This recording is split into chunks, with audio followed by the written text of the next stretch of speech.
goes in. It's going to be a lot of damage plays. While the roamers pick to fill the team's needs and support if needed, EXP laners must win their lane and protect their tower with aggressive, confident play, ensuring map control for the team. Ooh, final slash. Finally, we come to the junglers, the early to mid-game finishers, and the gold laners, the mid to late game finishers. Irie, the god in the jungle, takes a double kill. For junglers, whether it's frontline tank utility or assassin early game assassin burst, they form the core of the team. They act on the space created by their team to finish off objectives, utilizing power spikes with the early game advantage they get from farming the jungle. It should be a retreat from the Burmese gold, and they get sent down into the ground. Gold laners focus on farming for gold to become late game monsters. 1v3. They are savvy observers, staying out of trouble and positioning well to deal the most damage with their fragile heroes. Do you agree? How would you describe the roles that make MLBB greater than ever?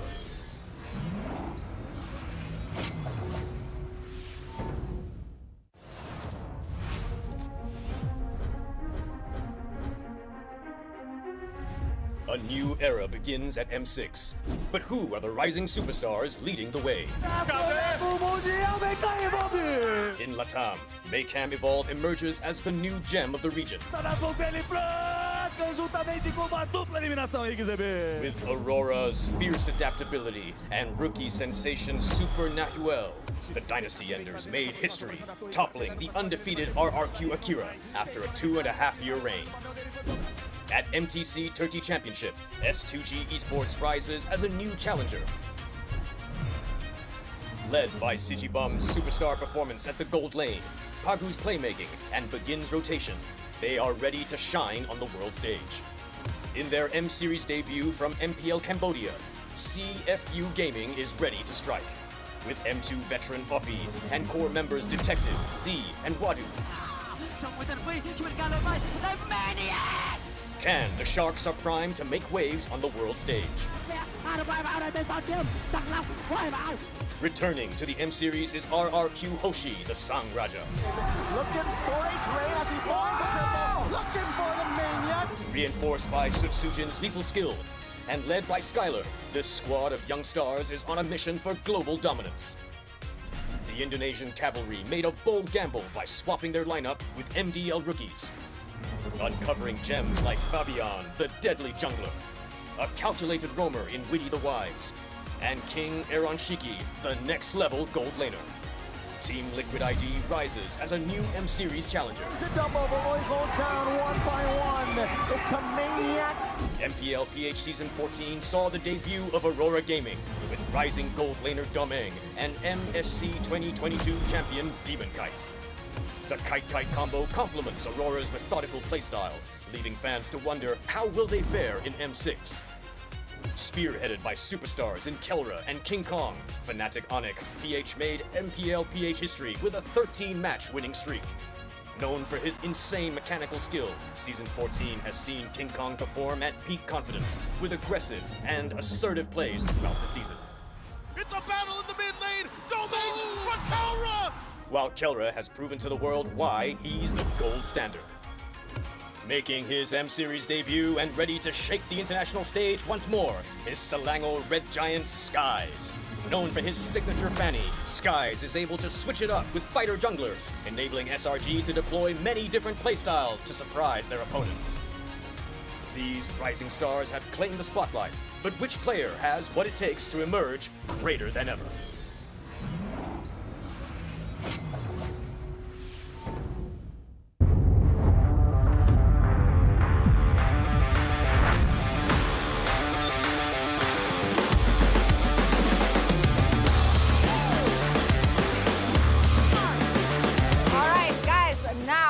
An Indo-MY rivalry over at the cornhole game. Sue has to enter the hole. Okay, salam dulu, salam dulu. Salam dulu.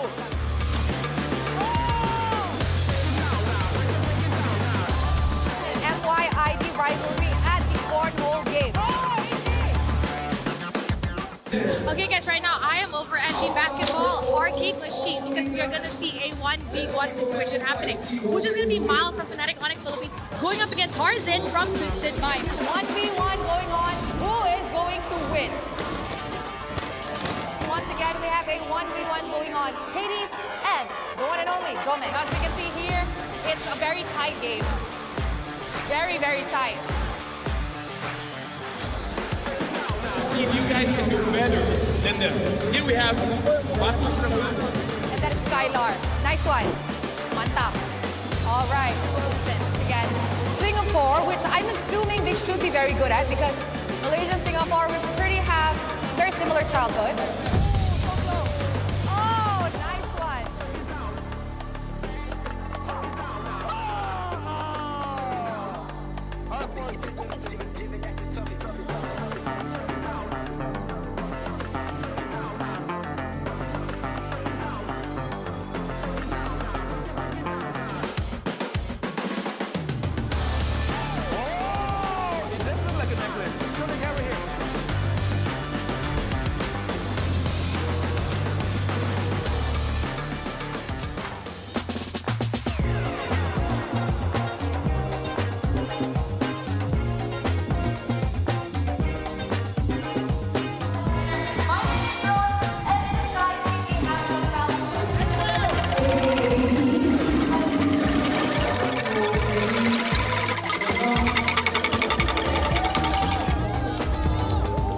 Just for your information, there's an official merchandise for M6 and TNT Gold dropping on 28. Let's come on with TNT. Terima kasih Malaysia. We are ready for M6. Kita siap untuk M6. ML Kitchen Hazardous. Kita udah ready buat M6. We are ready for M6. Handa na kami sa M6. We are ready for M6. M6， 我们准备好了。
glory starts now.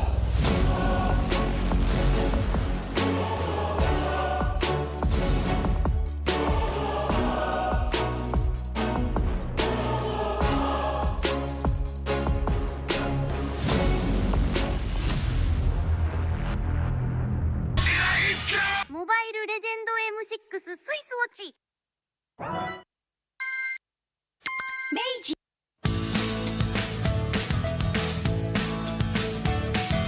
Hello Panda, Hello Panda, semua suka biskuitnya. Biskuitnya enak isinya lezat rasa coklat dan strawberry.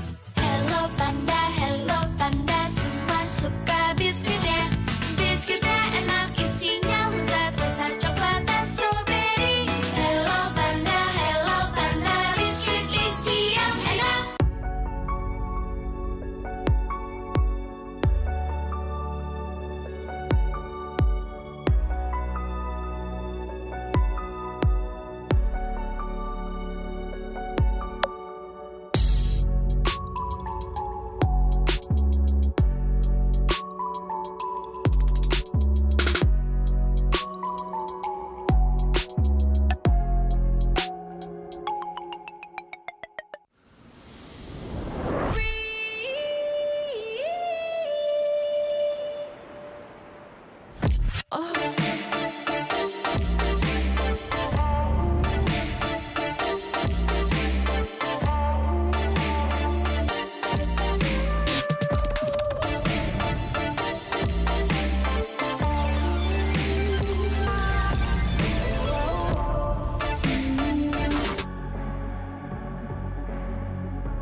Lost in the shadows, feeling so small.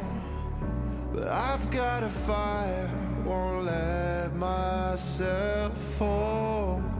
Every hit taken, every scar earned, lessons in pain from which I've learned. When the world says I'm done, I'm just starting my run. Through the darkest of nights, I will find. You won't get me down, you won't get me down. I get back on track with a peaceful attack. I'll always come back around. I'll never back down, no, I'll never back down. A force to behold and it waits to unfold. I'll always come back around. When worlds converge and dreams ignite, there are millions to witness the champion arise. With every challenge, we push with all our might. For we have only one goal, the ultimate prize. When hope seems so far, I'll reach for the stars. In the heart of the storm, I am reborn, I am reborn. You won't get me down, you won't get me down. I get back on track with a peaceful attack. I'll always come back around. I'll never back down, no, I'll never back down. A force to behold and it waits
lost in the shadows, feeling so small.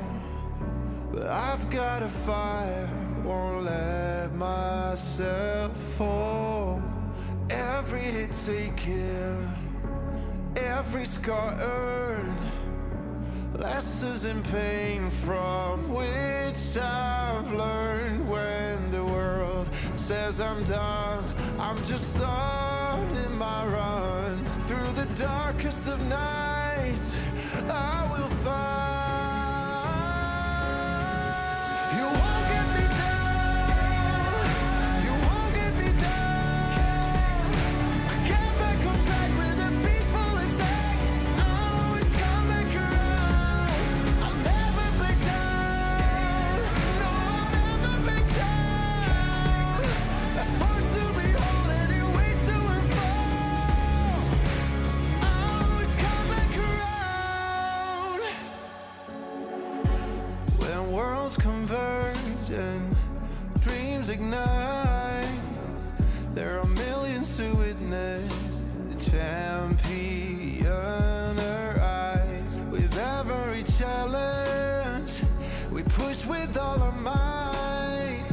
For we have only one goal, the ultimate prize. When hope seems so far, I'll reach for the stars. In the heart of the storm, I am reborn, I am reborn. You won't get me down, you won't get me down. I get back on track with a peaceful attack. I'll always come back around. I'll never back down, no, I'll never back down. A force to behold and it waits to unfold. I'll always come back around. Battle, battle, taking the ride. Make it, break it, hit it, I shine. You won't get me down, no, I'll never back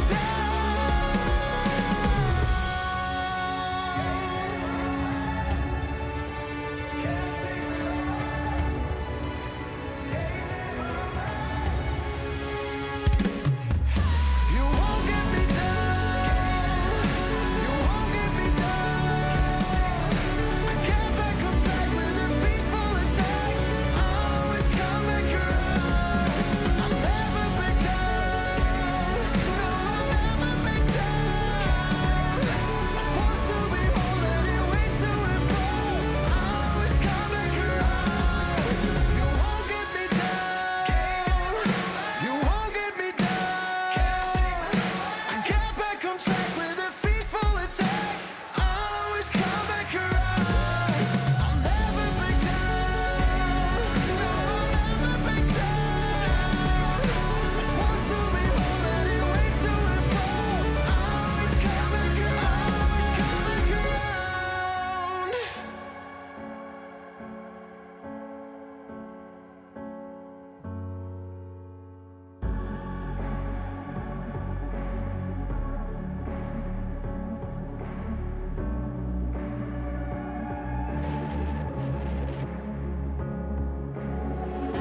Lost in the shadows, feeling so small.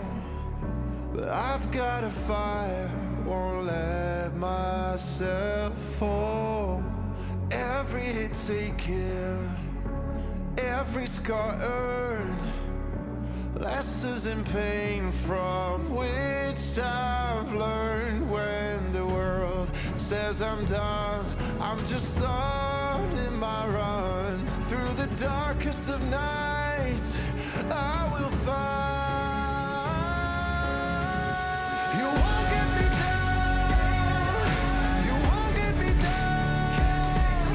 I get back on track with a peaceful attack. I'll always come back around.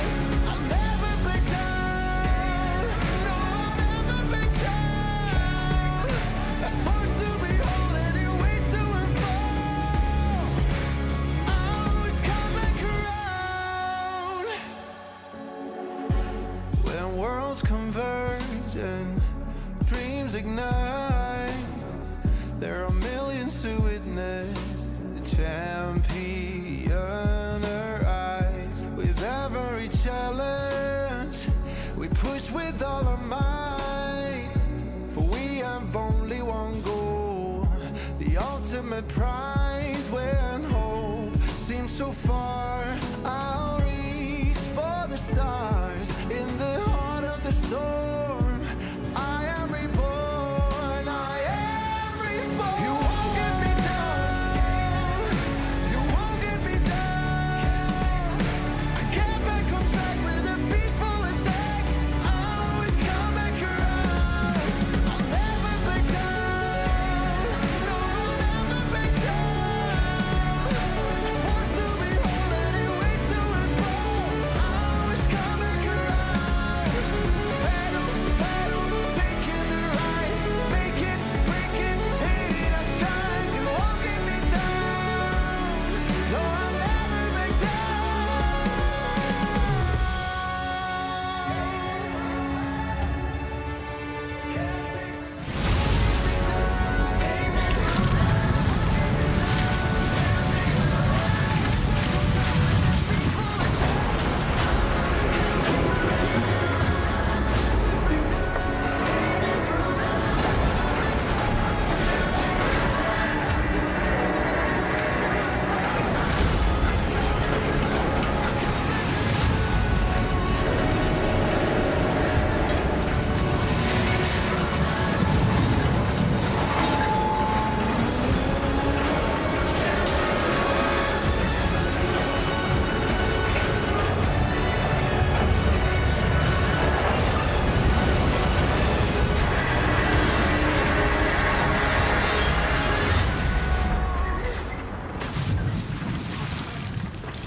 The 8 best Mobile Legends Bang Bang teams in the world now have this shot, this final journey to being called champions of the world. Swiss has gone and passed. That was legendary. Now this knockout looks like it's on the road to becoming greater than ever. Welcome back to the M6 World Championship. It's me, Renmar Santa Cruz, here with Husky and Gideon Q. And it's knockouts time, baby. How are we feeling, gentlemen? It's time to ring the bell. Ding, ding, ding, ding, ding. To throw some KO punches. It's time to get down and dirty. And today is the only day we got best of 3s. Afterwards, it's just long, grueling best of 5s.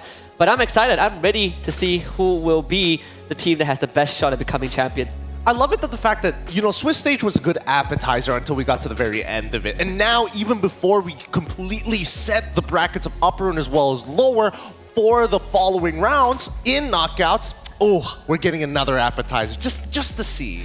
I mean, I feel like at this point, like, wait, really? Those are just appetizers? Not even like glimpses of the main courses yet? Like, that's how fantastic our World Championship has been so far. And of course, it wouldn't have been possible without the help of our partners and sponsors from all over the world. Of course, if you want to experience the thrill of gaming in real life at Kadia's Gaming and Esports District, where every detail is a celebration of play and entertainment, go online, search for @Kadia Gaming for more information. But yeah, gentlemen, as we said, we are down to the final 8.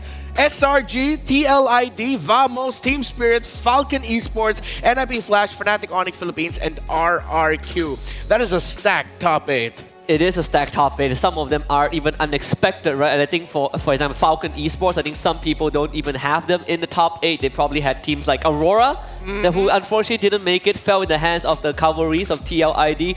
So we say that we got a glimpse of what the main courses are be. I feel like this is an omakase, right? It's a free-for-all, right? The teams are surfing up their signature dishes. Yeah, and hopefully we do get to see a lot of signatures today. We have a majority of our top 8 teams are champions of their respective regions. While, if I'm not mistaken, yeah, in the case of Team Vamos and RRQ Hoshi, they are the runner-ups of Malaysia and Indonesia respectively. This is the long road to December 15 and Axiata Arena. It begins on December 7th today with the first set of best of 3 matches. Well, first and only set, because as we mentioned, once we get to the lower and onwards, it's BO5s. But yeah, we got 4 ones coming up today. Getting Q, where are your eyes at right now? Is it just SRG, really? I mean, obviously it's going to be SRG, but I'm even excited for the RRQ Vamos, and as a Calvary fan, I think that it's a little sad to see that it had to be drawn in Team Spirit versus TLID, but at least nobody's going to get knocked out, right? We're going to get a taste of each and every single one of these teams, and then once we get into the best of fives, that's when we really know, hey, I've outplayed you, and not yet a marathon, just enough of a sprint. It really does feel like it's a teaser, right? Like they had to give us just a best of 3. It's not enough to sate a lot of our appetite, but it really depends on like whether you want the long road or you want the shorter road. Because if you go down to lower bracket, after today, you have kind of a 3-day break before you have to play on stage again. But from that point onwards, it's just games after games after games. Got a little switcheroo, folks. The very first match of the day, if I'm not mistaken, should be Falcon versus NIP Flash. That is the opener for today. Our second match is Fnatic Onyx Philippines and SRG, followed by RK Hoshi and Vamos, and Team Spirit versus TLID. Again, we will repeat it because I can already sense there are people still commenting, hey, what are the matches today? They're there on your screen. And number 2, how are people getting eliminated today? Nope. Whoever loses today are going to the lower bracket matches. So yeah, we're set. But I still think, I completely agree with the thought that even if you could say, yeah, we got 2 lives, after this you still got another best of 5, still a good amount of chance. I don't know. With how stacked our top 8 are, I will be very scared for the teams that make it to the lower bracket, like after day 1. It's just longer games, right? Best of 5 all the way, and some days you have to play 2 best of 5s. You have to think about it. If you make it to 14th of December, you gotta play 2 best of 5s potentially at Axiata, and then you have a best of 7 the day after. So I don't know. I prefer to be on the winning side and just go through upper bracket. I mean, keep in mind, at the end of the day, these are not only new squads, but squads who are looking to build a legacy of their own up against teams who are, like, again, really, really fresh in the next generation, which I've been raving about all of from the beginning of the year all the way up till now. It's going to be an exciting time to see because it's a struggle, a real struggle, because we're not talking about teams who are, slacking behind. These teams are hungry for this championship win. Yeah, if you have just joined us for this World Championship, if still after everything that's happened in an unforgettable Swiss stage, you are just joining us now, it's the dawn of a new legacy in MLBB esports. So many new names in terms of organizations and individual players. I mean, Swiss stage was full of just absolute chaos because of the best of 1 format, a lot of the surprising picks, strategies, a lot of upsets and intense storylines, and yeah, legacy building. I feel like now, with everything going around MLBB esports, how this is being branded as a dawn of a new legacy, definitely good performances in the knockouts will lead you to start building that from the moment you get that first win. Absolutely. Not to mention that this is one of the championships that we don't have any previous champion organization, so whoever takes the trophy is going to have basically a new name, right? And if I'm not mistaken, only Curtizy is a 2-time hopeful, and with NIP Flash. And can you just imagine that thought? That NIP Flash not only has a chance to win it all for Singapore, but also give Curtizy his 2nd trophy. Look, I know a lot of Filipino in the community itself are going to be like really critical with Aurora already dropping out. And again, Aurora was one of the teams that was hoping to make it into that top 8. So I've lost a lot of guest coins building up to this very moment. But at the end of the day, it really feels that each one of these teams, and especially with the imports that have been going around, there's always going to be some kind of Filipino representation. It'd be really awkward to go into the grand finals without one of them, whether it be a team or an import. Yeah, but then I feel like if ever a team that our grand finals has no Filipino player or organization presence, that just hammers in the point in that idea of, yeah, it's the dawn of a new era. There goes the PH era. Here comes whatever we are gonna end up labeling this new era to be, if that does happen. I mean, the Filipinos are still here. Excuse me. I almost kind of lost my cool there. But like that fire under you, everyone. Yeah, stop the flames. You guys just know how to get under my skin, you know? All right. I think it's time for us to highlight some key faces and some key names up on your screens right now. The top 5 in their respective roles. So, Salwa, Super Friends, Diablo, Skylar, and King Kong. Yeah, and I think just to give a disclaimer to people who might have different opinions, this is just based on statistics alone, right? It's not like, oh, he is supposedly the best player or the MVP candidate. And to be fair, all highlight players of the Swiss stage were gold laners, so we can't just fit all 6-7 of them on the screen. But for me, I think the standout is Sawo, right? Like they call him the godfather of EECA. He's been here like what, 5 World Championships, 4 or 5 World Championships, one of the most veteran ones from the region, and the fact that he's still able to put out this kind of performance and kind of shot call his team to victory is very impressive. He's literally grown up in MLBB competitive environments, right? It's crazy to imagine from a region that basically didn't have a competitive scene to play in community tournaments to now showing, hey, there is a scene that is alive and kicking. But then I gotta point out, Diablo, out of all the KDAs out there, number 2, number 3, number 2, number 1, and then there's Diablo who's like 5th in KDA, 4th in DPM. Does this not say that the EXP lane in this current meta kinda sucks? You can't measure the impact of EXP with stats. Yeah, you can't really just base it on stats alone. There are things you really have to look into in other aspects of the game and within the game itself to really judge it. Speaking of, this is how we selected what's on your screen right now. The selection is based on stats, gameplay, and gameplay impact to their team. So those things that we can't really judge by numbers solely alone. Doesn't mean that they are the best player in the role though, folks. So it's just there to mainly also highlight players in the Swiss stage, give flowers to players who maybe might get overlooked. Any close contenders for the same roles here? For Sawa, I think you can also put Edok up there from RK Hoshi. In the EXP lane, I mean, my brain immediately goes to K-Bomb, but for Skylar, there goes to Kelra. So even though that's just a small a snippet of the top players in their role, there's still so many arguments you can toss out for other players in the respective positions. I mean, the youngest player we have in the tournament is literally 16 years old, right? Higomania, baby! Yeah, delivered our first ever Savage in the M6 and the 3rd in the M-Series history. You cannot have asked for a better performance from this young gun. I mean, not only that, I would say that I would make an argument for Yehezkiel because I think Yehezkiel at this point of time is a little underrated. People don't see his impact in a game, but his stats are actually ridiculous. He's currently number 1, holding the lead in terms of KDA by a very large margin. And of course, if I'm not mistaken, that Innocent is also 2nd in that ranking for the top KDAs. And of course, with his performances up against CFU Gaming in that final match of the Swiss stage, I'm pretty sure he's definitely up there. So all throughout the knockouts, as we've done in the Swiss, we will be updating you with stats, numbers, and of course the storylines coming into, well, the upcoming matches. On to the next one though, I think it's time for us to put a little bit more focus in our upcoming match between NIP Flash and Falcon Esports. Singapore versus Myanmar and their representatives is the Flashy Ninjas versus the Soaring Falcons. So, start with you, Gideon. What are your favorite qualities of the Singaporean NIP Flash team? Wow, really, putting me under the loaded gun here. Oh, I would say that NIP Flash has definitely impressed me compared to all the other representatives. I mean, obviously a majority of them are going to be repeat representatives coming in from Singapore, but coming in this time round, I definitely feel that there's a new energy around them. I thought their weakest link was going to be Vanix at the beginning of Swiss stage. I think he was one of the big hitters coming into this particular game, especially when he's up against Benny, who's also been doing a phenomenal job here for the Team Falcons. Yeah, and I think on top of that, NIP Flash also has evolved over time. You look at individual players like Diablo, right? Some people used to say he's a lot more selfish, he likes to play his own, but right now, he's a big team player, big fight setter that really allows the rest of the team to kind of function as a unit.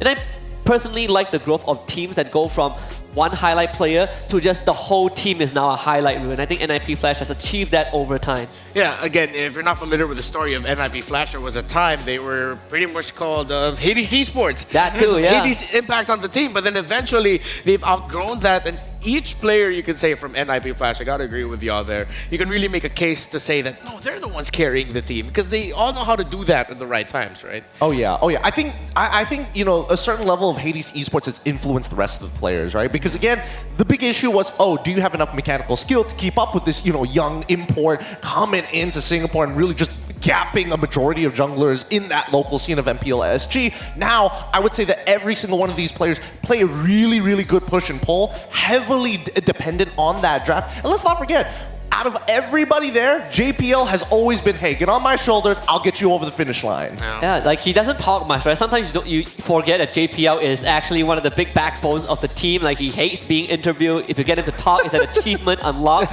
But overall, I agree, he is very stoic, very strategic, very tactical in his calls. He goes for those guaranteed engages, but when you watch him play, it really felt like he has never really dulled over the years. Yeah, it's interesting because NIP Flash, with the domination that they've had over MPL Singapore, it really feels like they're like the old emperors going up against the rebellious young kids in Falcon Esports. When you think of Falcon Esports and what they've done, especially in their impressive win against SRG, it's like I can't just help but paint them as that. You know, the kids going against the narrative. If NIP Flash is a little bit more traditional, you got Falcon Esports bring out, I don't know, a blend of punk and hip hop somehow. That's like MGK fans. It's the next generation, right? The hyperpop is coming in and it's coming in fast because initially I would have imagined that Falcons, after seeing them for just so long, that they maybe have hit their peak. You know, they hit like a plateau that they couldn't get over. They finally hit their ceiling. This is all this team is ever going to be. But no, they've continued to show that there are new heights to soar and really bearing some true talons here for these soaring Falcons.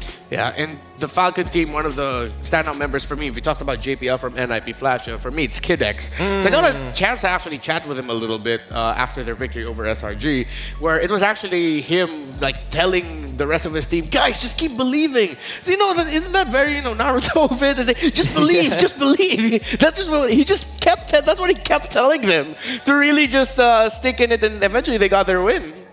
Yeah, and I think, you know, when you have the mindset of, I feel like when you believe in something so hard, you really feel unstoppable, right? Like, you look back at how Falcons Esports kind of play their game. Even in other tournaments, when we see Falcon Esports, like this roster, show up, you cannot help but feel that they have a lot to give, right? Even if they don't make it far. Back then, they feel like an aftertaste, you know, after you had a full meal. But right now, I think they are the main course. They are one of the teams that has the best chance to restore the Myanmar region to its former glory. They did say they want to usurp what Burmese Ghouls gave us in M2, and I think right now they are on track to make it happen. Myanmar as a region has always been very interesting, with all their previous representatives always having a new flavor to them, but the one thing that has stayed consistent with their left and right claws is they know how to team fight, and they do it especially well. We've seen times where Falcon Esports is like, okay, that's a throwaway game. Clearly, it's whether it's our draft that's giving us a lot of issue, or generally the whole team just doesn't seem to be on the same wavelength. But when they are, and they're fine-tuned to each other, it's deadly. Yeah, their chemistry is impeccable. They have been playing together for 2 years. So I think that's an overlooked story for this squad. Like, it's not just them trying to get out of the shadow of the fantastic legacy that Burmese Ghouls left after their almost perfect run in the M2 World Championship, when of course they fell to Brent Esports in the Grand Finals, a best of 7 Grand Finals. But this is a squad, just a group of friends who've been playing together for 2 years, who just want to achieve what many may deem as impossible for the region of Myanmar and the Myanmar team, to become a world champion. And I think with Benny, Dax, as like the finishers of the team, they're looking very, very strong. Yeah, when you look at the performance on Swiss stage, you can clearly see that not just Falcon Esports, but I think the region as a whole, right? We talk about the Khmer region, the Myanmar region. The way that they fight is so ferocious, is so visceral, but it's so nice to look at. And sometimes when you have a bunch of players that just know what to do and they just kept running at you, but they kept getting what they want, it feels like you are so helpless. And I think in this case, Falcons have really sharpened those talents. Yeah, I think I remember when we would be on the desk together calling for a Falcon Esports game. One of the words that you often use for Falcon is just disgusting, Gideon. Yeah, no, it really is, because you feel very helpless against this team, especially when they're dominating you that hard in team fights after having like a pretty secured early game, right? We've seen time and time again that maybe the meta is about comebacks, or maybe a 5k goalie just it doesn't cut it anymore for the mid game. But it's a combination of things. I feel like, you know, the draft has played such a big part of it that, and especially with the expansiveness of the hero pools that we have seen thus far, there's too many relationships in the network that you can't have a completely dominating draft unless you really, truly drop the ball. I think now that we're talking about this, it's a good, again, to highlight what we call the left and right claw of Falcon Esports. It's Benny and Dax. Those 2 young gentlemen really just do so much for the team. They are carries in the most traditional form of it all. They know how to carry the team just when you need them to. So of course, that is Falcon Esports, but they're gonna be going up against NIP Flash. Knockouts begins today, and it begins with them. Singapore and Myanmar, two teams who for the longest time have lived under a shadow. Whether it's a shadow of their own defeat or the shadow of a glimmering run of ghouls that have come before, it's their time now to build a new legacy. Greater than ever is what they want to be. Welcome to the Knockouts! The quest to become greater than ever started with 16 of the best MLBB teams from around the world gathering in Malaysia. After a harrowing 7-day Swiss stage, the first ever in M-Series history, 8 teams remain to spearhead the dawn of a new legacy. The game is never over. That much is true, because the ultimate battle is about to begin. In the face of peril, they stood tall. Selangor Red Giants embarks to complete the Golden Road and make history before their home crowd. No matter how much brain rot they encounter, these Sigma Rizzlers always take the W. They are Team Liquid Indonesia, and that's what they do. Vengeance fueled their drive to extend their lives. Love them or hate them, Team Vamos is here, and they're after that title.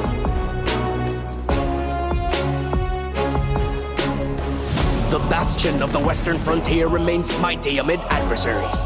From dark horse to true contender, Team Spirit seeks to remain unbowed. Myanmar's representatives have always been a force to be reckoned with. Now, Falcon Esports aims to fly higher to establish a new legacy. This stack, dubbed as the Singapore All-Stars, is living up to its name. NIP Flash exceeded expectations. Now get familiar with their game. As the lone defender of their country's title, only challenges await. With the power of family, can Fnatic, Onyx, Philippines take home another trophy? After struggling for so long, the King of Kings return. Stronger than they have ever been, they vow to make the world shout, Viva RRQ Hoshi! 8 teams fighting for the same dream. This is where legends are born. This is where history is written. This is where they become greater than ever. The increased presence of M-Series first-timers, absences of staples in M6, surprising results of the Swiss stages.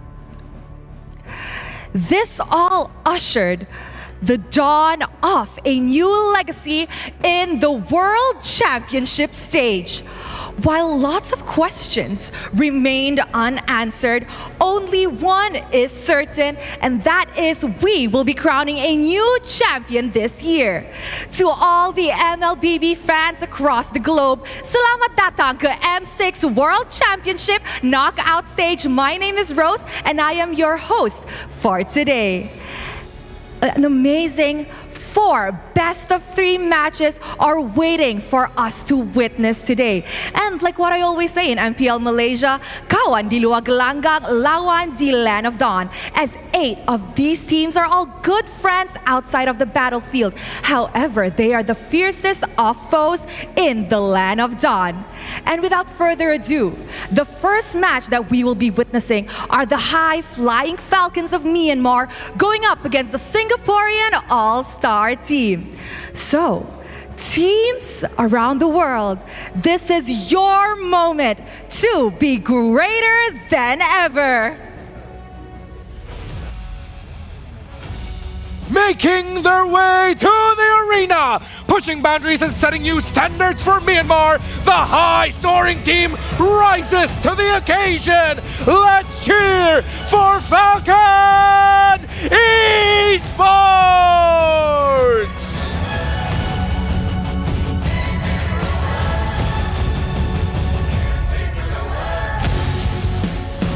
A powerhouse with a unique brand of gameplay. Representing Singapore with pride, the Singaporean overlords take the stage. This is NIP Flash.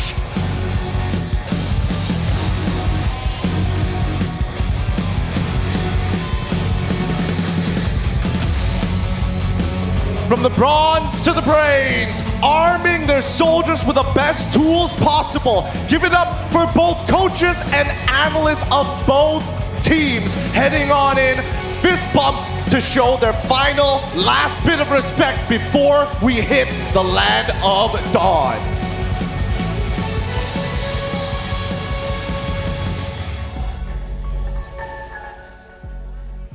And those are the stars for our very first match of the day. The first best of 3, Falcon versus NIP Flash. It's time to get to the nitty gritty. We spent a good amount of time in the previous, we could call it the pre-show. In the pre-show, talking about Falcon Esports. So let's reel back and talk about NIP Flash. Biggest question, what's Diablo gonna end up with playing today? Because I feel like he's been the linchpin for NIP Flash draft, especially that high loss pick. Yeah, it took a while for, I think, a lot of fans to get used to Diablo on something like a high loss, something that is that's less flashy and goes in the front line as compared to what he was before, El Diablo of the Singaporean region. But a part of me, there's this little feeling we might see one of his signatures come out, somewhere down the road, right? That Benedetta has always been a staple of Diablo. If push comes to shove, if they want to take the fight to Falcons, that could be something that they consider. I have to agree, because I feel like giving high loss over to Diablo, I bet I can understand the sentiment. I agree with Diablo. Both of us have the same wavelength. We think high loss is hella boring. But the Benedetta being shown by Vamos might inspire the team to still go back to their playmaking ways. Yeah, if I can remember correctly, it was Diablo showing up in MPLSG with the Benedetta in the EXP lane with a Revitalize that made more people start seeing the power for Revitalize for EXP laners. He said that in the past, Singaporean teams weren't a big threat on the international stage, but NIP Flash is a different story. Reaching the knockout stage feels like they are proving their doubters wrong. And yeah, compared to what Team Flash were back in the M5 World Championship, this is 100% a very different team. Singapore made it back into the top 4, top 3 podium at the end of MSC 2024 because of what NIP Flash did in Riyadh. Yeah, and you can see that evolution from just a Hades Esports to NIP Flash, right? Like when this team functions as a unit, they were the one that took down, Homeboys, or currently the Vamos, majority of the Vamos lineup back in MSC, and you see that growth, the exponential growth for NIP Flash. If people are still not respecting the Singapore region, you definitely have to look at them now. But it's not just Diablo that we have to worry about here. Vanix has been a standout for me. I would say that the most important part that keeps this team together is Cartesi. Because at the end of the day, if he's not playing a weird pick and he's playing more of a standard, either utility style mid laner, I'm going to avoid seeing the Martis for now, but that's only specifically against the Loi. Even his Farsa, very deadly stuff. Because of their push and pull, the only way a push and pull works is if you have somebody to fall back to. Yeah, NIP Flash knows the power of versatility in key roles. EXP, mid, and of course the roam. Although, in terms of the roam, especially for JPL, there are 2 really standout heroes that it's funny because if you take one of them out, you can't always say you can default into his Jawhead because there's always going to be another better option than that. But for NIP Flash, that's like the second best option, but you're not just going to commit a Jawhead ban just to make sure JPL doesn't end up with a hero. So that's one of the tricky things about drafting against NIP Flash.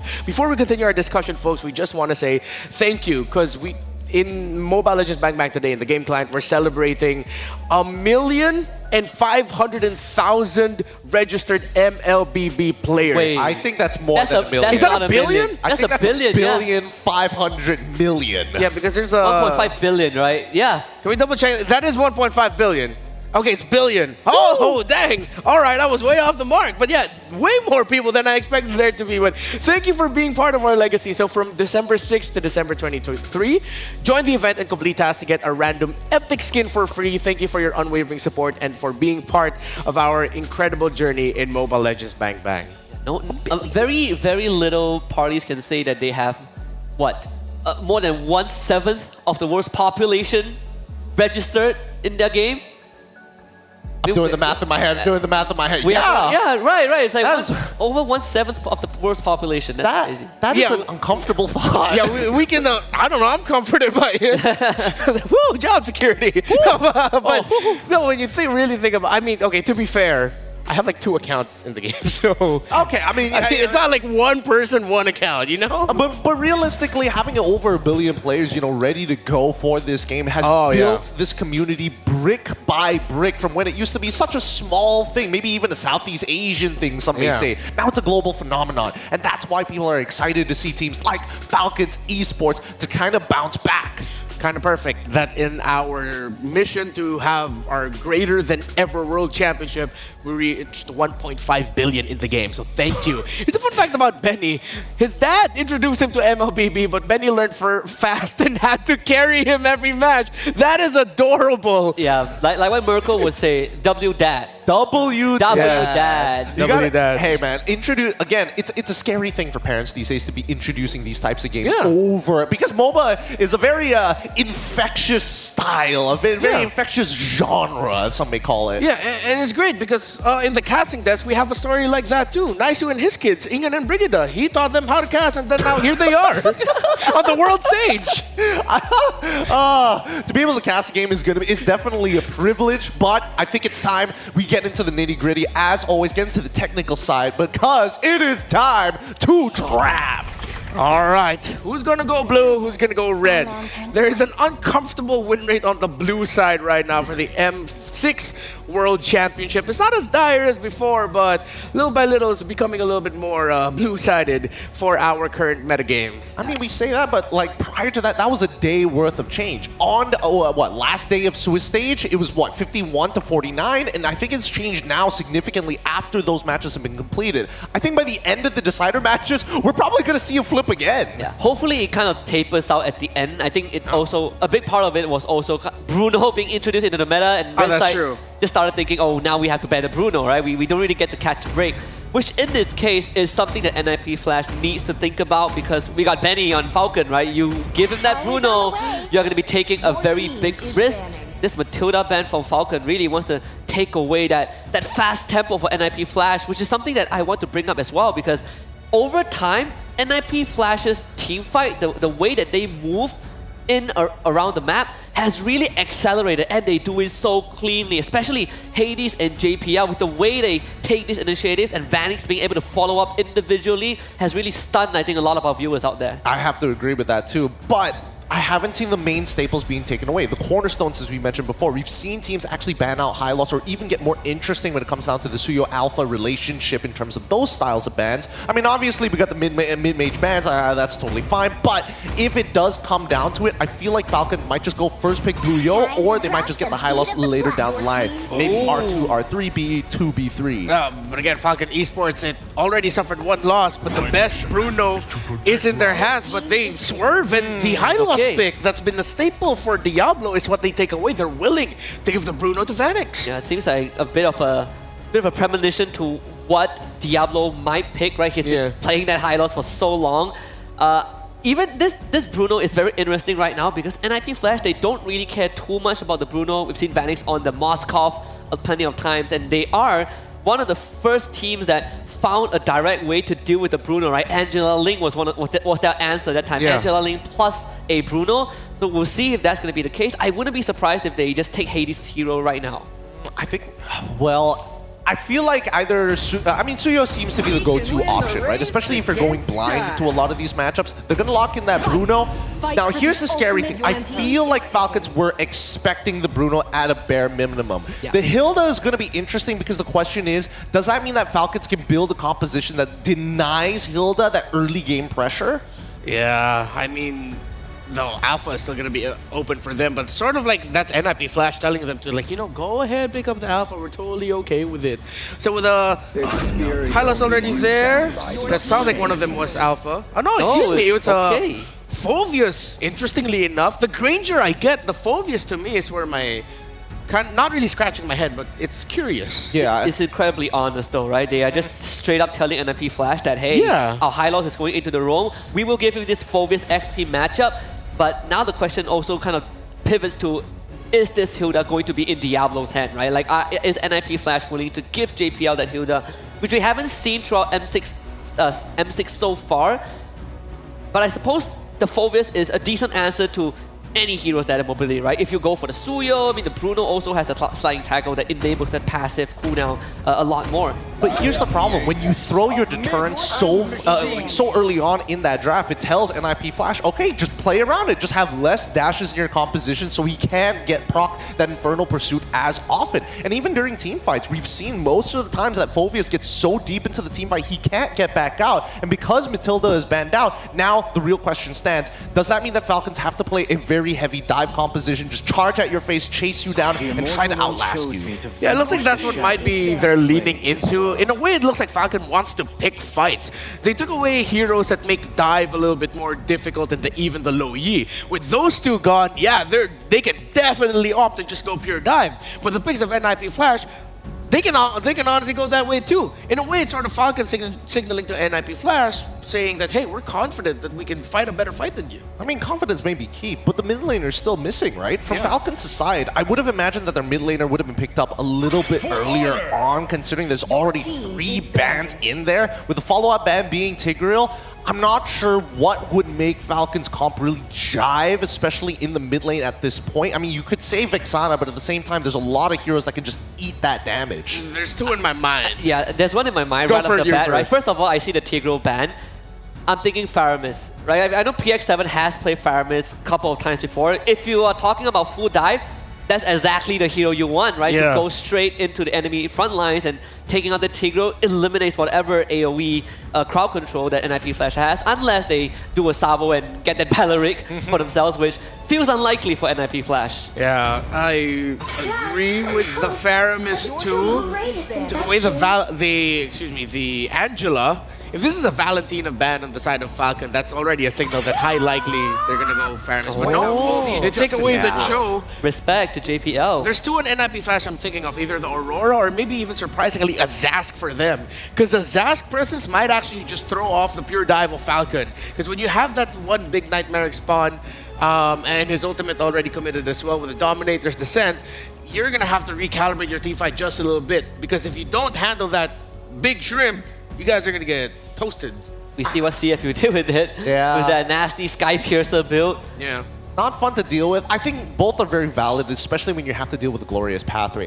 I do feel that it would be interesting to see if they do go for Vexana. Anything that gives you an extra body works well against Granger, because Granger does not pierce through those targets, but instead, of course, they show the Jawhead they're going to leave their mid laner for the very last. Single target, lockdown, and pickoffs, the JPL special for the Emperor. And I think one problem now for Falcon is that if they take Valentina, there really isn't any ultimates that she would like. I mean, you could wait for the mid laner for NIP Flash, but showing a Valentina in this pick without knowing what, seeing the first 4 picks of NIP Flash feels like a weaker approach, right? So Faramis should be the choice.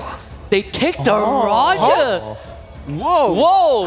Find a way. Who's going where? It's a Roger jungle, right? Yeah, it should be. It might be a bit too slow. He's very slow in the jungle now. He is very slow in the jungle. Into a Hilda, nonetheless. I'm not entirely sure where they want to go with this, to be perfectly honest, right? Maybe you can utilize the iframes from Lycan Pounce to dodge away against the unstoppable force, but then there's a lot of disruption that happens in between, whether it be the worldie, whether it just be, Hilda being Hilda. We'll see how NIP reacts to this, because now even for the mid lane, it's kind of awkward to say, yeah, I want to take the Valentina, I will take your Eternal Guardian, but there's not a lot of targets I really want to hit other than your front line. It does solve the problem of the Granger, right? Like, one of the biggest things about Granger is that he starts the fight, but he needs a finisher. Hey. The Roger is the finisher for Falcon, so you have this chunk plus execute damage. This Veil pick for Curtizi, inspired by Stormy for sure. Yeah. Talk about anti-dive, that is one right there. Yeah, it looks like they want to cancel out that dive with winds of their own. Leo, Inga, let's go. For the first time in M6, it's the Pride of the Burmese versus the Warriors of the Lion City. Jose Ingan and Leo at your service, bringing you the opening bout of the knockout stage. Opening bout, and you could already see from the draft, it's going to be an exciting match. Once again, the Roger is back in M6. Did not expect to see it this early, but I did hear down the grapevine that Roger might make a comeback. Hey, if Fredrin can rock the Swiss, maybe Roger can do the same for the knockouts. One more look at the draft for Falcon Esports and NIP Flash going into Game 1. Ladies and gentlemen, best of 3, upper bracket, double lives on the line. Not so much pressured compared to the last day of the Swiss format, wherein the final series went into 3 games. Speaking of the final series, we also saw the Veil perform in the hands of, I believe, Stormy. That's right. And it was phenomenal again in terms of disrupting the dive composition that teams can go up against this Veil. It can be a good pick for the side of NIP. Throwback as well to that Jawhead. We all saw those picks in that series. Folks, the M6 Pass available from the 18th of November all the way until the 29th of December. Complete all active tasks during the event to reach level 75 for free. Get amazing rewards, including Claude's Battle Emote, M6 Glory Avatar Border, Baksha's Battle Emote, and the new special skin Baksha Dauntless Shield for free. Get a couple more skins for your marksman coming through, as well as an elimination effect, trail effect, and more for you to unlock. That is the M6 Battle Pass. Checking out the map again, relatively mum here, a minute in. More action down in the lower quarter in the XP lane. A lot of our analysts actually gasp at Royal Milk's pick, the Phoveus into the Hilda here. Yeah, I mean, Royal Milk has been performing phenomenal. Again, we're just gonna assume that he's gonna try and go for the aggressive zones, just trying to keep Benny, Vanix preoccupied to be able to not dish out the damage that NIP Flash needs. Ooh, check it out. With the Litho Wanderer control, Dax able to bully JPL and Hades out of the river. This is odd as NIP Flash's lineup. You want to be the aggressor. You want to be the one moving faster. But look at Diablo, who's getting held hostage in his own lane. And we've seen this so far from Falcon Esports. Their mid trio, and how Trex likes to call it, the triple X. Dax, PX7, KidX, known to be the aggressors, even if their opponents have supposedly an early game centric lineup, because right now NIP Flash, they have the Hilda and they also have the Jawhead. But looking at Jawhead, there's an early ejector play coming in, but look at the internal guard to bring it down. Royal Milk will get the kill, but KidX on the other hand will also fall down. A double kill for the Phoveus. Oh no, Diablo gets one. PX7 on the docket up next. Royal Milk catches a triple. And the triple X rotation of Falcon Esports, led by Royal Milk, gets a triple. They were wondering about the Phoveus pick. Supposedly, he's just going to zone out the members, but he gets 3 kills of his own. Shades of Falcon Esports versus BTK. Game number 2. Royal Milk went ham with a CC nonetheless, but this time, it seems like he turned back the clock on that Phoveus. Now, once more, these roamers, Kid X, JPL, the Emperor, starts the fight off with an ejector, and the answer, Kid X with the Revitalize. Let's see, round 2. How about we do this again? One more go at the turtle. Okay, another go, same story goes. Ejector, but the sustain is there from Kid X. Now the glorious pathway for Falcon Esports to counterattack. Here comes Royal Milk, just trying to dish out the zone.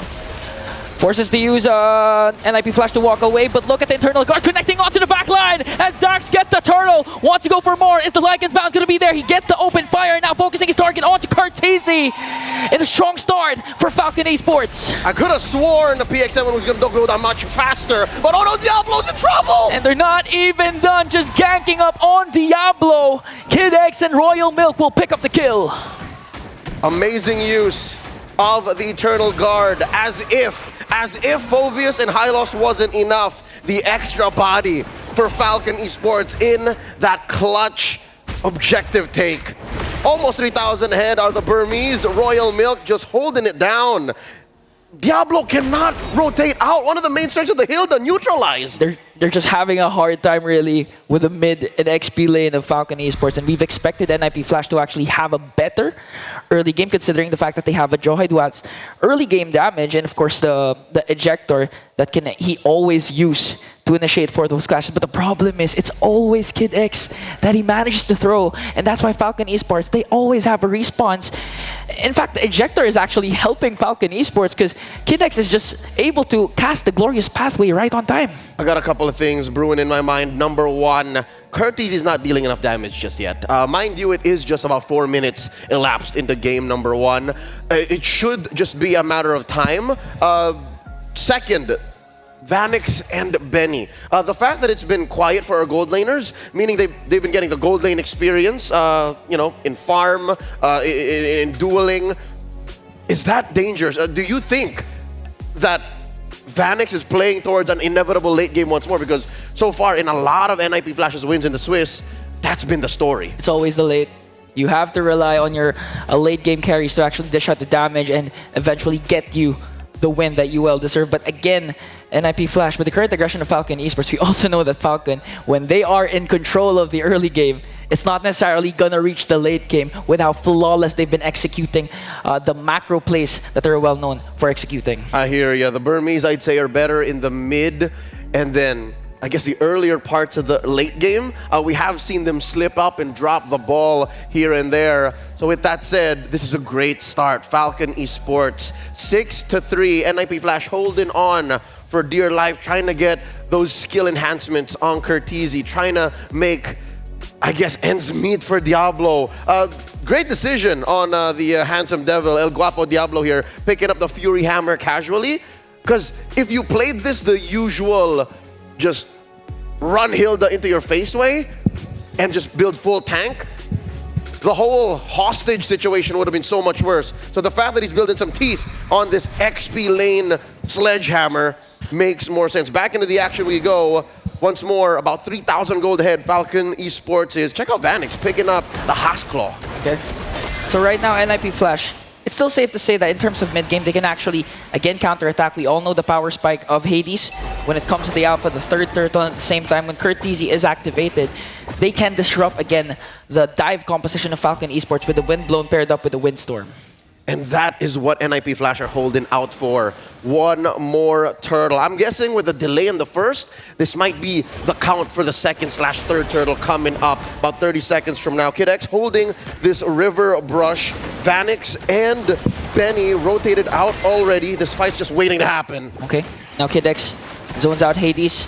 JPL forcing them to back away. No major objective yet for Gods for Falcon Esports, and now they're just going to play the waiting game and wait for the neutral objective to respawn. Big ticket item picked up. Curtisi, his first built item, the glowing wand, should make Kid X and Royal Milk's life a little more difficult.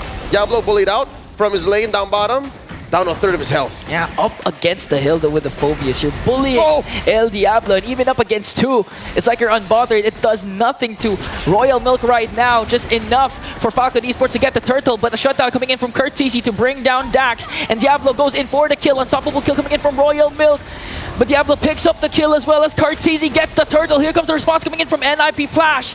Windstorm just to try and keep Falcon Esports at bay, but here comes Benny and Royal Milk as well. Picks up another kill again for Falcon Esports. Right in your face, Royal Milk running through NIP Flash. 6-0-2 on this Fovia, 6 minutes in.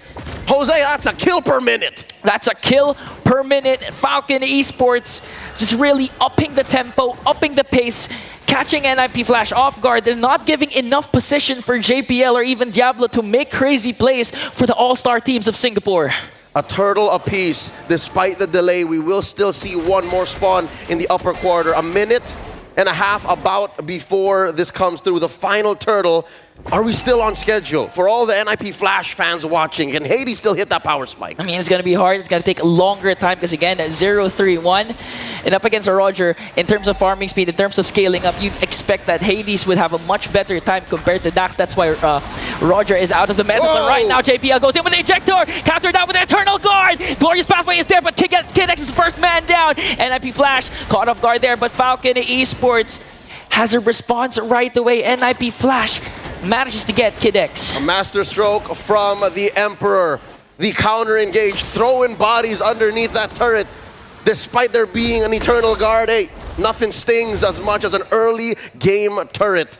That was a win for NIP Flash, closing the gap, keeping that lead up to just about a 2,000 gold distance. Falcon Esports, they gotta slow down, but I feel like that's not how they want to go, especially when you have a Roger. I don't think Dax is making the most of it. He's doing all right, but I think in his head, when they were planning this with the draft with Coach Nyocha, with Coach RC, they were expecting more. Yeah, and you can really see the effect of Courtesy with the Veil. The game plan is working for them right now, especially for the last clash, because they were able to counteract the dive center again of Falcon Esports, and now starting things strong by taking control and hold of this turtle bit. Here comes Kid X with the glorious pathway, like an coming in from Dax, but still Hades gets the turtle, puts the Spear of Alpha connecting onto 3, forcing Kid X and the rest of the members of Falcon Esports to walk away. Huge movements from NIP Flash, denying Royal Milk the late entry. Falcon Esports let go of their lead, slowly but surely, just 1,000 ahead now. Here we go, another fight. JPL's in trouble. Here comes Vanex though. Kid X, is he going to be able to take down JPL? JPL walks away safely. Now Falcon Esports, slowly their lead has been diminishing. For some point it reached up to 3K, now it's down to 1.6K. Not enough of a hold. I can expect in the next couple of minutes, unless something changes drastically, Falcon Esports will lose this lead. Kid X dropping the glorious pathway, deterring the push, coming in mid, check it out. Diablo underneath, defending against Royal Milk, no wave, no dice. Okay, that was a good play coming in from Diablo. They don't want their mid lane turret to be exploded by Falcon Esports, because again, it opens up the jungle of NIP Flash, and now they're going for more. JPL with the ejector onto PX7, diminishing, deleting him off the mid lane, and here comes the clash. Falcon Esports trying to answer right back, and look at this, Royal Milk will get the kill. 3 kills, a double kill for Dax, and a kill for Royal Milk, and Benny still working on trying to bring down Diablo, but on the other hand, here comes glorious pathway coming in from Kid X, just forcing Vanex to retreat, and the Death Sonata will bring down NIP Flash! It's a wipeout! Falcon Esports is eating good, and they wiped out NIP Flash, converting into a turret in mid and in bottom. Dax was just waiting. Who let the dogs out? Man, when you thought Falcon Esports was behind, again, their macro play was intact despite PX7 being the first man down with a beautiful play, mind you, by JPL with the ejector. They were still able to turn things around with proper timing, proper entries, and of course, Benny just dishing out the damage along with Dax. PX7, an amazing threat magnet. He knows that NIP Flash needs to take him out. If they don't, then trouble could ensue. The fact that every single time he just is able to let go of the EG, I think that was key to making that wipeout play possible. Now with the Lord spawned, upper quarter, Hades playing footsies. In comes Kid X. Glorious pathway, Hades has to walk away with the Spear of Alpha, but Kid X is doing a good job keeping NIP Flash at bay, and all of a sudden JPL is gonna fall down. The next man might be Diablo, getting taken down by Royal Milk and Kid X, and the attempt of NIP Flash to try and contest for the Lord has now been foiled above Falcon Esports. The Burmese are about to put the Lord on lock. Major wins for Falcon Esports in the past couple of minutes. Not to say that they heeded my word, but they suddenly turned it up to 11. They understood how urgent it is to keep a hold onto the mid-game power spikes. And here they are, almost 9,000 gold ahead. Royal Milk, look at the damage he's dealing, man. 40K. 707. All right, about 11 minutes in, he's gone past a kill and assist per minute. Yeah, and just looking at the lineup of Falcon Esports, technically, you have 2 marksmen. Well, at least Dax is a fighter assassin, but still Royal Milk exceeds every single member hero in the Land of Dawn in terms of damage dealt.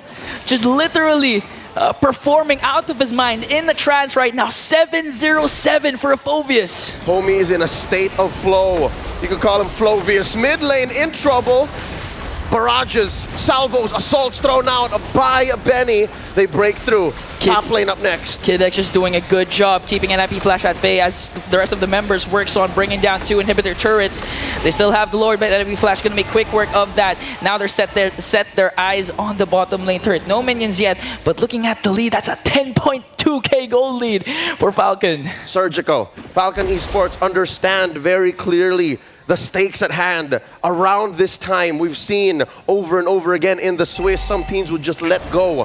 Some teams would drop the ball, but no, not Falcon Esports, not like this, not right now. In comes the Emperor! Oh! JBL tried to dive in the unstoppable force, but Cortese, last attempt, and Vanix will bring down 2 members. Here comes Diablo on the chase, just trying to cut off the exit route, but Benny answers right back with a Rhapsody. A Death Sonata connecting onto 3. Vanix managed to stay alive. 3 members of NIP Flash left. It's going to be a 3-on-3, but Falcons, they have minions down bottom. 2 for 2 here. Down goes the final inhibitor. Benny picking up that Sky Piercer, making sure that no prisoners are taken. Falcon Esports will wipe out NIP Flash once more. That seems to be the only solution here. The way I'm seeing NIP play Flash, NIP Flash play, is if anyone is left, I'm thinking Vanix, I'm thinking Kurt, a defense is possible. Yeah, and I do agree with what you're saying. NIP Flash needs to play flashy. With Cortese leading the charge, we saw what can happen when the wind blow and windstorm connects.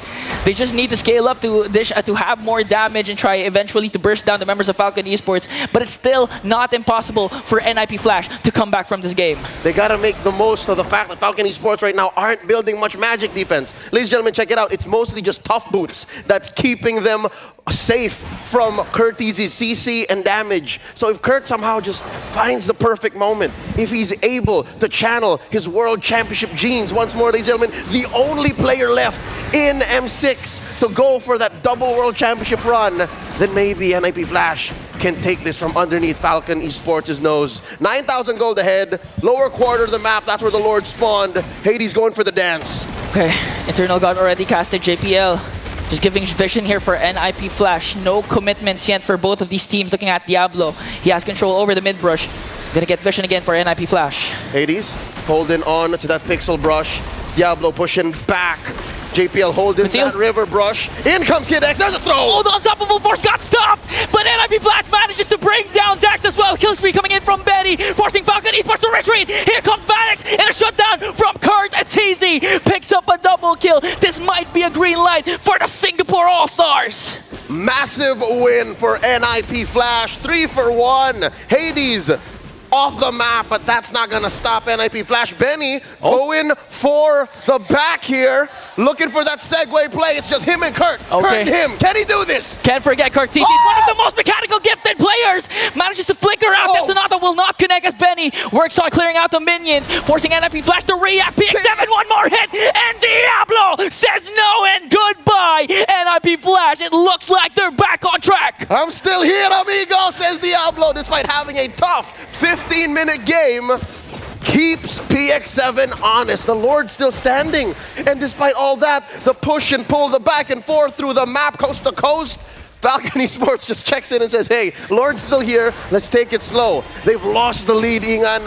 4.5k left, 15 minutes in. It reached up to 11k, no inhibitor turns for NIP Flash, but one thing is for sure, they still have their determination to come back from this game, and Jackthor gonna bring down KNX despite the revitalize. He might fall down, but in exchange for JPL, body slowly falling down, Royal Milk in the trap, once again, a shutdown for Diablo. Benny's gonna fall down, the next target is Royal Milk. Cortese with a windstorm, don't bring him down. Diablo once again with a double kill. Another massive win for NIP Flash, 3 for 2. The numbers don't add up for Falcon Esports. They're losing even more of the lead. They're down to 2,000.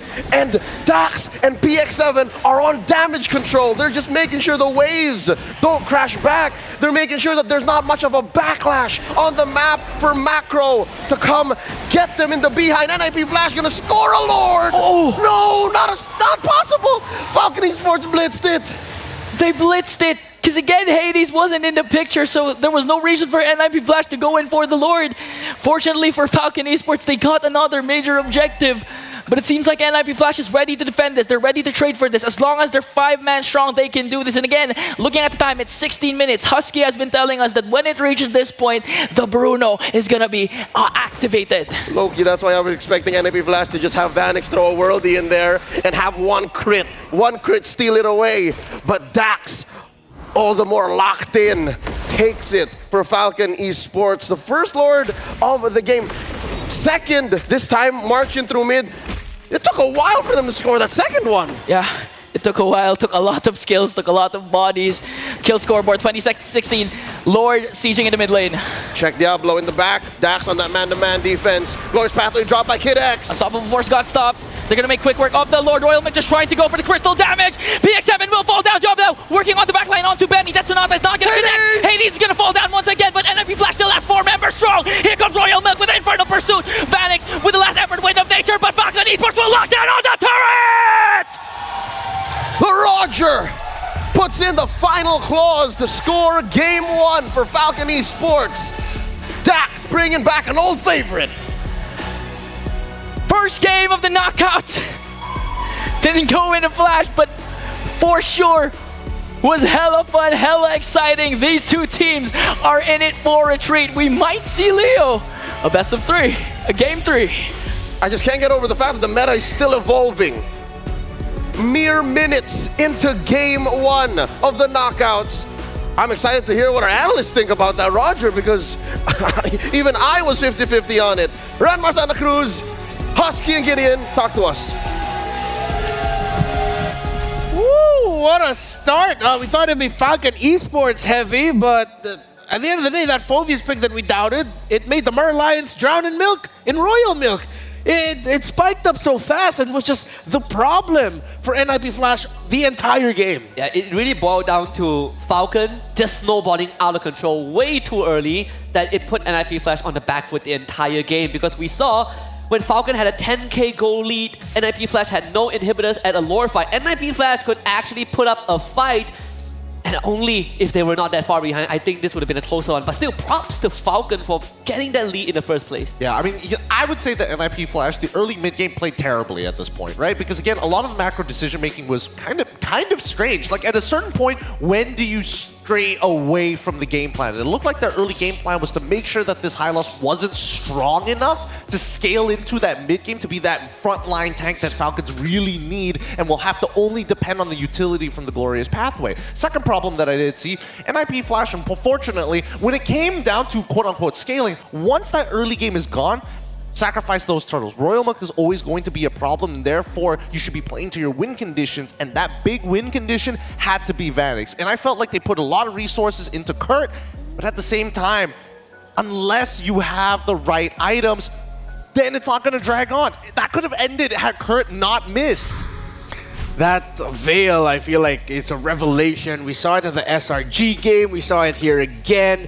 At one point of the game, it just becomes a big -1, an instant -1 with a full combo coming out from the mid laner of NIP Flash. And they fought back with good pickoffs. And I think Falcon Esports were just surprised by the sheer raw output of a Veil that once Kid X goes down or Royal Milk goes down, you see their formation crumble. Yeah, it reaches a point where it really doesn't matter who Kurt catches as long as it's one of the big 3, right? Either PX7, Dax, or Banny. You get caught in the knockup, you just disappear. Like, it's either a -1 for FCon or a -1 for NIP Flash if those ability misses, which is sort of what we saw in that end game. But overall, I have to agree with Gideon. I think that the macro decision in the early to mid game wasn't exactly the smartest. I think that's something that I personally would encourage people to look back at how BTK played these macro games when they're behind.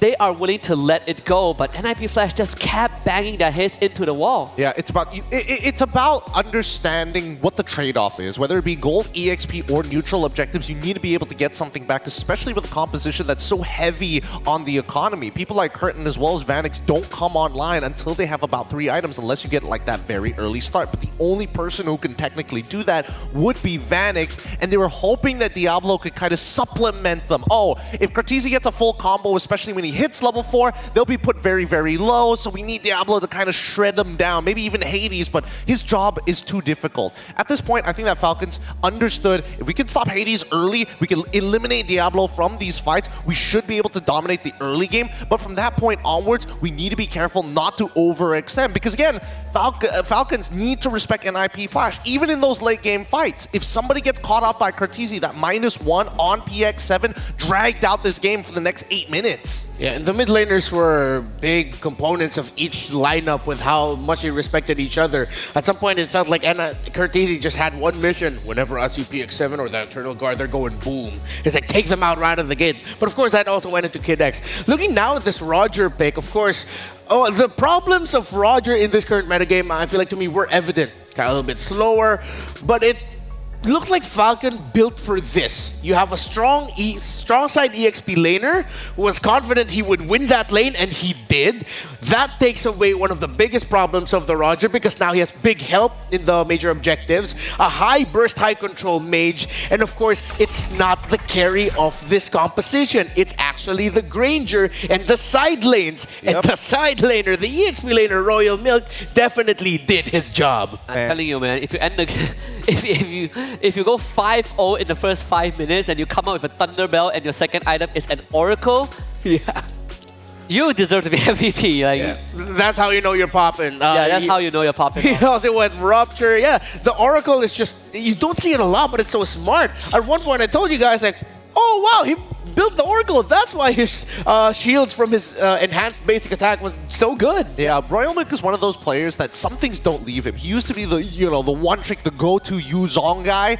War Axe into Oracle if he's ahead against his opponent. Same thing for Phoveus, but instead of War Axe, it's Thunder Belt. So really smart itemization to make sure that he can not only dominate, but really be, hey, unless Vanix has got 3 items, specifically the Malefic Gun, if you don't have that, I'm going to just beat you up. I'll be in your face. Yeah, and as we look at the highlights, I think a lot of what Royal Milk did in this game is embedded in our memories. He was one of the biggest problems of NIP Flash. And even though they'd get Kid X, they'd get Dax, problem was they just could not get the Phoveus down. He's just too durable. This was sort of like the second turtle fight, if I'm not mistaken, but actually the first turtle fight overall, because it got dragged out for so long. But still, I think the fact that Royal Milk at this point of time, like almost 6 minutes in, he has 5-0. If you're NIP Flash, you will have to start respecting what this guy could do. He is diving turrets, he is diving your backlines in fight, and no one can peel him away. Yeah, I think that NIP Flash, but if I had to change anything, a couple of decisions that needed to be done. Number one, when it comes down to early wave clear, PX7 on this Vexana definitely clears the wave a lot faster in comparison to Cortese until Cortese gets a couple of items, right? Yeah. Just naturally based off of kit. I was hoping that NIP Flash would make these more mid-centric rotations and try to invade the jungle to bait motions out of Falcon Esports. Maybe catch them off guard later down the line, because again, Vanix could easily rotate down for these early fights, especially pre-level 4. But once a couple of things that we did notice. Unfortunately for our man Vanix, getting chunked out in lane didn't help. He was a level down in gold as well. The laning phase did not go as well compared to when we saw him during Swiss. Yeah. Both your side lanes sort of collapsed, right, for NIP Flash. Like, Vanix's lane, okay, right? It's a matchup thing, but Diablo's lane, that one was a complete disaster. It got completely locked down as a Hilda, and when you don't get to leave the lane, you don't get to apply pressure to the Roger, and it doesn't help that every single objective fight, Diablo just couldn't do enough in that early to mid game. Yep. And that's game number 1. Hopefully we'll get to see an answer from NIP Flash with that Phoveus. I mean, with Falcon Esports, like, they got the hot hand right now. I wouldn't be surprised if they even think about prioritizing the Phoveus yet again for that game number 2, just so that Royal Milk can continue. Wait. You hear that? Yeah, I hear it. Oh, Gideon. Was it that loud?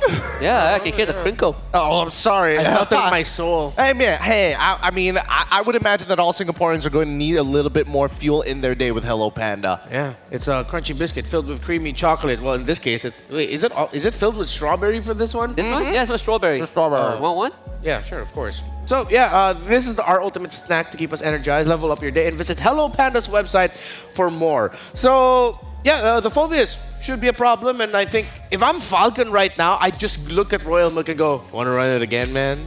I know you want to." One more time. Give it just one more time. It's a best of 3. If it doesn't go well, game number 2, we'll put you in a different hero. The fact that it's such an honest draft, where they started with a high loss, and then they immediately revealed Phobias after that, and it worked out exactly how Falcon wanted it to be. I think just run it again. Yeah. Let NIP Flash respond to it. I think they're probably not going to get blue side this time around. I am interested to see whether NIP Flash wants to take blue side away from the Falcons, or whether or not they're going to stay to the red side and maybe switch up the bans a little bit more. I do feel red is a little restrictive in that particular sense. However, maybe they go back to, comforts. I'm expecting JPL to get a Cho pick pretty early on this time around if they are on red side. Let's see if that will happen in the draft. But of course, from November 22 to December 29, the M6 support chest will be available for a limited time. You can purchase the support chest for 50 diamonds to get a large amount of pass EXP with a chance to obtain the basic M6 pass if you don't have it yet. So if you don't want to get the pass directly, you can try using the support chest so that you can get that. And by the time you get the pass, you already have the XP already won with that, already embedded in it. So use the basic M6 pass to instantly activate the M6 pass, unlock additional pass rewards, and immediately get Claude's Challenger Spark. That is the M6 support chest, available for 50 diamonds each in the game client. I'm so close to this statue. I'm so close to this thing right Really? I am nowhere close. I am so close. Look, as an analyst, I live my life in the most efficient way possible. And every single day, if you have enough diamonds already, you don't need to splurge on so many support chests. You just buy one every single time, and then you go into those daily missions instantly to get a little bit more EXP. I'm maximizing to see how big of a discount I can get.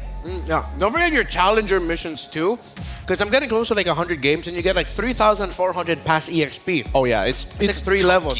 Yeah, there's 3 levels once you reach 100 games. So just keep playing, and you know what? Just like a man who believes in himself, who just told his teammates to keep playing and they eventually won against SRG. Kidex also has some more words about the rise of Myanmar and Falcon Esports. He's going to be coming up on your screens right now, and to him it feels like a fever dream that they've reached top 8 with a different lineup than the old Falcon Esports lineup. Again, the last time we saw Falcon Esports at the world stage, that was the likes of Justin and gang. And now here comes the Databayo We Believe squad of Falcon Esports. It's always very, very vindicative. The vindication you feel, right, when all that hard work pays off and you're finally on that world stage, you're facing off against teams that you used to idolize, you kind of imagine them hoisting a trophy, and you take them down, and now you're one step closer to that, to achieving that dream. I can only imagine, right, being in Kid X's position. Or at the very least, at a bare minimum, if people don't know how that feels like, just think about it. Previous Falcons, Justin and the gang, now known as Mythic Seals, you beat them 4-3 at the Grand Finals on home soil. Oh, that's good enough for me. And of course, here they are now. He's been playing for a considerable amount of time. There was still an MPL Myanmar, the 5th season. And just the development of this group, they were the same, I wouldn't say bloodline, but the same trajectory as Phoenix Esports, if I'm not mistaken, from MSC 2023, when Onyx Esports won the championship then. And even then, there were already a few eyes, but people were just like, give it a bit more time. And finally, they got the time, and they're in the world stage, 1 game away from advancing over the Singaporean All-Star team. Yeah, and getting into the upper bracket, which is sort of like a shortcut, right, to that finals. You win 2 upper bracket, you're in the upper bracket final. You're guaranteed top 3 on the M series stage. You get to skip so much. It is a huge advantage here for teams who are winning in this decider matches to sort out the bracket. But I think there's still opportunity, because I don't feel like we saw the full extent. We saw a good extent of Falcons, but we didn't see the full extent of NIP Flash, which is, I need to see that first before I can believe. Yeah, I think another thing that we could tell from NIP Flash is, we pointed out, especially in the early to mid game, the macro decision making, rotating at the right time. It seems like they weren't hitting in what we see as the right points to apply pressure on the side of Falcon Esports. But as basic as you can get in the objective team fights, when we thought the gold laner, the Granger, Benny would single-handedly end the game already up against Curtizi's Veil. That happened because I was screaming at the top of my lungs while that was going on. Guys, just get the Bruno to clear the mid or something first, and then you dance around the objective. So let's see if they'll improve on that. But here's the head-to-head between Dax and Hades. Yeah, see, Hades is a big farmer, right? Like GPM-wise, the stats favors Dax a bit more, but it also comes down to like how these two teams play in a sense where Dax, he is not afraid to get his hands dirty. He's all for the KDAs. But for Hades, you put him on Alpha, it becomes more of a supportive role for his team. It plays for Vanix and Kurt like we've seen even in the previous game. Interestingly enough, the average turtles where we see the biggest difference for Dax here. 62%, having a 12% advantage over the 50% coming in from Hades. And considering how the Swiss stage actually played, I'm surprised that he only has a 50% average turtle rate. Yeah, that should be at around 3 to 4 turtles more than Curtizi, and that's sort of big because when you really think about it, a lot of our games are the games that they fought in were best of ones. You know, it wasn't before. It just had like 2 best of 3s at most.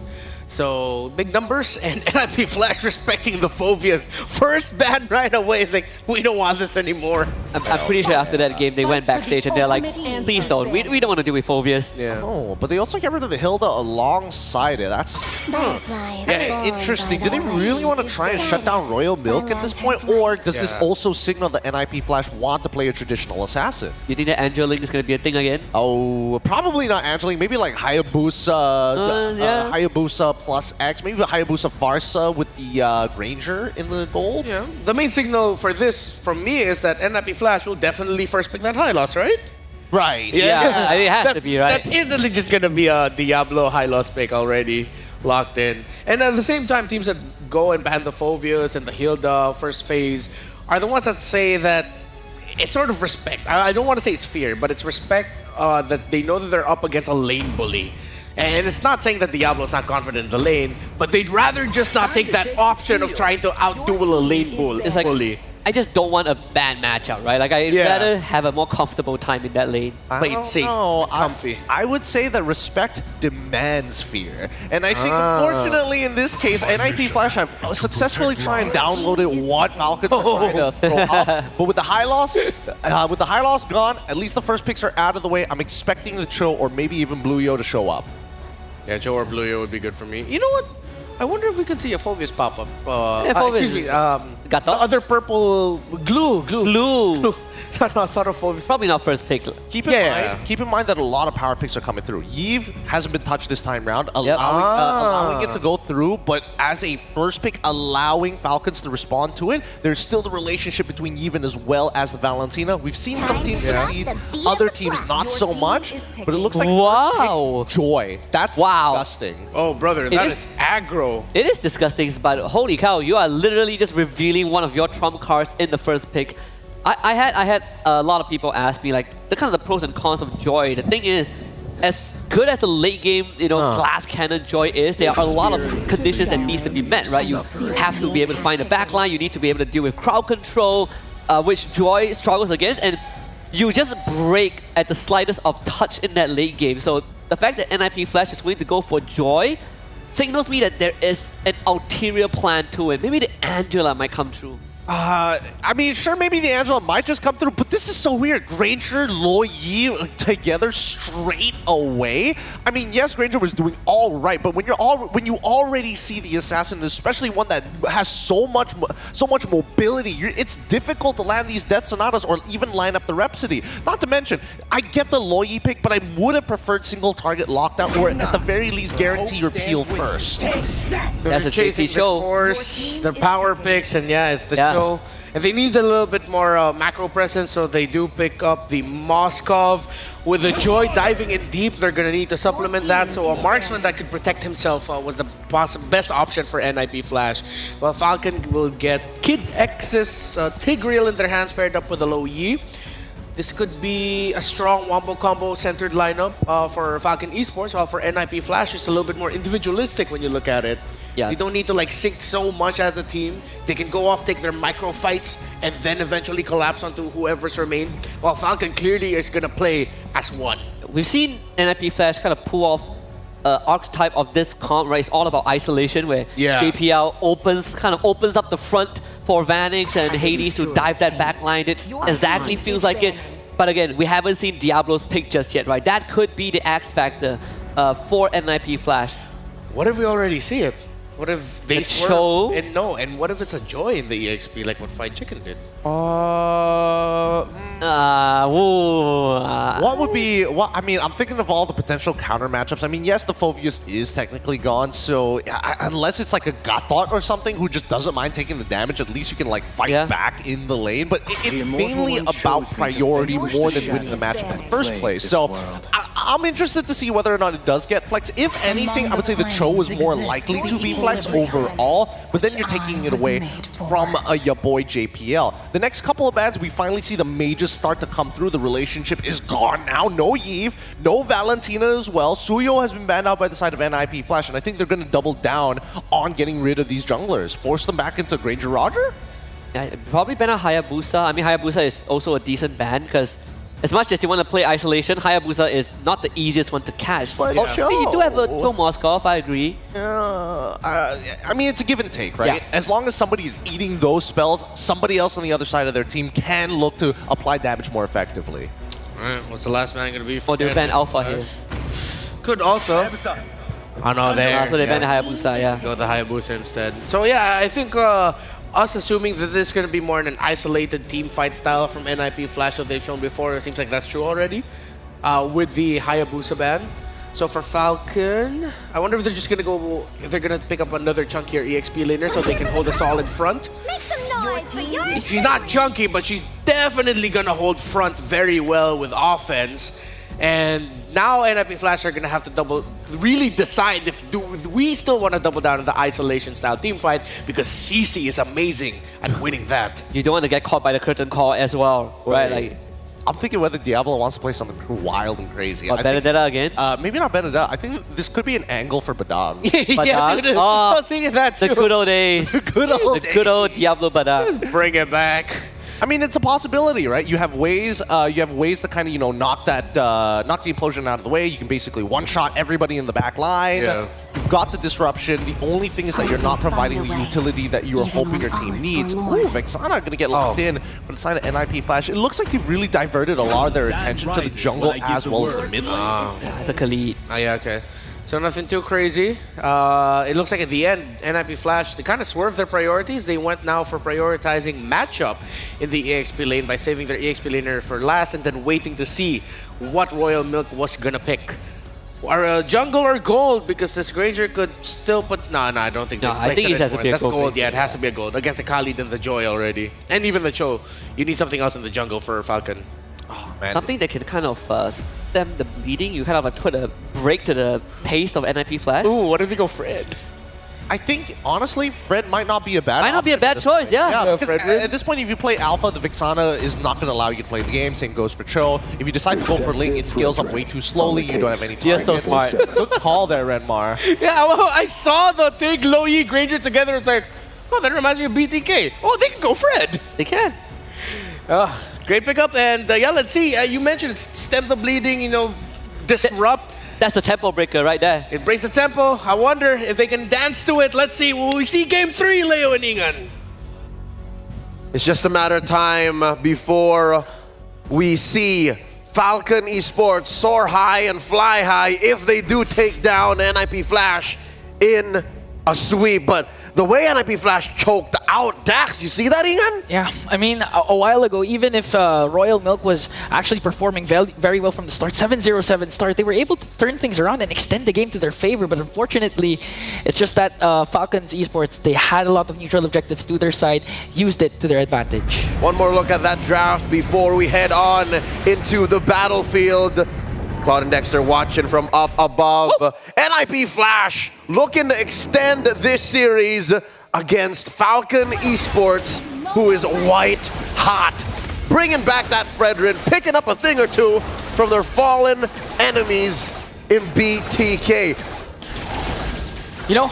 The scary thing for me is even though the Joy is a late game here that scales up, Surprisingly, Joy has been performing very well in M6, getting a lot of early kills. And with the current composition of NIP Flash, specifically Diablo, on the side of the Khalid, you can expect them to be, compared to game number 1, be more aggressive, but at the same time, more calculated and trying to delay the jungling speed of Dax. And that's the beauty of NIP Flash's draft here. They're super agile, super mobile. I'm expecting Falcon Esports has to pick very specifically where they put their big ticket ults. I'm looking at the implosion. I'm looking at the diversion. Oh, Kid X here, down to a fifth of his health. That's a TKO sent home early. And you can expect NIP Flash to just continue the aggression, try to gain mid control, for at the very least for the first 2 turtles, not letting Falcon Esports to go for their usual rotation, force them to be reactive and not dictate the tempo that as we've seen compared to game number 1. You see here the Emperor living rent-free in Falcon Esports' jungle, giving Dax one hell of an early game. A minute and a half elapsed. Benny versus Vanix. How do you reckon this gold lane matchup is going to go? You think it's going to be as quiet as game 1? Like, nobody touched them for like the first 5 or 6 minutes. I think it's going to go the same way. They're going to all focus on the XP lane matchup, especially when it comes to the very first turtle.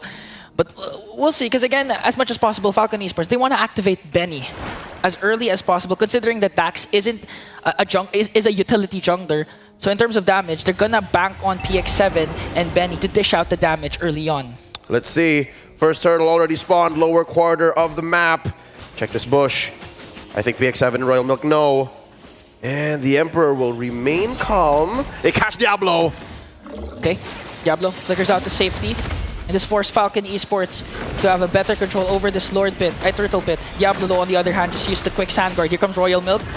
With a dispersion rotation, Kid X onto the backline with the ultimate connecting onto the members of NIP Flash, but the first man down will be Dax.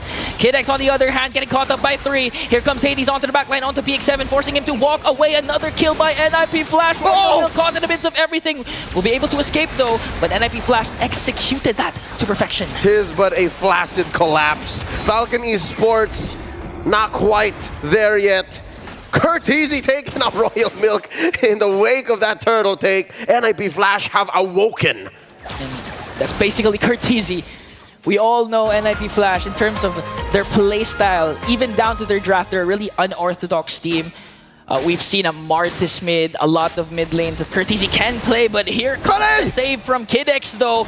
Benny, one more hit. Kid X and PX7 working to try and save Benny away from harm's way, and NIP Flash will disengage. So far, Falcon Esports, all they could do really is put up a wall between their cores and NIP Flash with 1,000 ahead, given that they're waiting for Benny, they're waiting for PX7, even Royal Milk. I'll tell you now, I think it's a very Royal Milk lineup. Oh, Vanix! They're just waiting for the perfect opportunity to strike onto Vanix at the 3-man rotation from the Triple X mid-trio of Falcon Esports. That was a kill they were willing to take any given day. If they weren't going to play defensive, those pickoffs are going to cost them. But if they get it on Vanix over and over again, on Kurt, on Hades, then maybe we got something. Maybe the Burmese are cooking. Falcon Esports down 1,000 gold here. 4 minutes in the upper quarter is where the turtle will spawn next. 45 seconds. They aren't checking as much as JPL is. So that means Hades is getting free farm. Yeah. And the thing is, towards the late game, if ever we reach that part, it might be alarming for NIP Flash. Even if they have the Moskov that has good macro presence, you can't just split push at any given moment, knowing that PX7 in Kid Hex has this Louis integral combination that just can lock you down wherever you try to do the split push. It's a matter of time. It's not when, it's not how, it's if they can catch NIP Flash. The double Purify actually makes quite the difference. Curteasy and Vanix not going to be as easy to catch. Now, they're prepping up for that turtle take. This Eternal Duel down bottom. Royal Milk versus Diablo. This is a very clear decision for both XP laners. Oh wait, there's a kick by the Emperor. There's an angle coming in from JPL for the kick onto Dax. Energy Eruption is there, but Benny just giving out the damage and gonna bring down JPL. All of a sudden, Falcon Esports in full control of this turtle pit. That's why Falcon Esports was delaying the whole thing, because they were waiting to collapse on the one. Diablo very low. He has to recall there as Dax gets the turtle. Kid X on the other hand, implosion play. They're going for more. They want all the smoke, extending their lead, and Falcon Esports breaks the tempo of NIP Flash, now invading the jungle. That was so hot. A kill and a turtle apiece. Okay, as they steal away the purple buff, they might get a sandwich play. But here comes JPL just trying to delay the push that Falcon Esports can bring. Vanix clearing out the minions. Benny, here comes BX7 as well. Will they be able to save it? Dax though on the other hand, energy eruption onto JPL. Will they commit? Okay, they're not gonna commit. Not much of a kick from JPL. That's the beauty of these Fredrin lineups. And now suddenly it's Falcon Esports on the offense. They're the one asserting their dominance. They're the one moving in, proactively pushing forth their tempo. They're up 1,000 now. It looks like this turtle coming up in about a minute should be theirs too. Yeah. And that's the thing, because of the presence of the Louis diversion, it gives NIP Flash some sort of urgency to try and check all the brushes. You know, make sure that there's no open, there's no angle for Falcon Esports to make a crazy play. And I reckon it's those angles that they're forcing on JPL that's getting them off time. Because, what, back to back now. Whoa, Curtisi! Okay. All day low! Fortunately, JPL was able to block the Death Sonata. Here comes Diablo to try and force Falcon Esports to disengage. That was one Death Sonata away from a Curtisi takedown. And here comes the diversion! They might be able to sandwich Hades, though.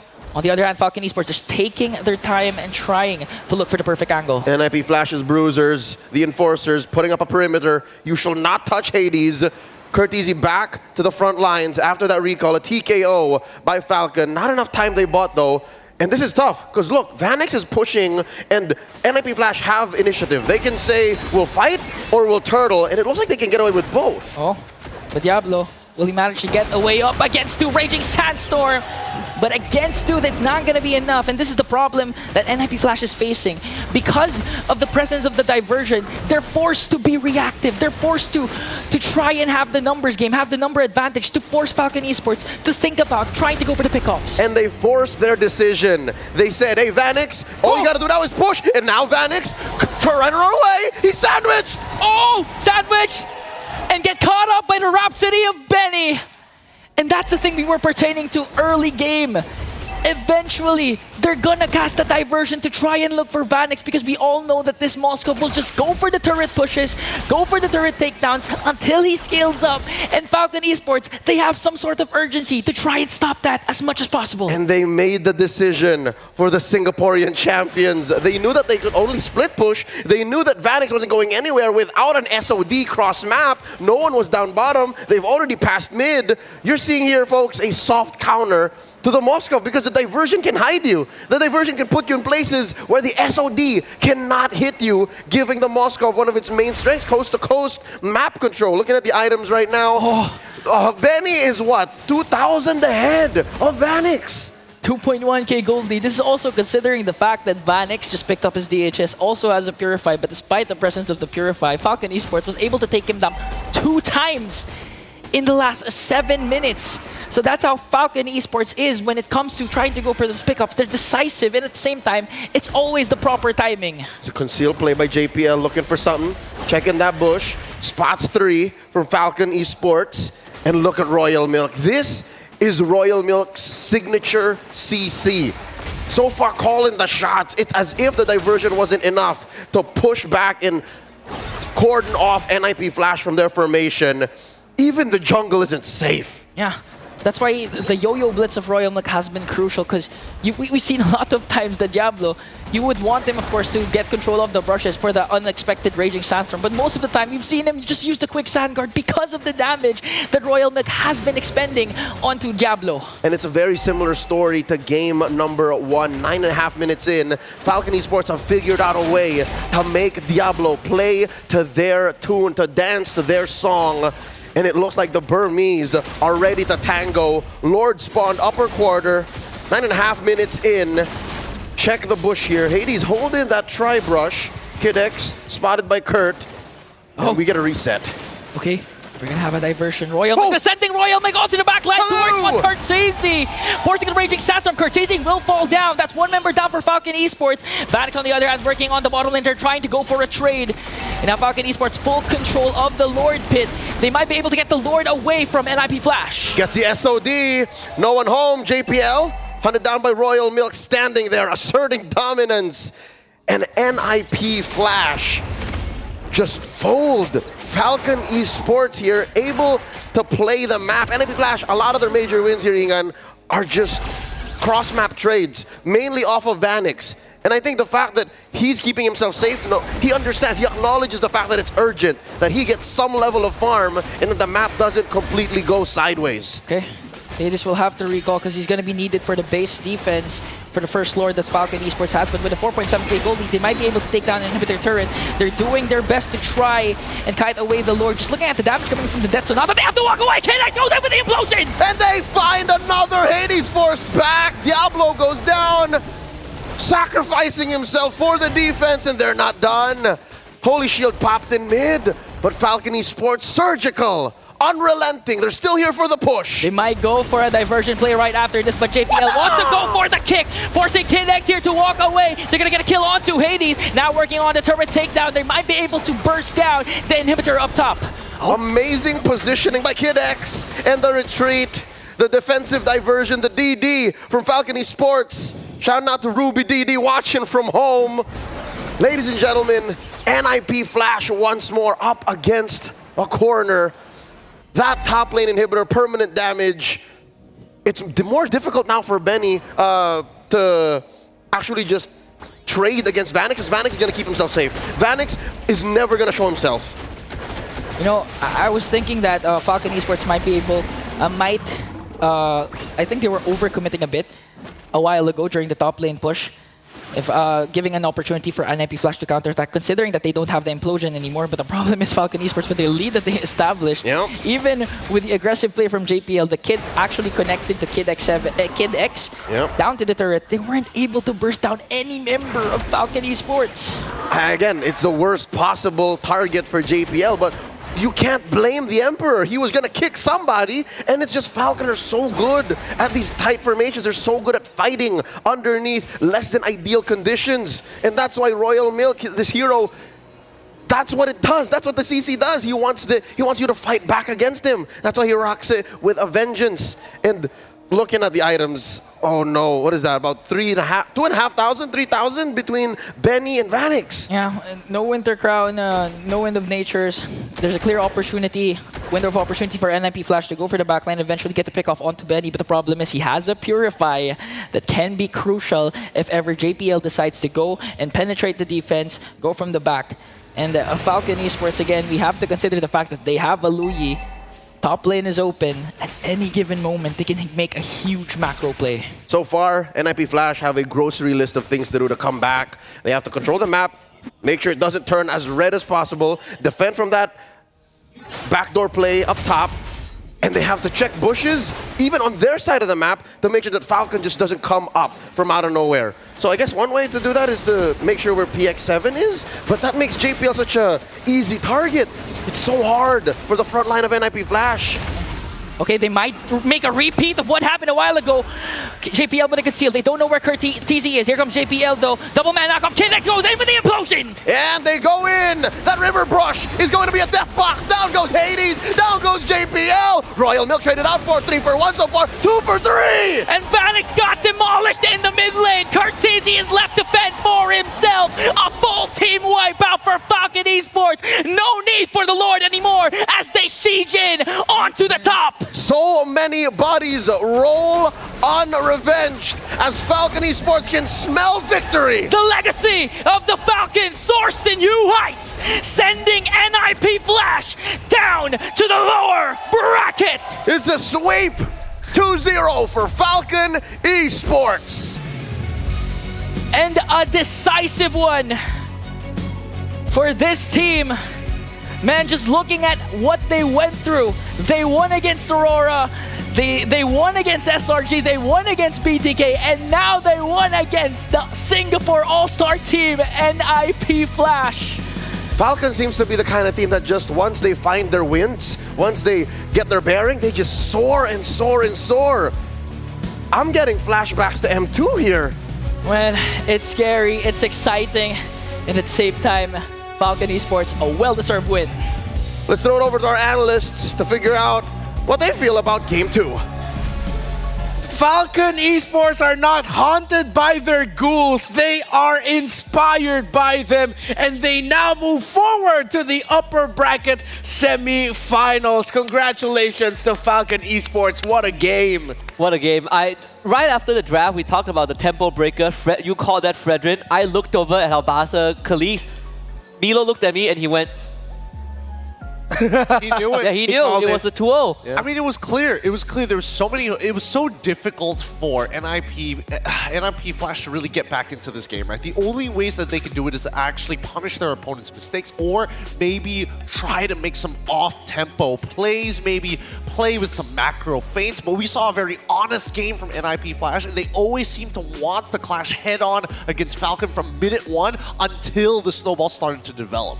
And now NIP Flash are in this tough position. Any team that loses this first round of the knockout stages has to crawl through 4 series to make it to the grand finals. 4 BO5s to make it to the grand finals. While now Falcon Esports just needs to fight potentially at 2 more grand finals, win 2 more grand finals to make, 2 more series to make it to the grand finals. So many finality to it all because we just saw NIP Flash drop and Falcon Esports move forward. So now, of course, with Myanmar happy, we're going to be hearing from them in just a bit.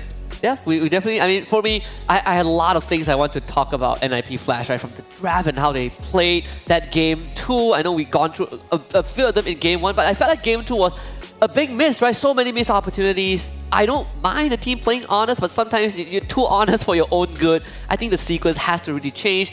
I think Gideon told me that they probably woke up on the wrong side of the bed today. I kind of agree, but we'll leave it for later. Yeah, that's what it felt like. But of course, let's revel in the victory of Falcon Esports in Myanmar right now, as we're going to toss you on over to Rose to talk with the winning team. The Flying High Falcons of Myanmar has just set the Singaporean All-Stars team down to the lower bracket with a clean sweep. Right now, I am with Coach Nyo Chao and Dax. First of all, how are you guys? Thank you. I'm fine. You're fine? Just now, he was like, happy. Are you happy? I'm so happy. You're so happy. Were you nervous? You're nervous? Were you nervous just now in the game? Yes. You were nervous. Did you expect 2-0? Or you thought it was a 2-1? Did he expected it to be a 2-0 or was he thinking it was a 2-1? 2-0. That one I understood. He was expecting a 2-0. Okay. Now, Coach Nyo Chao, just now, everybody was shocked that you guys picked Roger. Can you share why you guys picked Roger? Yeah. In Roger Pit, we already trained maybe 100 matches in screen. 100 matches? Yeah. Roger versus Alpha. Okay, but why? Because Roger is the old meta, right? This meta, we haven't seen a Roger jungle. So why did you guys think it will work? Yeah, I think if they ban assassin, we need to play one hero, yeah, right? That's why we train outright hero Roger. Oh, so does that apply to Fredrin as well? You guys like to pick non-assassin junglers? Yes. Yes. Okay, Dax, since you're the one playing in the jungle, do you like assassin or not assassin? I like assassin. You like assassin. Why do you like assassin? It's okay, there's a translator. Why do you like assassin, Dax?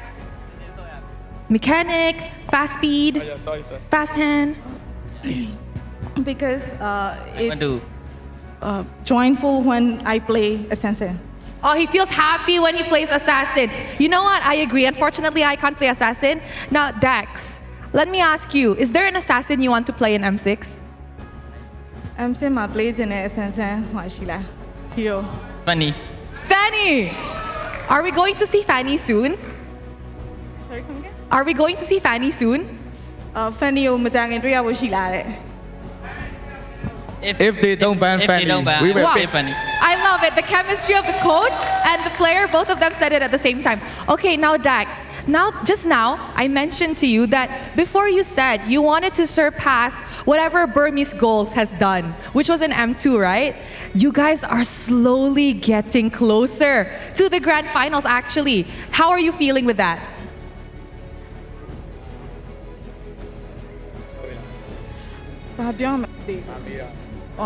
Burmese goal surpass လုပ်မယ်ဆိုပြီးအရင်တော့ Dax ကပြောခဲ့ဘူးတဲ့သူတို့ကအရင်တော့ M2 တုန်းကဒီပါခဲ့တဲ့ team ဆိုတော့အခုတဖြည်းဖြည်းနဲ့ဒီ legacy ကိုလုံနိုင်ဖို့အတွက်ကိုနီးကပ်လာပြီအဲ့ဒီအတွက်ကိုဘယ်လိုမျိုးပြင်ဆင်တာလဲခန်းစားရလဲပေါ့ပြင်ဆင်တာပါအများကြီးပြင်ဆင်တာပါ training တွေဟို screen တွေကိုမနာတမ်းနားရမရှိပဲနဲ့အများနဲ့ focus ပြီးတော့ train ပြီးတော့ကျွန်တော်တို့အကောင်းဆုံးကြိုးစားနေ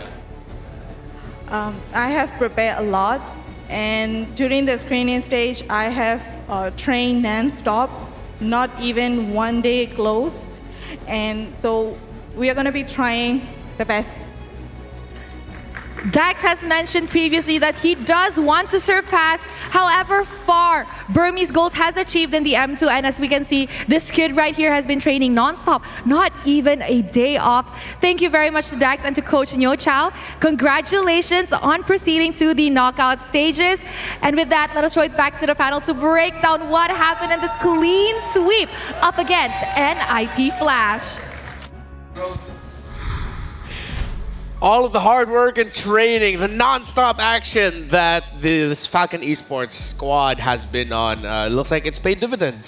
They've done so well throughout M6, and them defeating NIP Flash in that manner that they did, I feel like it's an even bigger statement. It sets the bar for the action we're going to be seeing in the very first round of knockouts. Yeah, for both teams that came to the 3-1 bracket and ended up matching against one another, I didn't really expect the series to go this way. I was expecting it to go 2-1 either way, but Falcon, they really just dominated the playing field. Yeah, absolutely. That's why I think the NIP Flash, they're not playing their A game right now, and that's a little sad to see, especially now that they have to drop down to the lower brackets.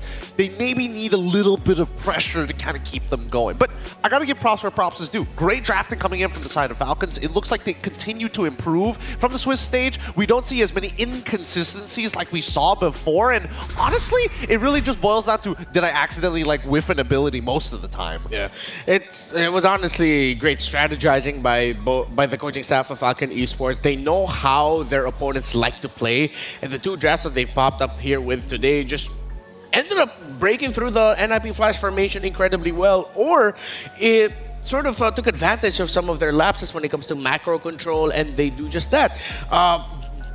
Gideon said off screen, Benny, he's a damn good Granger. He is now on the map as one of the best Grangers in the tournament. I gotta give it to him. He's got really good resource management, right? And when he needs a Death Sonata, he's got shots, but he doesn't waste it willy-nilly. He doesn't open up the map with it most of the time. He's allowing the rest of his team to do so. But I think, even though he's doing really well, there are a couple of things I can't accept. Number one, Diablo, second item, decides to go for the Oracle instead of going for a Dom Ice, which I think would have been very helpful not only in lane, but for the whole team fight. Somebody needs anti-heal other than Curtisi, who gets zoned out, all because Royal Milk package into the back line. Yeah, then that one credits to PX7, right? Like the mind of a Loyi player, being able to see these big angles and making the right call, and just delivering FCon kind of that team fight win, right? Like if game 1 the -1 factor was a veil from Kurt, game 2 that -1 factor is PX7. Yeah, I think a good way to put it also is that Falcon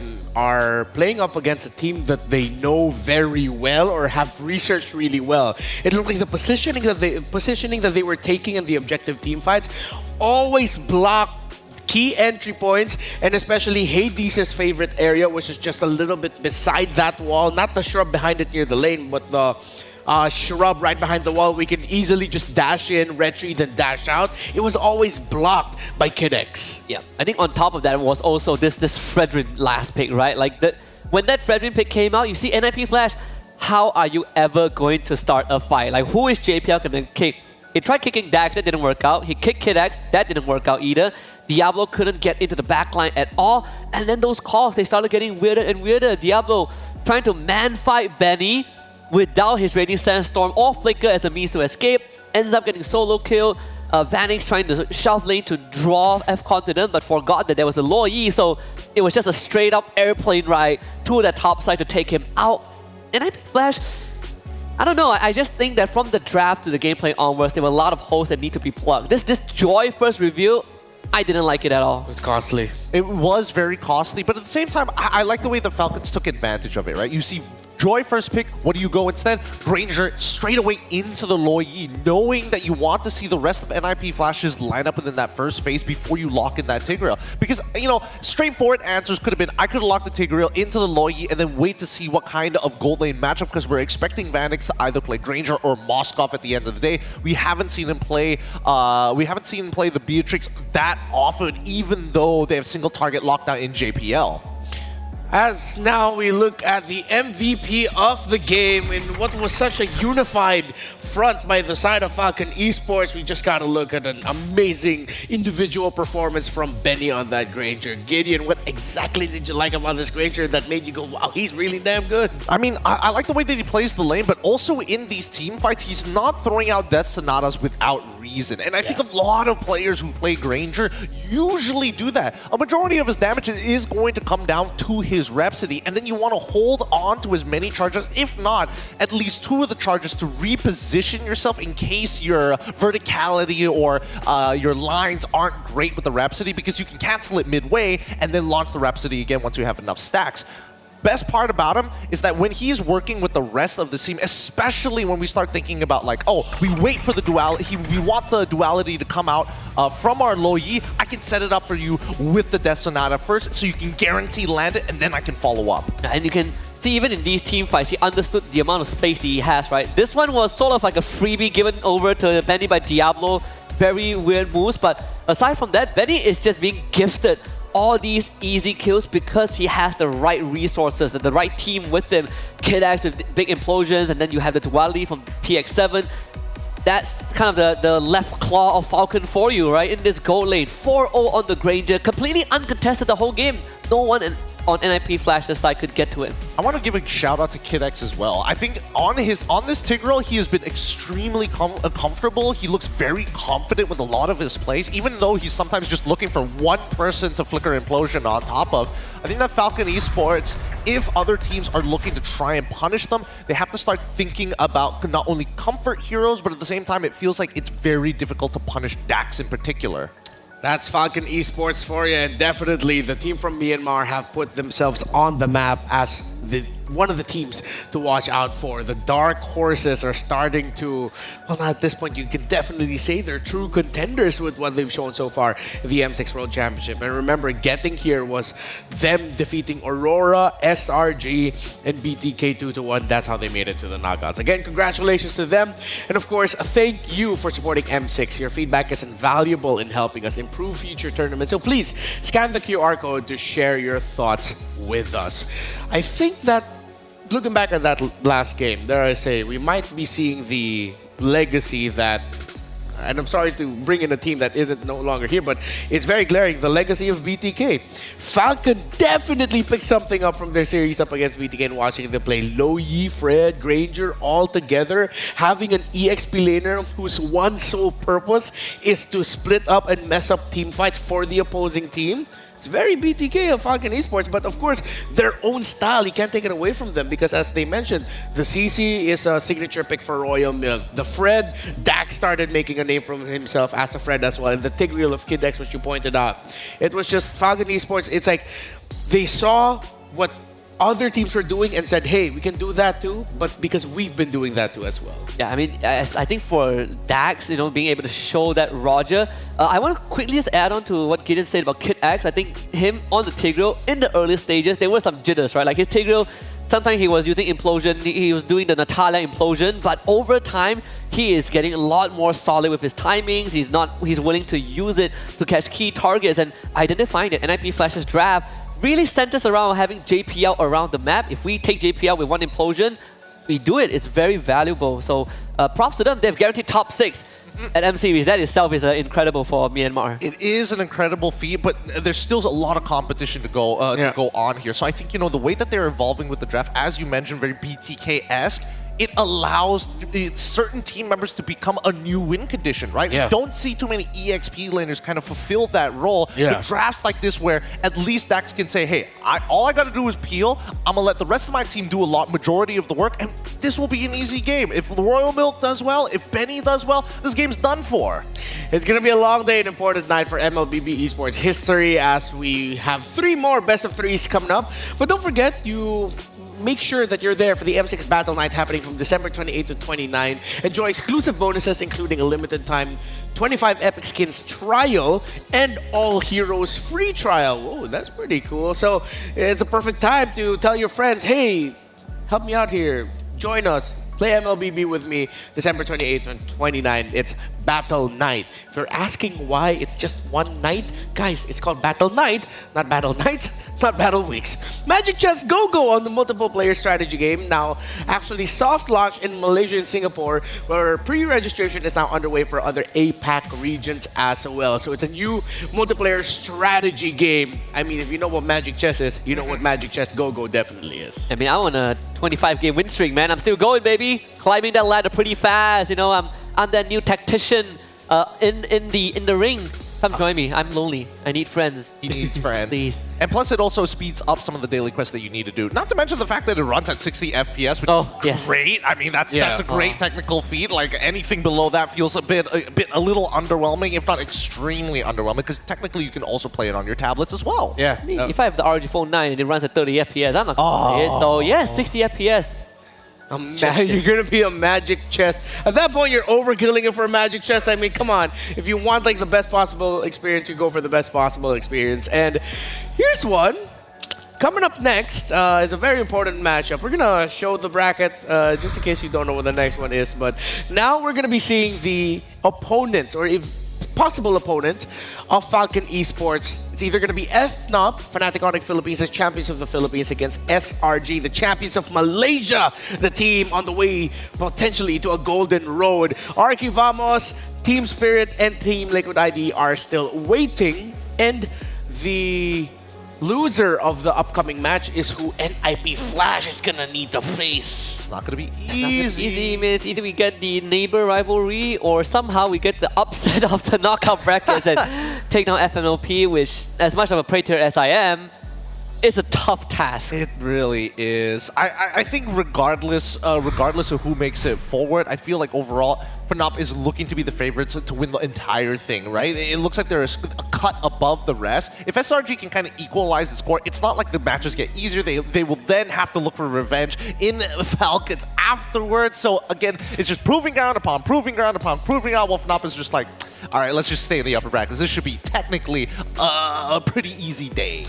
Yeah, that's the match coming up, folks. A match that maybe we thought we'd have to wait up until later in the tournament to see. On the very first day of knockouts, they're not eliminating each other just yet. They're fighting to see who Falcon Esports will be seeing in the next round.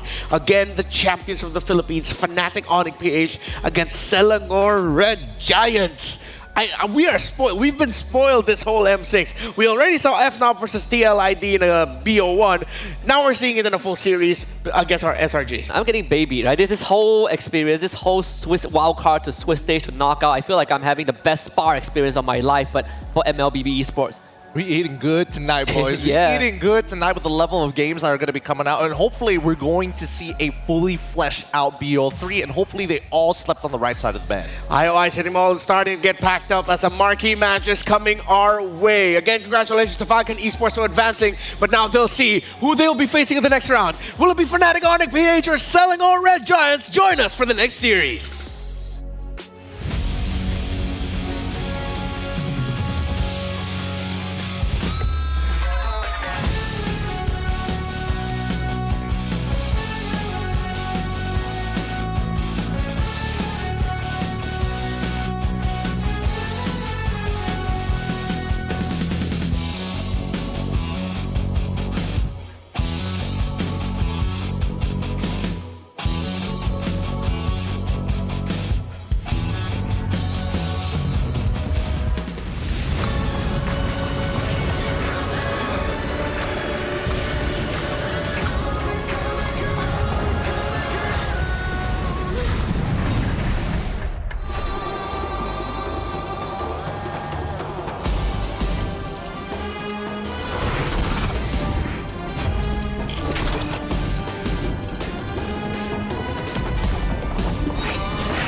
Glory starts now.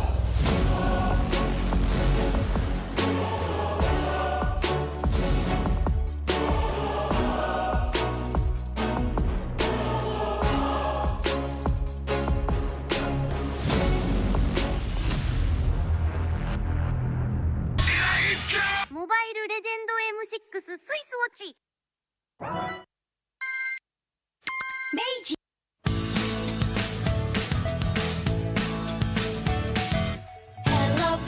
Hello Panda, semua suka biskuitnya.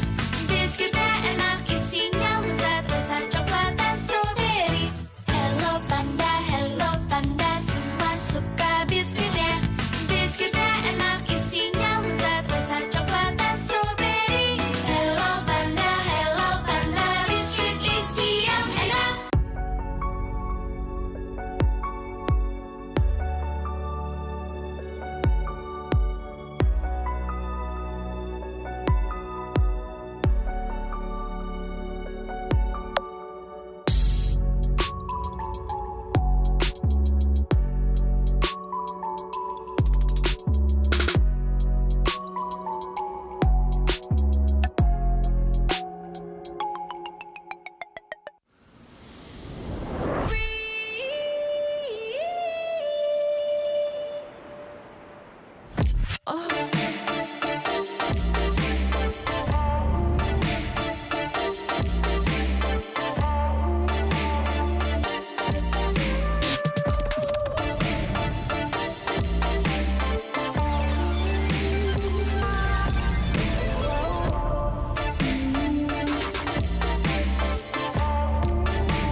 In MLBB, each of the 5 players plays a distinct role. Whatever it is you want to believe, But how do these roles work together on the world stage? Going Sons, who picks up the Mid laners and roamers are the bedrock of the team. looking for the knockup, not able to find a sense who he wants for, takes him out. Whether it's picking beefy tanks, mages, or sustain, together they provide crowd control and damage in the early game, making space for the team to farm or secure objectives. Then we have the EXP laners, usually playing tanky heroes. They poke and zone the enemy to create opportunities. All right, let's see another fight commences here. Gear goes in. It's going to be a lot of damage played. While the roamers pick to fill the team's needs and support if needed. EXP laners must win their lane and protect their tower with aggressive confident play, ensuring map control for the team. Ooh, final slash. Finally, we come to the junglers, the early to mid game finishers, and the gold laners, the mid to late game finishers. Fiery, the god in the jungle, takes a double kill. For junglers, whether it's frontline tank utility or assassin early game assassin burst, they form the core of the team. They act on the space created by their team to finish off objectives, utilizing power spikes with the early game advantage they get from farming the jungle. Should be a retreat from the Burmese gold, and they get sent down into the ground. Gold laners focus on farming for gold to become late game monsters. 1v3. They are savvy observers, staying out of trouble and positioning well to deal the most damage with their fragile heroes. Do you agree? How would you describe the roles that make MLBB greater than ever?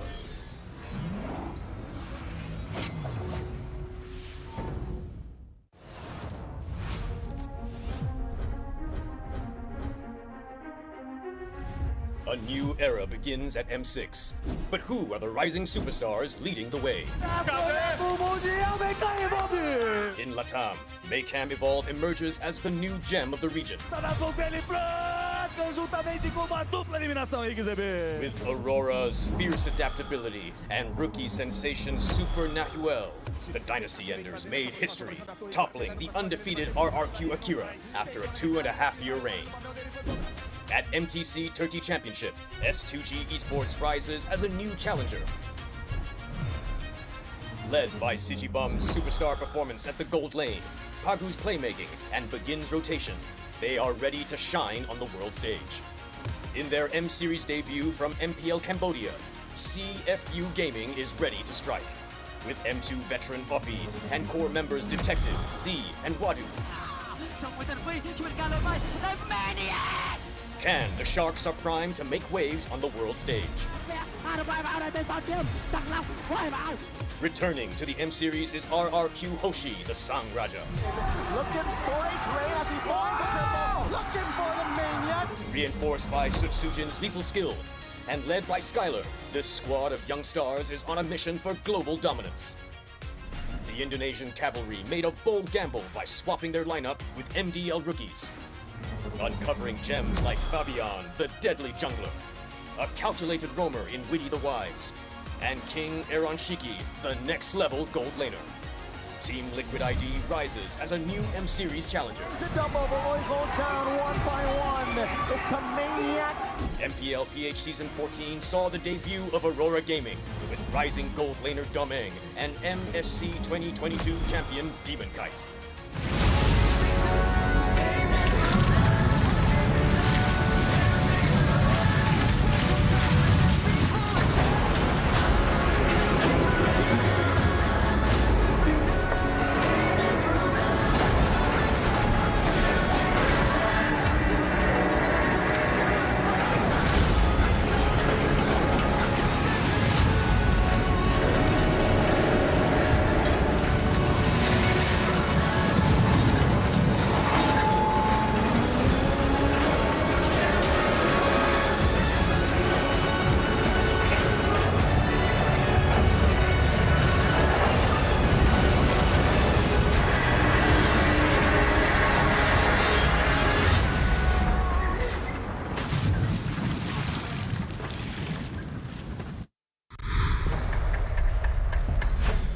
Universe defied them. They wanted more. They wanted to be at the top. But the universe said no. Until something snapped and they started breaking records at home and eventually took it to the stage internationally, where everyone has eyes on them. Which team am I talking about? Well, it's both of them. Fnatic Onyx Philippines, the champions of the Philippines against the champions of Malaysia in Selangor Red Giants. It's the second series of the day, and only one of them will advance, with the other falling to the lower bracket. My name is Renmar Santa Cruz, just call me Renmar. Still here with Husky and Gideon Q, and I just realized I'm sharing the desk with two Malaysians. Yes. Dude, FNOP have shown such a solid performance, touted as the favorite to win the whole thing. So we gotta somehow outnumber you, right? So I think it's fair, 2 against 1. Yeah. Also still odd against us though. Hey, consider this evening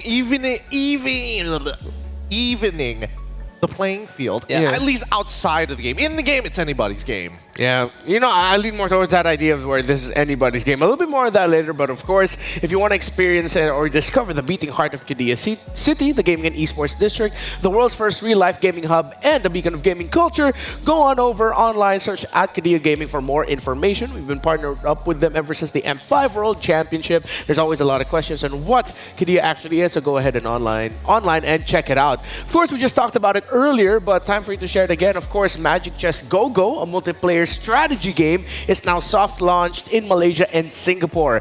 Just a reminder for y'all, Magic Chess Go-Go is actually separate from the Magic Chess game mode you have in your MLBB app. This is a whole new separate experience, Magic Chess experience for you. So if you want to put your strategies to the test, outsmart your opponents, and claim the ultimate victory, go ahead, scan that QR code for surprises and for more information online. It's a fun game. I enjoy it. I mean, it's an auto battler, and most people are going to be like, oh, they gave the same impression to MLBB that they do to these types of auto battlers, being like, it's just a mobile game, it's just for children. It's a lot smarter than you think, and it has at least a good amount of depth to it to utilize against your opponents to quote-unquote outplay them. Yeah, and think about it. With 1.5 billion registered MLBB players across the world, you definitely will be going up against some very crazy minds in Magic Chess Go Go. And of course, to celebrate our 1.5 billion milestone from December 6 to December 23, you can join the event and complete tasks to get a random epic skin for free. That's in-game in the Mobile Legends Bang Bang app. Thank you for your unwavering support and you being part of this incredible journey all across these years. You know what? Recently, what's come up? A lot of those old screenshots from when the game was so much younger. Yeah. And sometimes I'm just like flabbergasted with how much things have changed in MLBB. It's like the glow up, right? The glow up phase, yeah. right? You look back at your own photos from a decade ago, you get to see that change as well.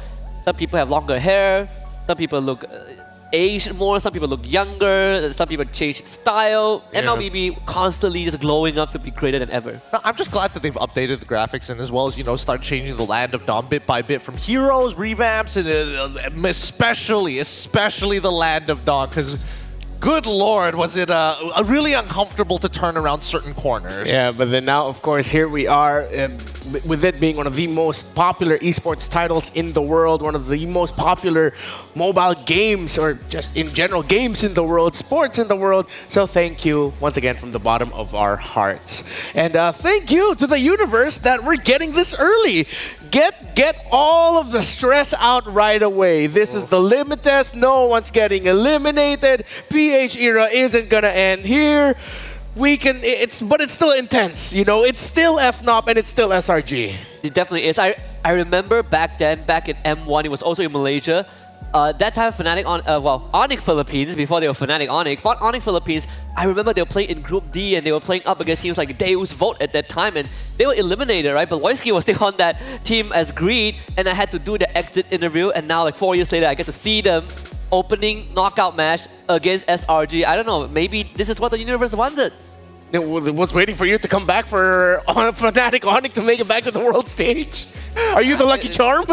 It could be the lucky charm, but at the same time, Fnatic Onyx are looking to be the favorites overall. This is why I'm nervous for this matchup, because as much as SRG is going to test themselves against one of the favorites, it could go both ways. And I think pre-preparation is going to be especially key in this matchup. Luckily, nobody gets knocked out, so I can wipe my sweat just for a little bit. Well, remember, as much as Fnatic Onyx Philippines are the favorites, there was another team in their way. The team that is on the step, to completing the Golden Road. The only team to win 2 MPL tournaments in 1 year plus MSC. Now they're just waiting to see if they could win M6. That's SRG, but the gold standard stands in the way of the golden road of the Giants from Selangor. This is, it's a crazy storyline, right? Because at the end of the day, nobody has achieved the golden road. The closest we've ever been is obviously with the Onyx from the Indonesian side, but even they failed at the very end. Obviously, we want to be looking towards Onyx Philippines to win it all. However, it's been a very long journey, and they've been denied so many times for actually reaching the M Series. Because MPLPH, at the minimum, one of the big 3 regions in the world. They get 2 representatives to go on. And because of how competitive their series has been as an overall competition, getting 3rd just feels so bad. Yeah. In the Philippines now, because of just how much success there has been with the Philippine era, it's like, weirdly enough, for some people, or a good amount of very vocal people are saying it's either championship or bust for the Philippines, which is so weird to say, because achieving a high rank in an international tournament in MLBB esports today is a big enough achievement in itself. This is there's a lot to explain with the story of key players between these 2 teams. So please watch this and join us for the journey. Rise as one, it's TNC Pro Team. When I first joined TNC on MPL stage, I cannot handle the pressure. That's why I cannot play really well.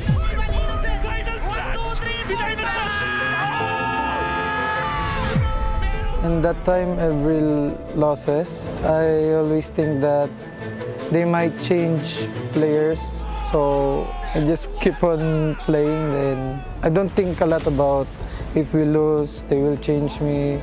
I just focus on playing that time. As Onyx goes for the sweep, TNC, what went wrong? After my second season in TNC, I already talked to my girlfriend that she doesn't want me to play as an import because I really want to try, but I think I cannot find a team on MPLPH that time.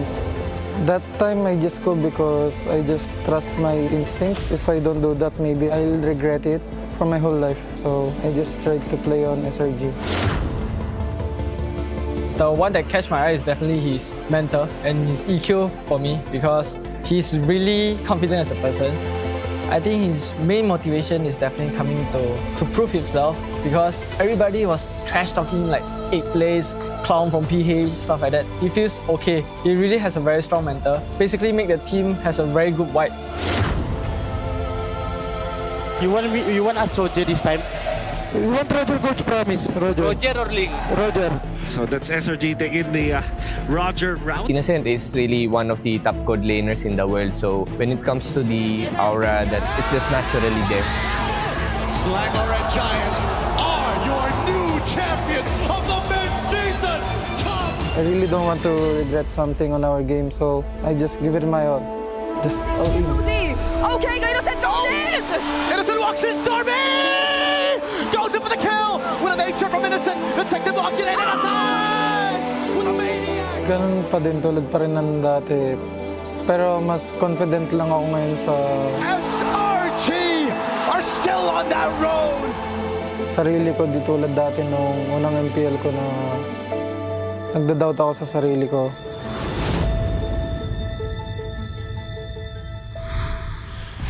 It was him trusting his instincts and the goal to delivering his best that led to SRG where they are now. The play that he committed with the rest of the remaining members of SRG against CFU in that Game 3 as that Moskov ensured that the Golden Road dream stays alive. That is the story of Innocent. Yeah, when no one trusted him, he trusted himself, right? He trusted his instinct. Came over to Malaysia, instantly became FMVP Season 13, won 2 back-to-back MPL. Got asked for a Roger pick in MSC Finals, Game 7, wins that, and then became the national hero, as the BM broadcast called him, when he beat CFU with that Moskov. Honestly, I was asking this ever since the new SRG was formed at the very beginning of this year. After winning the first MPL, the question was like, how are these how competitive is MPLPH? Because TNC Pro going basically no wins at all, and these players suddenly, even King Kong from the side of Fnatic, Onyx, PH is doing amazingly well. Something just wasn't working there. Let's look at the quote from Innocent on your screen so that we can understand one of the stars of this story that we're about to see just a little bit better. He said he expected to face Fnatic Onyx Philippines and it wasn't surprising. In fact, he wanted to go up against them since he never won a game against Kelra in MPL Philippines. During 2 seasons with TNC, he couldn't fully showcase his skills because he was afraid of being judged, especially with so many champions in the Philippines. Facing top gold laners only added to that pressure. So it seems like the pressure that is the pressure cooker of MPL Philippines eventually molded this man into a MSC winning, 2-time MPL winning champion. Aged like fine wine, right? You guys produce the best talents, you know, arguably, undoubtedly the best talents in the world. Like, even we saw in the video, right, he went from being clowned as the worst marksman in MPL Philippines for the longest of times when he came to MPL MY to now regarded as one of the best, even getting credits from people like Super Marco. So that's a huge improvement from how he was back then.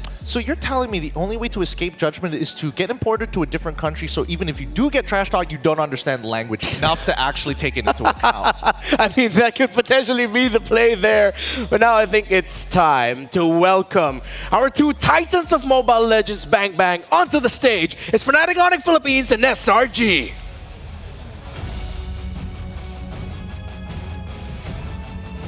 Entering the stage is a team looking to extend their region's dominance.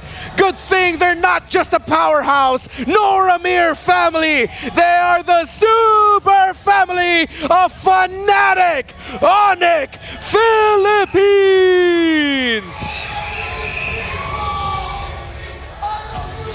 Going up against them, Mr. Pride of the host country. Bumpy as their journey down the Golden Road may seem, they're walking stronger than they've ever been. Malaysia, give it up for Selangor Red Giants!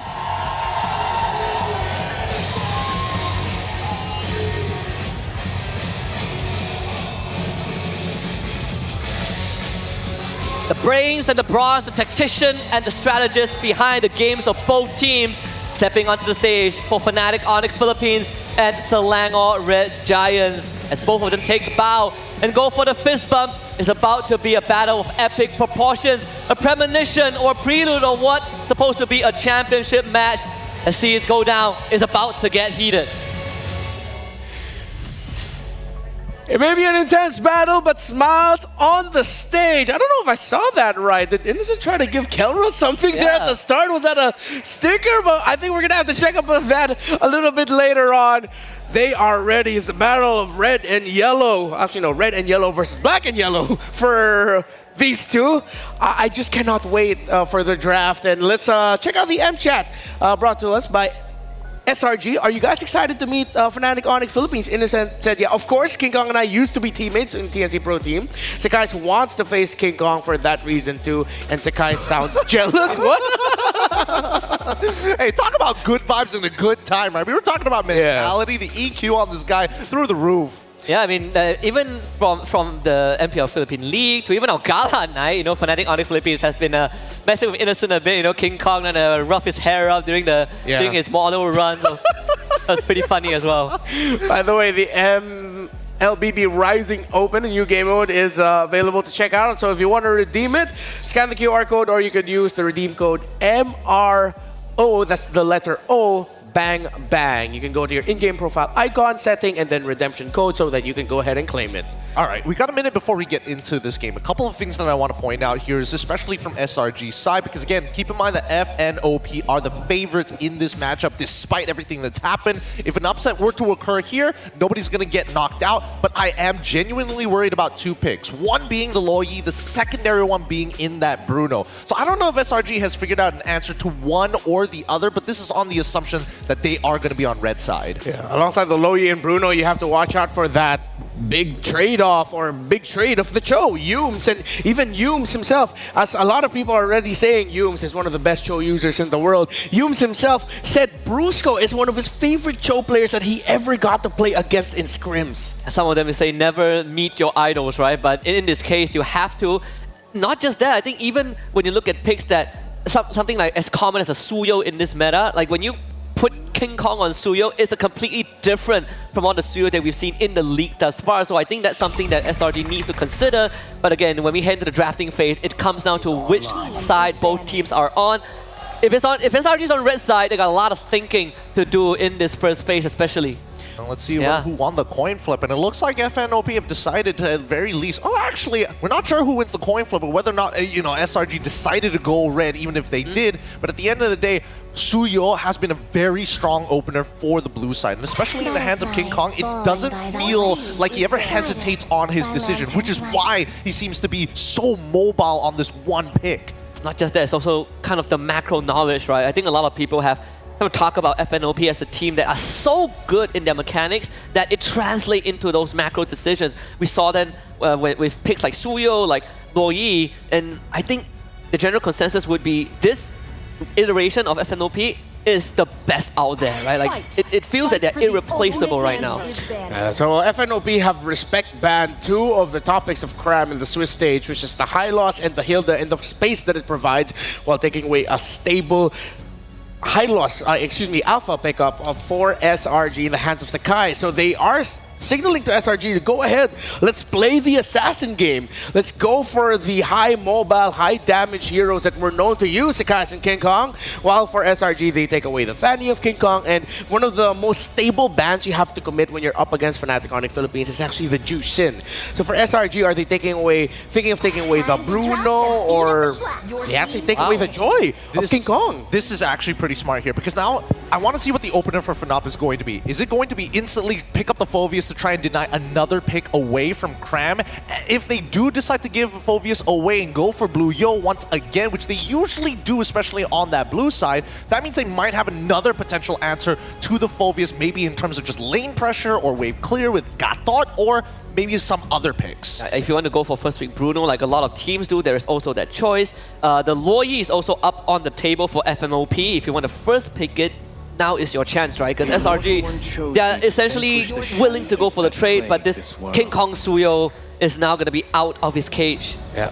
So the next possible trades are Cho, Suyo, maybe even a surprise Low Yi steal as one of the first 2 picks on the red side, so that Super Friends won't get his hands on it. Though they did get a loss against BTK with that hero, FNOP are very prideful of that Low Yi pick. Yeah, they are. And very understandably so, man. Super Prince is one of those Lo Yis where it's hard to imagine Lo Yi without him. Yeah. Now, Lo Yi stolen away, but they also decided to take away the Cho.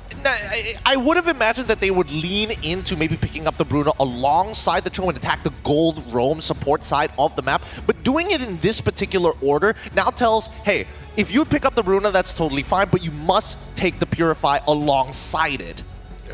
That and also, this...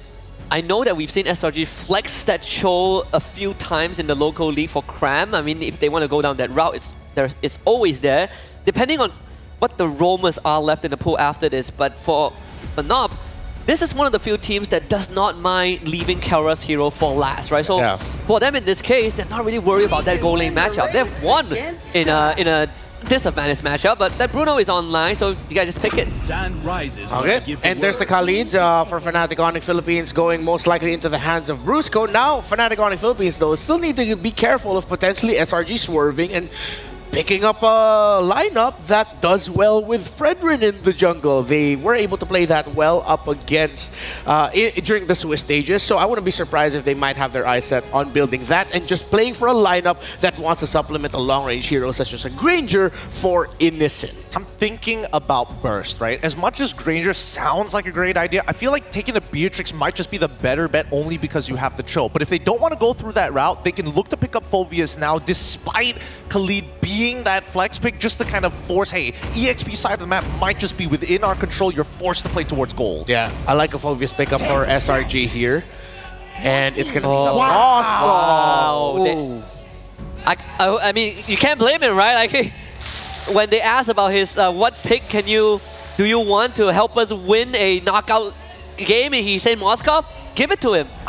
This is a very interesting idea because this feels very NIP Flash, right? Yeah. It feels like they kind of want to play with the diversions. They want to sneak into the back line at key opportunities in this game. And as an SRG fans are building up the hype for the second half of the drafting phase, there are still a lot of holes for both teams this side. It doesn't look very lopsided right now.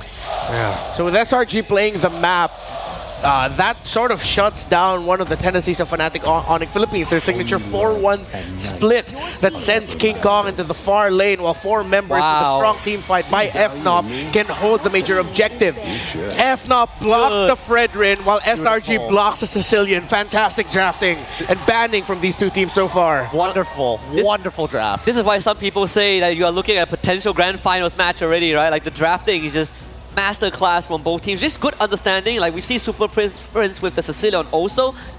The only difference is that SRG, they're looking for a jungler and a flex, whereas for FNOP, they're looking for Super Prince's hero, and SRG, they're trying to block it out. Yeah, I'm interested to know what they're going to do to get that level of burst with the Cho. I mean, the Cho can be used proactively or defensively. He's extremely flexible in that sense. I'm curious whether or not, as you've mentioned before, whether this Cho flex into the EXP is a good idea. And I think that's what they're going to do all the way to the very end, as they've already banned out God Thought. Unless they want to solidify what their EXP lane, they're probably going to pick Phoveus. Worst comes to worst. Yeah. Yeah. And there goes a Nolan. The signature Nolan from Sakai's. Just good respect. Wow. Well, great respect from both of these two. I wonder if that means that they might end up picking something like a Hayabusa for Sakai's as one of his last best options. The Ling is still on the board, but Ling has definitely fallen out of favor. What about Julian? I feel like actually, unless they have, if they go Julian here, all they're missing is whether or not they have an EX, unless they go for like a damaged EXP laner, because then it just won't be enough, right? Yeah. You're trying to supplement, you're trying to look for, if you play Julian, you're looking for a composition that is willing to skirmish on a drop of a dime, right? At any point of time, let's go for the all-in. Okay, they get the Turizla, a solid front. So I wonder how solid they'll actually get with this lineup. What if suddenly, now they will need to go damage in the jungle, or they're going to be playing for a very mid, very late game style of play style. Well, Fnatic Onyx Philippines needs a little bit more AoE in their books. Yeah, it's telling Kelra that, okay, you need Purify for the choke kick, hey, if you use Purify, you're not going to have Flicker for the penalty zone, right? You got to pick a poison. This is limit testing Kelra. Kind of put him in a spot where you got to play your best game as a Bruno. Oh, I wonder if they'll pick up a CC for Kirk. Go for the traditional CC to Rizla matchup. I was thinking that as Edith? well. Tamus? I feel like Edith may make a little bit more sense here, only because you want to keep up pressure, but at the same time, I still don't know who's going to go into the EXP lane. I feel like Khalid can technically go there as well, but when you have Farsa on your side, it makes a little more sense to have Edith as your support. It feels like it's a Brusco Khalid. Like we've seen him play like Khalid roam plenty of times. And Edith is a signature pick of Cram in MPL Philippines, so that's going to be the lineup for FNOP. They needed just a little bit more magic damage, so they paired it up with the Edith as well. Good damage distribution and profile for FNOP, while for SRG, they have the choice. They can either go Assassin in the jungle, or they're just going to go Sturdy again and just play for a mid to late style play style. I'm leaning towards a Hayabusa right now. Yeah, I'm thinking that it doesn't feel like there's much choices right now with the Fredrin and Nolan banned out. If not Hayabusa, Julian is probably like the riskier pick, but Hayabusa is definitely feels like that one. It's Julian. Oh yeah, they went to the Julian. All right, okay. All right, yeah, they want to be able to fight at any point of time in the game, pre-level 3. If they will get some kind of an early lead, it'll be interesting to see, but both sides very team fight heavy. This Farsa pick is going to be dangerous. Fnatic Onyx Philippines versus Selangor Red Giants in the very first day of knockouts. Make some noise, IOI Cinema! The Philippines' last hope clashes with the Immortal Giants at the end of this best of 3. One of these tournament favorites will be forced to go on an underdog run in the lower bracket. Jose Ingan, Leo here at your service, bringing you Fnatic Onyx Philippines versus Selangor Red Giants. Possible glimpse of a finals matchup between the champions of their respective regions, and man, looking at the lineup, they really choked Sekai, like as you mentioned before, with the draft in bans. Choking him is an understatement. I think they really ran the Sky Prince out of his jurisdiction and said, you know what, throw back to about 6 months ago when Julian was good. Let's get into the battlefield as we watch these two champions, these two titans of MLBB esports clash for our entertainment. Wherever you're watching from, at home, here with us in the arena. If you are at a watch party, one of those from all around the world, thank you so much for making us part of your weekend. Let's check out these early rotations. Is this the first time we're actually seeing Super Vince on a Farsa in a year? Maybe in a couple of years since his debut. I think so. We've used to seen him use Luyi, the Valentinas, even the Faramis, but right now, an artillery mage. You know that Super Prince really wants to give out the damage. Just looking at the emblems, he's ready for war. The monster mage here, putting up quite an effort. The Malaysian goat pushing him out. Humes, in comes the beast! They're going in for an early aggression onto Cram. Same like what we've seen during the first series, wherein they want to target the XP lane. They're going to keep the gold lane safe first. They're not going to mind that. All eyes are on the XP lane. Look at this multifaceted attack. The assault on the senses by Fnatic Onyx Philippines. Selangor Red Giants, we've yet to see them pull any proactive moves here in this early bout. Again, a minute and a half in, and for the first time, it's Humes crossing the river. I actually like that you point that out, because if you're gonna watch out for the games of SRG, we've seen Sekai in his local scene, you know, be the aggressor, go for the invades. But right now, so far in M6, we haven't seen the aggressive side of Sekai. Maybe it's because of the draft, because they're trying to choke him out like what Fnatic Onyx Philippines do. But right now, if SRG wants to go up against a Titan and bring them down, Sekai needs to be proactive. Brusco coming in with those hot scimitars. Quick check on the gold lane for Mer league mates. Both MVPs, both MSC champions at that, and now Brusco jumping in. Yes, and Kelra already pops his Purify. Brusco on the other hand, quick side guard. Here comes Yuns. G2 Grab goes in with a penalty zone in the first blood drawn. On to the bruiser of Fnatic Onyx. Grab picks up the kill. And that was a trade. Fnatic Onyx happy to get that out of the way as King Kong secures the turtle. If you ask me, 4 out of 5 times, that's worth it. King Kong overshoots. Overshoots, but now focuses his eyes on Sekai. Here comes Yuns though to the rescue. He doesn't have his level 4 yet. But on the other hand, Super Prince! brings down his reign of terror over Stormy. The Mage Prodigy didn't see that coming. Again, that is what's so elusive. That is what's so odd about seeing Super Prince on an artillery mage. Yeah, this time, we've said this a lot of times. Super Prince has been the unsung hero of Fnatic Onyx Philippines. He has been a team player, but it looks like this time he's gonna be the star that the Super family needs to bring down the Giants. Amazing how they have relegated core status to Super Prince. And I'll tell you now, I'm seeing where it's coming from, because King Kong, he's playing more of a utility Suyo, as weird as that sounds. So far, this has given Fnatic Onyx about 1,000 gold ahead, 3.5 minutes in. Second turtle spawning in the lower quarter, so expect a little bit more action there, a little bit more of a commotion around our gold laners. More on Kelra, more on Innocent. I believe the score is X and nil. Not a single game Innocent has won when he's faced off against the gold standard. Yeah, but this guy, in this case, Innocent though, his mindset has changed. It's shifted. He doesn't think about the player behind the hero. This time, he just thinks about the hero matchup, when in this case, it's Bruno. And we all know Bruno can be a lane bully, especially with the fast rotation from the mid trio of Fnatic Onyx Philippines. So they're going to play it safe. Again, they have a huge advantage when it comes to the mid to late game. They still have Stormy on the Louis that can play a huge role when it comes to the macro gameplay. And we've yet to see those diversions come into play, given we are in the early game, 4 minutes in. Huge rotations up top.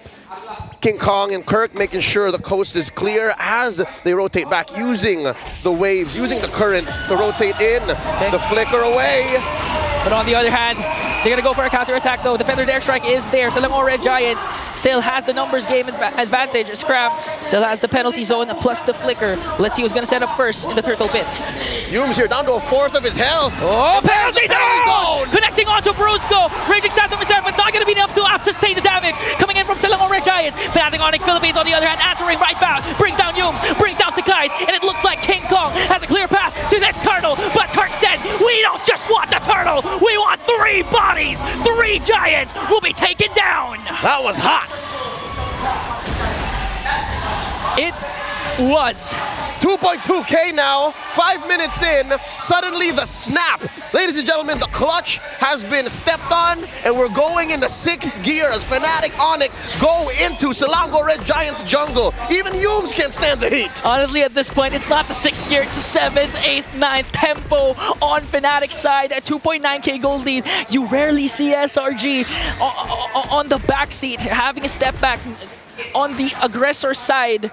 So Fnatic Onyx Philippines, they've studied what SRG can do again, utilizing their knowledge down to the draft, preventing Sakai from getting a good hero, but here comes a diversion from SRG. All right, it looks like Kirk saw that coming. So this relative mum, this silence, this calm before the storm allows for us to catch our breath. You too, Ingan. So with that said, 6 minutes incoming, a minute until another turtle spawns. It's a crapshoot. It's a dice roll here for Selangor Giants if they want to fight that, because if anything, right now they're going into what we usually see in the late game for these high-octane teams, these well-oiled engines. They would rather go for ambushes. You saw that diversion. Yeah, we saw that diversion again, but Fnatic Onyx Philippines, they're 1 step, 2 steps ahead. Even Super Prince, this is one of his signature heroes. He knows where the diversions will be casted, even down to the specific time. As King Kong trying to dish out and kite away Kram. Kram has to walk away, but this time, they might overcommit onto King Kong. He goes down, a clean pick-off by Selangor Red Giants, and here's a clapback. Yumes gets flipped over and burnt out. Super Prince gets a kill. A roam for a jungler, that might be a favorable trade for SRG. That's why SRG wants to extend their lead. The Spear of Destruction will connect along with the penalty zone, but Kirkdo with Earth Shatter catching SRG off guard, and they're gonna halt the clash. But Stormy says, Super Prince, it's my time to shine, brings him down. 1-1, the score between the Mage Prodigy and the Monster Mage in mid. And they're man down. It looks like Selangor Giants have found the window. Okay, but Brusco though has a good opportunity here. Yumes on the other hand has to conceal. Now it's gonna be a turtle. That's Yumes was able to do. And they find one. Ikram in the middle of it all, taken down by King Kong, Stormy, and the Yin Yang. King Kong delivering the Sever to bring down Stormy and take back what he did to Kelra, as Innocent has to walk away, getting chased down by Brusco and the Kirk. Here comes the Raging Sandstorm. The Bruiser finds one. Innocent is down. Sakai's the only one left.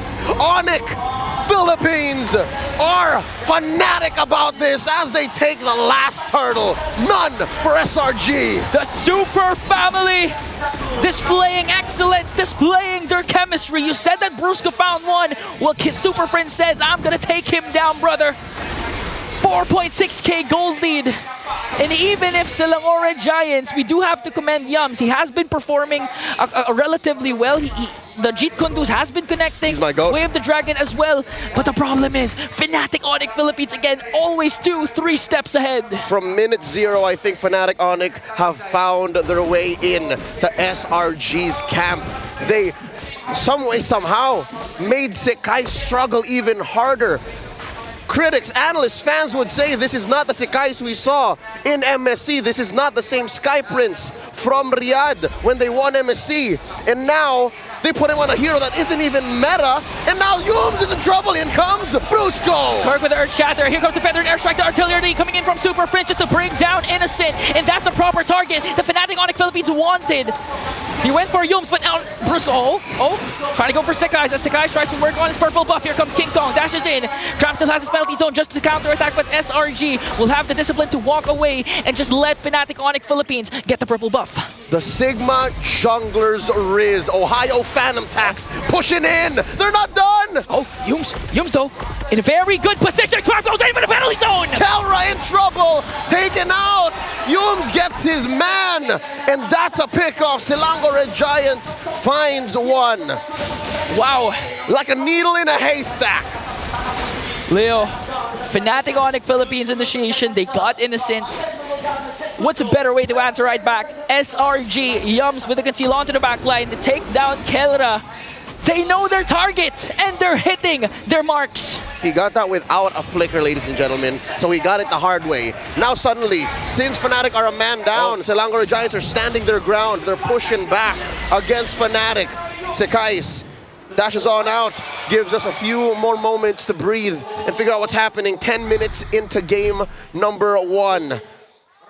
All right, a little bit of a recap on what exactly is going down in the battlefield. Kelra just respawned. Yeah. 4 men circling around from Fnatic Onyx. Selangor in a better position. The Giants are actually pushed forward a little bit. If anything, it's Sekais who looks like he wants to dance. Who's gonna start this? Because Yums has a flicker. Yeah, and that's the thing. You mentioned Yums has a flicker, and we also, prior to that clash, Kirk expended his. So where's the initiation coming in from Fnatic Onyx Philippines? They do have the Raging Sandstorm, but is it gonna be enough though to catch? Because again, we've seen Sekais and Innocent. They're not necessarily grouping up. They're spreading out along with Stormy. And what's worse is Kelra's Purify has been used up already. So the Super family is in super danger right now. This Lord, despite them being up by about 3,000 gold, isn't looking as yellow and orange as a lot of Filipino fans would want it to be. So now, I'd reckon IOI is slowly going to come back to life here. SRG is on up and up. Yeah, I like that you mentioned that, because if you were here yesterday, with a CFU SRG game. That was yesterday's yesterday. Yesterday's yesterday. 80% of the time for game 3, the crowd was mild. And when Innocent Sphere of Destruction connected, everyone went wild, up their seats, screaming at the top of their lungs. And SRG is looking to replicate that. Again, Fnatic Onyx Philippines, they do have a gold lead, but that's misleading. As you mentioned, the kit that SRG has right now and the availability of their skills. That's right. Can be is advantageous actually for the Red Giants. Yeah, you give athletes as talented and as committed, as clutch as these champions are from SRG, and even a 5-6k gold leading, and even that will not put them down. Yeah, it doesn't matter. And so far, what I've been seeing for SRG, Yums and Cram and Stormy has been doing their job well. Sekais, on the other hand, though, we need to see the Sekais that we saw back in MSC. The aggressor, the mechanically gifted jungler for SRG. He needs to be able to out-retreat King Kong during this first Lord fight.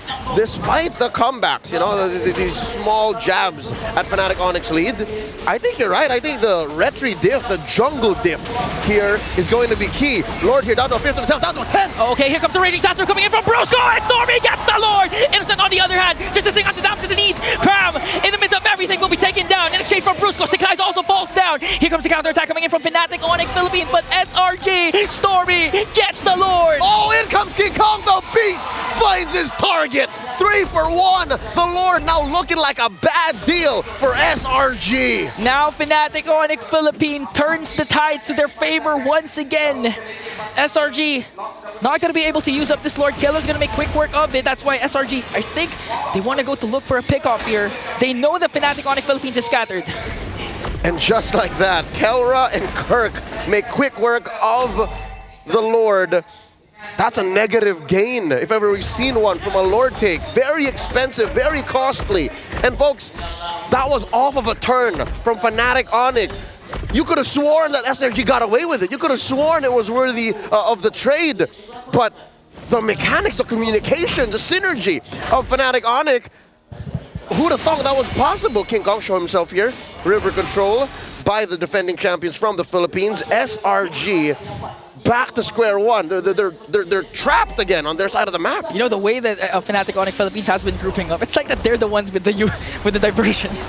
It's like they're the ones confident and in a better position to make a play compared to what SRG has been doing. We haven't seen so far a diversion play. Ikram pushing back. It makes sense though, the way they're moving like this. And there you go, Brusco, no one home. Up to the wall, and the conceal. Penalty zone coming in from Grab Super Prince.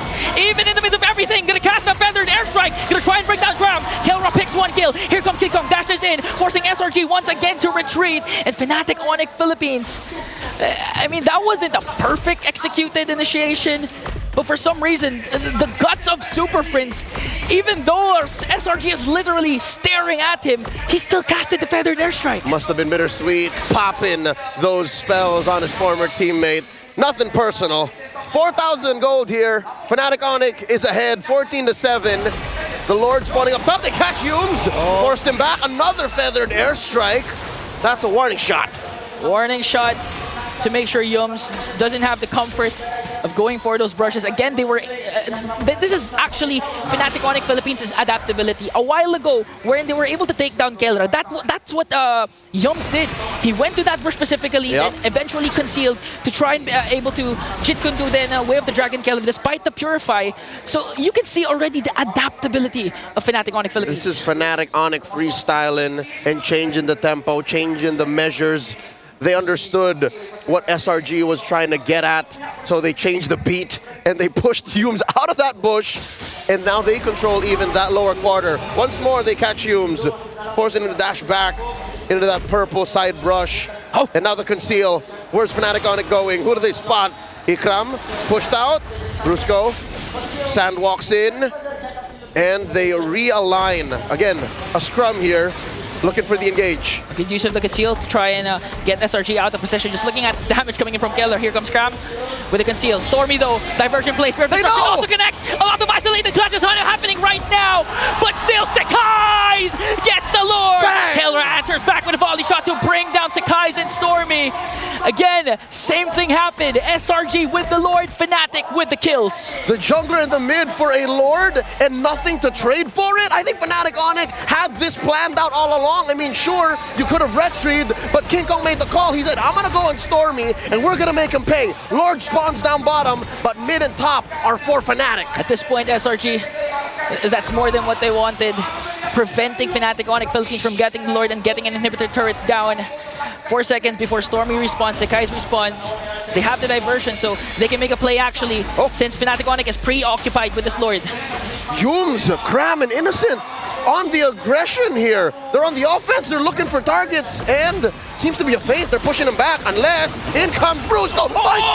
Connecting onto two with the Raging Sandstorm. Here comes the diversion. Cram with the penalty zone. They're working on Innocent. Innocent is going to fall down in exchange for Brusco. He as well. Cram caught in the midst of everything. Last man is Stormy, and Sakai's wasn't in the picture. Fnatic Onyx Philippines takes 4 down.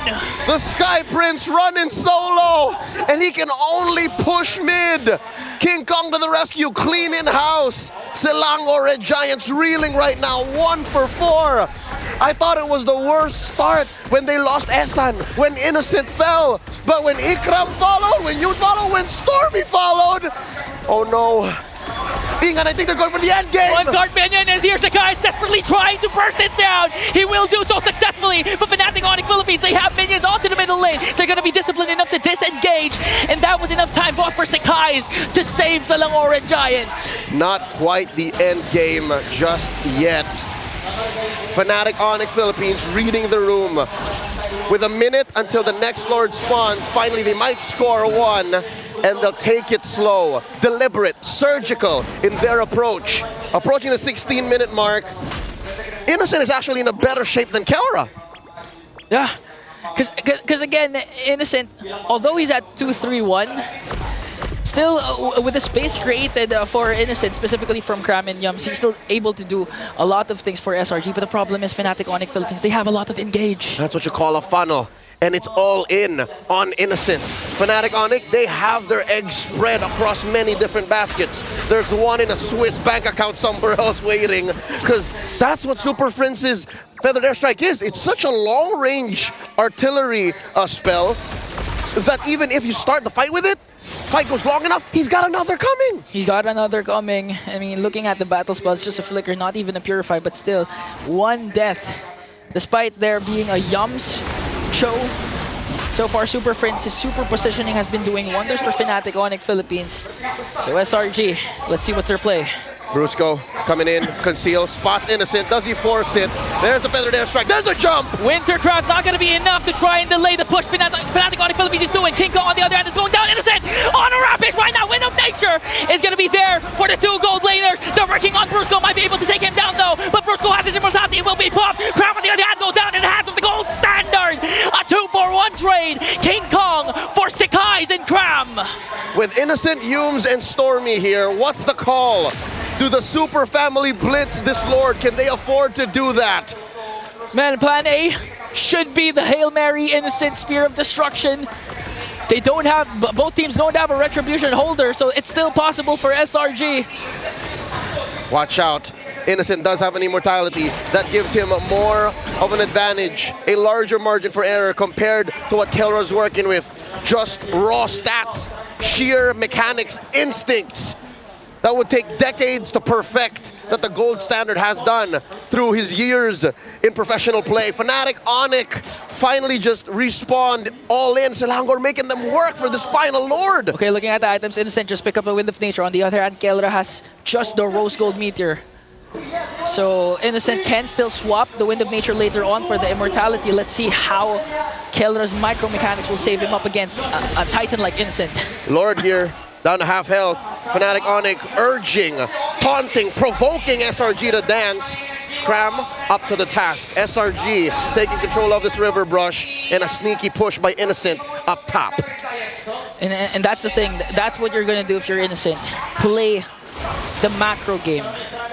Play it at your own pace. Again, you did lose 2 inhibitor turrets, but that's the thing. You still have Moskov and Stormy with the Lu Yi. So far, it looks like Selangor Giants have Fnatic Onyx number. The macro, slightly better. The map control. Oh, Kirk down to put to a fifth of his health. Forced to use the ult. Forced to use the ult, and he still gets the Lord away from SRG. Penalty zone will connect Stormy on the other hand onto the back line with the diversion. Winter Crown play. Here comes Innocent onto the top lane. He takes down an inhibitor with him. Sakai's doing his best to work on Kelra. 2 bodies will fall down for SRG. There's a Winter Crown, but look at the base coming in from Innocent. He already used up his Wind of Nature. King Kong's immortality will be popped. Now they're on the chase. They on the revenge onto Innocent.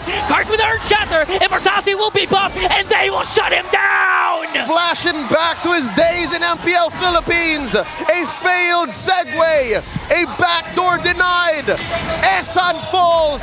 Fnatic Onyx Philippines on the offense. Cram flickering away. Cram and Sakai's left to defend. There's the Lord sieging in onto the mid lane as King Kong works on Cram. The rest of the Super Family works on the push, works on game number 1.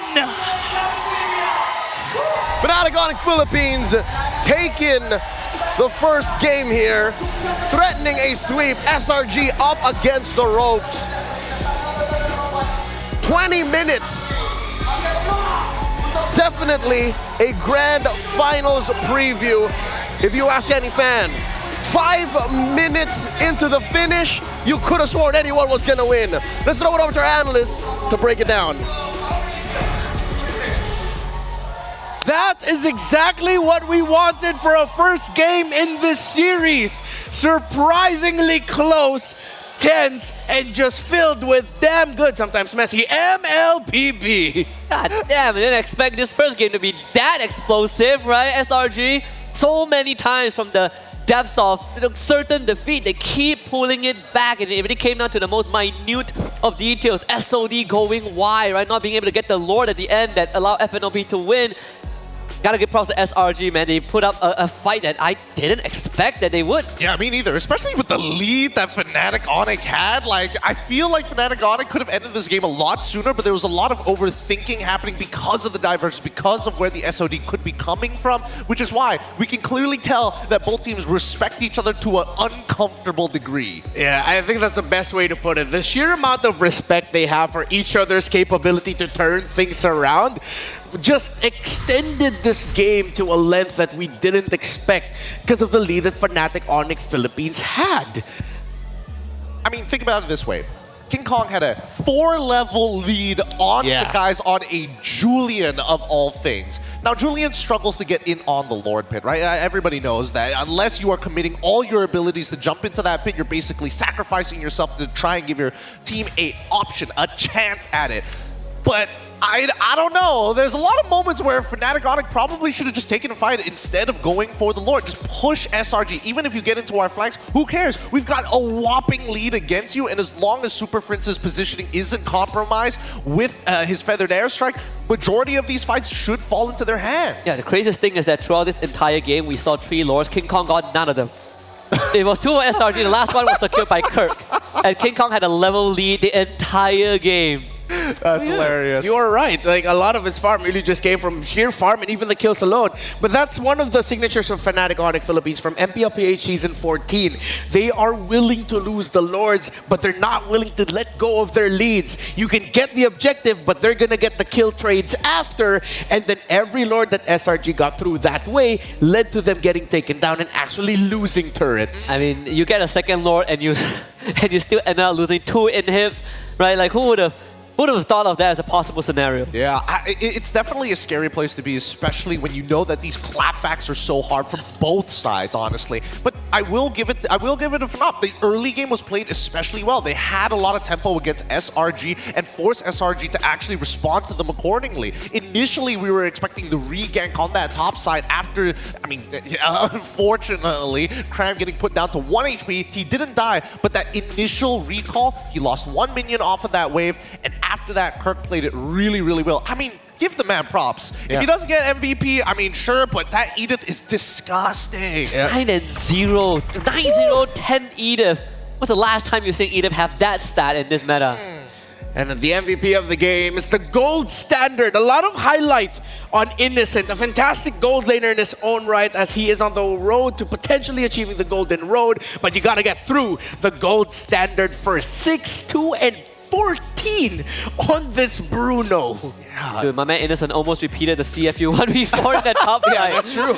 You know, like, it's a scary moment, but up against Kelra, we even saw in the early game before the first turtle that Innocent tried to get an 1 extra minion. Kelra willing to trade Purify just to make sure that Innocent instantly loses that lane. Yeah, I mean, that early game was really hard for SRG's side, right? Each lane was already struggling. Their initial coverage towards the top side of the map didn't really prove much because they forced Cram to recall anyways. That isolated island, Kelra did a great job in lane, but even Super Prince finding that solo kill into Stormy is why they had such a perfect transition into mid with a whopping lead. And this made King Kong's job super easy, right? Just power farm, show a little bit of presence, make SRG respond to you, then hop to the opposite side of the map and clear the entire wave.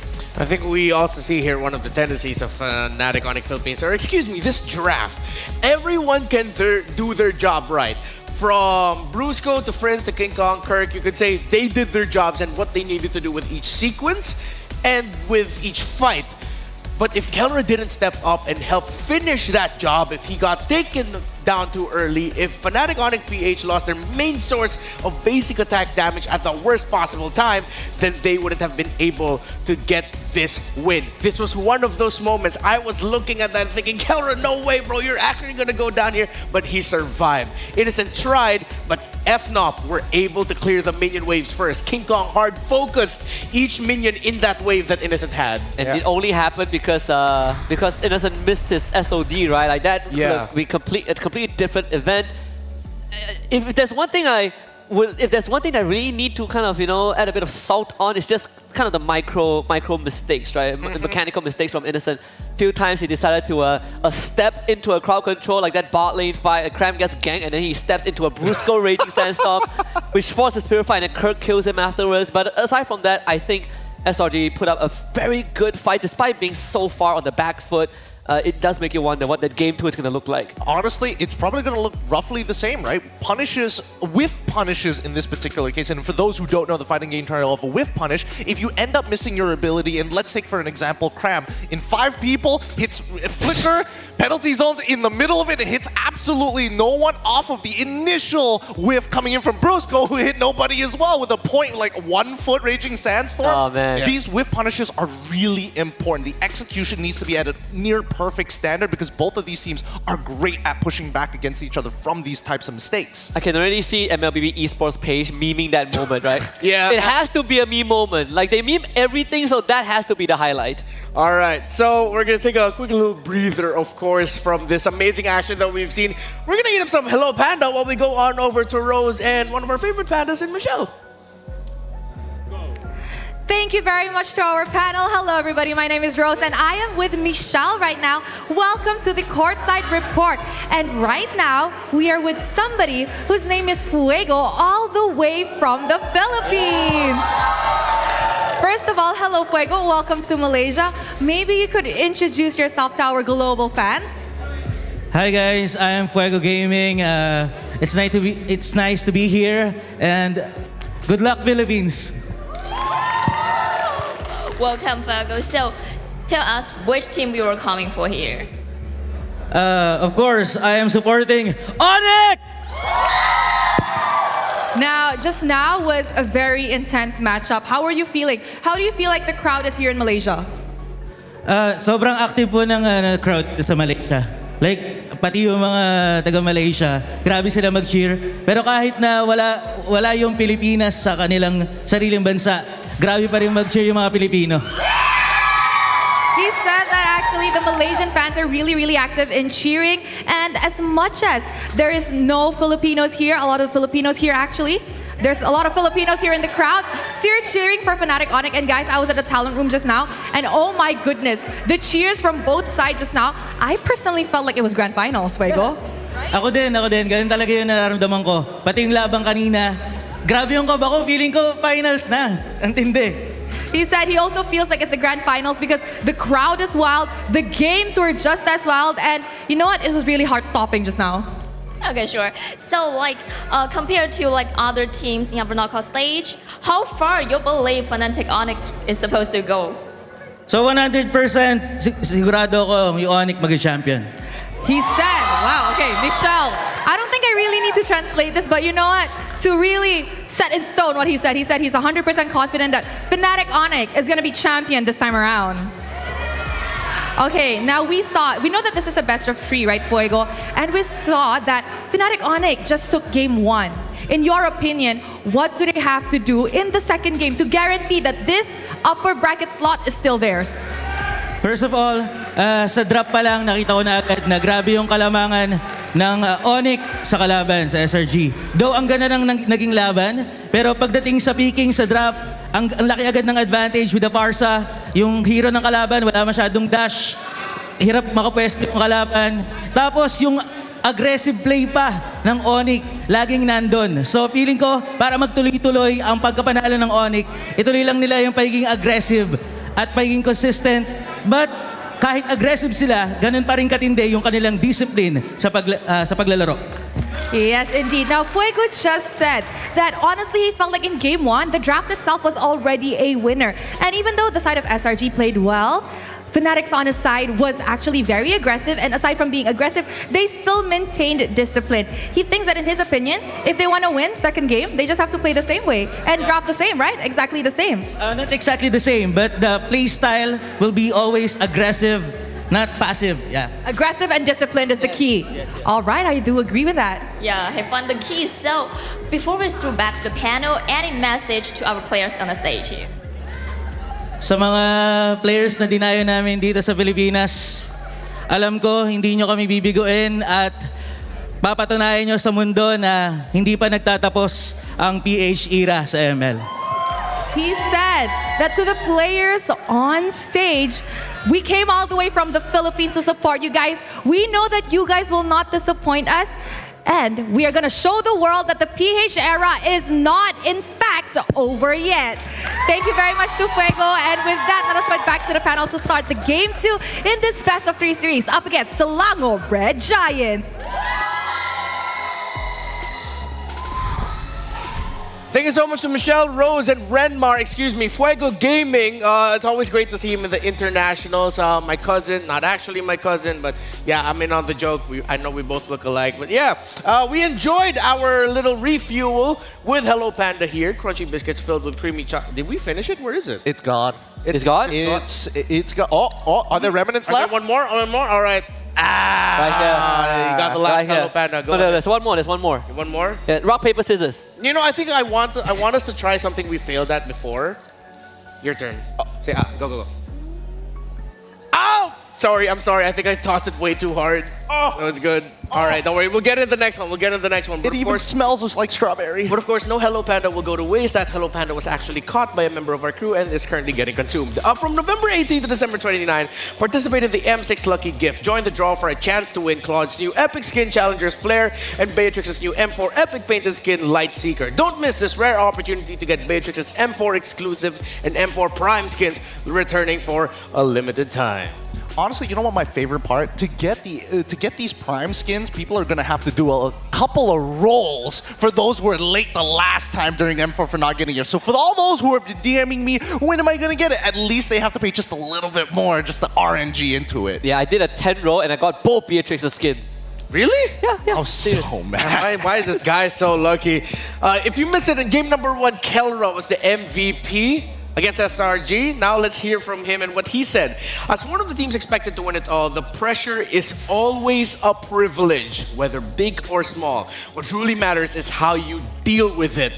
Pressure is always a privilege. I've never heard that come from a pro MLBB player before. Yeah, I think you look at it from a way where if there's pressure, it means people have expectations, right? It means you're doing something right. The thing that he only just recently won a local league is crazy, right? Considering he is considered a gold standard for the longest of time.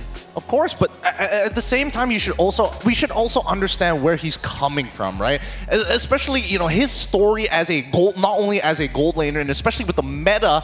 The meta first demanded of him to be better. And even when it strayed away from him, he said, no, I am still going to be the best. And as they continue to play and not make it to these M series, once they finally do, and now that all eyes are going to be on him for this upcoming matchup, it is a privilege to be not only on that stage, but to have to worry about expectations. That is the man on your screens right now. The gold standard, Kelra, versus half-man, half-beast in Innocent. And the player head-to-head so far in the M6 World Championship. Keller leads in KDA and in the kills as well, but Innocent, a hell of a farmer.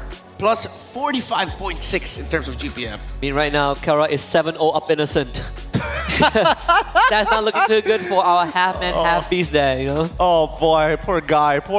At least nobody's getting knocked out. Innocent, despite winning in one of these categories, is going to need to bump up his stats for 2 more if he wants to compete against the gold standard so far. Because he's already lost lane once in a bad matchup. Let's see whether or not maybe SRG is going to kind of pivot a little bit to try and give him something, their side laners, more of a chance. Let's see if the Bruno will become a factor here again. If the gold laner picks or the jungler picks, especially with Julian being one of the last best options for SRG up against the Suyo of King Kong, not the funnest matchup in the world. No, not at all. I think that game 1 really just boiled down to the jungle having too big of a discrepancy from SRG's side. But they're not on blue side, so they get to kind of dictate what FNOP goes for. We see that Loyi Cho ban out by SRG, going for the classic red side ban of Jusin and Fanny. I'm curious to see how this is going to play out, right? Because if we're expecting, Blue Yo once again into the alpha matchup, which is probably going to be the case here, actually, no, it doesn't necessarily have to be the case because King Kong does have a pretty deep hero pool overall. It does point the direction towards the mid laners. Because again, we didn't see too many crazy diversions coming in from Stormy in particular in the last match. And honestly, Super Friends was playing a very strong Farsa game. Every time we saw the Feather Airstrikes come out, it always guaranteed somebody getting put down to either 50%, if not 10% of their HP. The approach from Stormy was also slightly different. With that Loyi, he sends himself in most of the time, right? Instead of his teammate, which that, I think, kind of also shows how SRG wanted to play that game, and this Bruno ban is to guarantee that Innocent has a better matchup, or hopefully better matchup. I'm curious about that very final ban for Fnop, though. Alpha is online. So they deny that Alpha. Okay.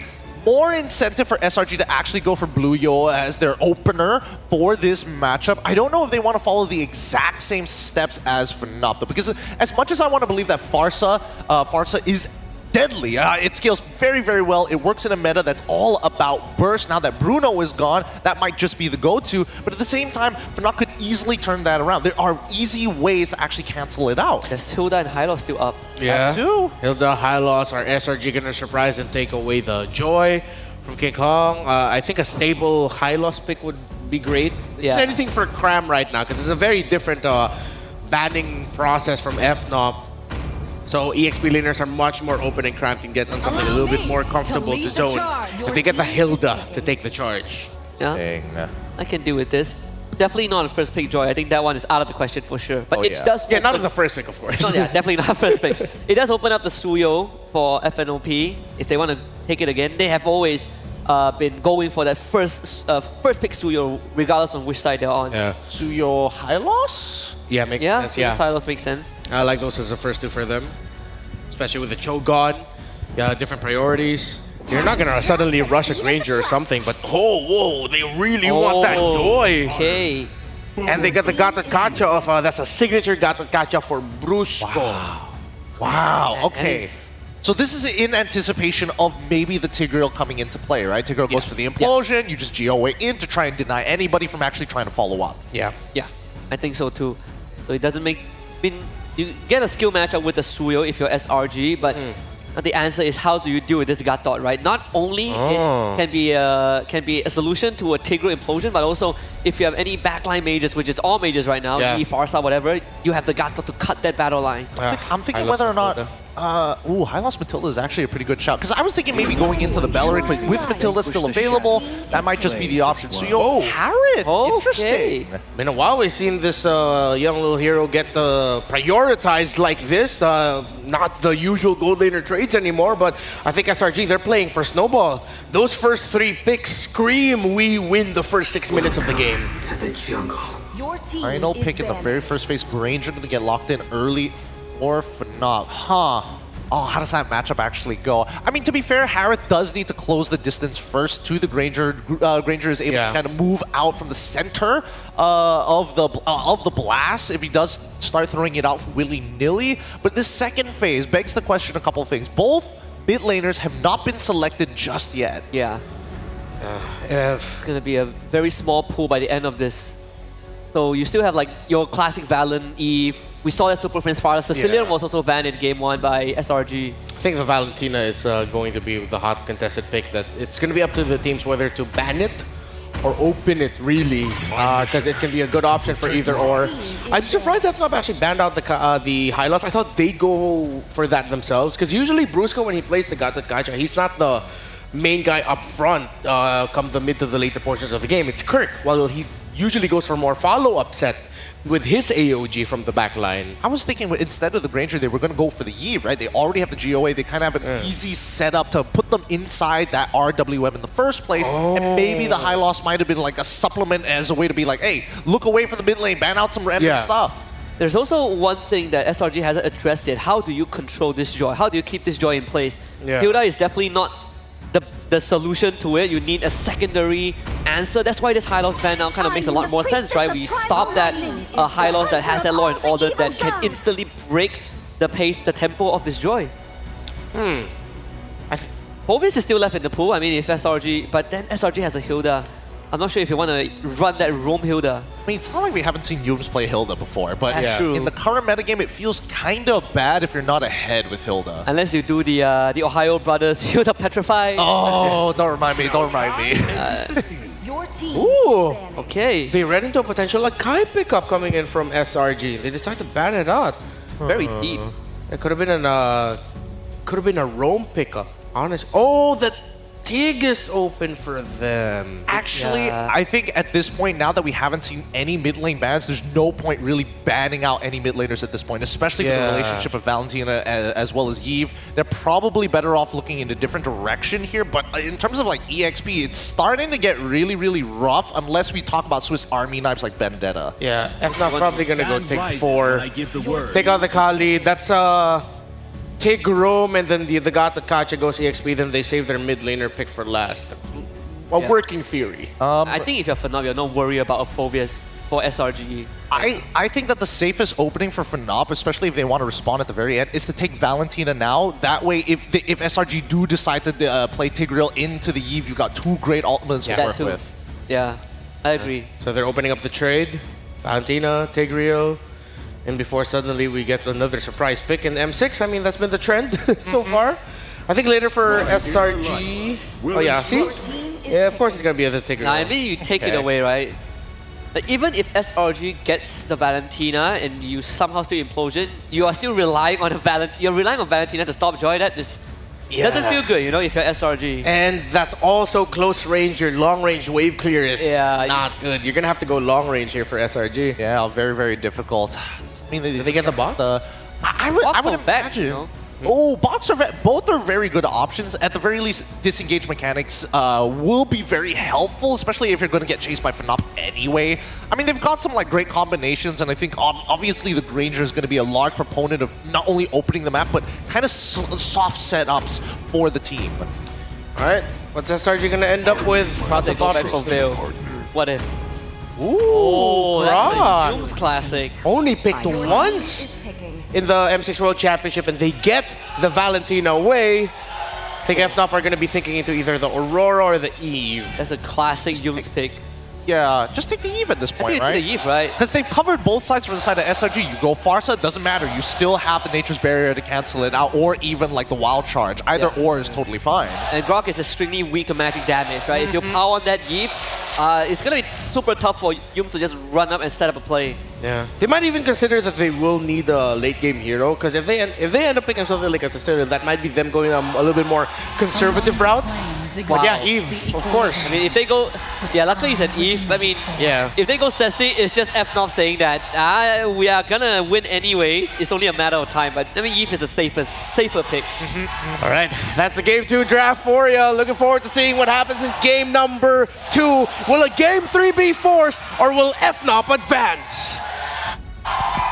SRG have their work cut out for them. Up against the wall, Fnatic Onyx Philippines looking to close up shop. Looking for that sweep. Let's see if the hometown crowd will allow that. One more look at the draft. Man, one of the Yums classic, the Grok. When push comes to shove, you know, SRG is going to go back to their comfort, and they're really diving down in on the early game-centric composition of their lineup. So far, SRG working with more utility now, in my opinion, than in Game 1. Fnatic Onyx, though, individually, such strong picks they ended up with. As we go into the battlefield, Claude and Dexter watching from up above. Let's get into game number 2. Once more for all the marbles. 2 lives in the upper bracket, Fnatic Onyx Philippines versus SRG. Man, if you're SRG, you really want as much as possible to advance to the upper bracket and keep your golden rose safe. And it looks like it's working pretty well for them, or at least for this draft, because again, Sekai's has a good meta hero right now with the Suyo. That's what I'm saying. In Game 1, it's almost like FNAP did not allow for the Sky Prince to play. He was barely 3 feet off the ground. So Don't even think of the sky. Think of now, here, and that prio in the first phase on the Suyo definitely paid off. So already a minute in, I'll say it's a better look for SRG. Fnatic Onyx though, what are they looking to do here? Because Ingan, it's very rare that you end up with such high AoE and high team fighting potential picks like the Tigreal, the Eve, and the Gatot in one go. Yeah, imagine when it comes to the neutral objectives, of course, they're going to have good ground control because, again, the AoE, the CCs, but it's also possible for them to look for those initial pickoffs, considering that Kelra has a Granger also, and when all those Rhapsody connects, he's going to have an easy time in taking down members of SRG, especially when he picks up a Sky Piercer. A little bit of a heart racer there, how King Kong just suddenly jumped out of the bush, sending home Humes. Early recall on that Grok, now more pressure down bottom. Sekai's pushed out of the lane. What does this XP lane feel like for you? Who's going to rotate out first? Because it looks like Kirk is holding his own. Yeah, I feel like it's going to be Kram first, but they know this. That's why they're trying to go for Kram. Here we go. King Kong looking for the stacks. Brusco down to a third of his health. And it looks like SRG win the engagement, sending back Fnatic Onyx. This is a cautious approach by the Filipino champions. Yeah, they also lost the Revitalize from Kirk. So the aggression of Fnatic Onyx Philippines has been used up against them, while Yums just trying to zone out the members of Fnatic. And it looks like it's going to be an uncontested turtle take for SRG, but Kram though. Kirk down to a fifth of his health, maybe a 10th. AOG just for good measure. Okay, just to be safe. Just making sure, because again, Stormy can just dash in and use the Shadow Strike to try and bring down Kirk. Again, he doesn't have his Revitalize during that time, so it's just safety measures for Kirk on the SRG more cautious this time around. You're right. In most other games, the Mage Prodigy would have already been behind Tier 1, sandwiched between Tier 2. Going for that kill, but this time around, you know, they're taking control of the map. They're going for plays that will benefit them in the long haul. Now Humes gets hit with the Retribution. Okay, King Kong uses Retribution. Here comes the real revelation coming in from Super Friends. Draws the first blood in the hands of Brusco to try and bring down Yums. Here comes Sekai's though with a Sever. Fnatic Onyx Philippines, that's the signal to walk away because we know Sekai's is there. We're not going to overcommit anymore. BJ Brusco Paro is indeed a roamer, but folks, make no qualms about him getting first blood. I remember in the Swiss, man got one in 58 seconds. 58? Is that the fastest? That was the prior fastest. You don't call him Bruiser for nothing. Whoa! But you don't also call Sekai's the Sky Prince if he's not gonna shut down Brusco just like that with the Queller. And that's the tankiest hero of Fnatic Onyx Philippines, supposedly falling down in the hands of the Sky Prince. Well, Sekai's, we were just blazing up Brusco. Now the answer, the clapback. Kram and Humes versus Kirk and King Kong. Stormy just behind. Has that implosion stolen? What's Super Friends thinking here? Does not have the RWM just yet. Okay, so right now they're just going to resort to dominating again the laning phase, specifically the XP lane, to help Kram rotate as much as faster, and at the same time give a lot of pressure for King Kong in his own jungle. For the first couple of minutes, Kirk was holding his own, but now suddenly, Kirk is forced to stay underneath his turret. Now we're truly seeing what this matchup means. What a Hilda into most XP laners, here in this case the Gatot, looks like. Second turtle spawn, upper quarter. This time around, maybe the gold laners will join in. The Harith and the Granger. When Granger was slowly rising, Harith slowly got pushed out. Yeah, so this is a matchup we don't see very often. Yeah. I mean, Harith also used up when potentially there's a Bruno, but Kram though, hold up, a little bit too deep there. Getting caught up by King Kong while Stormy works on Brusco. Here comes the electrifying beats. Kram running for his life. Ikram! One more hit! King Kong gets him. The beast went hunting. Turtle down to a 10th of his health. Okay, already commits the implosion, but the Purify coming in from Stormy is their Super Prince though. Reward manipulation! Gets an implosion, but is it going to be enough though? Paired up with the power of nature and wild charge. It's not going to be enough because Fnatic Onyx Philippines slowly slaughtering the Giants. Even King Kong onto the Tier 1 turret gets one more. The beast is on the hunt, and he finds another. Converting into a turret in mid. Fnatic Onyx Philippines are online. That's shut down by the Sky Prince. Not so fast as the gold standard gets one in return. 3 Death Sonatas connecting onto Sekai's. And Kelra once again proving that he is unfazed, unbothered. Even with a team like SRG, the MSC champions, Fnatic Onyx Philippines, they're more than enough, more confident to take down anyone in their way. That's why they call him the Filipino Savage, man. He doesn't care. He doesn't care. He's gonna do what he's gonna do. And farm away he will. Now 2-0-1. Currently on top of the gold rankings. He's about 700 away. And now a fight breaks out. Fight breaks out, but it's already done because Fnatic Onyx Philippines manages to pick two. Stormy and Cram. Just look at how proactive Brusco is right now. A while ago, we've seen him getting scared or getting taken down by Sakai's with the Queller. And this time, with a huge win for the previous class for Fnatic Onyx Philippines, Brusco is now unbothered. The Bruiser in his element, just gonna zone out for Fnatic Onyx Philippines. Oh, dear God! One more time! The Filipino Savage is at work. He's now 1,000 and change ahead. Calra is on a mission. And that mission is to be the pride of the Philippines. Again, we only have one representative. The Philippines has one representative left. And Fnatic Onyx Philippines, the pressure is high, but it looks like they're unbothered. 3.4k gold lead, looking to get the turtle away from SRG. This is the final turtle of game number 2. Fnatic Onyx jungler way is up top. Cram here in the middle of everything. But just look at the implosion once again coming in from Brusco, paired up with a real manipulation and unstoppable kill coming in from Kelra. Sakai's diving into the defense, manages to get one though. Here comes the AOG coming in from Kirk, but Innocent picks up a kill as well. The answer from SRG is here, King Kong! Coming in, red free on the Cram. He's not done. Here comes the Beats. The Beast slowly slaughtering the Giants, paired up with the help of Kirk. Gonna bring down one more. Kelra, that's Sonata. Is it gonna be enough though? There's no charge, so SRG is safe for now. That's a DZF defensive Zaman force dropped in by Innocent to get out of harm's way.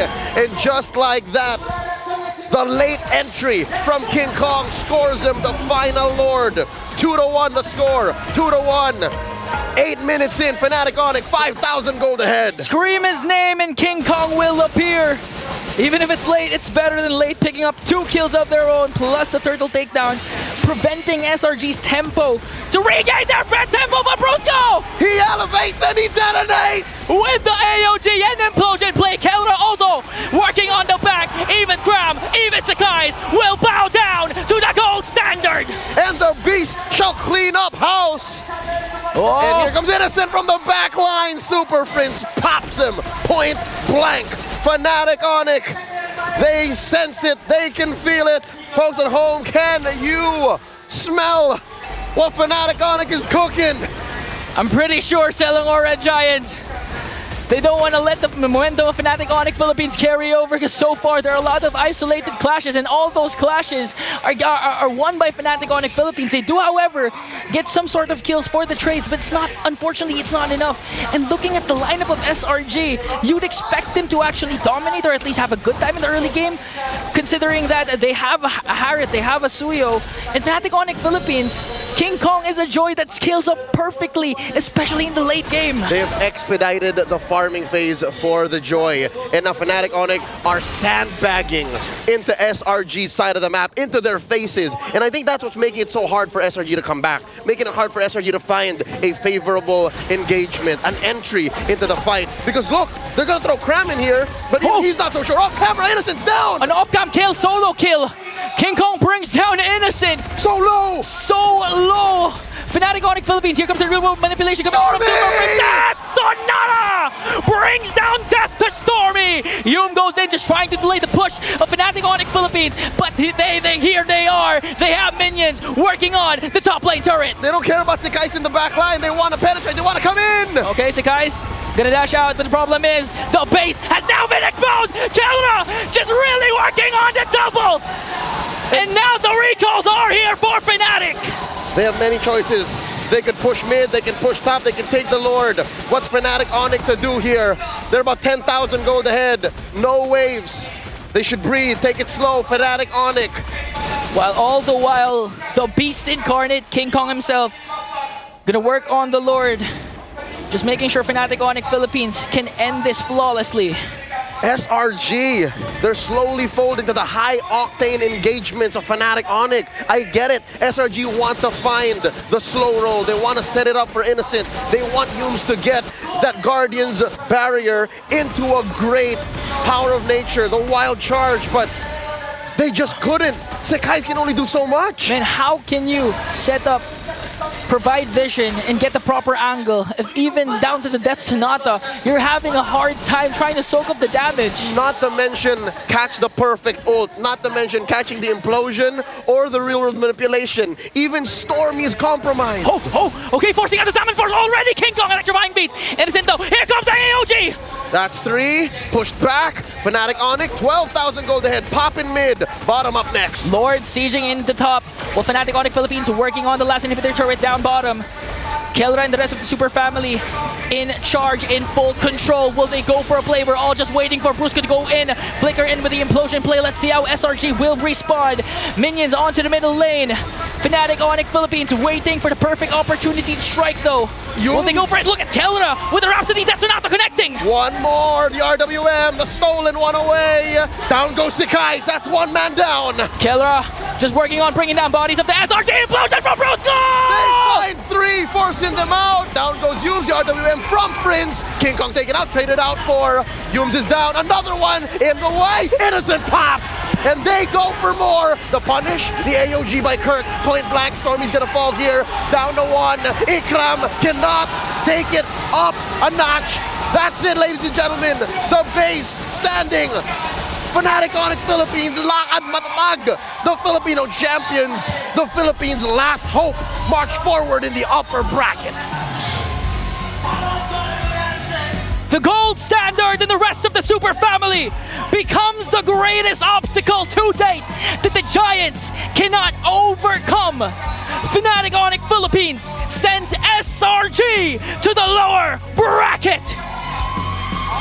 One life.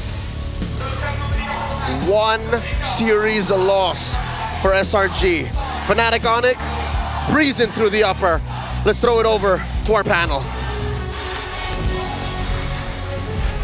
The Bruiser, the Monster Mage, the Young Buck, the Beast, and the Gold Standard. That's who Fnatic Onyx Philippines are, and they advance into the next round, continuing their upper bracket run.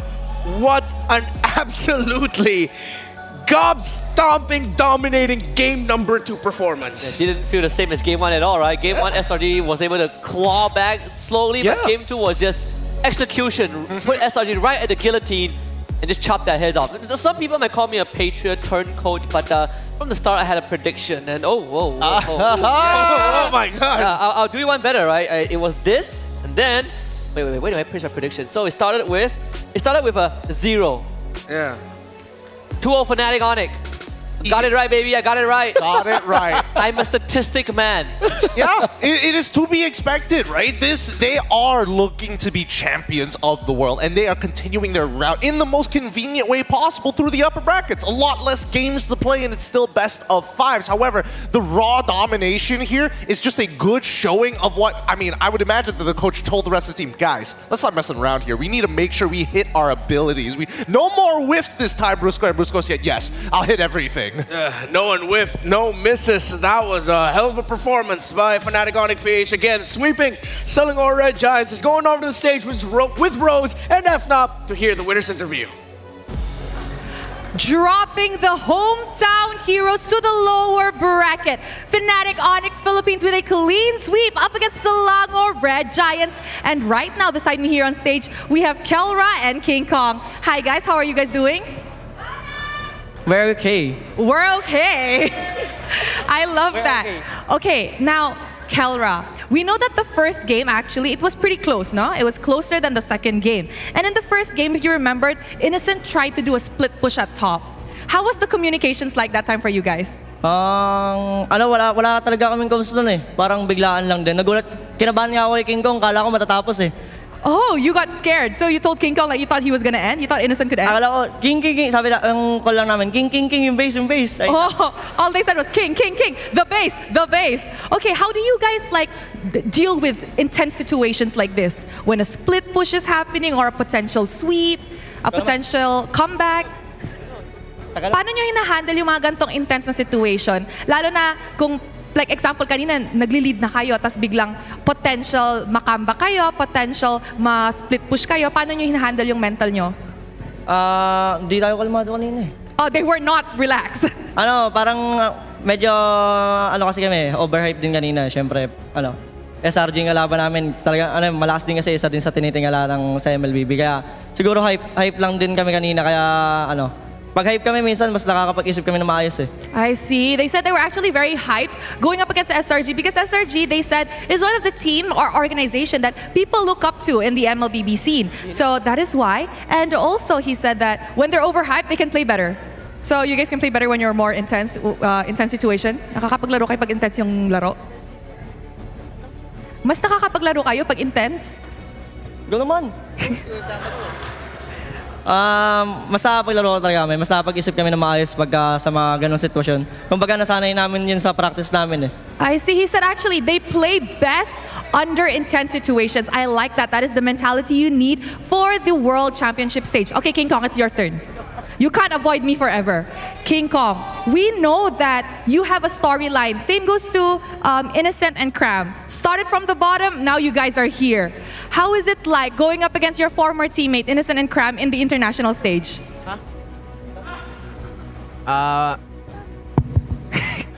Wala, masaya lang sila katapat. Kasi naging kakampi ko rin si Cram tsaka si Innocent dati. International stage, and he said because they used to be in the same team. Anong gusto mo sabihin sa kanila? Do you have anything to say to them? Gusto ko pa kayo makatapat sa sa upper bracket. He wants to meet them again in the upper bracket. You can't. They're in the lower bracket. The only potential is finals. Okay, King Kong, another one. You mentioned in an interview before with me that you want to meet Sakais, right? Now that you've met Sakais, what do you have to say about him? Nag-enjoy ako sa laban namin, palong-palo siya. Okay. He said that he enjoyed the game and that Sakais is actually good.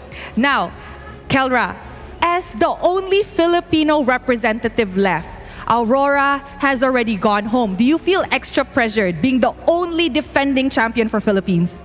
Sa pressure, di naman kami na-pressure kasi kumbaga, one game at a time lang talaga kami. Hindi namin inisip yung mga ibang tao. Focus lang kami sa sarili namin. He said they actually don't feel pressure being the only Filipino representative left. They take it one game at a time and they just focus on it so they don't really feel pressured. I like that. I really like that. King Kong, do you feel pressured? Sakto lang. Just right. Okay, King Kong, you're not speaking a lot. I don't like that. King Kong, what do you have to say to the fans of Onyx who came to support you guys? And, of course, to the entire Philippines who are supporting your journey? Sa mga fans, thank you sa pag-suporta, sa mga patuloy na sumusuporta sa amin. Nakakatuwa yung naririnig namin kayo kanina sa headset habang naglalaro kami. He said to all the fans, thank you so much for supporting us. And he said it's really nice to hear the cheers of the crowd while they were playing. Even though their headphones is noise cancelling, but they could still hear the cheers. Thank you very much to Kelra and King Kong. Congratulations on continuing your journey in the knockout stage. And with that, let us throw it back to the panel to break down this game up against Selangor Red Giants. Wow, always great to hear from Kelra and King Kong, and you could get a little bit more of an understanding of their overall vibe as a team. Just a fun interview all around. Yeah, they are very versatile players, right? Not only in MLBB, I've gotten the privilege to watch them also slap in other fun games we play behind the scenes. You have the experience, Renmar. Oh yeah, that's true. I need a rematch with Kirk. We're not going to mention which game that was, but I need a rematch with Kirk. Look. It's a good time with these boys, but there's a reason why they're so good. They put in a lot of time and energy, even forgetting that, we could meet them again in the upper brackets. Nope. Probably in the grand finals. But let's look at the way this game played out, because this is pure domination. 7-22, 12 minutes. We don't get to see that very often against SRG unless they're playing terribly. And I wouldn't even say they were playing that bad, but the draft was such a big proponent to it. I mean, me and Husky were talking about it. As soon as Super Friends got a second item in that Wishing Lantern, this game was basically done. Yeah, basically checkmate, right? And it's not even the more in-depth reason why FNAF's draft just kind of destroys what SRG has, right? They get a very early joy for King Kong, which usually, when you review it that early, teams have answered to it. But SRG never really had an answer to the Joy. In fact, they pick a Harif into the Joy. So you see that late game, every time King Kong sees Innocent, Innocent just straight up disappears. Yeah, it's not just something about the Joy, it's how they play it. There's things that they do in the map that if you have one or two members of your team that cannot stick and needs to farm, needs to isolate themselves to get vision or to be able to get resources, King Kong will hunt you down. And maybe that's why we saw that Joy struggle up against the Loyi, Fredrin-centered playstyle of BTK when they went up against each other. But going up against a more quote-unquote traditional in this current metagame style of drafting, there's a lot of easy pickoffs for the Joy. Oh, very easy pickoffs, right? And even in terms of itemization, the third item deciding to go for a Wishing Lantern, not very common for Joy players, but it's more understandable when you see that you've already built up a lead, you're playing based off of Super Princess ult anyways, and let's not forget, Brusco did not miss this entire game. Every Flicker Implosion was impactful, catching 2 to 3 people at a time, and the counter engage from Stormy, yeah, sure, it's good, even with the Wild Tribe from Yums, but the damage output is just not there, especially since the guys was down 3 levels by the end of this game, 4 building up to this moment. King Kong was feeling so strong that Blood Wings is not even a necessity, right? It's just straight up raw damage. And not to mention that this whole avalanche happened because of one turtle fight that went wrong, just slightly wrong for SRG. They lose one turtle fight and FNOP balloon that lead to an eventual win. Yeah, and the two picks that Super Friends played in this series, first the Farsa, then the Eve, it's controlling the map not as a low Yi, but as heroes with such a wide berth, with the range of their abilities, with the vision that you can get, the pokes that you can get as well. And I think that's one of the ways that FNOP was able to control SRG in this one. With the Eve, you have the Tigreal getting vision for it, and of course that sets up your main damage dealer in that Granger. Kelmer was deathless and bulletproof. It's just like every piece of the puzzle for Fnatic Onyx Philippines just connects so well together to shut down SRG. Oh, absolutely. And it's also based off of the timings of each of their items, right? When Super Prince finally got his initial glowing wand, that's when they said, all right, now that I have enough to actually deal some form of damage, especially to Grok specifically, let's target him down. And that's what Brusco did. First, one of the first couple of deaths that we did see was him Flicker implosioning on top of the Grok as soon as the power of nature dwindled down. And then when we see Kelra get his second item, oh yeah, I've already finished the Hunter's Strike, we've already done with the Malefic Roar. At this point of time, I want to start gunning, the Sea Halberd. I'm going to start chunking people down as soon as possible and setting up, rather than sending Brusco into the fire, I'm going to scout it out for you. Yeah, and usually when you look at kind of item progression, right, you would have maybe your mage gets a glowing wand and then your front line gets a Dom Eyes to be the secondary healing reduction carrier. In this case, Kelra was that second man, went for Sea Halberd's second item, so Brusco can go straight for an Athena shield into an immortality. He is just that implosion machine because his damage dealers have more than enough resource to stop the regeneration from SRG. Yeah, and this was just another game of us seeing Fnatic Onyx PH's tendency to really...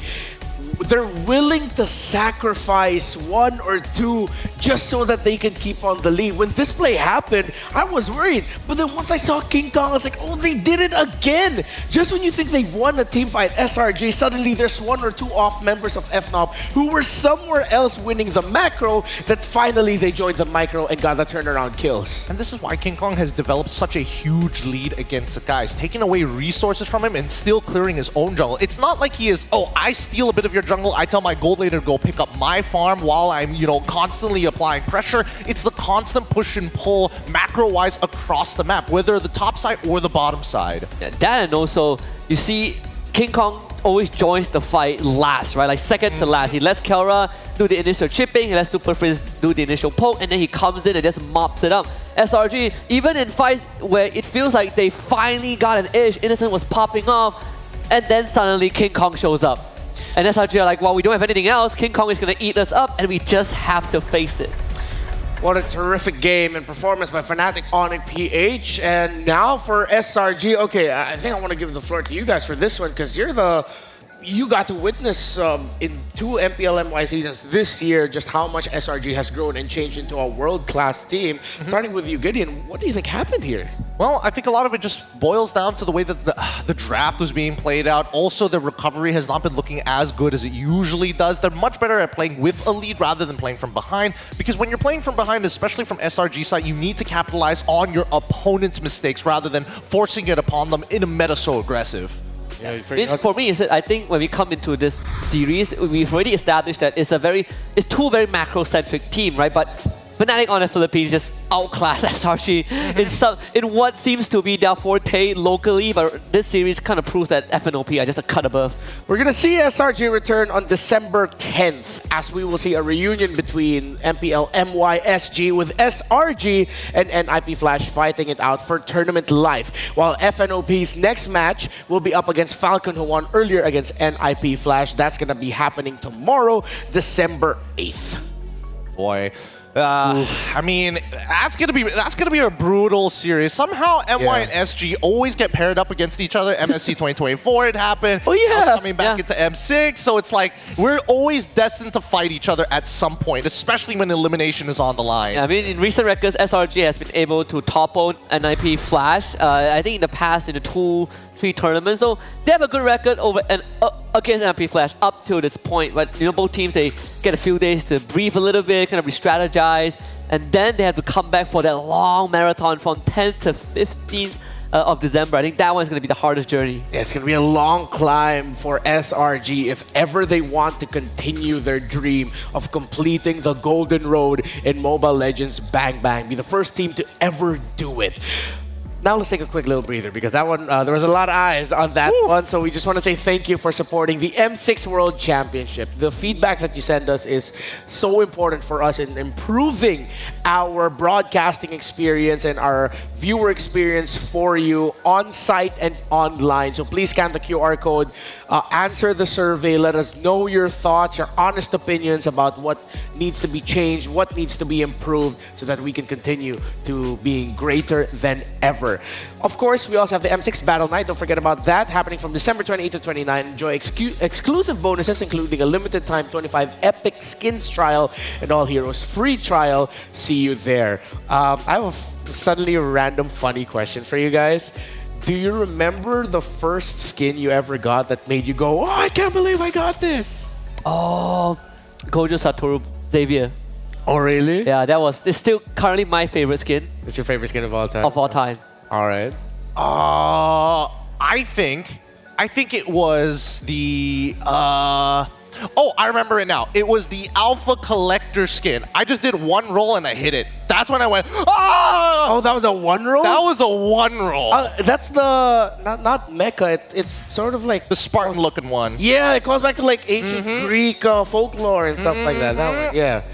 I can't even remember one. I think it would be the first time I ever got a non-normal skin, maybe. I was just so happy.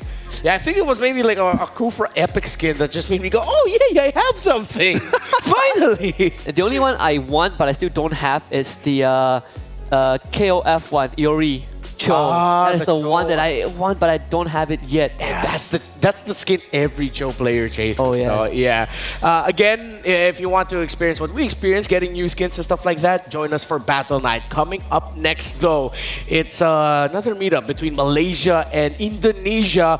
The Kingdom of RRQ Hoshi will face off against the hometown villains in Vamos. I don't know. I can't watch this game. I've already experienced one SRG game. I've seen the Swiss stage and watched both Malaysian teams go down before. My heart can't take any more of this. It's going to be a palate cleanser, right? We are going to transition from two fundamentally focused team to two brawl focused team. Yeah. So if the game does now feel a bit slow, the coming up one is just going to be go, go, go until the crystal breaks on one end. It could be a fun fight night between these two, RRQ Hoshi and Team Vamos. We'll see which one of these two teams are going to move forward to the knockouts. There's going to be a second shift of casters, so on behalf of all of us, we'll see you next time. Stick around, M6. We'll be coming back.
for ultimate glory starts now.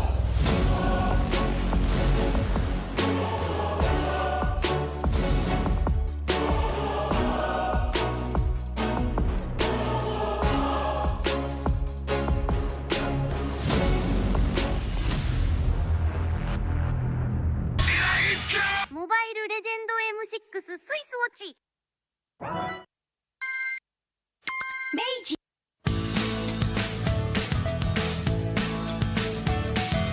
Hello Panda, semua suka biskuitnya. Biskuitnya enak, isinya lezat, rasa coklat dan strawberry. Hello Panda, semua suka biskuitnya. Biskuitnya enak, isinya lezat, rasa coklat dan strawberry. Hello Panda, biskuit isi yang enak.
In MLBB, each of the 5 players plays a distinct role. Whatever it is you want to believe, let's again! But how do these roles work together on the world stage? Go, it's Sans, who picks up the... Mid laners and roamers are the bedrock of the team. Looking for the knockup, not able to find a sense who he wants for, takes him out. Whether it's picking beefy tanks, mages, or sustain, together they provide crowd control and damage in the early game, making space for the team to farm or secure objectives. Then we have the EXP laners, usually playing tanky heroes. They poke and zone the enemy to create opportunities. Alright, let's see, another fight commences here. Gear goes in, it's gonna be a lot of damage played. While the roamers pick to fill the team's needs and support if needed. EXP laners must win their lane and protect their tower with aggressive, confident play, ensuring map control for the team. Ooh, final slash! Finally, we come to the junglers, the early to mid-game finishers, and the gold laners, the mid to late game finishers. Irie, the god in the jungle, takes a double kill. For junglers, whether it's frontline tank utility or assassin early game assassin burst, they form the core of the team. They act on the space created by their team to finish off objectives, utilizing power spikes with the early game advantage they get from farming the jungle. Should be a retreat from the Burmese gold, and they get sent down into the ground. Gold laners focus on farming for gold to become late game monsters. 1v3. They are savvy observers, staying out of trouble and positioning well to deal the most damage with their fragile heroes. Do you agree? How would you describe the roles that make MLBB greater than ever?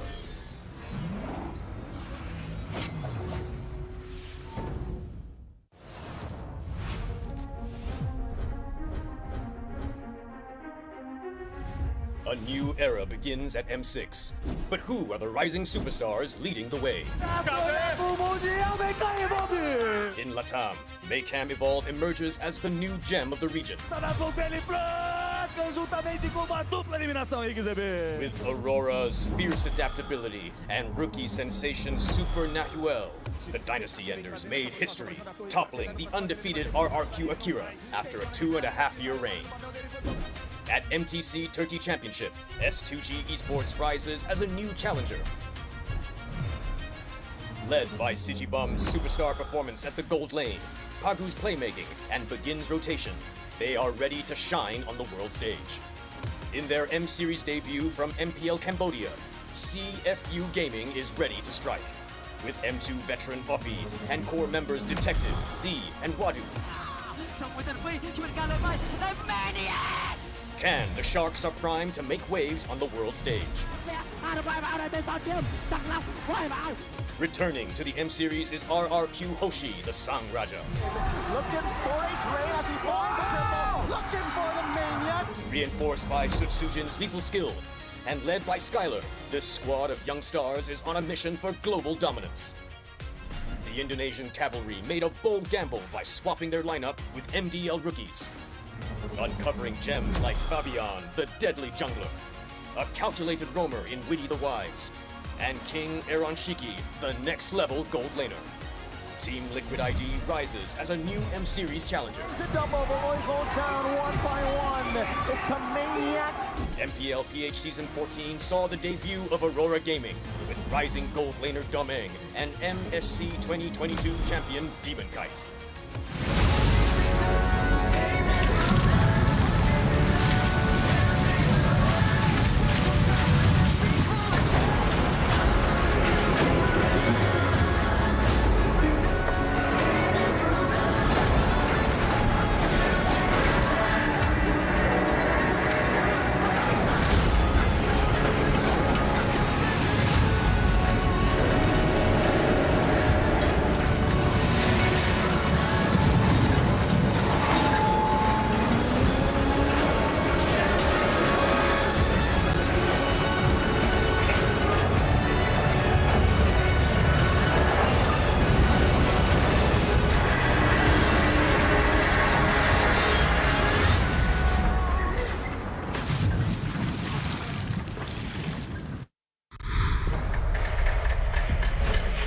We started the day.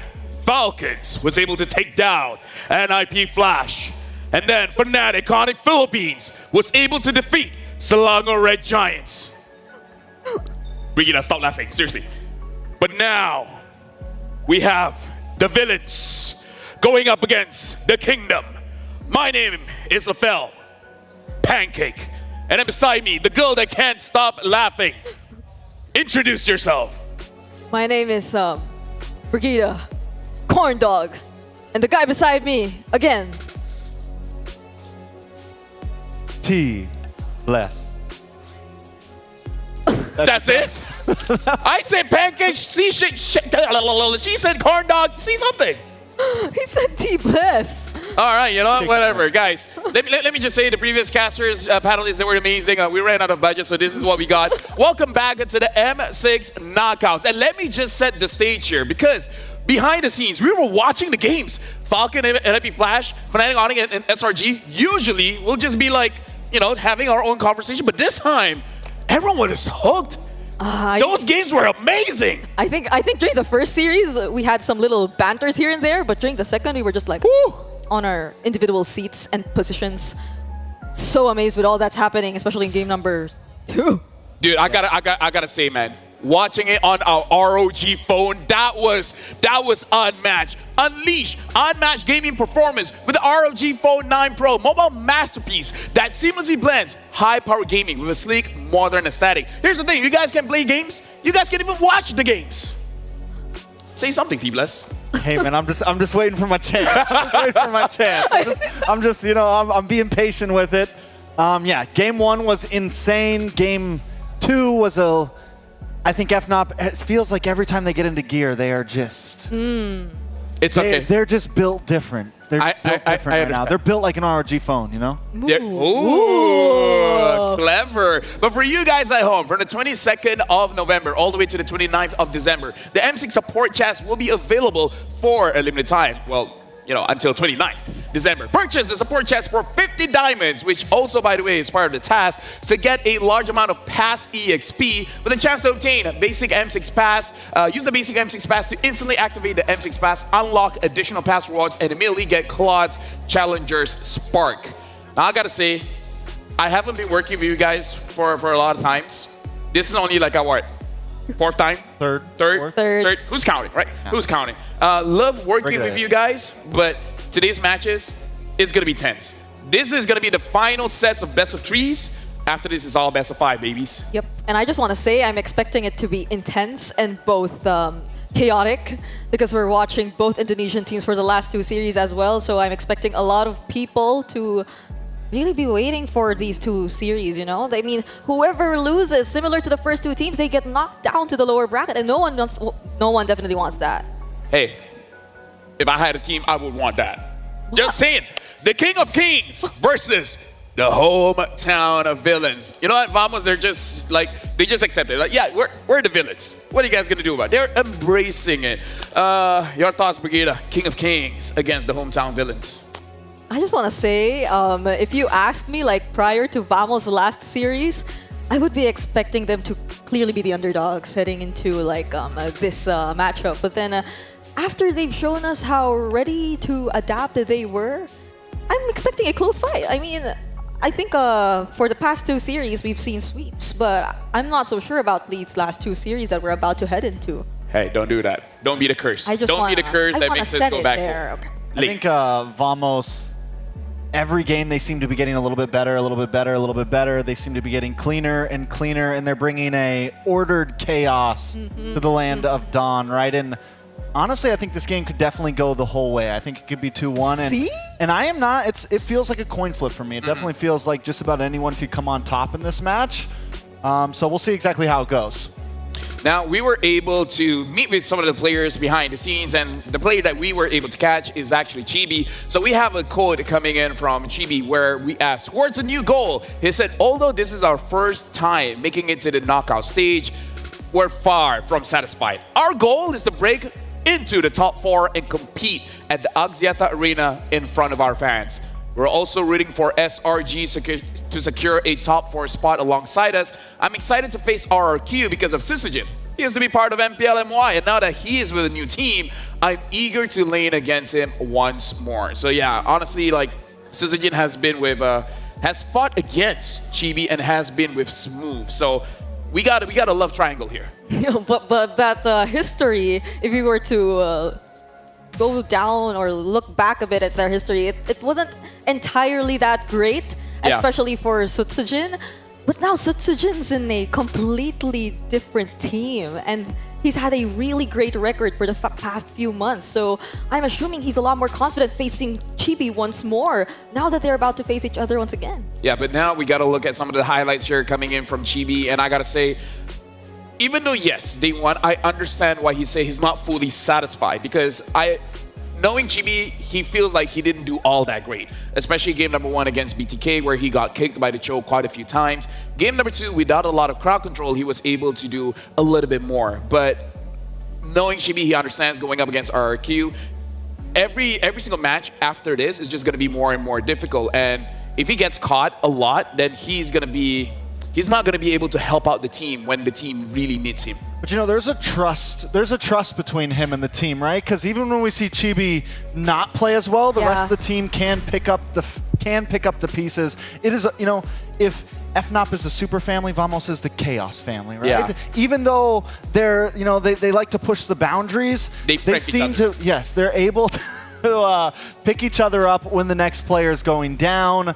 They're able to make those moments happen together. If Chibi's not having the best game, Zorn and Warlord are playing amazing, you know? So overall, they do have the cohesion there. Yeah, I mean, even in terms of like the kinds of heroes that they show us, the changes in the heroes that they show us, I mean, they stuck with the Sicilian Carmilla for 2 games, right? But then that's one. You see the adjustments just in terms or based off those 2 heroes that they decided to show us, and they seem to work together a lot more compared to like when they were using the fighter mid lanes, the Hellcurt Roam. Yeah. Like everything seemed a lot more coordinated and cohesive, as he mentioned. So this is something we're definitely going to look after in this game up against RRQ, because if it's cohesion, if it's about coordination we're talking about, they can pull off the team fights at the most unexpected times, but at the same time still be coordinated too. Something to to note, where there's a media interview where they were asking Vamos about the Carmilla and Sicilian pick, and they understood the matchup going up against BTK. The chances of an assassin is extremely low, so having those combo pieces worked out very well against that team specifically. Against RRQ, Suzujin has been popping off with many different heroes. Heck, even a marksman. He brought in a Granger jungle, and it worked very, very well. So I feel like this time, Vamos will not have that great of a time getting a very good draft against RRQ. That's definitely going to be the challenge. Suzujin is very versatile in the jungle. Oh, now that you mentioned that, even the 1-1s, even all that, there's a high chance that we're about to see that in action for Skylar, who we're seeing right now in front of our screens for the ping test. It's nice to recall ROG, by the the way. history. Shout out to ROG. Yeah, shout outs to ROG. That's the ROG. Looks clean. Looks great. so Look at clean. that. Even through a camera, it looks like I'm playing right there. Cool. But no, I like the idea of the versatility that Suzujin can bring to the field. The whole team on RRQ feels like they can bring something. You mentioned the Wanwan. He's played, what, 2 or 3 times at this point. And first phase picking it. Yeah. Like up front, there's a comfortability. There's a confidence with that hero right now with Skylar. It is... I mean, where a lot of times when they're on that second pick side, they pair it up with the Cho and the Suyo. So it's something that we definitely have to keep our eyes on. But the fact that Vamos was able to look at BTK, realize their playstyle, see that they like to bring this grouped up playstyle, bring this playstyle that wants to stick together, and find the perfect piece to counter that with the Carmilla. It shows that their coaching staff, the team themselves, are always looking for those kinks in the armor. So right now, if there's a team that can find something, it's definitely Vamos. I like that, especially for Coach Pams and like how long he's been part and representing Malaysia for how many international tournaments now. He's definitely got a lot of experience just in terms of adapting and M4, M5, M6. So how that's He went to 3 M series with different teams. He's got more M series than a lot of players. Yeah. Team Hawk, Homeboys, as well as Vamos. Right? Yeah. He's doing something right. He's doing something right, but now we got to talk about RRQ here, where, again, a lot of star players are in. Suzujin as well as Skylar are the names that you guys have brought up. Skylar, one of the thing is, going up against Nets, I would not say that Nets is a laner.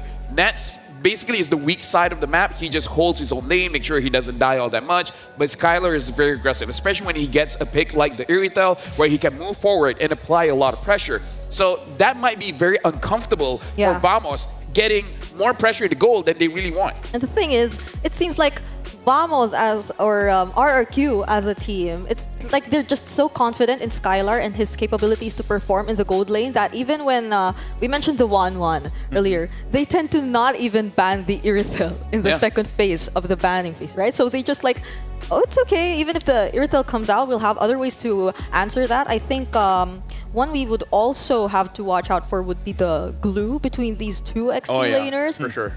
That's one pick that could be contested in this series, right?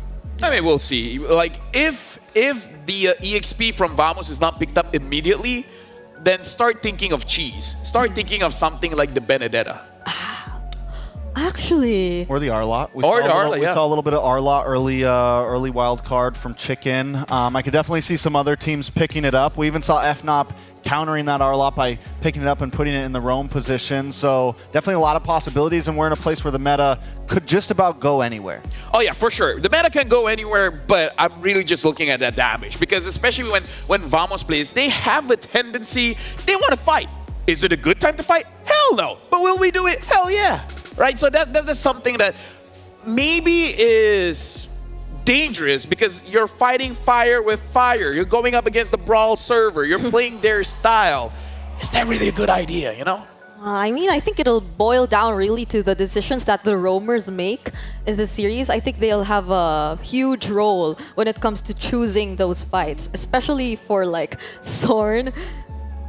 He's the guy you wouldn't expect to take all those calculated setups, right? All those calculated initiations. But in contrast to RRQ, that's something they definitely have to be wary of, I think. And let's be honest, right? Let's be completely honest. I know Indo has been coined as like Brawl server right now, but who was the first Brawl server? Malaysia. Now if you go back to but if you go back to like M4, man, you guys were the ones that were ready to just get in the face, flip the coin, let's see what happens. You go back to like Todak days and things like that. It was definitely they were definitely teams that we're brawly, we're scrappy, we're ready to fight. And if I think of any team that's always willing to fight, like you said, it's definitely Vamos, right? So, I mean, I think they if that's the type of game that RRQ wants to bring, I don't know if they'll be able to trump out on top. I think they need to maybe play this a little more systematic, right? So, gentlemen, yes, including you, Brigida. Oh, yes. Let's start talking about predictions here. This is going to be a tough one. It is going to be a best of three, so this is stuck with my mouse. But all right, I'm getting all of my numbers here. I'm getting all of my numbers. Honestly, Brigida, before we even go into the predictions, let me just say I don't trust you. Oh my! But Trex has been on point. Oh Trex has been on point. So I feel like between you and me, ours don't matter. Ours don't matter? Ours kind of don't matter. So do you want to show ours first? All right, we show ours first. You hide yours, I don't know okay? what to do. All right. I need a second. Okay. So we say our piece. Okay. And then we try to convince you, and then you give the final verdict. Yeah. Okay. All right. Okay, ready? You first. 3, 2. Wait, what? Who's counting? Me. Oh, you. Okay. Yeah. 3, 2, 1. Wait. I hit it behind. Okay. We're both saying RRQ?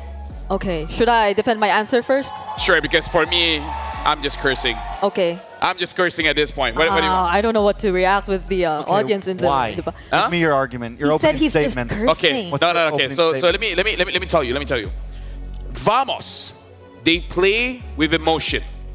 When people doubt them or say something bad about them, they get stronger.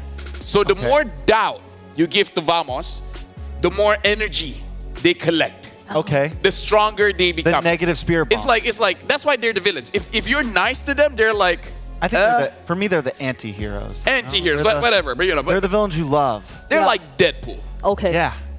Venom. So mine's also.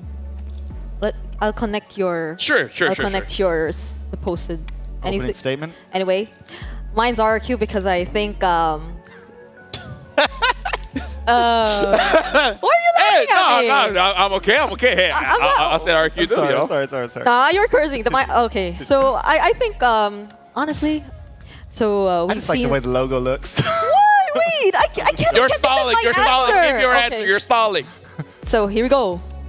I think it's RQ because she's stalling again. No, really. Something Your face is like getting red, by the way. it should be. Doing I'm a kind of great job. nervous. Trax, saying do you my want to answer. save her? Do you want to? No. Let me say my answer. Let me say my answer. Okay. So like how we've seen Fnatic Onyx get cleaner and cleaner just during the past few days where they've had enough or more than enough rest compared to other teams. RRQ Hoshi, they're also one of the teams who advanced first to the knockouts. And if we've seen a very clean performance from them back then, there's a high chance that they've refined it a lot more heading into the knockout. So that's just my personal opinion on why I voted for RQ. So let us know if we convinced you or not, or if you have a different Which is weird because she said RQ and I show RQ, but I'm kind of for Vamos. So you still got a 50-50 shot here. You guys are doing great. I'm going to continue this this Yap Mania right here. And any guesses on what I'm going to vote? Oh, Vamos. Because you always go against us. Yeah. 2-1.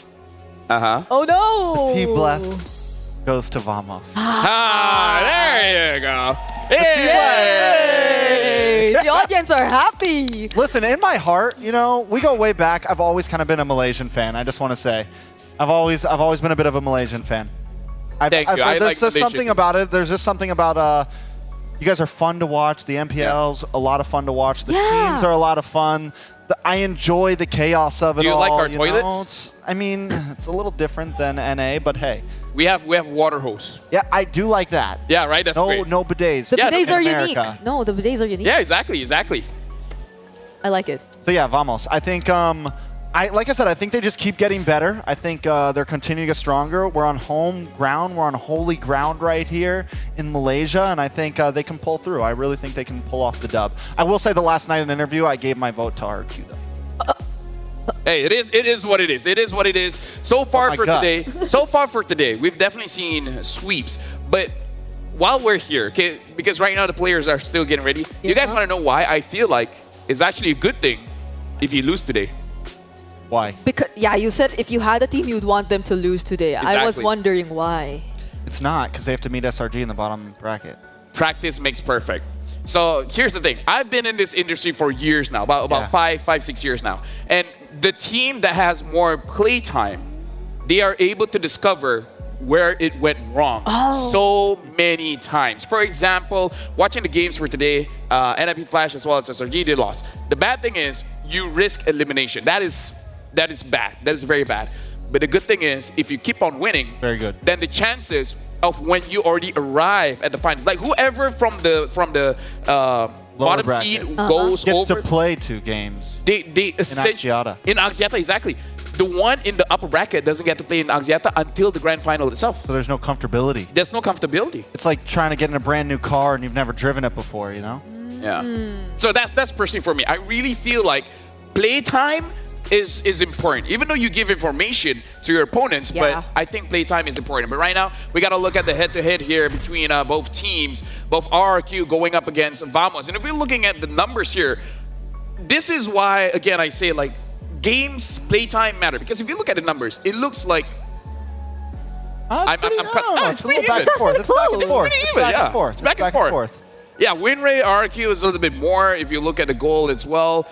Most of it is like for RRQ, but not as much as I thought it would be. Yeah, it's actually. And the fact that Vamos essentially lost a few more games than RRQ did shows that they at least were able to not have their stats be too skewed, right? They were still able to kind of keep themselves in the game. And like I said, I truly believe that Vamos has continued to get better. RQ, I feel like the problem with RQ is not a lot of information on them still, right? They only played 3 rounds and a total of what, 5 games? That's all we've seen from them. So one of the advantages they could have here is a few more pocket picks up their sleeves. You know, we've seen the Carmilla combo now from Vamos. We've seen some of those things that maybe those ideas they've had. We haven't seen that RQ strat yet. Whatever surprises they may have from us. Hanabi Lolita. Would be very, laughing? Why are you laughing? That's super serious. We saw Layla. It's been a while since I've seen the Hanabi Lolita. It's been a while since I saw Layla. We have, in competitive, we still haven't seen Nian, Zilong, Freya. I think Freya still gets banned. We haven't seen Freya just yet. Yeah. And etc. Etc. I haven't heard of that hero. Even the Mia, no. Like we've seen Mia, but hasn't been picked in M6 so far. Yeah. Okay. So like. I mean, we get a lot of Mia because we have the a lot of beautiful Mia, though. fairy Mia jewelry. That's all the Mia we need in this world. Let me just say, you look absolutely beautiful, and for DGY, I apologize. For those that know, they know. Again, very nice jewelry. Yes. I don't think it fits me though. You will have a size, especially for the ring. I'm talking about the necklace. Oh, the necklace. Yeah. I don't think I can wear the necklace. I think you can. Yeah, zoom in on Brigida. Look at the fairy necklace. That's the Mia. That's the Mia collection. The ring. You can put some UV light too. UV light and it glows. She even brought the UV light on stage. See? It glows. They give it to you for free when you buy the jewelry. Yeah. It's with a box. It's with a pouch. It's with everything. What would be your next collab? Any hero with the jewelry? What would it be? Oh, that's a good question. Oh, I like the. Need something. We need I a love guy Kagura. hero. We need like a guy. A guy? Yeah, like a guy ring. Dude, you know, like a cool. A beautiful guy is Lancelot. Suyo. Suyo He is a beautiful guy. He is a beautiful guy. Lancelot is a beautiful guy. Right? La build. Yes, he is. He is. Oh, we found out. Wait, what? You like the Lancelot type. Okay, right now, let's move on from this. We have a trivia question here. So let's see what is the question. Let's figure out if we can actually figure it out. Who holds the record for most unique hero picks in M Series history? In M Series history, it's probably I'm Few. Few is a good answer. You think it's a mid laner? I'm going with Few. I think it's an EXP laner. You think? Or it might be. What if it's like I'm Malaysian. A roamer, like Oh My Venus. I'm Malaysian. I could be wrong, but people will be mad at me if I just don't say Chiku. Chiku, guys. Oh. He used Hayabusa Gole. Let me just tell you. He used Hayabusa Gole. Okay. It didn't work, but he used it. So yours is Chiku. I feel like in MPL, he used the most hero. In M Series, not really. but I'm just gonna put his name out there. Okay, I'm gonna put Few. Few makes sense. As my answer. What's your? Wait. I was thinking Venus because he used to play mid too. Wait. There was the wait, bounce wait. back and forth, like the Yves. Let's think about this. Edward has the most M series appearance. Probably Edward. Right? Probably Think about Why it. you change your answer so quick? Sao has been around as well. Sunset Lover. Right? So like for like people that has been here for a long time. Yeah, that's been through all the different metas. Right? Can they just? All right, drum roll. Can we like put at least 2 answers? Okay. So Malaysian answer to you guys. I'm just gonna put Edward just because. Okay. Philippine answer. Few. I'm still gonna go with Few. Yeah, we're Okay, ready. Few. I already said I. Edward. All right. Edward. All right. Sure. Let's see. The answer is 3, 2, 1. Yes. W in the chat. Chico guys in Malaysia, heck, even Fnatic on it, they're like, hey, tribute to Chico guys, we picked the Layla because of him. Shout outs to Chico guys. He made the draw happen. He made it so that SRG went up against FNOP. Big ups. Big ups. W. I mean, like, here's the thing. He made RQ going up against Vamos as well, which again is gonna be a good matchup. I don't like if Vamos picks up the Sicilian, that's gonna be very interesting because then Suzuki would just pick up an assassin. So I feel like in the draft, Vamos might delay their EXP and mid just a little bit, get priority over the jungle as well as the rogue position. In terms of assassins, though, There's not a lot. It's like just Hayabusa. Hey, Suzuki could go crazy.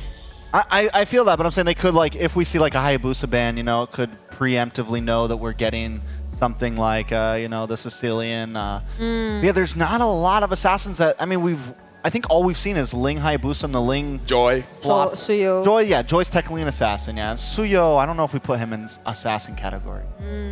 Well, Chibi on the Hayabusa and the Suyo have a 100% win rate so far. He does? Yeah, so they'll probably be confident with that. But I don't know. Could we really be seeing like a different jungler for this series? Let me just put it out there. As long as Warlord uses a mage, I'm happy. I don't care if he uses a Harry. As long as he uses some kind of mage. Something with magic damage. Something with magic damage. Okay. Phobias. I mean, no, Phobias is physical. Phobias is physical. Oh yeah. Natan. He has been changed. Natan. Maybe not. Maybe. Hey man, you said magic damage. Okay, you know what? I take it back. Okay, Natan, I'm fine with. Right, I'm fine with. I feel like for everyone, the Malaysian fans, they're saying the same thing. For RQ, what if RQ is the one that does something crazy? What if they pick up something like a Matilda mid? I don't know. I mean, if it I'm goes, okay. If it goes, yeah, that's doable. They did the Kadita, They did do the Kadita. They did do the Kadita. but it's not like In a one, but that was a it wasn't even Rome Kadita. It was just Yeah. Mage Kadita.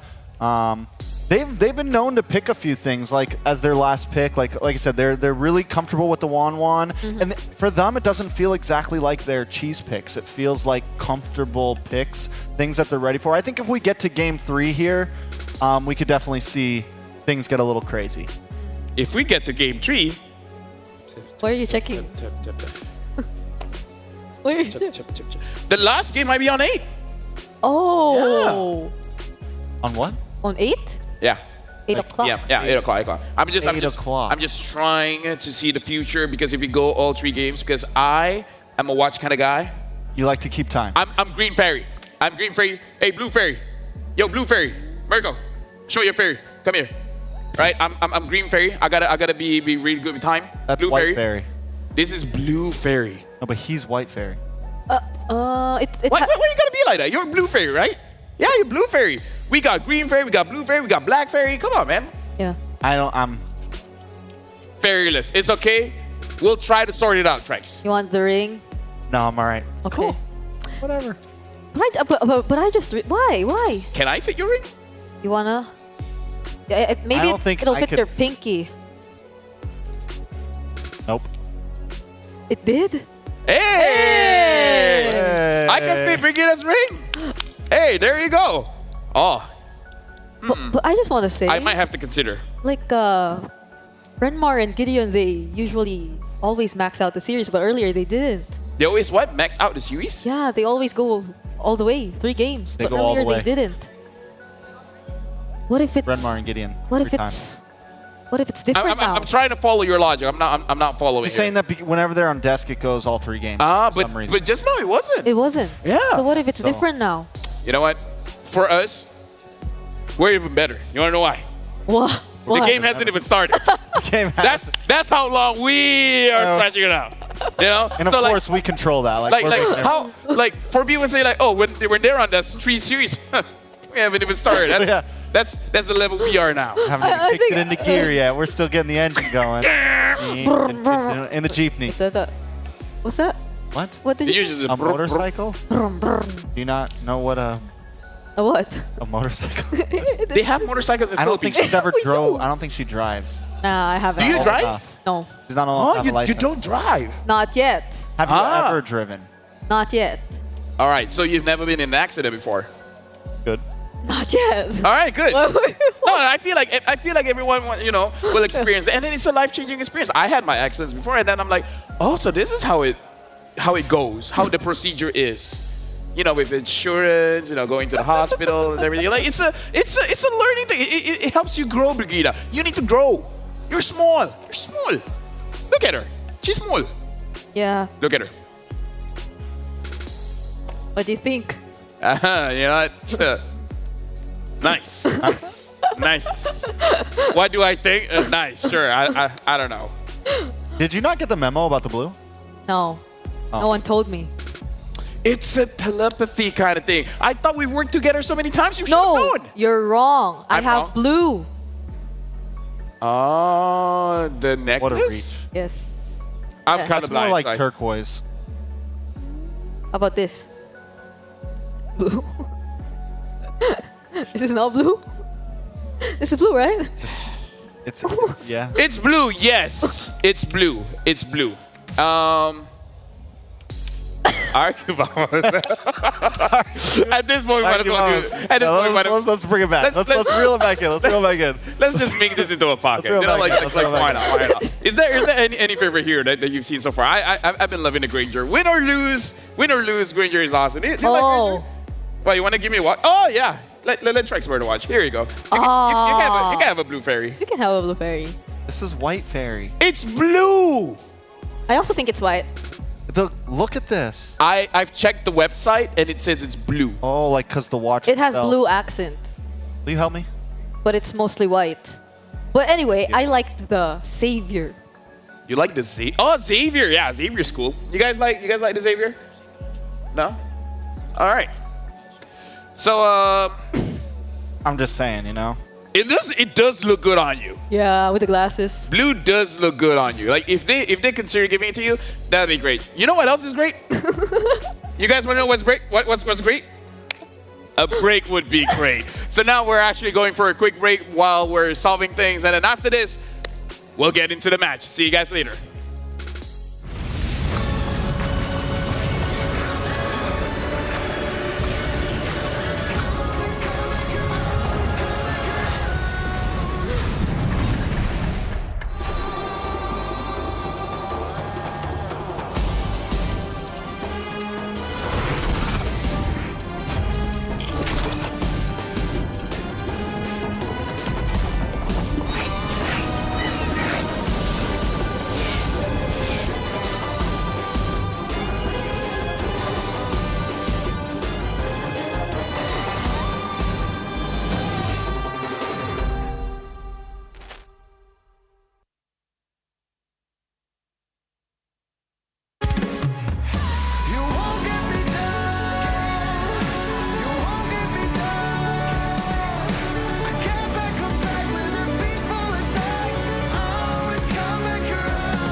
for ultimate glory starts now.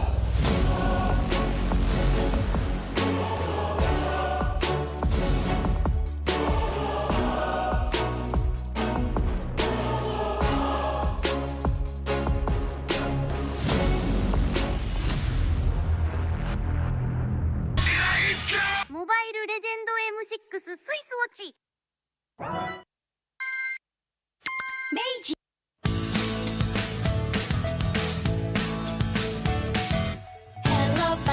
Hello Panda, semua suka biskuitnya. Biskuitnya enak isinya lezat rasa coklat dan strawberry. Hello Panda, semua suka biskuitnya. Biskuitnya enak isinya lezat rasa coklat dan strawberry. Hello Panda, biskuit isi yang enak.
In MLBB, each of the 5 players plays a distinct role. Whatever it is you want to believe, again! But how do these roles work together on the world stage? Go and Sons, who picks up the Mid laners and roamers are the bedrock of the team. looking for the knockup, not able to find a sense who he wants for, takes him out. Whether it's picking beefy tanks, mages, or sustain, together they provide crowd control and damage in the early game, making space for the team to farm or secure objectives. Then we have the EXP laners, usually playing tanky heroes. They poke and zone the enemy to create opportunities. All right, let's see another fight commences here. Gear goes in, it's going to be a lot of damage played. While the roamers pick to fill the team's needs and support if needed. EXP laners must win their lane and protect their tower with aggressive, confident play, ensuring map control for the team. Ooh, final slash. Finally, we come to the junglers, the early to mid-game finishers, and the gold laners, the mid to late game finishers. Fiery, the god in the jungle, takes a double kill. For junglers, whether it's frontline tank utility or assassin early game assassin burst, they form the core of the team. They act on the space created by their team to finish off objectives, utilizing power spikes with the early game advantage they get from farming the jungle. Should be a retreat from the Burmese gold, and they get sent down into the ground.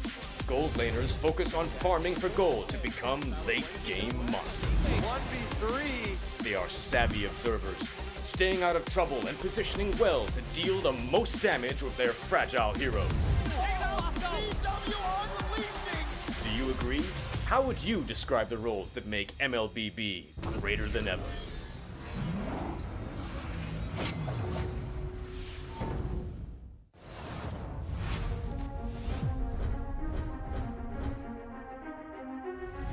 A new era begins at M6. But who are the rising superstars leading the way? In Latam, Maycam Evolve emerges as the new gem of the region. With Aurora's fierce adaptability and rookie sensation Super Nahuel, the Dynasty Enders made history, toppling the undefeated RRQ Akira after a 2.5-year reign. At MTC Turkey Championship, S2G Esports rises as a new challenger. Led by Sijibum's superstar performance at the gold lane, Pagu's playmaking, and Begin's rotation, they are ready to shine on the world stage. In their M Series debut from MPL Cambodia, CFU Gaming is ready to strike. With M2 veteran Oppie and core members Detective, Z, and Wadu. Can the Sharks are primed to make waves on the world stage. Returning to the M Series is RRQ Hoshi, the Sang Raja. Looking for a trade as he finds the triple. Looking for the maniac. Reinforced by Sutsujin's lethal skill and led by Skylar, this squad of young stars is on a mission for global dominance. The Indonesian cavalry made a bold gamble by swapping their lineup with MDL rookies, uncovering gems like Fabian, the deadly jungler, a calculated roamer in Witty the Wise, and King Aaron Shiki, the next level gold laner. Team Liquid ID rises as a new M Series challenger. It's a double, the Lloyd goes down 1 by 1. It's a maniac. MPL PH Season 14 saw the debut of Aurora Gaming with rising gold laner Domeng and MSC 2022 champion Demon Kite. The Kite-Kite combo complements Aurora's methodical playstyle, leaving fans to wonder how will they fare in M6. Spearheaded by superstars in Kelra and King Kong, Fnatic Onic, PH made MPL PH history with a 13-match winning streak. Known for his insane mechanical skill, Season 14 has seen King Kong perform at peak confidence with aggressive and assertive plays throughout the season. It's a battle in the mid lane. Domain for Kelra. While Kelra has proven to the world why he's the gold standard. Making his M Series debut and ready to shake the international stage once more is Selangor Red Giant Skies. Known for his signature fanny, Skies is able to switch it up with fighter junglers, enabling SRG to deploy many different playstyles to surprise their opponents. These rising stars have claimed the spotlight, but which player has what it takes to emerge greater than ever?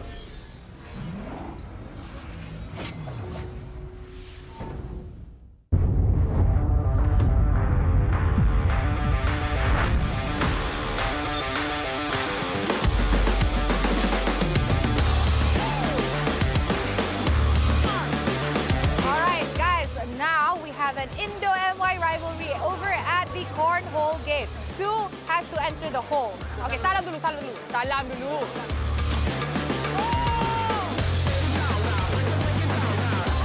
An MYID rivalry at the cornhole game. Okay guys, right now I am over at the basketball arcade machine because we are going to see a 1v1 situation happening, which is going to be Miles from Fnatic Onic Philippines going up against Tarzan from Twisted Minds. 1v1 going on. Who is going to win? Once again, we have a 1v1 going on. Hades and the one and only Domeng. As you can see here, it's a very tight game. Very, very tight. If you guys can do better than them. Here we have and that is Skylar. Nice one. Mantap. All right. Again, Singapore, which I'm assuming they should be very good at because Malaysia and Singapore we pretty have very similar childhood. Oh, nice one.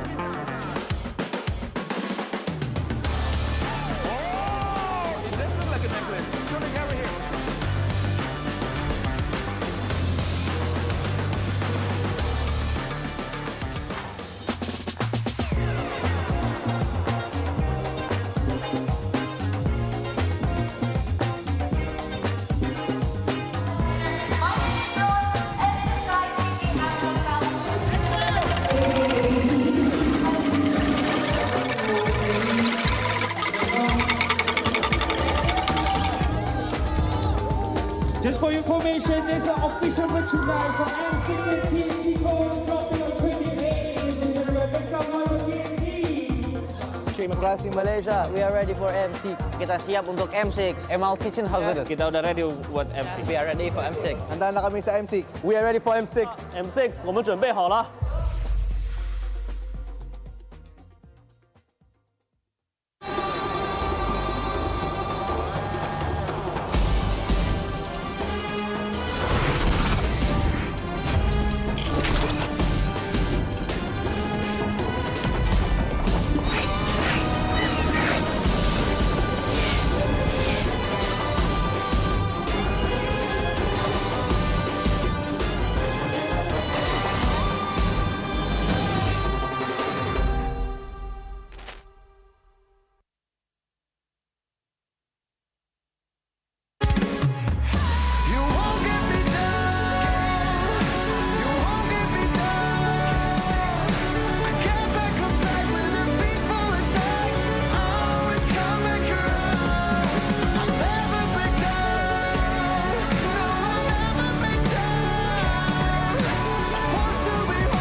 And now we're back. Thank you everyone for your patience. We're about to jump into the game between the King of Kings, RRQ, going up against the hometown villains, Vamos. Looking at the players, everyone is getting set and ready for this match. It is going to be a best of 3. And so far, all the games have been a sweep. So whoever has the first game for sure has the momentum here, Trex. Yeah, I mean, momentum is always huge, but at the same time, we saw a lot of reverse sweeps in the past couple days. Today, yes, we followed the pattern of 2-0, 2-0, but like we talked about elaborately before that break, you know, the possibilities are endless with these two teams. The chaos is there, the Kings versus the anti-heroes, the villains. I think there's a chance this could go best 3. This could be a best of 5.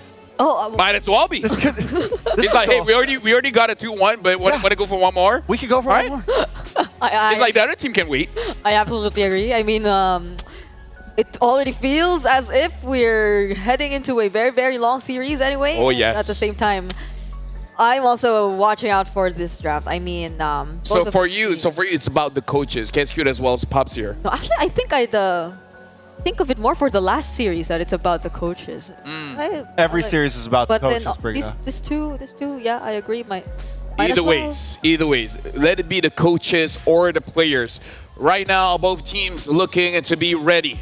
So now, let's introduce both teams onto the M6 stage, the King of Kings RQ and hometown villains, Vamos. There's no better way to mount a world stage comeback than being the first team to qualify for knockout stage.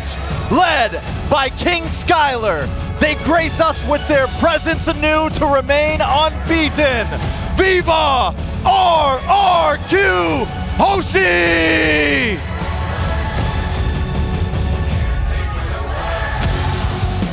Going up against them is a team branded as a villain, but ended up as one of Malaysia's heroes. Now, return looking to the throne, another king. Everybody, on the count of 3, say it with me. 1, 2, 3, ¡Hala, vamos!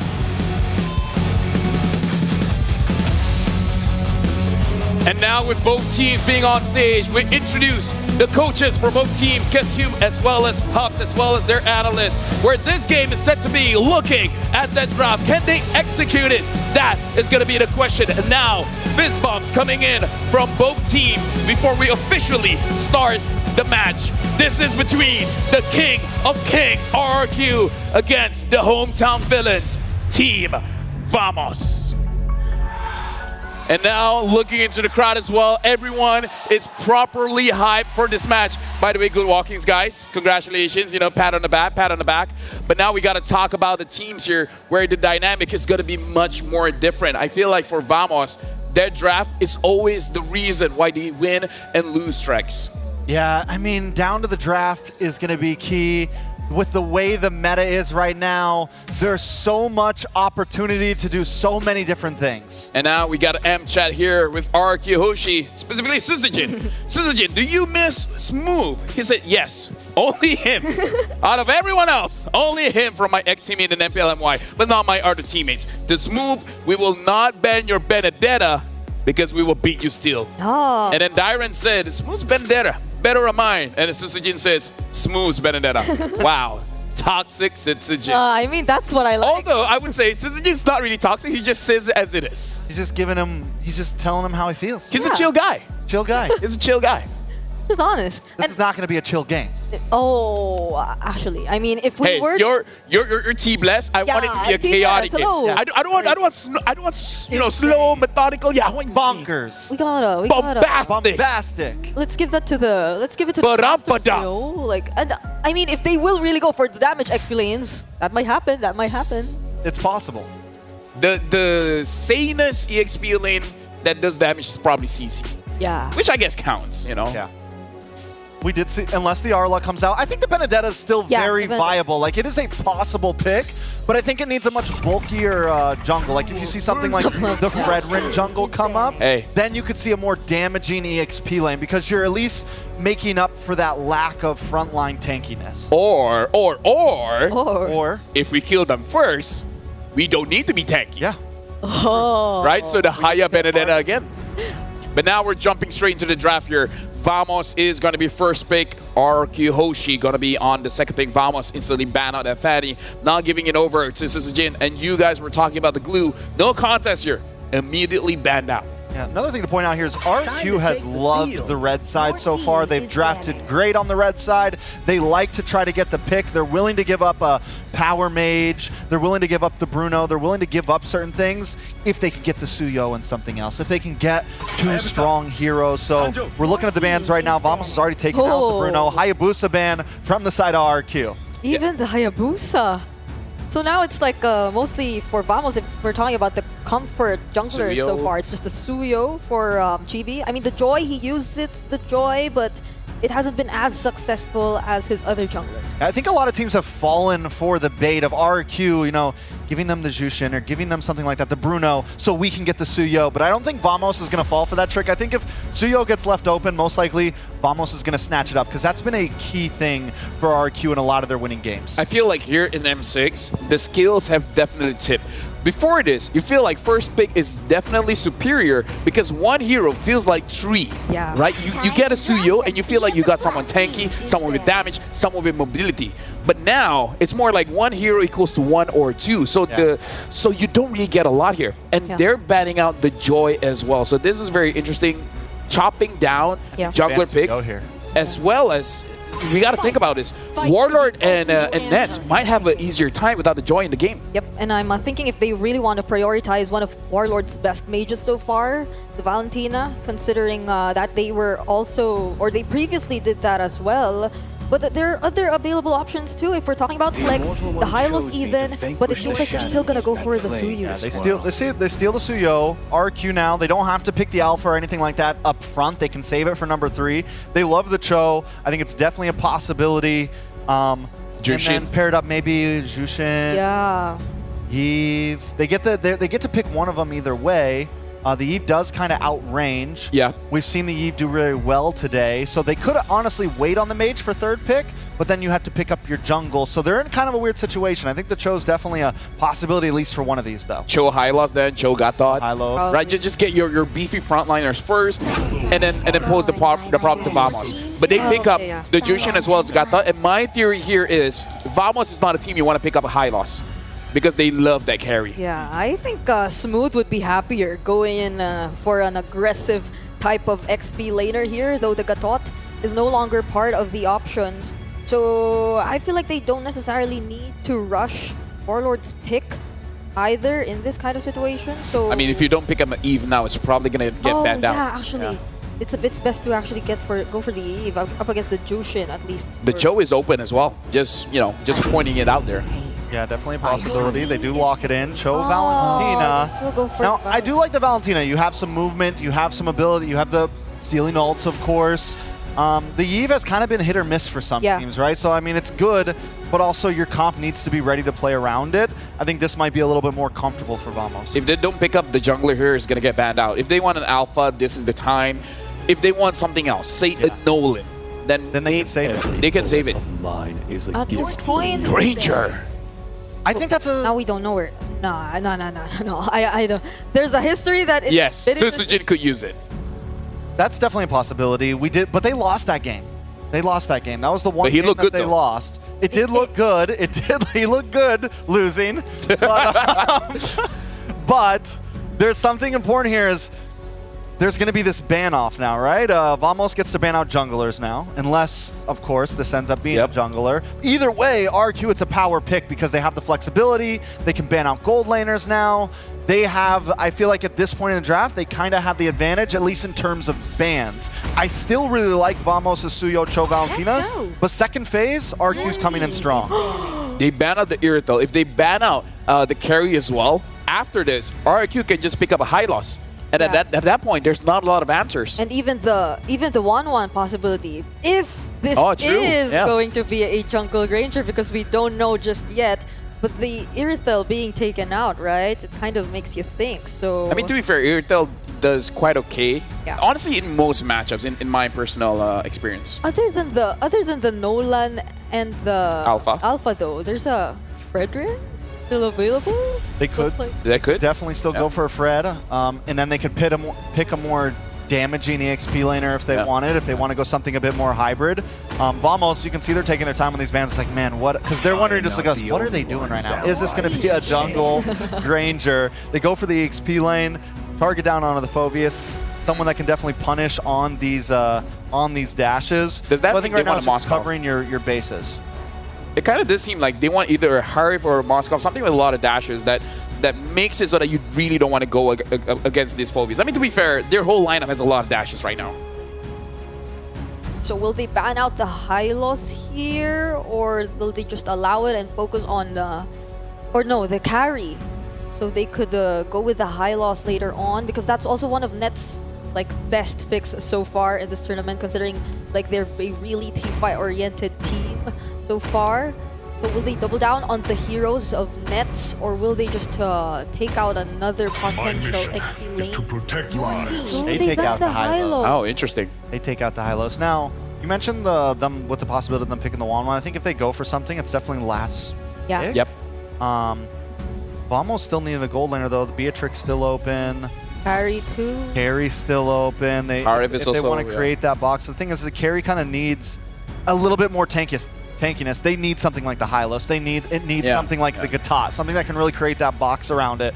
The Cho's not going to be able to peel that good for it. The Suyo's going to be off doing his thing, So Terizla could be a possibility. Because even the glue is out, so you don't have a lot of options here. Yeah. Honestly, it's there is the Khalid is still there. And the thing is, RQ could still go for EXP Gatot and be comfortable. They've got so much flexibility. Tigger's open still right now. Yeah. Tig's still open. Although there's a Valentina, so maybe they just take the Tig right here on the side of RQ and still leave the gold. Oh, they pick up the Ruby. I like Ruby. So now Vamos can't pick up the Harif. Like, if they want to pick up the Harif, it's going to get disrupted by the Ruby as well as the Gatot. Yeah. So we saw them use, they were one of the few teams who have picked the Ruby. They last picked it in, I think, second day. And they used it against the Cho, right? They used it against the Cho so that, because again, it's like the stiff arm. It stops him from being able to come in. It slows him down for that split second to where you can get the Destinat off. You can get a little bit more time for that Lantern Flare. This has to be a much more successful version of that, though.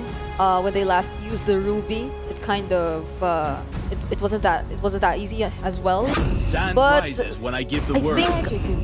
So they get the Khalid, the Harris into the Ruby and the Gatot. Still pick it. So that's a tough pick against a Ruby. Like this is one of those, like, it's my comfort. I know it's a bad matchup, but hell, I'm still gonna try. So where's the Granger going then? Are they looking for a gold lane or like a jungler? We mentioned the Nolan Fredrin. Alpha is still open, by the way. But we also mentioned the one, but this is kind of. I mean, they can there though. Yeah, Alpha's still open. They can go for it if they want. It's easy. Like I said, their draft works so well. They can put a lot of things in their jungle and still feel pretty good right now. I feel like the fact that they have this Ruby and this Gatot, it answers so much of what Vamos has. I feel like at this point, Vamos just has to press the gas immediately and get whoa! Wow! A little bit of spice in the pot right there, just to.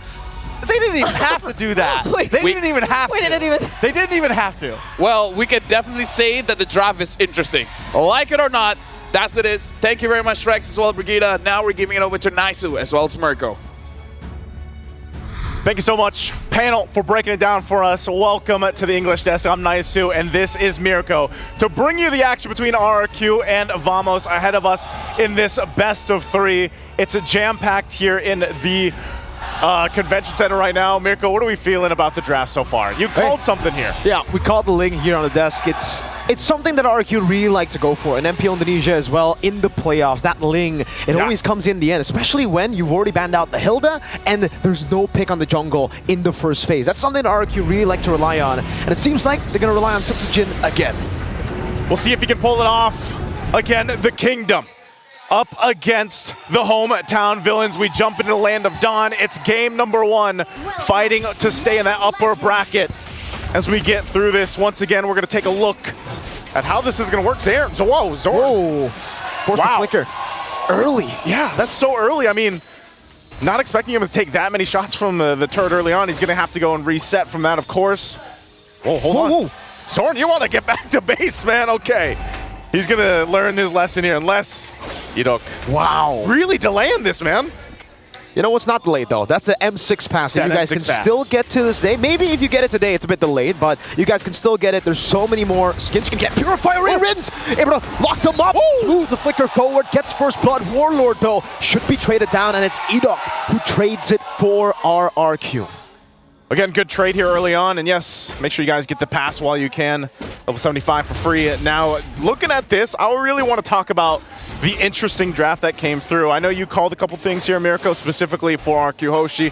You know them very well, but that's the thing. You know, that last pick, Ling, typically, what have we seen mostly? Just, is it always the Ling-Angela combo? Yep. For the most part, but this time around, you know, you've got the fact that you have Edok on this Ruby who, like Trex mentioned, worked out really good for them earlier on when they played it into the Cho. It's a great disruptor and able to just be enough crowd control alone in the Ruby that can slow things down or even cause these fights to not go in favor just because of that disruption. Yeah, exactly. I think, you know, when it comes to the Angela Ling, it makes it way more one-dimensional, right? You know who the real damage dealer is. It really becomes a kind of hyper-carry situation with the Ling. But what RQ really likes to do in the regular season all the way to the playoffs is the fact that they can play for many carries. They can play for Rins, they can also play for, obviously, the Ling, and they still have Skylar, who becomes the backup in the later stage of the game on the Granger, or whatever pick he gets. This time it is, indeed, the Granger. And for RQ, the neutral objective isn't really the main win condition. They can give it away. They can just farm up, wait for Sutsujin to get to the item power spikes, and the fact that Vamos isn't going for the neutral objective means that right now RQ are actually playing it really chill. Vamos need to get that early lead to shut down whatever RQ is planning. All right, now, too, a little bit of poking happening here for this first turtle. It's going to be started up. There's the jump in, though. AOG from Dyron over to Chibi. Sutsujin popping attempts to blade, and Chibi wins it. Severed soul already. Sutsujin picks up the kill. Rins picks him up too. Warlord gonna be caught on the bad spot. Edok walking forward, forcing the Crimson Beacon defensively. And RQ will still continue the chase in the bottom lane. Sword very low. Dyron almost getting it. Sutsujin wants to get this assassination, but will just choose to go for the camps in the jungle. Very disciplined, I'd say. You know, they get a couple kills. Yeah, you exactly called that out. You give up some of that objective, but you get the kills and you kind of build up on this. Again, it's the small wins that build up that gold lead that we see often.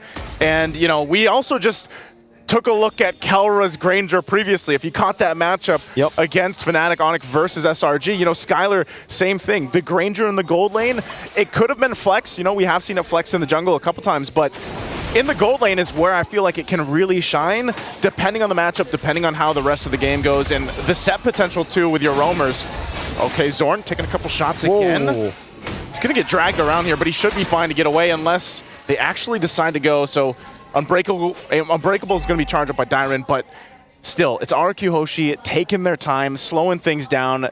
Honestly, if we look at the Swiss stage, that's where teams had a falter. You know, it was when they got a little overzealous or they weren't disciplined enough. I mean, we even saw the preview of that in just the match with RSG before with CFU Gaming. The discipline is so important for these teams to have success throughout the M6. It really is. I think right now it's all about control in the early game too, right? We've seen that most teams who have to control in the early game just snowball out of control. Edok, great G Kundo on the way to Dragon. Off-centered a bit. Chibi gonna be able to lock him down. Edok still able to get the Donut Wolf King in. Nets very low. Wow, I'm surprised Edok got away from that. The sliver of health, man, just barely escaping. And we've seen this before, you know, he didn't even have the flicker available. He's going to get it now, so surprised that, yeah, that kill wasn't capitalized on. Turtle's going to be up here, though. Could be the choice of Team Vamos to get in position, set things up to get their favor. You can already see it happen here, too.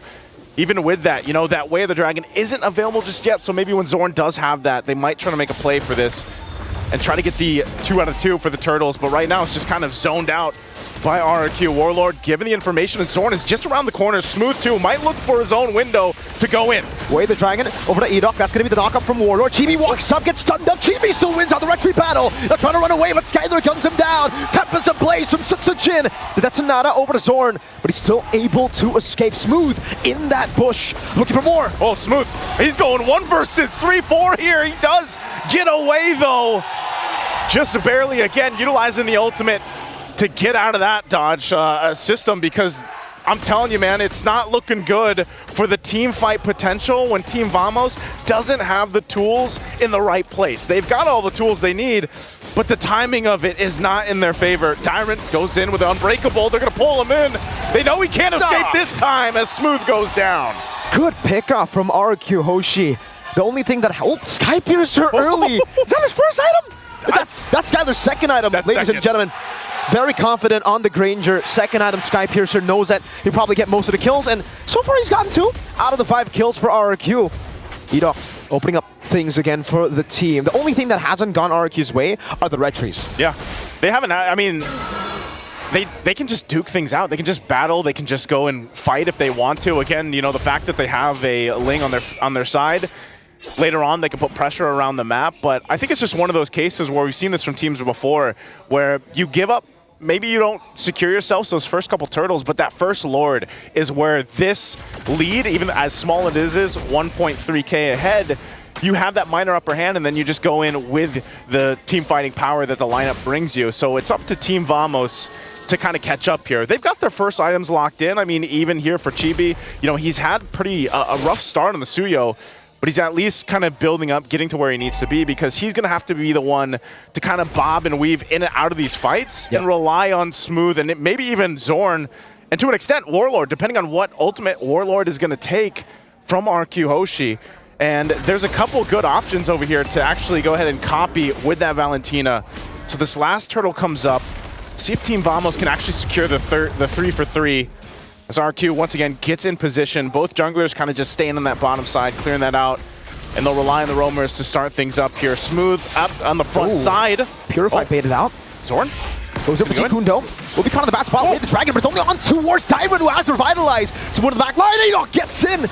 3-man don't run Wolf King. Nets goes over to Zaman Force. Now Skyler trying to cut away. Skyler able to flicker off to safety, but Smooth goes in and finds the Raging Sandstorm. Sutsujin in the midst of it all. Tempest ablaze, running away. Nets trying to get the last synchro vision. Tyron getting slashed down, looking for the play, but Warlord claims the kill. And Team Vamos, they should be able to go 3 for 3 on the neutral objective. Uno, dos, tres, vamos, vamos, vamos. They get 3 kills, they get 3 turtles. They win that fight. All in exchange for nothing there for RRQ Hoshi. So great switch of momentum. You know, just when you thought maybe they have the advantage with actually fighting, they had a minor lead, they had a couple items on both crucial heroes and lanes here, but it's Team Vamos that comes out with the better fight.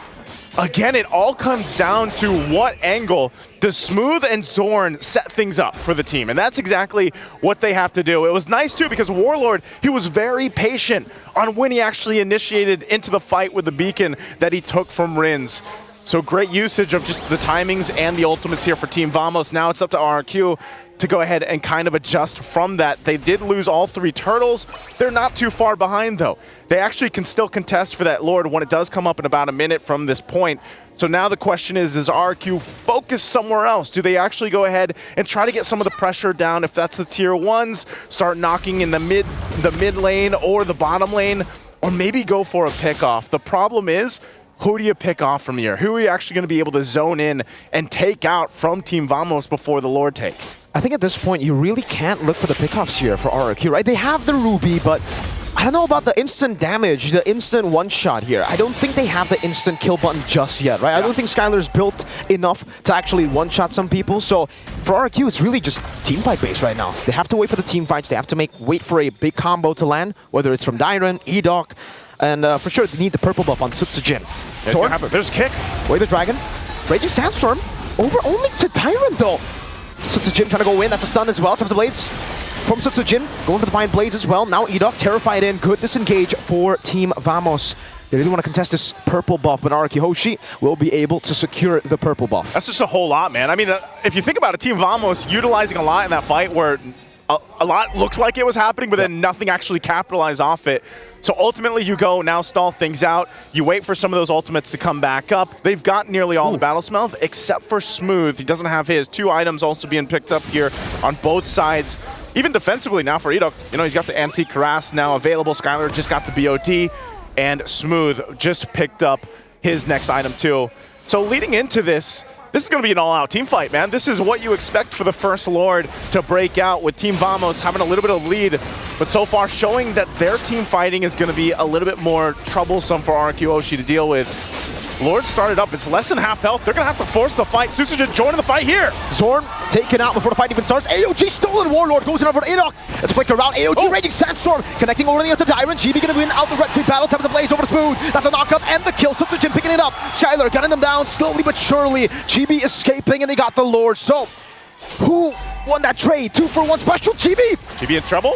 Is he going to be able to escape? Taking a couple shots from the Rhapsody, looking to clean up. Skylar, does he have enough rage to go in? Flickers in! And Skylar will get the kill.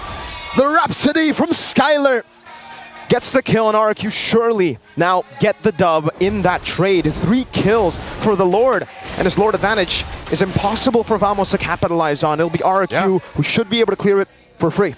I'm actually surprised. I was expecting there's Team a tier Vamos. 2. Yeah, Okay. there's a tier 2. I was expecting Team Vamos to actually just like survive a little bit longer from that, but then, you know, great response from RQ Oshi. So ultimately, they at least hold on to the majority. It could have been way worse for RQ Oshi, but you can see this, taking a look at the items too. You're still playing some catch up with Nets, still working on that Holy Crystal. He's about 1,500 down in gold. And so that could play a part in this. All the fight for the orange buff right now. They're going to get control of it once again, and still it's RQ Hoshi. They whittled down that gold lead as small it was. Oh, Chibi. It's 1v1. Seven's a blade. Chibi saved it. Sutsujin gets the solo kill assassination against 3 members that were corralling over. That's finesse, man. You know, Chibi's been having a difficult time. Is an understatement right now. 0-4, and now they're going to be holding on to the mid lane. But this is the pressure from RQ now as they go and take the tier 2 in the mid, knowing that the jungler of Team Vamos is down and out of the picture. Finally, Nets getting the Holy Crystal, so that's going to help some of the power spike now for this Harif. But still, the question is, how are they going to actually get favorable team fights when jungler is lost in a 1v1, and it's still the same thing? You know, there's still the same thing they have to rely on, which is Smooth and Zorn. But even Zorn, he's having a little difficulty. This is all the reason why when that Ruby pick came up, you can see how difficult it is to actually get those pickoffs now with the Cho. And so far, another turret goes down. The gold lead grows. Here's a conceal, though. They're going to make a play. Dyron caught all alone, way of the dragon, and you can see the burst, instant kill. Couldn't even jump. Nope, no AOG. Purple buff. Purple buff to fight for it. Oh, Sutsujin still securing it. Just kind of swoops on in. Of course, gets Rechi. He needs this, though. And he's been pretty confident throughout the game, so that'll keep them there. But still, this is what we expect. You know, some of these exchanges, some of these pickoffs, if you will, even utilizing the conceal. But nonetheless, it's still going to break out into a full fight for that Lord. Once Dyron's up, you know, he doesn't have the Revitalize just yet. Should kind of stall things out. Warlord still holding on to the beacon.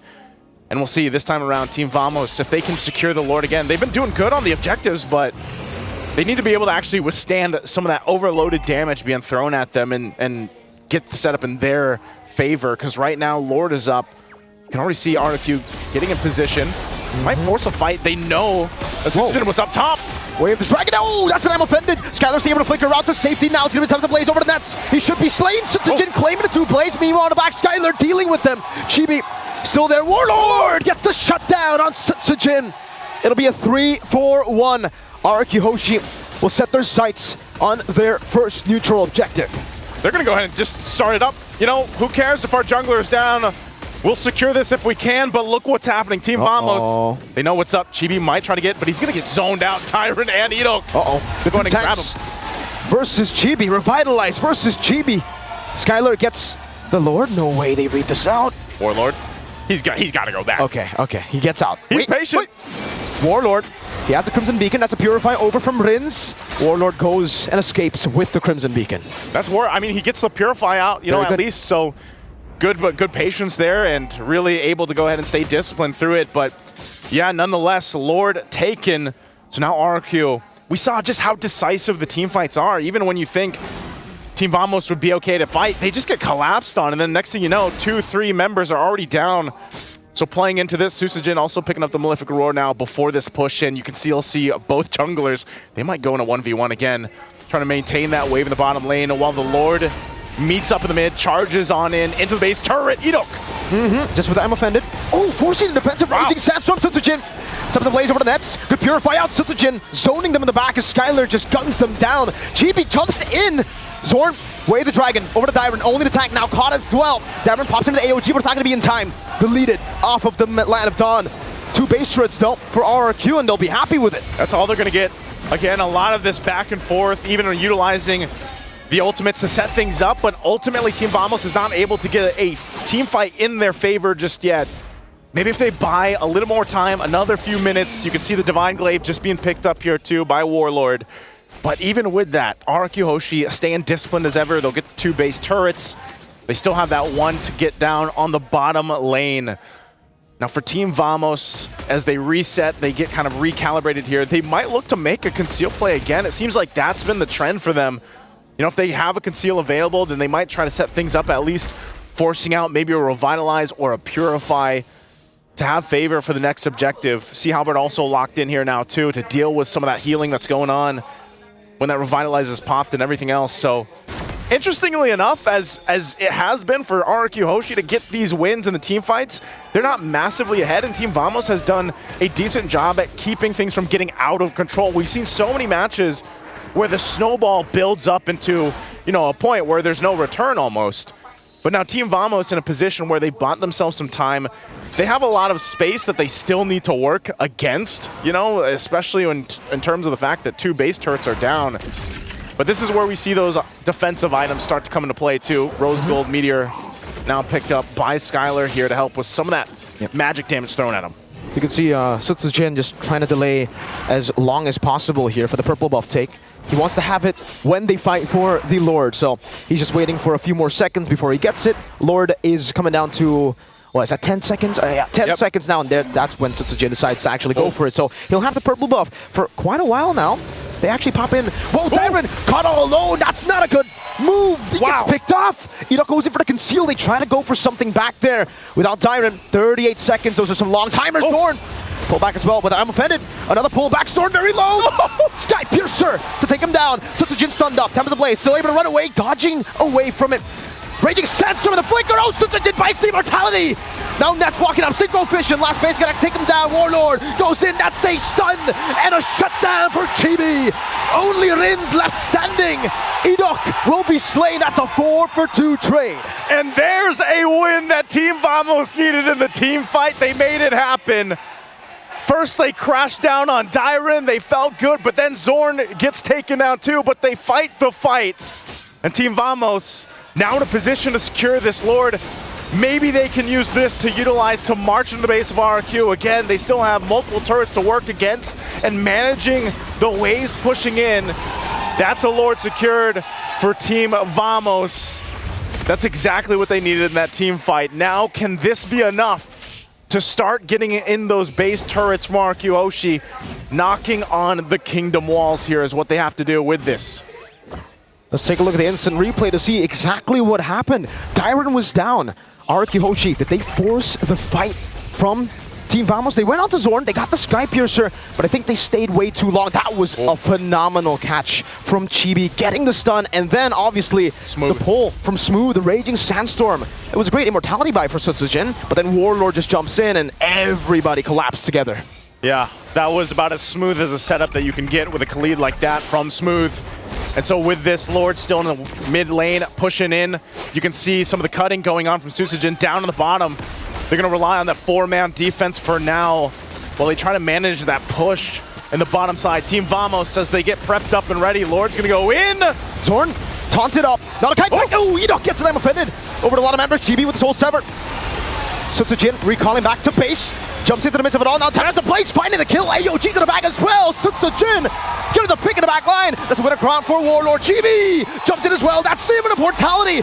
GB claims the killing spree. He's running for his life. There's a minion wave up top, but RQ Hoshi wants to continue the chase. Dyron trying to find Smooth. He will be able to spot Smooth, and Smooth decides to actually sacrifice himself over, pinning out the flicker from Skylar too. Wow. Dyron will have to buy enough time. Will have to try to stop the recall from Smooth. And Smooth is just going to roll on out, man. It's Smooth. It's Smooth with it. He's going to get back to base, and Chibi trying to just delay this push from the minion wave. Immortality almost popped in. He don't want to go full. That was a prediction onto the dash. Chibi low. Last shot. Rins is going for the kill. Chibi shut down by Skylar. Smooth, the only left member standing, goes to the Raging Sandstorm. Rins is able to space away, and Skylar gets the double. Nets and Zorn respawning back in the game. They bought enough time for them. They should just clear this wave, but talk about effort from Smooth and Chibi to stay in the game 20 plus minutes in. Great chance for them. They can still stay together. You know, they're, what, half a minute away from being up here. So is the Lord. So Team Vamos, based off that, will stay in the game as RQ Hoshi gets ready to go for the next objective here. They still want that bottom turret. Mounting in another siege. Dyron going to the bottom lane. That's the mortality buy from Skylar. He goes over the gun down as well. Great. AOG over the Nats. He has to Purify Warlord. Gun down taken out by Dyron. Purify from Nats. He's going in for some damage. Skylar will be able to space away in time. Meanwhile, in the mid lane, Zorn caught by the top of the blades. He will be taken out. RQ Hoshi with a wipeout and a game 1 win. Great effort from Team Vamos, but it will not be enough to withstand the march in from the Kingdom. RQ Hoshi takes the game at 21-12. Very disciplined performance from RQ Hoshi to keep things together, but almost for Team Vamos. We'll see if they can adjust from that. But the panel, I'm sure you guys have a lot to say about this game number 1. Thank you very much, Naisu, as well as Mirko. And that was a game. That was a lot of back and forth. Like, a lot can be said. It was close. Like, that game was so tough for Dyron. I know. It's always him. It doesn't reflect in terms of like his death necessarily, Yeah, exactly. but like, you know, that he's like took 90% of the way of the dragons from Zorn. And Chibi, I mean, it was both teams just targeting one person. Chibi was consecutively getting targeted in the early game, and then Vamos tried to get their revenge by bullying Dyron. Yeah. But in the end, RQ comes out on top. And we were talking about how the Ruby kind of shuts down the draft of Vamos. Kind of did.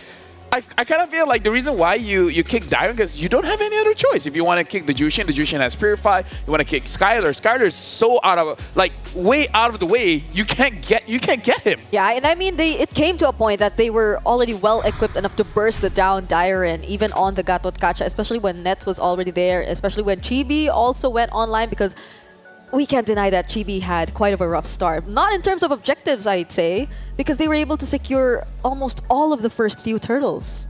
Yeah, I mean, that was the one thing I think that was keeping Vamos in there throughout the early game because, and then even some of those turtles, they were questionable. Like, Lafell, do you think it would have been better for them to just give up maybe that first turtle instead of losing 2 members, you know, or was it kind of their only choice? Because it always kind of ended weirdly for them.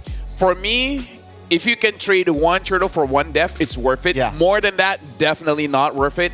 And I kind of feel like this is one of the situations where it's okay to fight for it. But honestly, if you're really confident with Chibi, let him do it by himself. He gets it, he gets it. If he doesn't, he doesn't. Everyone else, try to get as much farm as you can. Yeah, and I think another thing which made the situation a lot more difficult for Vamos was that even if RRQ did sort of take the upper hand in terms of the team fights that happened after every objective, it didn't stop there because like Sutsujin, he was always taking care of the map as well. Like even after those turtles that went into the hands of Vamos, the first few turrets which fell, they were all because of Sutsujin. So like Vamos they didn't notice that their map was gradually getting smaller, and that probably added up to how they were limited in terms of movement and in terms of potential setups. So it's always Dyron, it's always Dyron. Yeah, because I mean, even if you did want to go for Skylar or something, Idok was always there ready to block, right? Ready to give him the block, and the concussive blast paired up with Skylar just getting Sky Piercer early. Every time Zorn tries to go in, I think he learned his lesson. He had 5 deaths by the end of there. So it's right, there was no other target for him. And even with that, Vamos hangs on. I think if Chibi didn't get shut down so early, getting those 4 deaths in the early game, it could have definitely been Vamos' game. But it just goes to show how RQ knew what they had to do in that game. Shut down Chibi, give Suchijin a good game, make sure he farms up quickly, and so that Suchijin can actually win the 1v1s.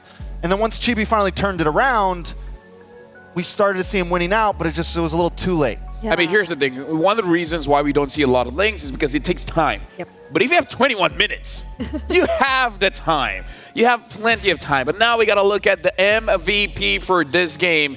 And my, is going to go over to Skylar using that Granger.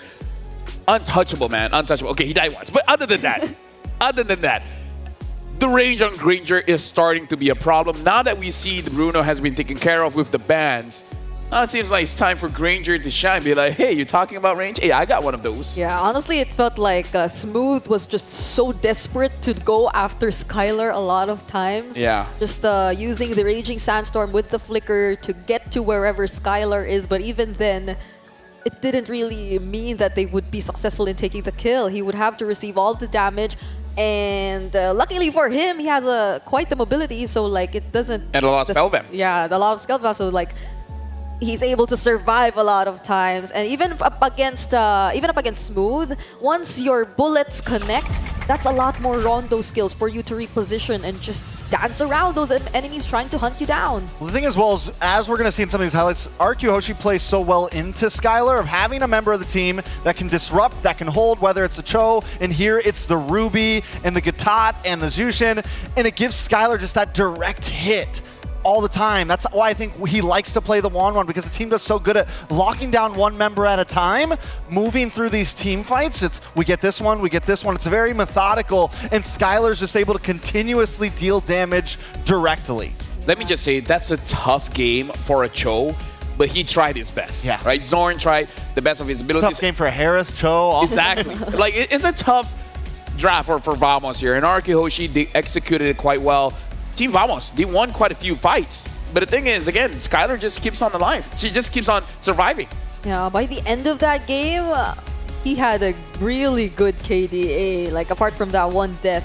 And everything just worked so well for RQ Hoshi here. I mean, props to Team Vamos, really. I'd say they were able to even out-sustain RQ Hoshi a few times in terms of the team fights.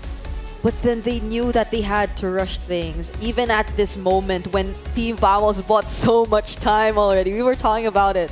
How, what is Smooth doing? Why didn't he go home immediately? But everything made sense. But even then, RQ Hoshi just forced their way through, and not even Nets, without the Purify, could do anything to out-sustain all that damage. Let me just say, let me be a bit crazy here. Judging by how Team Vamos played just now, right? Chibi focuses on the objective, correct. And then Smooth quite a few times try to go for Skylar. Yep. Maybe it's time to switch the roles. Right? Let Chibi on a utility jungler and then let the Benedetta shine. Right? Because if he was on a Benedetta, he might, no guarantees, but might be able to do something about Skylar. Yeah. Fair. And no matter what it feels like, Chibi, he's very good in that pit, right? He's very good in the pit. He can win out on those 50-50s, and that's just a skill that some junglers have. And sometimes it feels like the junglers that have that skill lack skills in other areas, right? He has a great map sense. He knows exactly when he needs to be there, how he needs to be there. But then some of the other things, maybe some of the very minute micro fighting mechanics, there's a weaker. The power points are a little bit lower. But that could be, I mean, that could definitely be the answer. Put him onto something utility, give EXP something aggressive, and then all Chibi has to worry about is getting into the Lord Pit and hitting that button at the right time. And I mean, that works all the more better if the jungler that Tsujin decides to show up would be one that's similar to the Ling, one that takes time. Because you would expect Smooth to really apply pressure early on. And that's one thing we've seen from him, especially when he gets his hands on the Benedetta. So if it does happen that we see a similar draft, Team Vamos, they might want to explore that. I wouldn't mind. Yeah, this is just talking about the possibilities. But before we jump even forward, Green Fairy here to let you guys know. Make sure you guys grab your Fairy merch because luxury meets gaming with Fairy's first M6 Swiss watches. Look at this one, a special White Fairy. Blue Fairy, all right, thank you very Fairy. much. And look at this, the special Mia collection. Not her, but the necklace. Yes, the necklace and the ring. And the ring. All right, brand new champion rings and medals. Follow at Fairy on TikTok and our websites for updates. So we got a full Fairy desk here. Blue Fairy, Green Fairy, Mia Fairy. We're about to... About to what? Oh, fly off. Why did you stand up? No, because actually it's like It's the wings. Yeah, that's not wings. standing, Come he's on. flying. Come on. All right, you know who needs to fly? Who needs to fly? Vamos. Vamos. Vamos needs to fly. Snakes need wings. Snakes need wings. Then they be dragons. Oh! Dragons. And for you guys at home, from the 18th of November all the way to the 29th of December, participate in the M6 Lucky Gift. Join the draw for a chance to win Claw's new Epic Skin, Challenges Flare, and the Beatrix new M4 Epic Painted Skin, Light Seeker. Don't miss this rare opportunity to grab yourself the M4 Beatrix skin. And yes, they'll be dragons. I find it so weird, like dragons, like lizards. No, that's like You the don't like Chinese reptiles. version. There's the European version. Like there's dragons with legs. There's even like, what do you call it? Wyverns. Weaverns, yeah, wyverns, yeah. Wait, is it wyvern or wyverns? I actually don't know. Is it? I don't know, but look at this. We're celebrating. We're celebrating 1.5 billion registered MLBB players from the 12th. 1.5 billion. 1.5 billion. That's a lot.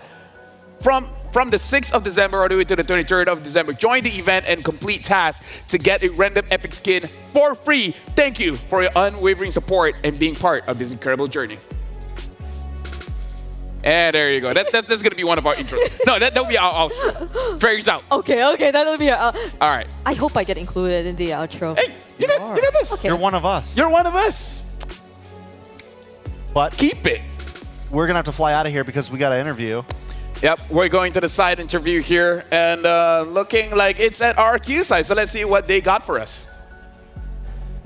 Thank you, the panel. It's Michelle again with Pretty Clara, and also we are having the IOI still one with us, which is our ex-analyst of the EVO's Legends, right? But I heard that you have become like a content creator, is that right? Now I'm just start live streaming. Live streamer, just watching the content like MPL and M6 also. Oh, so that's your work for right now, right? Yes. Okay. So do you prefer to be an analyst or the live stream? I think analyst because it's like more challenging for me. For streaming, it's just for fun, just remembering how before I compete in MPL and M1. Sorry. Sure. So according to your analyst, what do you think about the game one? I think the performance is very not good. Not good? Not Why? good. I think it's not enough for the M series stage. I think they have so many mistakes on the mid game and to the late game, especially on Vamos, also RRQ also. Especially for Vamos. So any players from Vamos, you believe that RRQ Hoshi should pay much more attention to? I think they need to pay more attention about nets. The gold laner. Why? Because Why the Harit, you see, even they have like Gatot and have the Ruby, they still pick the Harit, but he's also still playing good. Yeah, you just pay attention to the game one mostly. So Clara, any fun facts about among other players for RRQ Hoshi? You believe people are gonna be interested in your story behind the scene maybe? We have a lot of facts about our QOC because we know that they're new. This lineup is really new, but they blend really well. And not forgetting that they fought really well as a team. Maybe because of the bonding is really strong with its player. The age gap is only 1 or 2 years, but they show us how they blend to each other and they can have a strong bond. So as we know, we have a name for these players. What is the name? It's Animal Planets. Animal Planet? Yes, Oh my God. they're famous about it because they're wild, they're strong, and they really carry each other. Except Susujin actually. He's super calm. Yes, they got a good synergy and chemistry right now among the team. So for Adai, we know that RRQ Hoshi missed the M5 maybe, but they were coming back to the M6 and they are getting into the knockout stage right now. So how far you believe the RRQ Hoshi gonna go in this journey? I think with the first game performance, I think they need to go more consistent about the performance, right? Also on the drafting phase, I believe Cashcute and Eneman, I think they have very good draft. But also the team also need to play more consistency. I think they can play more better in the next game 2 against Famos. I believe you keep your professional as an analyst, right? Okay, so before we switch back to the panel, any last words and any message to our players, to our Hoshi on the stage? Okay, from Mas Ade Legend. Ayo, ada yang mau disampaikan, Mas Ade Legend? Buat RRQ semoga mereka bisa bermain lebih bagus lagi. Pastinya apalagi ini udah M series kan yang dinanti-nanti para Kingdom yang udah dari dulu-dulu agak susah, sekarang udah bisa lagi, sekarang ada kesempatan lain lagi. Ini saya rasa sih ini adalah titik puncak mereka supaya mereka bisa menangin lagi M seriesnya. Di M1 belum? Saatnya sekarang. Iya kali. Iya maksudnya iya benar. We need to translate it. Oke, pokoknya untuk semua Kingdom yang lagi nonton, yang bela-belain ke Malaysia dan ngedukung langsung RRQ, ayo kita satukan suara, kita dukung Indo Pride kita yang lagi berjuang. Dan for RRQ, we believe in you guys. So good luck and have fun. Thank you, Ada, thank you, Clara. They're gonna give buff on you. So now let's go back to the panel. If RRQ is Animal Planet, I feel like we trio, we need some kind of name.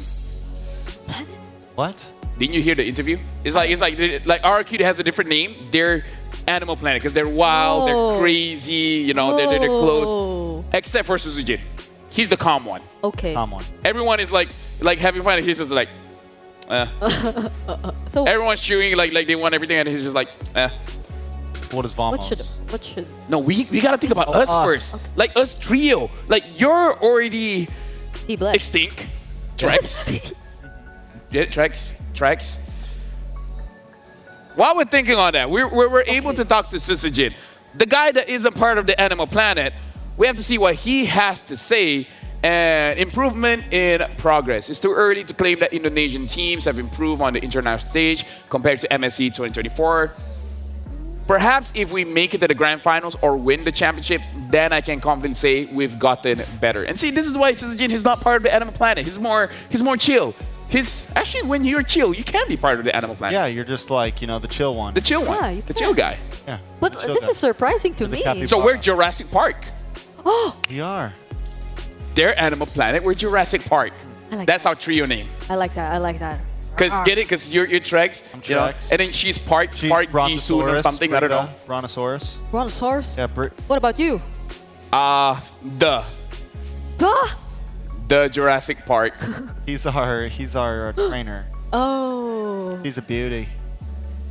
Wait, what? She's the beauty and I'm what? Oh, I was just saying that's what you said. Wait. No, Trex, that isn't part of the. It's a work in progress. You guys let us know if we're, Jurassic Park. Does it work? Does it not work? Do we have to consider something else? Let us know. We're about to jump into the draft here, and I kind of feel like Vamos, they had a good idea. Yeah. It did look like they were forcing it a little bit, though. Like, it's a bad idea, but you're like, what's the worst that can happen? Yeah, and I mean, they were able to make it work somehow. Yep. So long as they relied on all the team fights, but Nets has... Okay. Let me ask this. All right. Let me ask this one. Sure. Hey, Nets, why did you run over to BTK's side after your match against them? Why did you read it? Okay, Nets. let me say the answer. I just wanted to taunt him. It's all part of the mind games. To me, MLBB is about the mental game. Let me just say, I feel like the M chat is longer. They just had to cut a lot of it just to make it. You know what? This 3 is enough. It's enough.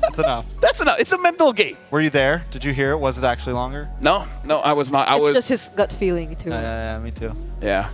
You too. You do? Yeah. All right, we're about to jump into the game here, where out of all the picks from RRQ Hoshi, honestly, the Ruby is the one to look out for because it does look like it's not a hero that counters the hero. It's a hero that counters the playstyle, playstyle of Vamos. Ooh. Yeah. So Vamos needs a hero that can counter the playstyle of Exactly. RRQ. Like they did to BTK. They need some kind of dive. They need to somehow get Skylar and Sitsujin. It was there, definitely. But I don't think they necessarily ban it out entirely. No, I think the Ling was beatable. I think the Ruby destroyed them. Yeah. And then they picked the Harith and stuff into it as well. Yeah. Like I said, I'm a strong believer that if Chibi didn't die 4 times in the early game, I agree. they could have won that game. Because even when he did finally come online, it was too late. The rest of the team wasn't tanky enough.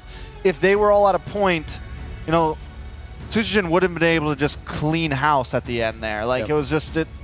It didn't work out in their favor. They need to be able to control early game at least. I agree. I talked with my dad before when I was about to play the game, And it's like, Dad. I don't know what that's like. Dad, like, how do I get better in the game? And then he's just like, just don't die. Sounds nice. And then I'm like, you know what? You're right. I started dying less and I started doing better in the game. Oh. That knowledge. I should ask. I should ask other people too. What did Dad say about MLBB? Fight for the Yeah. ultimate All right, answer. first pick on the side of RQ here. Suyo open. Oh wait, the Jushin Eve also is Eve, still Suyo. This time Vamos looking to go for some trades here. Cho also still open. I think RQ Yeah, but though, you gotta be careful, you know. The Joe is good, but you gotta be careful. For the BK, watch out for Ruby. So they go for the Jushin. I think you still take the Suyo if you're Vamos here. Like you keep it simple. Like almost the same draft. Unless they want to do a big switch and go for the utility. Maybe Boy's also open. Maybe pick up the EXP first, like a prio for Smooth, because that's also Like a flex. smooth hero or a flex hero. Maybe like something you can flex into the like the Gatot. Like the Gatot. Gatot or Hylos, you know. Yeah. Gatot, Hylos. Yeah. Both would be solid here, and maybe just take The immortal one chose me Well, to the think Suyo got I could, honestly, it feels like Warlord would rather really play the Valentina over the I agree. even up against the Jushin. So I mean, to be fair, he was able to survive against the Jushin. It was just wasn't enough. Yep, they pick up the Gatot. So a little bit of flex here. Can be Zoran's hero, can be Smooth's hero. okay. So will RRQ Hoshi? They have the tendency to pick up. Never mind. Boy, Hylos. This is Is so that a carry? fast. That's a valid. But this means that the carry might get banned out because this is their way of playing against the Hylos, right? Oh, wait. Yeah, Joy's already in. Yes. So You should consider Moskov as well. for gold lane. Like banning out from, like RQ bans it out from Vamos. So Kari and Moskov. Thing is, you don't want to ban too much on RQ side because if Vamos goes first pick, you're not left with much, True. right? We could definitely see. We could see the 1-1 pick from RQ here. If they ban Aerithel, if they go for the Aerithel ban, I think we definitely see a 1-1 pickup. Vamos might try to play the cheeky play and steal it away from them on first slot since they're going to be on the gun. So Yeah. definitely going to be some. I think both teams are maybe looking for counterplay in gold lane here. And it's interesting to see that the Cho, it's actually still open for both of these teams. And now they take out the Ruby, so they might be thinking of getting that for themselves again. shortcuts in life? Not unless, because as of now, RQ, it seems like they're letting it through. So now it's all about the roamers here. Both teams just looking at each other's roamers and be like, what do you think that guy wants to use? Unless they're both going to put unless they have already picked Tigreal? their roamers.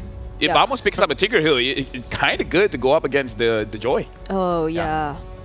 Also can work okay against what Vamos has. I mean, the Tig's just been good all over the board. Like, it's surprising how late it got popularized because every time it's been picked, I'm pretty sure its win rate is pretty decent right now at this point. It's just, I mean, because when it comes down to those lords, those objectives, it has been the answer to so much of this fighter meta, this fighter jungle meta. the youth Whoa. suffering. Nice. Okay. Respecting No Skylar. more Ranger. So will RRQ ban out at least one of Net's potential gold lanes, though? Or do they really want to focus on the Zorn here? I think Skylar wants to fight it.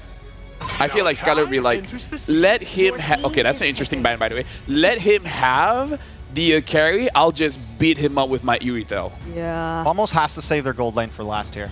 Yeah, They're like, don't get countered. because if they don't pick up the Aerithel and the 1-1 gets picked up, they're smoked. Yep. So I think they have to save gold lane for last here to look for some counterplay. So it means EXP lane or roam. Yeah, it's. I like the Tig. I think, you said the Tig. I think it's a solid pick here. Nice front liner, gives space, creates more crowd control, and gives Chibi some time to lock down on someone. And it's a lot easier to hit than the Way of the Dragon, right? It's a bit more of a straightforward plan. Though they also have the Valentina, so hey, better. Ever Oh, Jawhead. get picked up by More RRQ. damage. More damage. More nice damage. early game, what they lacked last time. Yeah, so they just go for the full-out aggressive plays. And the 1-1 shows up for RRQ here. So they should be an Irithel then. Has to be there. Has so. to be. It better be. Not unless. Or else we're Boom, sending Harry. that over there. I mean, I don't think we'll be seeing the Clint even, or like other range the Grangers even out. So hopefully we see the Irithel. But for Matilda's open right now, is it? wait, yeah, it is. They still go for the Chozo. Now that Ruby's not there, now Edoc's time to show what my Way of the Dragon can do. Edoc's Way of the Dragon is mean. It's mean. That's the least I can say. It is dangerous. And this is the combo. Now, they don't have the Suyo this time, but the 1-1 Cho combo is like the RRQ combo right now. They've won so many games with it throughout, or what, I think three times they picked both of them together. So this is something that they're comfortable with. This is something that they look for. It's a scary combo. And the Cho does well against the Airthel, even when, like, I don't know, because Airthel doesn't have crazy range, it can catch it. Carry. Carry instead. I mean, like, again, this is just about comfort. So I feel like this is just Vamos style. We understand what the draft is, but we know our heroes better than the opponent knows the hero. So this is just trusting in yourself. Thank you very much, Brigida, as well as Trax. Gentlemen, you did well. Now passing on to the ladies, Mirko as well as Naisu. Panel, you guys did an amazing job breaking down the draft. Thank you very much. Again, it's me, Naisu, and Mirko on the desk to bring you this matchup. Now it's match point for RRQ Hoshi here against Team Vamos. We'll see if they can bring it to a game 3. It's been sweeps all around today so far.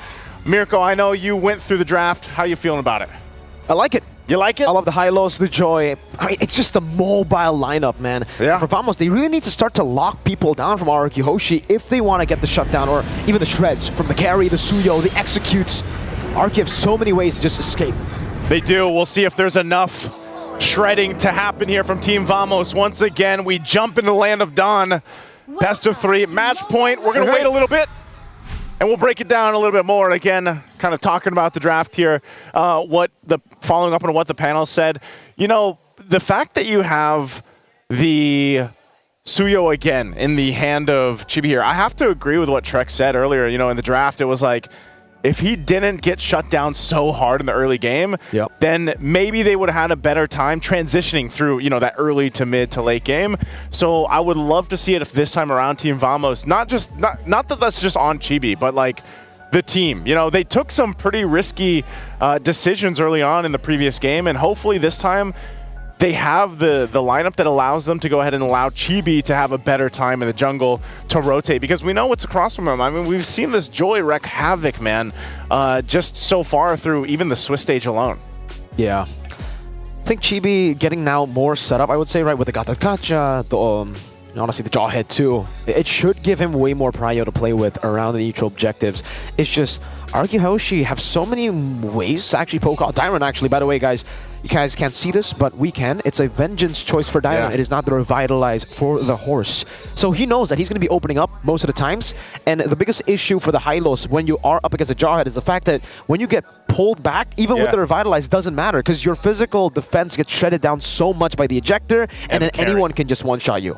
So with the Vengeance, it's a way to deal with the carry, at least for the duration of a little bit the longer. Vengeance. A little bit longer. And usually that should be enough to actually get nets low, or for him to stop basic attacking entirely to give RRQ Hoshi, Skylar on the 1-1, maybe crossbow Tang, or even Sutsujin to get that electrifying beats. That happened last game too. You know, last game, Dyron on the Gatakacha was just like, he was tossed around, man. Let's be honest. Like he was and you know, so he was the sacrifice, and it's nearly the same here, obviously, for Dyron this time around too, where, you know, like you mentioned, not only the Vengeance, but part of his usage of the Glorious Pathway is literally just to go ahead and make it a little bit harder for nets to move around.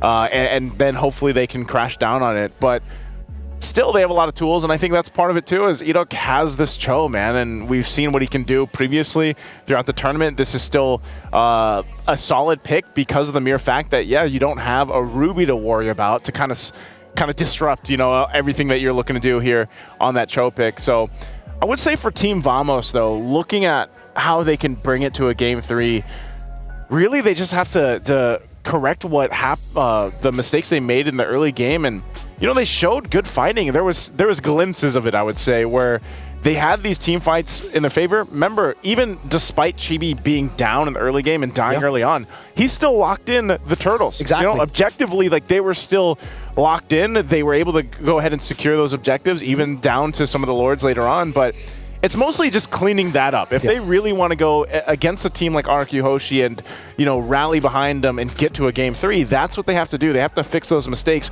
And honestly, when you look at the lineup, the biggest glaring mistake or overstep that this lineup could have is honestly with a Jawhead. Like, we have actually seen this a couple times now that it's picked up, where you kind of go in with the unstoppable force, and maybe you're separated too far from your team, or you get carried to places you don't exactly want to go, and it could be very easy for Zorn to outposition himself, because of himself. You know what I mean? So I think as long as that's contained, specifically for this matchup, then Team Vamos' lineup does give them a great fighting chance against RQ Hoshi here.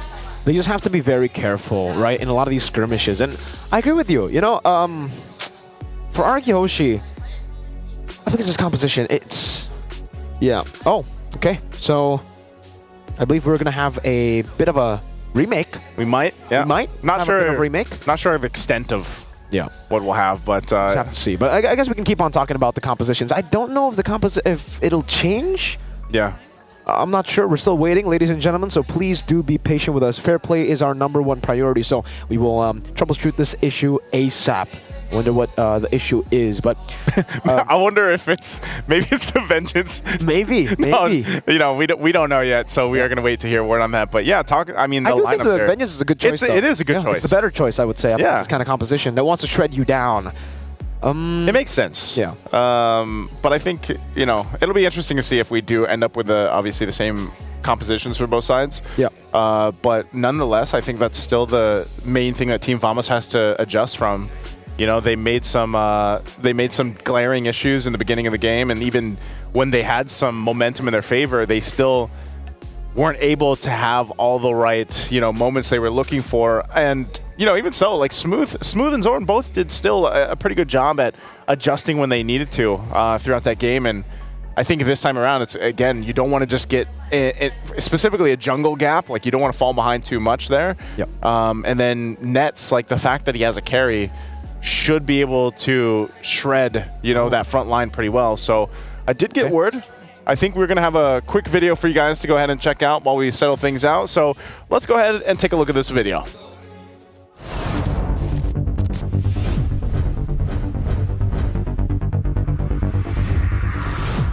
It's been 6 years of M-Series history, and years of data have given us a few interesting findings.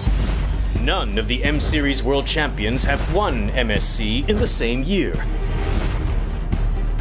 This means that in 7 years, no one has ever achieved the Golden Road. Thank you for showing us greatness in your M5 journey. Will history be rewritten this year? Your new champions of the mid-season, our first ever back-to-back champions in MPL Malaysia. Did you know that only EVOS Legends had a smooth M-Series run in M1? Every other world champion has dropped to the lower bracket. Blacklist International moving on through the lower bracket, the longest crawl an upper bracket team could ever make. This is the journey for the M4 Echo. As soon as AP Ben dropped down to the lower brackets, we saw possible turnarounds looking to rise up. Will the trend of the lower bracket run continue? Speaking of legacy, this M6 will be a clash where past world champions won't be participating. What do you think this M6 will bring? Will a world champion rise from these new representatives to be greater than ever?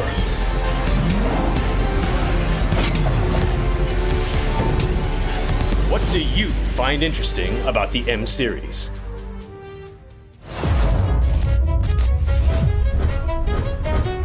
From M1 to M5. What are the memorable moments you remember? There's the outrageous, the iconic. Then there's also the provocative, where things get a little heated. There's also the sentimental, stories of friends turned rivals. Bonds that stand through competition and victory. Then there are the heartbreaking moments, when giving it your all isn't enough.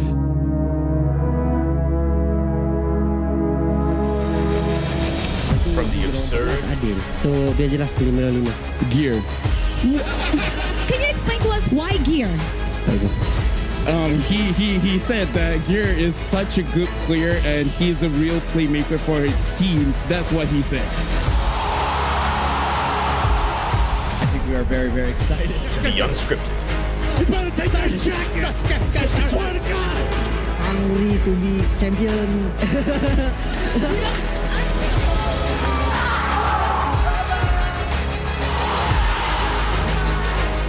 These are the defining snapshots that turns the M Series into something greater than ever.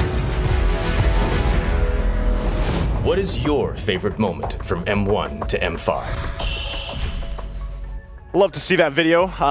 Great package from both, and I would say, let's go ahead and talk about that because we are going to have to wait a little bit longer for things to get adjusted here, but that's a good question, man. The lower bracket buff run, is that, are M1 they all the way to M5? It's been lower bracket. It's been lower bracket, and right now, what team just went to the lower bracket? SRG. Looking for the Golden Road. The Golden Road, yeah. Hey, man, Onyx was the closest team to actually achieve that Golden Road. They were one game away from achieving the Golden Road. And SRG, they're on the road right now. I mean, based on the Swiss stage alone, it feels like it's fate. It's so poetic how they got through from the 2-2 bracket. They had to fight all the way to the end. And even then, that comeback, you can't tell me that comeback was not one of the best. It felt like fate. It just felt like fate. With Innocent coming in, SOD, that felt like a comeback you would only dream of. That felt like the script was writing, man. Even if it was scripted, nothing could have been like that. Was the true moment in at least M6 so far. That is the iconic moment from M6 so far. And that's what I'm saying. Like, imagine if they do make the run in the lower bracket, get to the grand final, whoever's waiting meeting for them, and we actually get to see the history made where the first time we have a Golden Road accomplished here, and not only that, but it's good taking a trip down memory lane, like when you see one of those videos and you get to see all those crazy moments, the heartbreak, just the raw emotions, that kind of go through here and everything else for all the players and everyone involved, even the fans. But we did get word we are going to be heading back into the game, so let's go ahead and jump into this matchup. Once again, it's game number 2. It's match point right now for RQ Hoshi. We got things settled out, and I believe it is still, one thing we were wondering is, was it going to be that vengeance on Dyron? It looks like it still is. We get a good close-up of the junglers, and there it is, right? We still have that vengeance, so things are still looking normal. Everything is as good as it should be.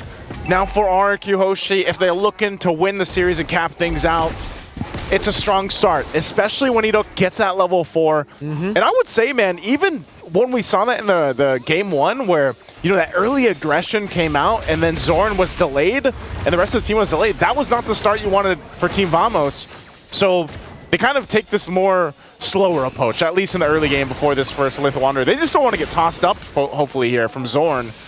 Not sure if he's actually going to be able to pull this off. So I think this is one of those games, Mirko, where we have to wait for those level 4s for this lineup. Definitely. It's all about the level 4. It's all about the first neutral objective. We've seen just earlier, in game number 1, or match number 1 rather, SRG versus Fnatic Onyx Philippines, how the Joy was able to take control of the game up against a very, I would say, similar composition when it comes to lockdown, right? They had a lot of lockdown. Edok walking up, Jikundo. Shunpu's ready against Tsujin. Just going with the beats. Chibi going for the stun.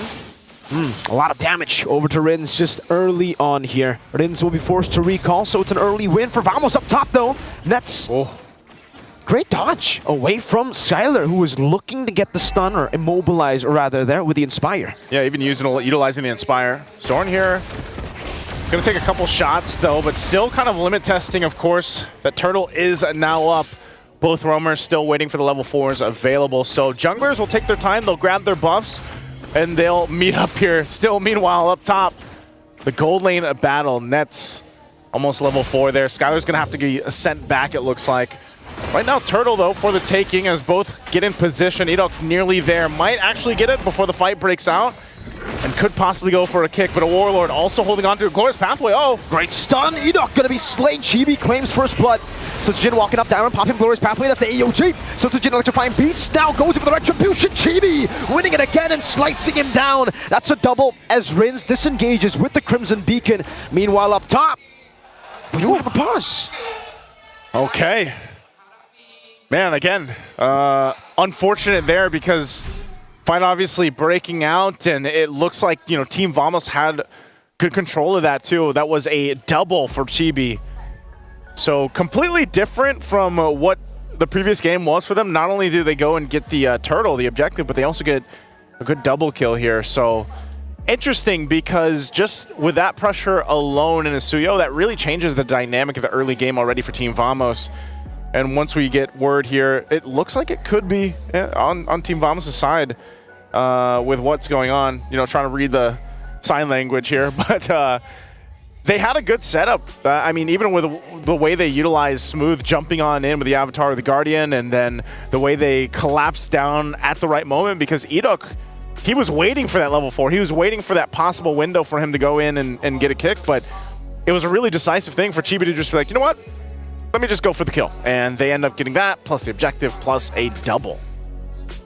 A double kill with a turtle to start the game off. That is a fed Suyo, man. Yeah. We saw Chibi go 0-4 and he was still the same level as a constantly farming Ling. That's true. So the fact that he got 2 kills on top of the turtle, this means that they're set up to actually snowball. With someone like a Jawhead in your team, Zorn on the Jawhead, yeah, they're going to be looking for a lot more fights now in the early game. Usually we see teams like these, especially with the Jawhead, with the Gatot Kacha and the Suyo, play more for the neutral objectives and really play discipline up until the neutral objective comes up, right? You want to secure the neutral objectives, but with the 2 kills in the first turtle, I would say Vamos want to just go for random brawls across the map. They have the Suyo, which is great in the early brawls. Yeah.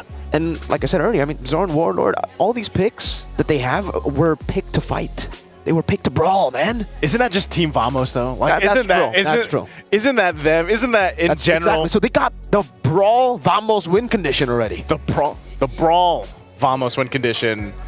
I'm sure some of the people watching right now probably saw some of the graphics thrown around leading up to this matchup, and you saw how Team Vamos was depicted.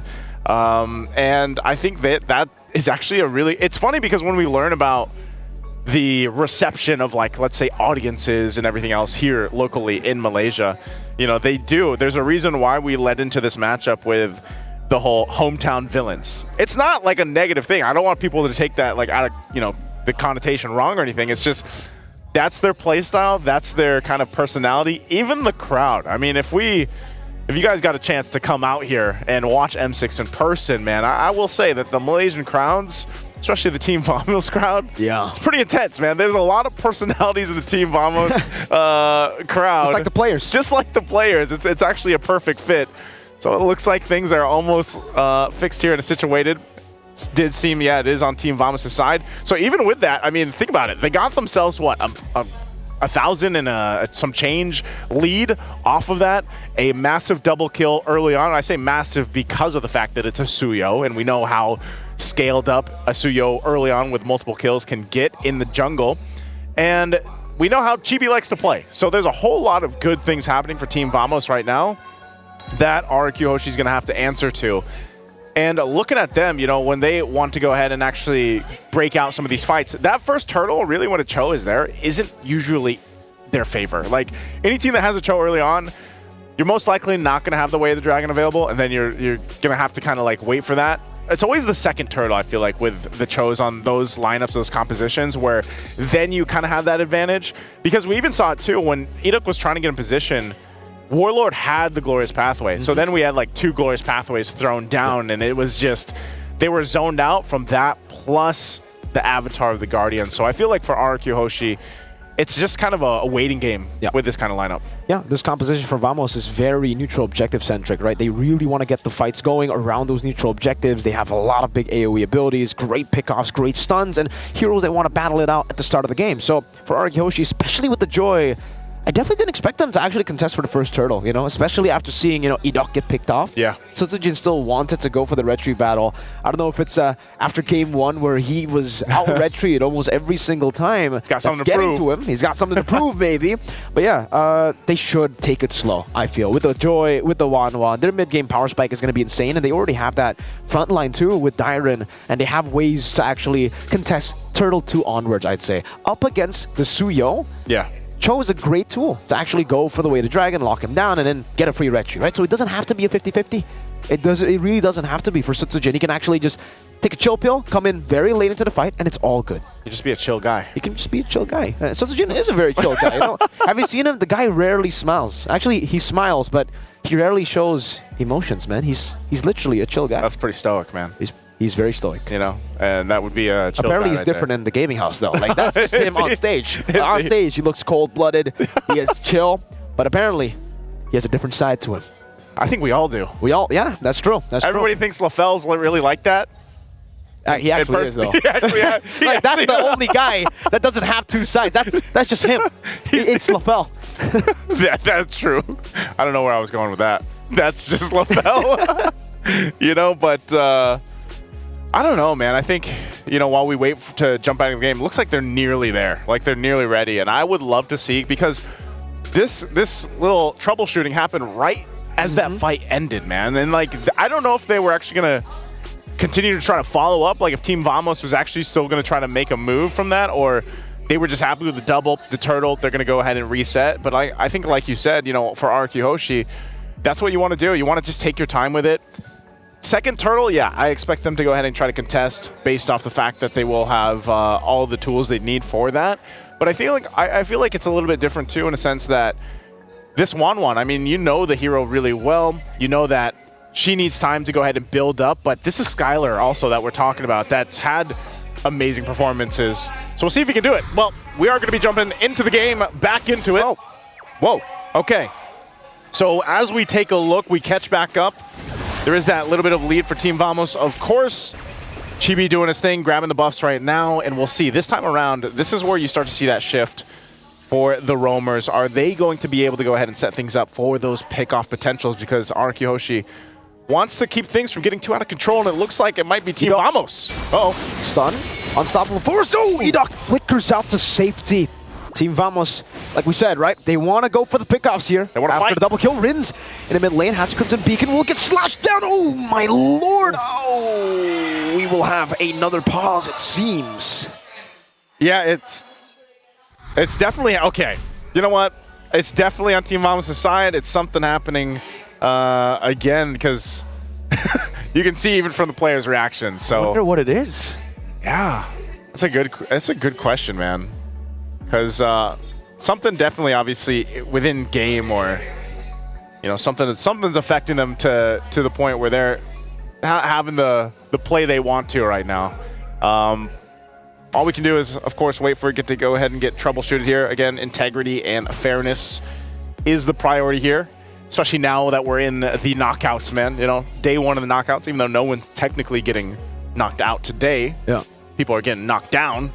And we know what obviously is going to be at stake too. The fact that this is a match point right now for RQ Hoshi, and Team Vamos off to a good start, could be in a position where you got to remember too, a lot of people, I feel like just the sentiment for, even when you looked at like rankings, people didn't rank Team Vamos like super high, you know? I mean, like it was a team. Where did you rank Vamos? Where did I rank them? Yeah, like, you know, we had the top 8 thing. Yeah, where did you rank him? I don't think I have any integrity left aside, because I had BTK at number 3, man. Okay, well, so no. Hey, to be fair, I thought they'd actually win that matchup too. That's true, brother. I thought they'd be here. That's true, but now they're flying home. They're in disguise. Oh man! Hey, I had safe flight, my dudes. Safe flight, guys. You know what? You know, I had number 1. I think I had Fnatic, of course, and then I had SRG. I think they do make the lower bracket run though. Yeah. For me, it was Fnatic Onyx, RQ, SRG, and then I think this is where we all kind of failed. Yeah. Aurora.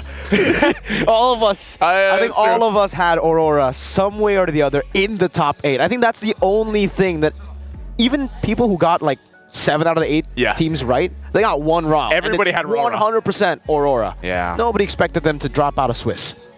Yeah, so, you know, it's tough to see, and I'm sure a lot of you guys watching right now, you guys can let us know if you were surprised too. What do you think? Yeah. What do you guys think? You know, did you have Aurora in your top 8? Podcast, man. This is the M6 English podcast. Again, please be patient with us, guys. We're trying our best here to troubleshoot the issue. Seems like Skylar is taking a very... He's such a chill guy. Look at how chill he is. He almost looks like Hoon in the NACT Grand Finals. He just needs a blanket, bro. Get him a blanket, get him a blanket. Hey, that's why the Secret Lab chairs are so great. You know, if you guys don't have a Secret Lab chair, grab one because then you can do that. What Skylar's doing here, you know? You can do what Skylar's doing. LaFell does it all the time. He sometimes flexes on everybody who doesn't have a secret lab saying, yo, what's up with you? Why don't you have a secret lab, man? It's the best comfortable chair in the world. Secret Lab's amazing, man. Secret Lab's amazing, you know? Shout out to my boy, Mirko, Nice. How you guys feeling? How you guys feeling for the game? You know, I was just talking about you, man. Oh, you were just talking about me? Yeah, we were just talking about you. I love it when people talk about me. We were literally just saying how great of a guy you are. I doubt that. But you know what? You guys are greater than ever. Because you know what they say about my name. What do they say about your name? You can't spell LaFell without an L. That's my rapper name, Lil L. Lil L? Yeah, here you go, Mirko. Hey, it was good having you visit us, man. That's a whole lot of L's, LaFell. Lil LaFell, that's 2 on top of the 2 you already have in your name. Yeah. Thank you so much for that guest appearance, LaFell. Hey, we always guest over there, so. Yeah, we always guest over there. It's only right that LaFell guests for us.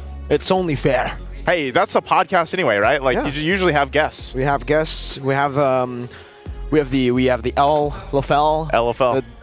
He actually, we actually made this term earlier. What's the term? During the Fnatic Onyx versus SRG match. What's that? Because it looked like, I think it was game number 1 where I forgot who body blocked exactly. Kirk. But that was Kirk block. Who shot the skill shot. Oh, yeah. Kirk body blocked, and that's what we call Kirk block. That's true. LaFell just Kirk blocked DJY. If you guys know, you know. DJY is in the building. In the building. He's in the crowd. And he's not wearing a jersey. So in case you guys are worried. He's not? I thought he was. He was wearing a jersey, but none of the teams that are playing. That's true. Yeah. Hey, we're going to have more guests join us. Hey. We got just word right now. Let's go ahead and be joined by the panel. Where are you guys? The cool caster desk. Wait. Hold on. Let me turn on your volume, actually. We got the Let me turn on your volume. Hello. All right. Welcome to where are you guys? LaFell. We're right here. We're right next to you. They're below us. LaFell, we're over here. Where? They're below us. Right next to you. Where? I'm waving at you, buddy. You guys gotta look at up. I can't see him. Like you look upwards. How is Nice that big and I can't see him? I'm right here.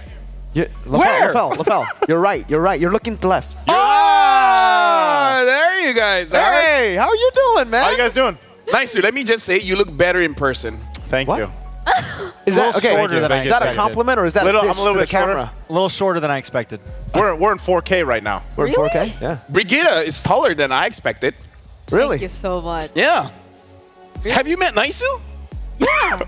No. We're from the What's same. today? We're from the same region. Hey, You just guys are because both from Malaysia? Yes. Wow. dude, even if you're from the same region, you're a big region. You guys could have just not met each other. Yeah. We're that's true. from Indo. Indo's huge. It's massive. I don't even know who my roommate is in Indo. If you guys are in Singapore, then you guys know everyone. That's true. That's true. Your regions. That's true. Maybe Your region's huge. What about Trex? Trex. Where are you from? Where are you from, Trex? Where am I from, Brigitte? I want to say his real name, you know? What? Mr. Wagner? Mr. Wagner. Mr. Wagner. Wait, which I'm is trying it? to Which stop is it? myself. Mr. Wagner or Mr. Fear? It's Oh. Chat. What's the real name here? Ask the I've chat. changed my ways. I'm now T Bless. Yeah, T Bless. T Bless. He's T Bless. He's T Bless. All right, at T the Bless. man. Who you blessing today? Who did you bless today? I blessed He didn't. Fnatic Onyx Philippines and Falcon. No, it's true. He was wearing What that about this jersey. game? This game, I've blessed RQ. I mean, What about he's a bit game two? biased. He's a bit That biased. is some Draft bias. do you like more? Game 2's draft. Honestly, I like Vamos' draft. Vamos, yeah. Not because they're ahead right now. No. No, Obviously, that's a cheat sheet right there. They got 2 kills at the start. You can obviously just say it. That's true. That's true. Say, by the way, have you guys had dinner? No. No. It's amazing, by the way. It It's was really good. amazing. You should really, like, when you have the opportunity, of course. Maybe. Are they flexing on us I right now? think they're No, I'm flexing right not now. flexing. Are they Dude, just you saying guys- they got dinner? I think he came straight from dinner. Oh, why are you I asking? prayed. Was that why I you were prayed, late? I prayed, but then, like, it was there. No, we should ask someone else. Mirko, It was there. do you want this beautiful fairy watch back? No, it's okay. You can keep it for now, man. Oh. He said for now. Speaking of for now, let's do a trivia. let's see if we can get this. I got the last one right. Yeah. So the trivia right. is, who holds the record for the most kills in a single game? Oh. Single game. Like in the M series? In M series, right? No, Or no, is no, this- in rank. In ranked. In rank. In ranked. In global rank. What? In rank. Was probably Yes, I'm pretty sure it's M series. It's M Well. series. Is this MPL or M series? Is this like the entire M-series. MLBB esports? It's M series. It's M all series. M series. It's all M Can series. you read? Is MSC M series? Oh, that's a different trivia M-series. question. Hey, LaFell, you really want me to put? You really want me to say it here? No. It's just MSC, guys. It's just M series. It's just M series. M1 to So it's M series. the World Championship. Yeah. Okay. M series. M series. M series. M series. That's a world championship, right? That's a World Wait, Championship. wait. Let's be smart about this. Okay. All right. This has to be a chaos team. before the tank meta, right? Yeah. Like M3, we thinking? M2. I'm even thinking M2. I'm thinking M3 too. The Diggy feed meta. Yeah, for the Diggy sure. feed meta, For the Diggy sure, feed it's a meta. Diggy feed meta. Oh, Was that M2? We're digging. Yeah. We're digging. It's an. So it's M4. It's M2. It's M2. M2, right? Diggy, So I Diggy was thinking M2, M2, for sure. yeah. I'm gonna say. Okay. I'm gonna Carl say. Easy. I'm thinking of Carl. Yeah, I think the I easiest think Carl answer will be Carl Carl TZ. Carl Teasy. Carl TZ. But since RQ played there too, and they're very brawly, I like their playstyle M2.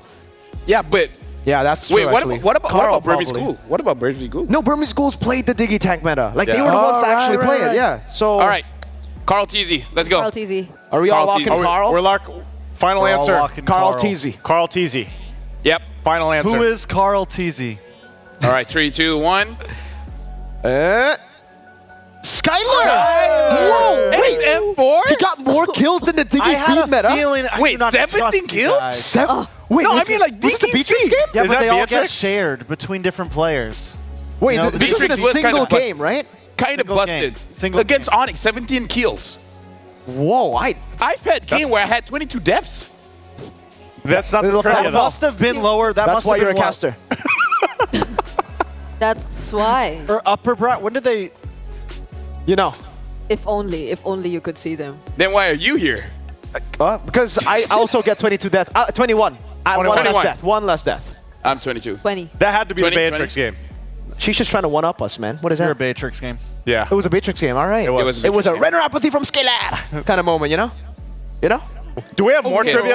Shout out We're to OG. going. We're going. Another we write one? it down? All right. All right, let's go. What's All our right, next let's see. one? The question is, name the 7 unpicked hero in M series history.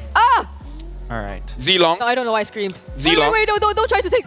I'm gonna go. What? I'm gonna go No, no. Argus. Argus. We have 5 people here. Yeah. We all can contribute. Yeah. Zilong. Wait, I got 3 Argus. already. I got 3 Argus. already. I got 4 actually. Yin, Freya? Yin. Yin. Yin, 4. Tylong, Aulus, Freya. Aulus. I think Aulus? we've seen Aulus. Wait, No I way. think It was on. no. Aulus was meta before. Yeah. No, But Not was in it the meta M not an series, though. series. Listen, they gave us. I'm kind of cheating. We saw these Yes, heroes yes. like 2 days ago. Yeah. Oh man. You did? We didn't. Yeah. So. Just scroll up here. Okay. We're cheating the system. hey, what is this? Well, all right, LaFell. We know how you pass school now. hey. Hey, just because we take our notes and you don't. It's right there. Go down. Oh, no, right there. Yeah. Okay. Here you go. I can see it. Zilong, Freya, Sun, Johnson, Argus, Hanapi. At least I got Yin. Argus. At least I got Argus. You know.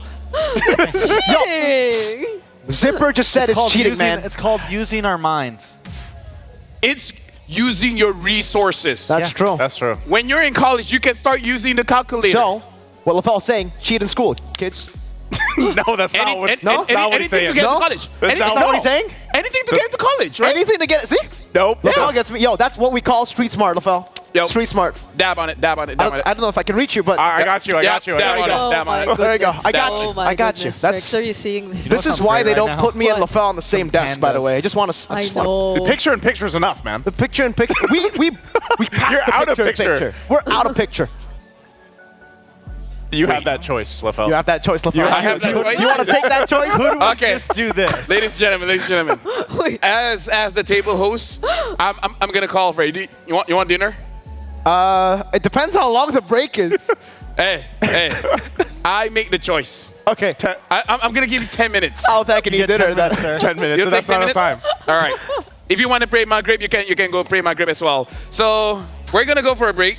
we can do whatever we want. For the folks here, grab drinks, go to the toilet. We're going for a break. We'll see you guys in 10 minutes.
for ultimate glory starts now.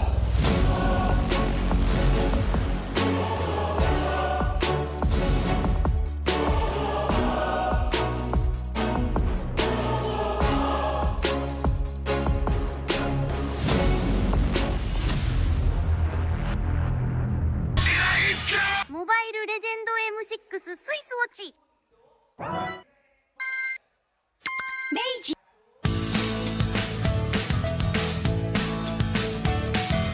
Hello Panda, Hello Panda, semua suka biskuitnya. Biskuitnya enak isinya lezat rasa coklat dan strawberry. Hello Panda, Hello Panda, semua suka biskuitnya. Biskuitnya enak isinya lezat rasa coklat dan strawberry. Hello Panda, Hello Panda.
In MLBB, each of the 5 players plays a distinct role. Whatever it is you want to believe, again! But how do these roles work together on the world stage? Go and Sons, who picks up the... Mid laners and roamers are the bedrock of the team. Looking for the knockup, not able to find a sense who he wants more. Takes him out. Whether it's picking beefy tanks, mages, or sustain, together they provide crowd control and damage in the early game, making space for the team to farm or secure objectives. Then we have the EXP laners, usually playing tanky heroes. They poke and zone the enemy to create opportunities. All right, let's see, another fight commences here. Gear goes in, it's going to be a lot of damage playing. While the roamers pick to fill the team's needs and support if needed. EXP laners must win their lane and protect their tower with aggressive, confident play, ensuring map control for the team. Ooh, final slash. Finally, we come to the junglers, the early to mid-game finishers, and the gold laners, the mid to late game finishers. Irie, the god in the jungle, takes a double kill. For junglers, whether it's frontline tank utility or assassin early game assassin burst, they form the core of the team. They act on the space created by their team to finish off objectives, utilizing power spikes with the early game advantage they get from farming the jungle. Should be a retreat from the Burmese gold, and they get sent down into the ground.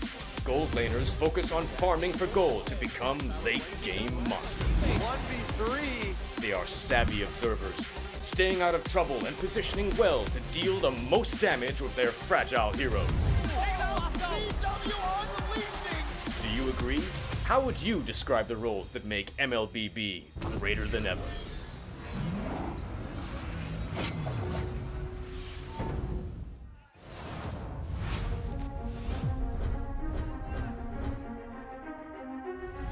A new era begins at M6. But who are the rising superstars leading the way? In Latam, Maycam Evolve emerges as the new gem of the region. With Aurora's fierce adaptability and rookie sensation Super Nahuel, the Dynasty Enders made history, toppling the undefeated RRQ Akira after a 2.5-year reign. At MTC Turkey Championship, S2G Esports rises as a new challenger. Led by Sigibum's superstar performance at the gold lane, Pagu's playmaking, and Begin's rotation, they are ready to shine on the world stage. In their M-Series debut from MPL Cambodia, CFU Gaming is ready to strike, with M2 veteran Poppy and core members Detective, Z, and Wadu. Can the Sharks are primed to make waves on the world stage? Returning to the M-Series is RRQ Hoshi, the Sang Raja. Looking for a drain as he finds the triple. Looking for the maniac. Reinforced by Sutsujin's lethal skill, and led by Skylar, this squad of young stars is on a mission for global dominance. The Indonesian cavalry made a bold gamble by swapping their lineup with MDL rookies, uncovering gems like Fabian, the deadly jungler, a calculated roamer in Witty the Wise, and King Eronshiki, the next-level gold laner. Team Liquid ID rises as a new M-Series challenger. The double, Roy goes down 1 by 1. It's a maniac. MPL PH Season 14 saw the debut of Aurora Gaming, with rising gold laner Domeng and MSC 2022 champion Demon Kite. And welcome back. Thank you for being patient with us. Again, I'm Naisu, and this is Mirko. And we have concluded the podcast, I believe. But also, we have a gift for you guys for being patient with us, of course. So there should be a QR or a code coming up. There it is. Go ahead and grab it. That's for you guys. Thank you again for being patient while we go ahead and got things situated. Because, of course, again, integrity, fairness at play here for the players. And just to catch you guys back up before we do jump back into the game, good little picture there. Shout out to them, by the way, Rafael, Brigida, and Trex for joining us earlier on. But we are jumping back into the game here once again. 4 minutes in, Team Vamos. Just before we had that break, grab that double kill for Chibi plus the turtle. And now they find themselves here in nets. Oh, this might be a solo kill up top. Assassination, Sutsujin claims it. Solo kill up top. Skylar gonna show up the wave now. Nets should be on track to actually lose some minions there as it gets shoved in. Chibi, though, will stay active on the map, just getting the trade on the map with the orange buff take. Gets the information, you know. Opposing jungler there on the top side. Might as well go ahead and capitalize from it, but that's a lot of extra gold, too. You know, going to the hands here towards RQ Hoshi. It whittles down that goldie that was building up. You can see that now kind of diminished. Still holding on a little bit, but this will be the interesting part. Oh! You're not going to be caught. Wait, the dragon still, though, sniped down by the arrow of Chibi. And now he is on a killing spree. 3-0, a level ahead of Sutsujin. Good start, Ren, already. Team Vamos should just really get this out. Oh, top though. It's going to be a dive attempt. It seems a full dive. Net slain again. Sutsujin claims the kill. How do they retreat? Warlord of the Crimson Beacon. That's AOG. Rin's able to flicker around Skylar looking for the other angle. That's going to be the ejector to pull Sutsujin back. And Skylar will be able to escape with the help of Tyron, who rotates all the way from XP. So it looks like RQ Hoshi wanted to go ahead and take a page out of Team Vamos' book and, you know, trade things out. Oh, here's the kick though. There you go. All the weakness points already used up as well. Skylar should be able to go and fly. That's the Inspire. Zorn taken down. Diamond walking up. Chibi going to be stunned down as well as Warlord goes in for the Terrify. Only connecting another one as the taunt will connect to Rinse. Now put the flancher there. Chibi gets the 4th kill in the game. And now it's Diamond with a vengeance. Still, it'll be the Shred coming down from 4 members. And Nets will claim that kill. That's the Shred that we were talking about. Feels a while ago, but we were talking about this carry and how this will work in the lineup for Team Vamos. And even then, again, Edok gonna wait patiently. Skylar just around the corner. That's away the dragon. He was waiting for that. The immobilization will lock him down under the turret, and Edok takes the kill. Well-timed play. Definitely needed here. You know, Nets obviously having those 3 deaths now at this point, struggling just a little bit, but this time around, Chibi having a completely different game. Complete 180 from the previous one where he was sitting at 0-4 at one point. So now in control, will take down this tier 1 lane. Top side though. Skylar will be flying out. That will be a turret trade up top, and it'll just be traded with an AOG. Turret down below though from Team Vamos too, with Chibi taking it earlier. I can say that's one thing that RQ Hoshi is obviously always good at in the matches that we've seen in the M6 is if they're going to trade, it's usually, you know, cross-map. It's teams not getting anything for free, essentially, you know? RQ Hoshi will go ahead and get an objective or a kill if they can, or even down to the buffs alone. But it's still Team Vamos holding on to a nice little lead. Warlord holding on to the Glorious Pathway, gonna get dragged in. Purify already out. Glorious Pathway, no, kicks him back to the fray right now. Is that's gonna be a trade? Oh no, Smooth actually taunted the other side. Ejector over to Dyron, only tank now. Sutsujin walking forward, has the electrifying beats. As the Glorious Pathway placed down, Nets will take a bit of damage as they RRQ will just rotate towards the turtle. Smooth walking up again. Walking up again, Smooth. Chibi there, just around the corner too. They jump in, they're gonna have to fight for the turtle. Skylar wants to go for the weakness points on the Zorn. Zorn with a good flicker out. Skylar still with the chases. Dyron gets taken out. That's a 1-for-1 trade. Now, it's all for the turtle. Chibi wins it out. Skylar to purify it. Chibi shuts him down. Rins with a flicker forward. Nets slaying as well. Both of the gold laners falling down. It's a 3-for-2, but Vamos got the turtle again. 3-for-3 for Team Vamos in the objectives. And again, Chibi nearly just unkillable, it seems, at this point. Look at the damage alone with the Soul Sever. He'll go ahead and now take the purple buff. They get the tier 1 in the mid lane. Right now, Team Vamos pulling further ahead. Just with some of these team fights that are going in their favor, this is what they wanted the previous game. They couldn't get it because of how bad the early game was for them in game 1. Well, it seems like they've made the adjustments. Now at this point, they put some more pressure around the map. And it's RQ Hoshi trying to catch their best, trying to catch up at this point. Edok will get spotted out. Smooth keeps him at bay. So now the question is, where does RQ Hoshi go from here? I think where they go from here is they just played slow again, right? I mean, in the mid game, it'll still be very reliant on Skylar, RQ Hoshi. But the thing is, Vamos actually have many ways to deal with the 1-1. We saw earlier a great usage of the Purify from Nets to bait out Skylar into a bad spot and then to reset the weakness points. That's what you get with the Purify. So a lot of times we will see that. A lot of times, the other times, we will see Smooth just use the AOG to revitalize to soak in as much damage from the crossbow with Tang as well. And then later on, there will be Winter Crowns and Wind of Natures. Yeah, that's going to be a play on part. Chibi already with a massive lead in kills and everything else. Look at that. So Soul Sever alone, he did get VOD, but now he has to deal with this. Oh, man. 3 members up top. Chibi with the juke. And that's going to be a taunt. Chibi still looking for the damage. Lantern Flare on him. Does he get away? Oh! Will be slain. Chibi gets the godlike. Down with a vengeance. This is a failed attempt of a team fight so far. Chibi still alive, shooting the arrow down. The AOG will come down, and it will just be another member falling from the Kings of Kings. RQ Hoshi have gambled into a bigger deficit. This looks like a different Team Vamos than what we saw in Game 1.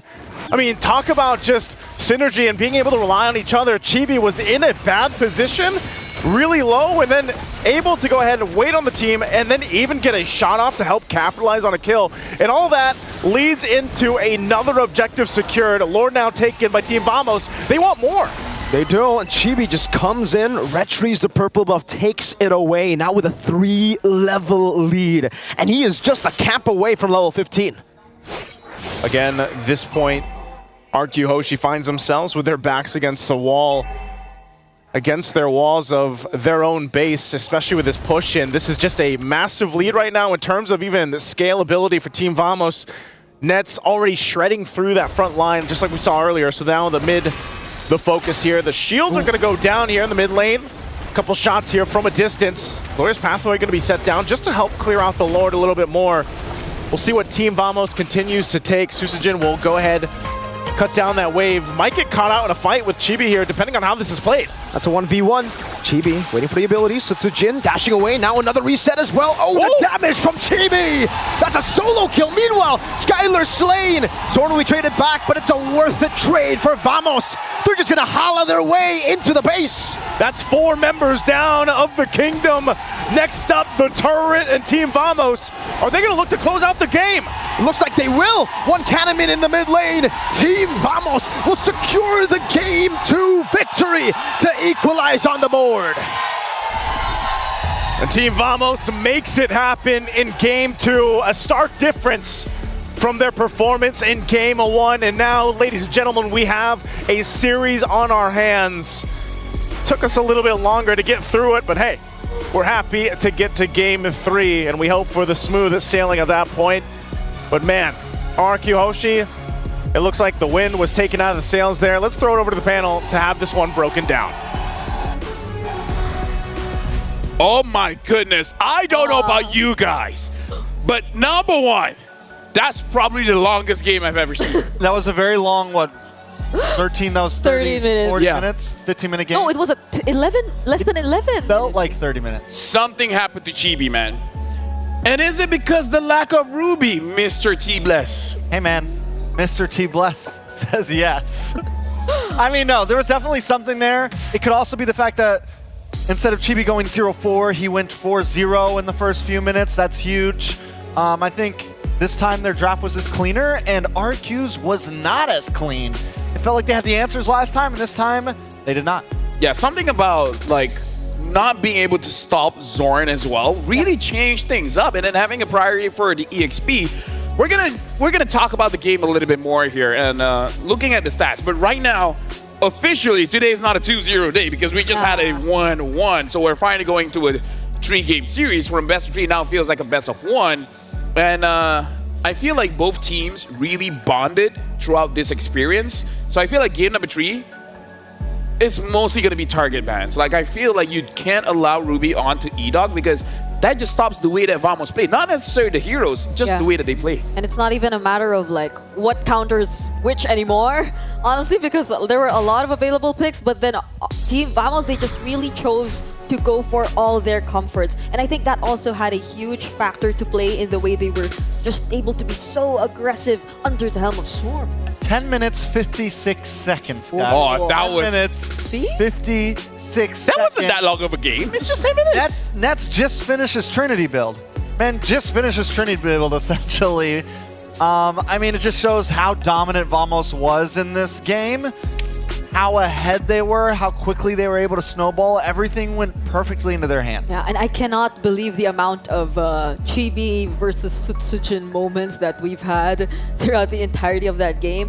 But given this amount of a gold lead, you would understand why Chibi was just wasn't hesitant at all. Something that I want to request, actually, for the production team, if you guys are hearing it, I really want to know Joy's win rate right now. Right, because we've seen amazing Joy plays like from King Kong, Dax, but I really do feel like Joy is one of those picks that's very popular, but not everyone really gets the formula. Oh. 41%, actually not bad. 41% actually not bad, but that does show it's less than average. Less than average. It's still hard to tell on certain things as we're coming out of Swiss stage where things were a little chaotic. But yeah, the Joy, it is, you know, is it truly meta? I think it's still good because I don't think it was exactly the Joy was the problem there. Oh wait, I don't is think this the a fastest Joy was game? the complete issue. I think there was other problems around the board and more Vamos. Chibi popped off, man. Chibi just popped off, and having Zorn with that early aggression on the Jawhead, it just fits so well into their playstyle that it just worked for them. Yeah, I mean, having the Joy in your lineup, typically you would really force the reactions from your opponents, or typically you would set the tempo.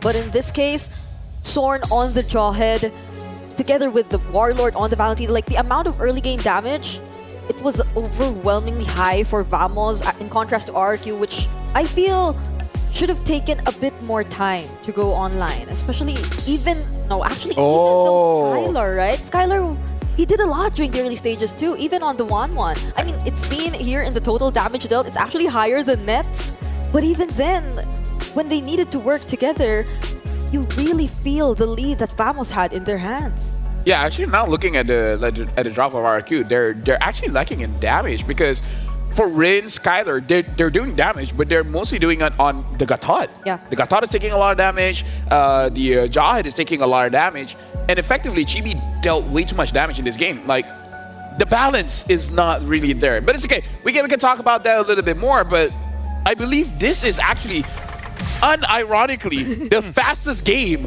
of M6 so far. And Chibi went from 0-4, now being 9-0-4 with 9-0-5 GPM.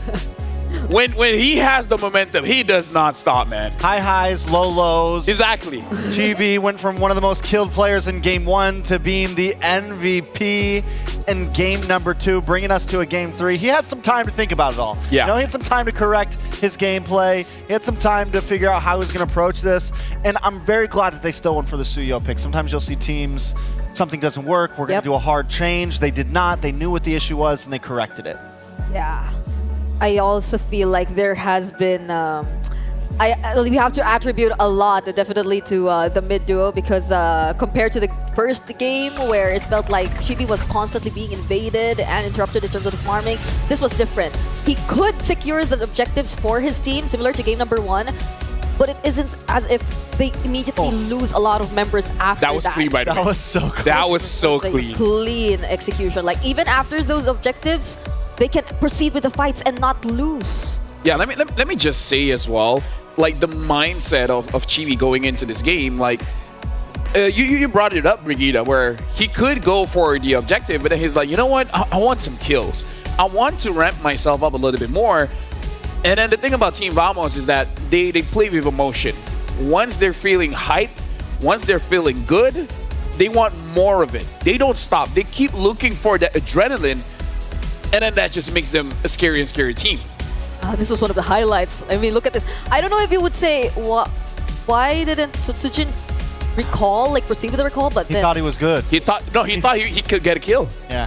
He thought, and I think he thought Chibi was going to go down there. So it's like, all right, we can re-engage this maybe, pull some damage. Chibi gets away, and that was the final nail in the coffin, essentially. This one, actually, and I love this revenge, because last time we saw Sutsujin get the 1v1 with the Ling against the CO, and this time, Chibi coming for revenge. Very well done by Team Vamos. So let me just say that was a 3-level difference. Yeah. Level 15 going up against level 12. In my understanding, talking with a lot of players, people say Joy against Suyo is very Joy-sided. So the fact that Chibi was able to win that out shows how far ahead he was. yeah, I mean, even the timing, it was just so perfect. Like, he knew that Sutsujin just used his electrifying beats. So he had no problems fighting against the Joy, aside the fact that he was 3 levels ahead. Yeah. But everything just fell into place, really, for Team Vamos this time. It feels like the T-Bless is actually taking effect. Yeah, so the Joy could not drop the beat of the Flash. It wasn't time to drop the beat of the Flash. Will it be time next game to drop the beat of the Flash? will someone actually pick up the beat of the Flash? Do you How do guys pick know up the beat of the Flash? that Ling looks cute in a skirt? Doesn't he have a skirt on? Essentially, he's got like a. It's a 1-1 line. By the way, the fastest match was actually that game, 10 minutes 56 seconds. Previously, 10 minutes 58 seconds by the game CFU going up against Team Spirit, where Team Spirit won. So by 2 seconds, Vamos was able to beat it out by 2 seconds. Can you guys imagine? That was the fastest game of M6. The part I can't imagine is that they did it against RRQ. Yeah. Like one of the first teams to advance to the knockouts, one of the teams with the least games and the fastest games and the cleanest games. But like high highs, low lows, man. High highs, low lows. High, low low, bye bye. So. Go. Stop. Yo. Right? That's clean. Bang. Go,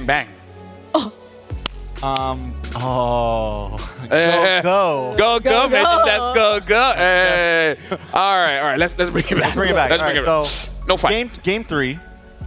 We talked about the Ruby. We talked about how in Game 3, RQ was like really, it just felt like they were ahead, but also Vamos kind of picked into those counters as well. Like Vamos kind of chose some heroes that just probably weren't the greatest picks.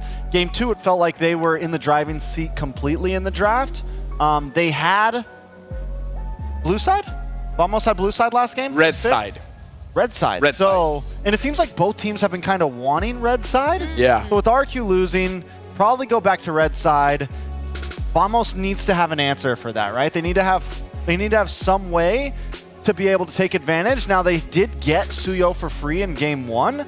So I think in game 3, maybe still take the Suyo, but everything else needs to change after that. I actually agree with what Brigida said. When the mid duo plays very well, right? Having the Valentina as well as the Jawhead, very aggressive.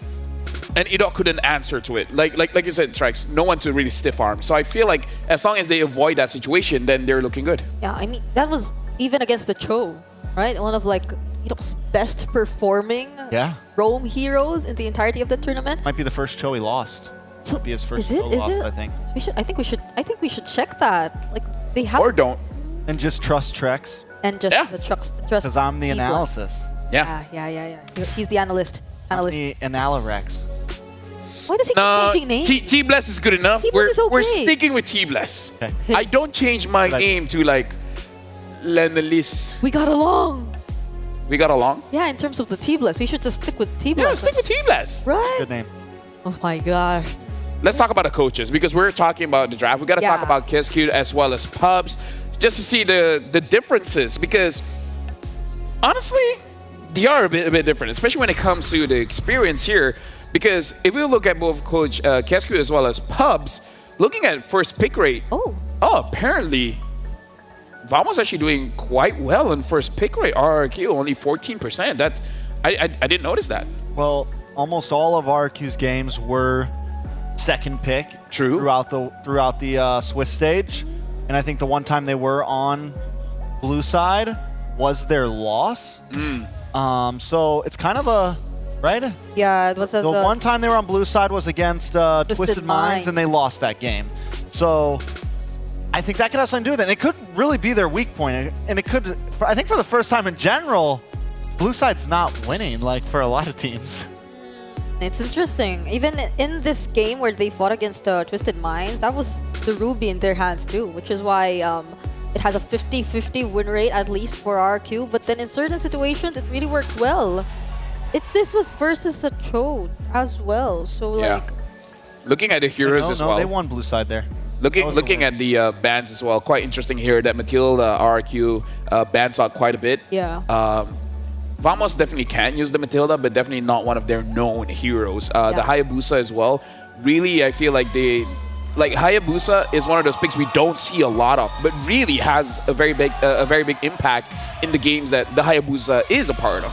And there's this feeling that Sorn just really wants to go all out in terms of roamers for M6. I mean, he started the tournament with like all those Hellcurt picks, even the chip, which RQ has respected even, I think, in the previous draft, Phase right? 2, yeah, they'll ban out the chip sometime. They didn't want it to go into like Sorn. He hasn't brought out the Natalia. Not saying it's a good pick, not saying it's coming up, but it's a part of his arsenal. Speaking Do you of think it, in game 3 we see something like that? there's a condition. There is a very clear condition for when you use the Natalia roam, and it's about the opponent's jungler. If they reveal it too quickly, then the stars might align for you to pick up that Natalia, because I was able to talk to him and he said it's a very, very niche situation. If possible, he wants to see the jungler. If they let the jungler be the last pick, he won't pick up the Natalia. So there's that possibility. There's an endless amount of possibilities with Vamos, it feels like. I think when we get into this game, though, I did predict that if it goes to game 3, it could get a little crazy in game 3. I do hope that they kind of keep it simple. I think Vamos just had a really good draft, and they stuck with comfort, but they still played strong heroes. They played counter picks from the beginning to the end of the draft. Like I said, I felt like they had their driver's seat, so I think that's how they need to come into this. It's just hard, I think, to draft against RRQ on blue side right now. Yeah, like I feel like now we got to talk about RRQ. What is their win condition here? And I kind of feel like they got to shut down Zorn, because Zorn is enabling the team. If Zorn is doing well, both Warlord as well as Chibi is doing well. If you can somehow stop Zorn, then all is well. So should we not allow either the Cho or the Jawhead even? Should we deny both of those? I mean, I kind of feel like they were able to fight against the Cho, right? It's just the Jawhead they couldn't really. Because Vamos, they already learned to respect the Ruby as well. So that was minus the problems that they had to face. But also, Warlord has been having a great time on 2 consecutive Valentina games too. Regardless of whichever mage or whichever mid duo he's up against, but for 2 games in a row, he fought against Jushin. Jushin. Yeah. It was. I mean, it's okay, right? Wait, what's your point again? What were you trying to say? No. We were talking about how we shouldn't allow those Zorn picks. But then I think... No, I feel like let Zorn pick his pick first. Yes. And then counter. And get the counter play. So you don't chooses it a bit later then. That's what they did with the Ruby, right? And I think they could still slot something like that in. And that's what RQ seems to always want to be looking for. And I think it's why they're playing so well on the red side. They get 2 strong picks. Then they get the closing pick to counter out the first phase. And they end up getting, final pick as well? They get first to final. So it's just a really nice counter position and draft. And I think that's where Kez Cutie's really shining right now in terms of draft. Yeah, I feel like really where we have to see is that we're assuming RQ goes red side or second pick. I don't know. That's their best bet. Right now we have a player head to head. Looking at all the scores here, except for average turtle, is all for Suzujin. Better average KDA, better gold per minute. And I gotta say, I kind of feel like the KDA and gold per minute, that game with the Granger, again, even though they lost, I kind of feel like he got a lot of stats on that game. Yeah. But this speaks so much to Chibi, though, right? Yeah, Because even when they were losing, he was getting all the turtles in game 1. He was able to pull through. And it just speaks so much to his playstyle of objective-based, looking for those neutrals. Yeah, I mean, on the Suyo, it kind of amplifies your capabilities to really contest the objectives, right? I mean, the Soul Siver, having that, and at least a decent early game, which allows you to not be that much behind in terms of levels up against your the opponent jungler. So, honestly, Team Vamos, they've played a very similar draft for 2 games in a row, and I don't know if RRQ would want to allow that to happen once again for the 3rd game. I feel like that's one of the questions we're leaving to SQ here. One other thing. If it's hard to go against Zorn, stop Smooth, man. Smooth had a 0-0 in 12 game on that Gatot. But do we think the real person to stop? Because when in game 1, Chibi was the one who really got shut down. Yep. And I think depending on what jungler Chibi gets, RQ needs to get something that can really target down. I feel like that's the idea, because like I said, talking to players, they say that Joy is the counter to Suyo. But that didn't happen, Well, because the Jawhead's such a good the Jawhead, answer. yeah, exactly. Such a good answer. Because the electrifying beats is literally I'm going to run around in circles on you, and Jawhead denies that completely, right? Yep, exactly. Okay. So counter the counter. Counter the counter. So similar bans still for both teams? RQ does take red side. So half of their win condition in the draft is red side. is already executed. Hilda gets banned out, so Vamos wants that Suyo again. Will they let it through? If this is the third game in the row, if ever it does happen. RQ doesn't ban it out. There's a Jushin still, but if they still want to get their hands on that too, they can just let it. Seems like a lot of teams are letting through the major. Like the Jushin and the Yves that was banned so much in the beginning, a lot of teams are like, no, we're not even banning this anymore. Vamos doesn't even pick it up. So even if you let it go, the chances of them picking up Jushin is super low. Oh, but they ban it anyways. It's a throwaway ban. What? It's a throw. You know the Suyo is coming.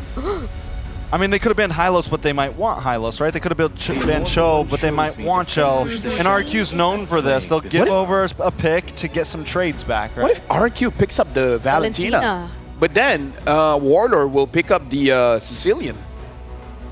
Sicilian Carmilla could come back.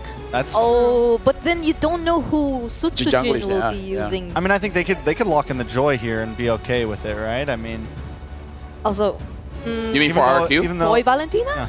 Like, even though they had a little trouble with the last game? Gatot, yeah. Gatot Eve. So the Valentina is going to get locked in here. And Hylos is not a good matchup against the Eve, but some teams do brute force it. I'm not sure if like Smooth wants to play that. Sorn, I have a feeling he doesn't. The Cho's still available for Vamos too, but they has lost both games, by the way. The, Cho has lost both games, just to remind you guys. Yeah, they could just not go Cho. I mean, honestly, RQ could look for something similar that they had in Game 1 and look for that last pick jungle again. Maybe lock in like the Granger here as their third pick, like what they did in Game 1, and keep their draft very open, very flexible. Because they had a lot of advantage in Game 1 when they had that flexible, they had something similar. I don't think it was the Hylos and the, but they go for Skylar on the Wan. So now RQ's falling into comfort. Yeah, because they see the Hylos, and no matter what hero Zorn picks up, they're very comfortable with this kind of lineup. So there's a could there be a chance that the blue comes up? Banned. It has been banned, yeah. Go. It seems like they were able to set this up. Even the Irithel now taken out, although we know for a fact that Nets is really comfortable with a carry for the entire series. But now Vamos can ban Susujin. Although to be fair, Susujin is kind of hard to ban against. He is though. Carry's a little tough against one. I know that they had a good game last game with the carry, but honestly, it's if RQ is playing well and pressuring right, it could back. That's a good ban. Yeah. I respect that. Yeah, I respect that. And that's what we've gotten to in this point. It's like just targets, like just, all right, this is giving us trouble. Does Vamos ban out the Ruby here? Vamos. And then go back to picking something up like the Jawhead or something like that, like something that control mid. Honestly, that could work well for their last ban. And for RRQ, Nets hero once again? Something about the Akai. I mean, Team Spirit used it against them one time, though. It wasn't like. It was one time. It was one time. But this is uno, dos, tres, hala, vamos. Or they go for like, they could always ban out the Alpha here, ban out the Hayabusa if they really think that RQ is going to go something like a Hayabusa ban. Oh, Hayabusa is banned, yeah. If they respect the Joy. The Joys? And it's really just the Joy, the Alpha, the Nolan. Yeah. Oh, but Matilda. They ban out the Matilda here. So does Sujin want to go for like another Assassin or the Alpha? I mean, they have the Eve. I think they're still safe. I think they saved jungle for last pick, right? Yeah, pick up someone tankier here too. I mean, Ruby's open if they want to go that route. Ruby and Eve, the Ruby Eve combo is also vicious. You hold everyone inside of the RWM as much as possible. Tig also open, like you said. Oh, yeah. Option. It's just that you don't want to give Warlord. Yeah. Oh, Franco? Oh, wait. Franco 1-1. Oh, okay. This is a skill pick. Yeah, it's an answer. It's a skill pick. I mean, Franco's always an answer. It's always a possibility. It's a high risk, high reward, right? Dude, the Valentina will get the bloody hunt for themselves too. True. So. Does the Valentina want to get that close though? That's. I mean, it's decent like peel. It's decent like if you're coming at me, but. I mean, Implosion's worth it. You could. Bloody Hunt is a little risky. If you can get it on the 1-1. Yeah, then you're. Yeah, that helps a lot. Although Gato can kind of stop that. Yeah. Like he can taunt you out of it. So Vamos, the last pick is going to be very crucial here. They pick up the carry and the Jawhead. So whatever worked, pick it up again. What's the jungler? Okay. Last pick jungler. What's the jungler? Like Alpha is still open. They could just round themselves out with something like that. I want to go crazy, say Granger, but I don't know. Don't go. Whatever you do, RQ. I mean, additional CC would work, but the... Time to drop the beat of the Flash! They're picking up the beat of the Flash. They're picking up the beat of the Flash. All right, so yeah, this time we're going to see if Susujin gets to dance to the beat of the Flash. We're going to see how T-Bless works. This is going to be very interesting tracks. Let me just say, if this happens, whatever happens in the last series of the day, I respect you. I respect you. I respect you too. So thank you very much, gentlemen, Brigida, as well as Trex. But now we have to give to our cousin, Mirko, as well as Naisu. Well, today I learned we are cousins. Cousins. We're cousins? We're all one big family. I mean, to be fair, biologically. Historically, maybe. Historically. You know what? Well, going down to this, again, we got a preview of the draft. Here's one last look. It's game 3. This is what we wanted, especially now that we're here in the knockouts. Yeah. You know, it's down to 1 game. Is going to be Team Vamos here, of course, from Malaysia. The hometown villains, like they like to call them, or it's going to be the Kingdom. RQ Hoshi. We've just seen one of the fastest, or the fastest games in game 2 that Team Vamos got a victory off of. This time around, we'll see how this all plays apart. Interesting lineups, you know. I know we had some similar reactions going through the draft as the panel.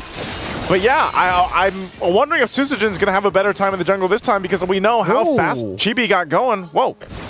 It's a focusing mark on the Jawhead. Zorn, an interesting choice to go for. He didn't go for this earlier, right? I think he went for Concussive Blast in the mid lane. Rin's almost just got a solo kill on Warlord. But everything else is quite normal, right? Dyron not opting for the Revitalize again for the Vengeance. But there you go, Susujin winning out the Red Tree battle for the Lethal Wanderer.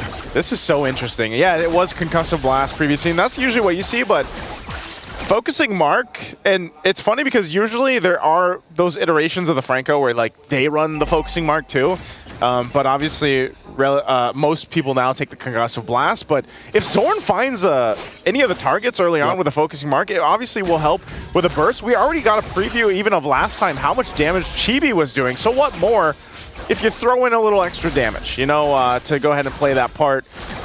Now, pretty steady thing so far. Nothing too crazy aside from that almost first blood in the mid lane. So this will set things up really well for a first objective, the turtle take. Hooks as well from Edok, going to play a part in this fight. Chibi's going to jump in. Ooh, a lot of damage over to Rin. Susujin walk up as well. The ejector ready though. Electrifying beats from Susujin under the turret. Now a splash of damage from Warlord. He's going to trade back. Diamond rotating in. Oh, that's a hook. A flick around on the Purify. 2 big resources. Smooth from the top lane rotates into the mid lane just to get a little bit more room for Warlord to clear it out. Skylar in the bottom lane now. Inspired in the 1v1. Nets has to respect this. Nets actually wants to move forward. It becomes an even trade in the bottom lane.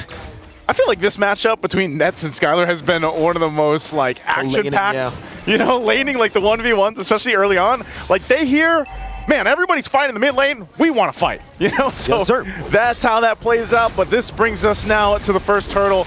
RQ is going to go ahead and set things up smooth, dropping down the ultimate. Good moves from Susujin. Red Tree battle. Chibi again. Real worm inflation. Zorn going to be caught in it. The immobility field. Dyron picks. It's an Iron Hook. And a bloody hunt from Edok. What a hook. All the way from downtown. That was max range. That was on point. That's Edok. That's Edok's Franco right there. And, you know, there's not much you can do against that. Now here, Dyron should be fine. He does have the Vengeance, again, this time around with the Gatakacha. So, interesting how that first turtle played out. Of course, it went over to Team Vamos, but they lost the fight. And so for RQ, they build up. There's a Corrosive Scythe now for Skylar. Going to be the first item he locks in and prioritized. Meanwhile, Net's still working on that first one because he did also pick up those level 1 boots. So this goes back to the thing where Edok just plays around the hook. If they can get it set up, then that's great. If not, then you wait for Team Vamos to try to do the same thing, because once that flicker is available from Zorn, he might try to set it up. You want to know a fun fact, Naisu? Fun fact. Throughout the ages of RRQ Hoshi rosters, we always have a Franco god in the lineup. Yeah. Vin. Obviously Naomi. Nice. And then now we have Edok. Oh! Again, I mean, was that a hook? Was that a solo kill? I have no idea. Edok still has the bloody hunt. Skylar still has the crossbow of Tang. So it definitely seems to be a hook, right? There's no way that would just be picked off randomly. Yeah, or maybe over... I don't know. I mean, he didn't have flicker, but yeah, it had to be a hook. Edok locked in, man. That was, you know, when you look at it, but that's going to give Skylar this advantage that he was already fighting for, and going to get a lot of extra gold now off that gold plating. So interesting thing for Team Vamos is how do they kind of respond to this, because, you know, Prodigy or not with this. Oh, hold on. Bottom lane. The ejector to bring him back. Wow. Finally, he gets a taste of his own medicine. There you go. That's the pickoff game. And Team Vamos will be able to get a kill over. Rins dodging in for the stun. The real-world manipulation will lock him down, though. But he will still be able to walk away. Chibi, a bit more damage with the arrow there. As Rins pops in the regeneration. And now Vamos with the control over the turtle.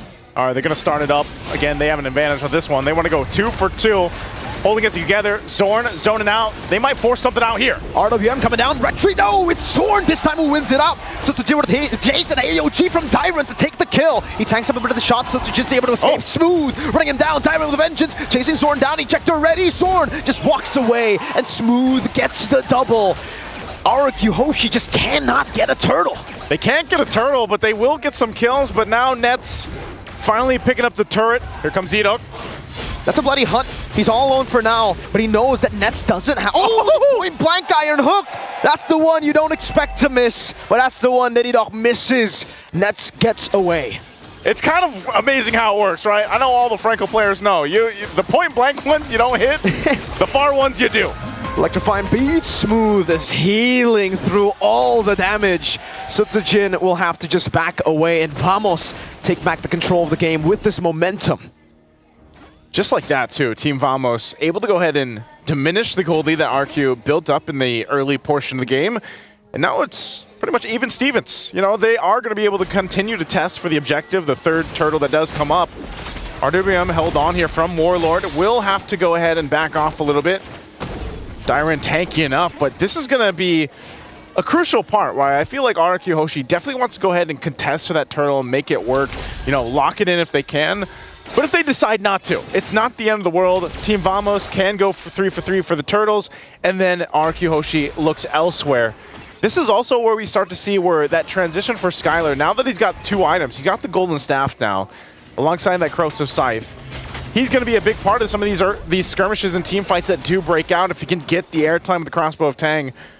And meanwhile, Rins 2, where he sets up the real-world manipulation, is going to be crucial. We're 10 seconds away from that turtle. Positions already happening here, but Chibi will stay topside, pushed into that tier 1. There's a hook. Iron hook over to Zorn of Bloody Hunt as well. Skylar will be able to get all the tanks, all the weakness points. Crossbow tank ready with the real revelation. Oh, Warlord gets stuck with AOG. Sutsujin electrifying beats. Now it's Skylar dishing out damage. Oh, Sutsujin to fade away. Last hit doesn't get it. Skylar with a double. Chibi. That's very low. Able to run away from that, but gets slowed down. Chibi needs one more hit, but he gets taunted by Tyron. Rins a few more shots of the Void Blast, but Chibi is able to walk away. 4 for 1 trade. Chibi. That's a dangerous game. This one Rins with a flicker forward to take Chibi down. And Skylar gets the turret. Finally, Sutsujin will get a turtle. It's one of those things where you're like, is this the right choice? No, it's not Chibi. Not only did he go for the wrong target or couldn't capitalize on the kill, but then gets punished for overstaying on his side of the jungle. So they lose a whole lot in that fight. Now RRQ Hoshi, you know, when I said it was even Stevens, they heard that and said, no, not anymore. 3K ahead now, plus that last turtle of the game. Holy Crystal picked up by Sutsujin, so now he's going to hurt even more on this Joy. And so advantages for RRQ Hoshi. Massive right now. Skylar sees 4 from Team Vamos. They'll go ahead and back off here. Wow, Skylar has actually opted to go for the Golden Staff. So that's 3 item power spike. Edok almost gets that hook in the bush. Zorn Good read to space out just a bit more. This is actually not the most common build, but it is the build that Skylar has gone for most of the time in the M6 World Championship. He always likes to go for the Golden Staff. Usually we see Windtalker or even Malefic Gun here. Unstoppable. Okay, of course, used up. Dyron just walks up and dashes away. Sutsujin? No, all right, they're chilling. At this point, you know, I feel like Team Vamos needs to bring it down a little bit. Because of that whole last team fight, it feels like things got a little too chaotic for them. They need to kind of, chill down a little bit. Hook's not going to land there. You always got to catch your breath when that hook is going out, you know? And nail biter. Yeah, it is. And for Team Vamos, they're feeling it. You know, they're biting the nails right now because of just how much of the scaling is happening for RQ Hoshi, and it's not happening for them. They definitely need to buy some more time, and I feel like this is also where it gets a little bit difficult for Zorn because we just saw it. You know, if he can go in with the Unstoppable Force and get the ejector off, that's great, but then honestly, with this kind of lead, he gets blown up so quickly, too, that he's just kind of out of the picture. There he is. He does show himself, but that tier 2 does go down. Yeah, and there's no trade on the board right now. RQ just cruising through some of these turrets up top, getting the far lane control. That's the Malefic Gun we were expecting as third item, but he picks it up as fourth. So, yeah, that's a Fed 1-1 right now, man. Great moves from Zorn, though, to actually just space away from these hooks. He's going to have to right now. He's also going to be the one front side alongside with Smooth. We'll see if they actually contest this. Susujin getting in position. It's being held here by Skylar. They could force the fight. A couple flickers available. That hook won't land, but they go in. RWM already. Zoning Warlord in the back. Dyron popping a vengeance, but Nets will be able to deal with him. Zorn caught in the midst of it all. Skylar will be able to jump in. That's a buddy. Chibi again with a retribution. But Sutsujin takes the killing spree over. Skylar's on the chase under the turret. Needs one more. It's a double for Sutsujin. But for some... Enoch tries to go for the flicker play. Doesn't get it. It was together with Rins. It was a flicker slow, but it was not enough to take anyone down. Man, he landed them earlier in the game, but these ones he won't be on point with unless he gets one here. They do hold the Lord. They take care of it quickly. RQ Hoshi, they lost the objective, but they'll win that fight on exchange and really just kind of negate the push that was coming through with that Lord. But Chibi, you know, against it, able to secure that at least for now, but they are going to lose the tier 2 now in mid lane, and they're back to the drawing board to try to find a way to turn the tide in this game, because right now RQ Hoshi pulling very far ahead, 6K up now. All right, nice. So this is the part of the game where we actually get to talk about the pattern. I don't think it's a pattern anymore. You know, game 1, you could be like, all right, you know, might be lucky. That retry win. Game 2 happens all over again. He got stopped 10 minutes. Yep. Game 3, they're winning, and it's still only one turtle. And that was the one that was for free. So Sutsujin hasn't gotten a single retry win, this at least on neutral objective, right? He got a Lethal Wanderer win. Can we count that? If we do, that's 2. All right. Yeah. We can count that because, yeah, you got to give it up. Even when Chibi is down, he's still able to actually go for that retry. You got to be able to respect that. And that's also why they've been prioritizing the Suyo. This is one of the heroes. You know, before it was, you know, the Lings or the Hayabusas that really helped you do that. Well, now Suyo's the flavor of the year, I would say year, month, whatever it is, the patch. And that's the thing. So even if he's down, he's still able to go ahead and contest. And if he continues to do that, it might buy Team Vamos enough time in this game number 3 where they possibly turn the tide. And honestly, for Nets has been able to farm up pretty well. He's still quite a bit down in terms of against Skylar, but as long as he gets the spacing to work with and doesn't get caught out, he's only got a flicker, then they might be able to shred down some of that front line in a couple minutes. You know, they still got to buy some time. They're not really in the fighting form yet. And even with this Lord coming up here in less than a minute, it is still a decision that they have to make. Is it worth us putting the team in danger and an opportunity for us to get crashed down on, especially that there's a Gatakacha across from you? That's, I think, the question that Team Vamos has to ask themselves, because that could change the course, obviously, of the series, where maybe they decide to let it go and then they'd have to defend, or do they want to actually go and fight it out? 2 big items being picked up here for Team Vamos. Divine Glaive now for Warlord. Chibi with that Malefic Roar. Still, Enoch is going to do this all the time. Yeah. You know, you miss all the hooks you don't take, pretty much, at this point. Yep, that's true, you know. So he's going to continuously shoot it out. This is a retry bait, right? But Suyo was actually not there. Skylar just picks up the purple buff. They were trying to go for the retry bait. No one was actually there. So I think they should be aware that the Suyo hasn't revealed himself in a while now. That's an iron hook. Over to Smooth, the Bloody Hunt as well. Oh, instant crossbow of Tang! He bought the winner crowd a bit too late. Sutsujin runs him down. A great angle to get the real world manipulation. And Skylar gets a double. RQ Hoshi, they take control of the game. He hasn't been landing the shots, but once he does, it looks like it might be game over. Might be game over here. They're going to work on the base turn to the bottom side, and they post up ready to end the game. Warlord trying to divert the minion waves into the top lane. Throw the flicker backwards. The minion waves will be dealt with, but that's just one. There's another wave in the bottom lane. RQ looking for a Warlord with a splash of damage. In the mid lane they go. Base turret going to be taken down slowly but surely. Warlord really low. Sutsujin looking for the angle. The Iron Hook will go and whip again. The glorious pathway from Smooth as he respawns back in the game. And RQ Hoshi will say, we are happy with turret number 3 in the mid lane. We will go to the Lord. They'll go to the Lord. They'll secure themselves to the objective. And Team Vamos, I asked the question earlier, do they want to go and actually try to contest things out? They got a nice wave pushing up top, but it's that hook that still set things up, started the fight. And you mentioned it, Chibi was in position, but then he got spotted out too and had to respond. For a second there, Naisu, yeah, I got deja vu to the CFU game. Did you? It was a 1-1. It was 2 members. Hey, I would be lying if I said I wasn't shaking. You know what? I think a lot of people can't count out any Malaysian team at this point, but here we are. Lord pushing into the mid lane. We'll see if they're able to defend against this. He gets a taunt over to Chibi. Baits up the skill 1. That's an Iron Hook and the crossbow tang ready. Skylar can wait out the winner crown. Eat up with a flicker out. Now crossbow tang to Smooth. Now to Warlord. Skylar's going crazy with a crossbow and tang. The immortality buy from Edok. Sutsujin buys the immortality as well. Now Nets free hitting. It's going to be Sutsujin to take the kill. That's a monster kill. Even with the shutdown. RRQ Hoshi will prevail 2-1. And the Kingdom rises, cutting down the hometown villains with a decisive strike. RQ sends Vamos to the lower bracket, proving their dominance once more. A phenomenal performance from both these teams. RQ Hoshi came in swinging in game number 1. Game number 2, Vamos. It's the high highs and the low lows of Vamos. When they get rolling, when they have the momentum, you see a 10-minute game. Yep. But when they don't, you see game number 1 and 3. Definitely a great performance, great series. Let's throw it over to the panel to break down the game. GG's for both teams, but it's high highs, low lows. Chibi's either the MVP or, he just gets shut down over and over again. To be fair, he still was able to secure the objectives a bunch of times, but that didn't make much of a difference when it came to Skylar being online and just looking for all the targets and constantly being able to stack the crossbow of Tang. Yeah, also Kez Cutie being so strong on that red side draft with relying on the Wan, knowing that the Franco was probably going to come in later, just having, which supplies a very similar thing to what the Cho supplies for them.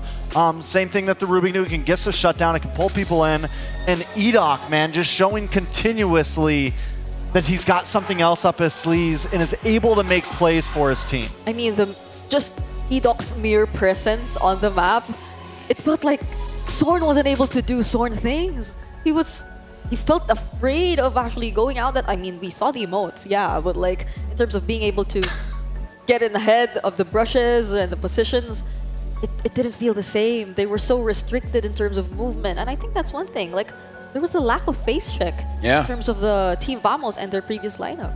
Vamos definitely has a lot to figure out, and they potentially have a lot of time because they're dropping to the lower bracket, so that's quite a lot of games. But before we even talk about that, before we even go and have a discussion about the game just now, after this we will be having an interview with Rose as well as RQ, where again they did phenomenally well, and Skylar's 1-1 that game. Probably has the fastest Trinity build that I've seen in a while. Usually we see it in 8-9 minutes. I feel like he just finished it around 7. But with that being said, looking at the stage, looks like everything is all well and ready. So we're throwing it over to the stage with Rose as well as 2 members of RQ. The Kings of the Kings have just dropped the anti-heroes to the lower bracket. And with me here from RQ Hoshi, we have Sutsujin and Dairen. Hi guys, how are you? Are you guys tired? Very tired. Very tired. Dairen, how are you? I'm fine. You're fine. Are you tired? No lah. No, not tired. Because win. Because you guys won. You know what? I agree. If you win, you are not tired. Okay, maybe you guys can take me back to game 2. Sutsujin, what happened in game 2? Did you guys actually expect to lose against Vamos? Actually, game 2 just a lot of misplay, I think. A lot of misplay. Yes. Game 3, how did you guys discuss backstage to bounce back for game 3? Our coach just tell us to reset. Don't need to think about the pause and just go on. Just go on. Okay, I like that. I like that. Now, Dairen, I have a question for you. We all know that RRQ Hoshi was the first team to qualify for knockout. So you guys actually had a long break, right? What did you guys do during your break?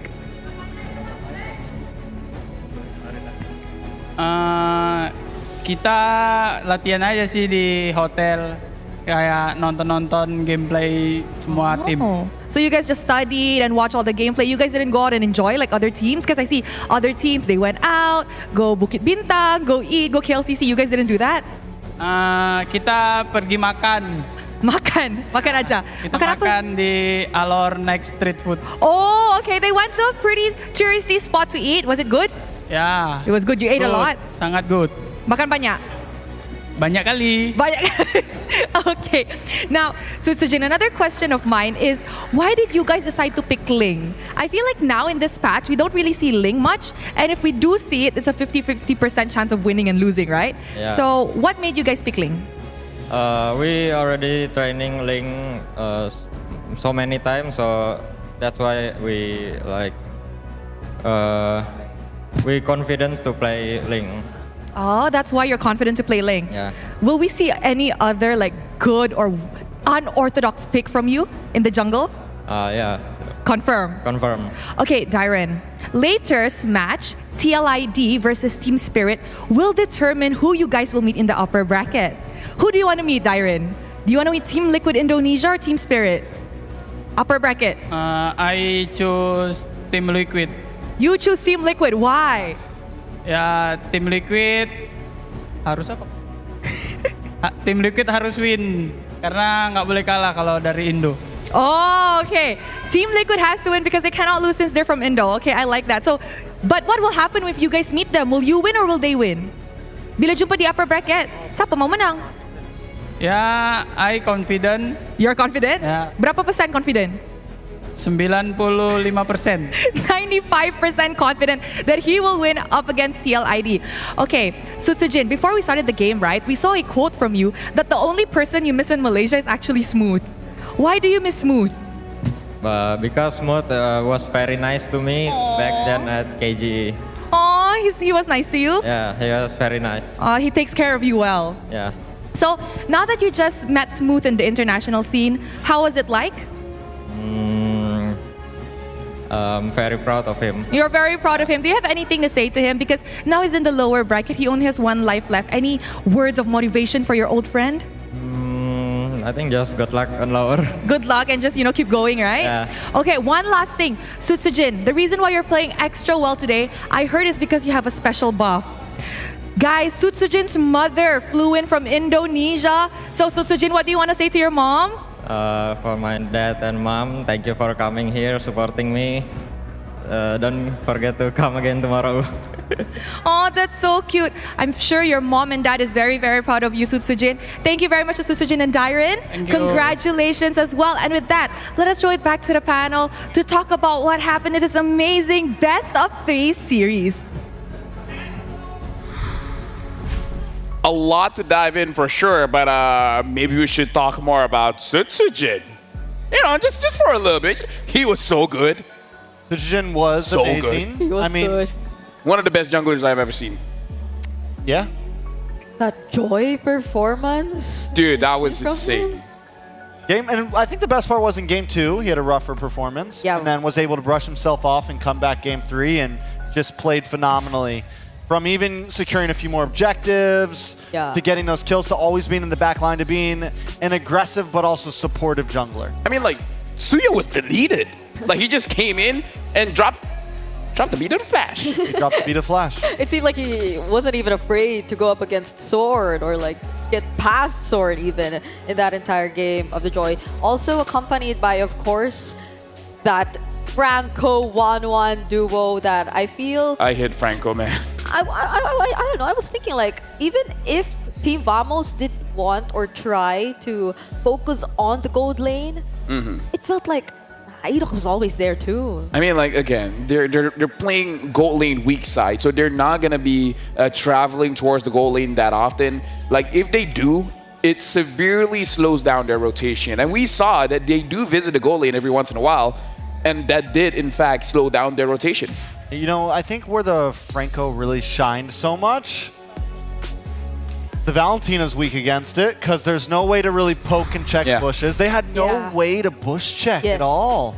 I mean, there was no long-range poke on their team at all. So pretty much you're either going into a bush and risking your life, or you're just not checking them. And once the fear of Franco gets put in you, once a couple hooks land, then you could already see Vamos was even getting more and more nervous and just constantly giving up space. Can I talk about the timings here? Because Skylar completed his 3 items in 7 minutes and 30 seconds. Now that's fast. And to put it into perspective, Nats finished his 3 items in 10 minutes and 57 seconds. Over 3 minutes worth of difference there. Yeah, and I think at less than 5 minutes into the game, or at 6 minutes, we've seen the 2K gold lead between our gold laners just keep on growing. And I really agree with what Trexas mentioned earlier about range. There was little to no range for Vamos, and it felt like they always had to fight against RRQ head on. They always had to put themselves out there. But RRQ were okay with that because 1-1 likes melee targets. I mean, let's talk about the real manipulation as well. Once Vamos feels like they're in an okay positioning, all of a sudden Eve is there and it's like, you think you have good positioning? Right? There's no such thing of good positioning here. Yeah. When you're up against these heroes. And I think that was definitely, like I said, RQ, their draft right now feels very comfortable, and they're not willing to, I mean, they're very willing, Kescuti is very willing to kind of break the rules a little bit, throw in something like a Franco, and that's where we're seeing so many teams shine, where they're able to throw in that one hero here and there that shakes things up, as long as it works, and RQ knows how to make it work. Yeah, it's honestly like a very pick-off-oriented composition, or at least for their win conditions in the early for Team Vamos, against RRQ Hoshi, whose lineup really thrives in like all those AoEs, all those means to just zone out and provide the box for their other members. And so they were really able to play around that, just that. So Team Vamos, it felt like their most crucial condition in the early was denied completely by RRQ, simply because they couldn't set things up. If they did go and try to attempt for at least an ejector play, there could be immediate answers. There could be Avatar of the Guardians, real-world manipulations, as you've mentioned, just coming in all from types of RQ. things. You know, we saw it happen at GB very early on when a fight could have gone to them. But before we get to that, MVP is going to be Skylar once again, 5-0-6 on this 1-1. And this has become, I mean, right now I feel like he's one of the only marksman right now, gold lane players, that can just play this hero free will, like over other things that would be considered meta, instead of the Granger or something like this. And the team has faith in it, and he looks good on it. He doesn't exactly need to play the Bruno or the Granger, this or that. He can pick up the 1-1, and it's still something you have to deal with. I couldn't count the number of crossbow tanks I've seen during the entire series. You know, and I think against a lineup whose heroes are very high in terms of mobility, it wouldn't be as easy of a task, especially if there's this hero assigned to always hunt you down. But that's another thing, I feel.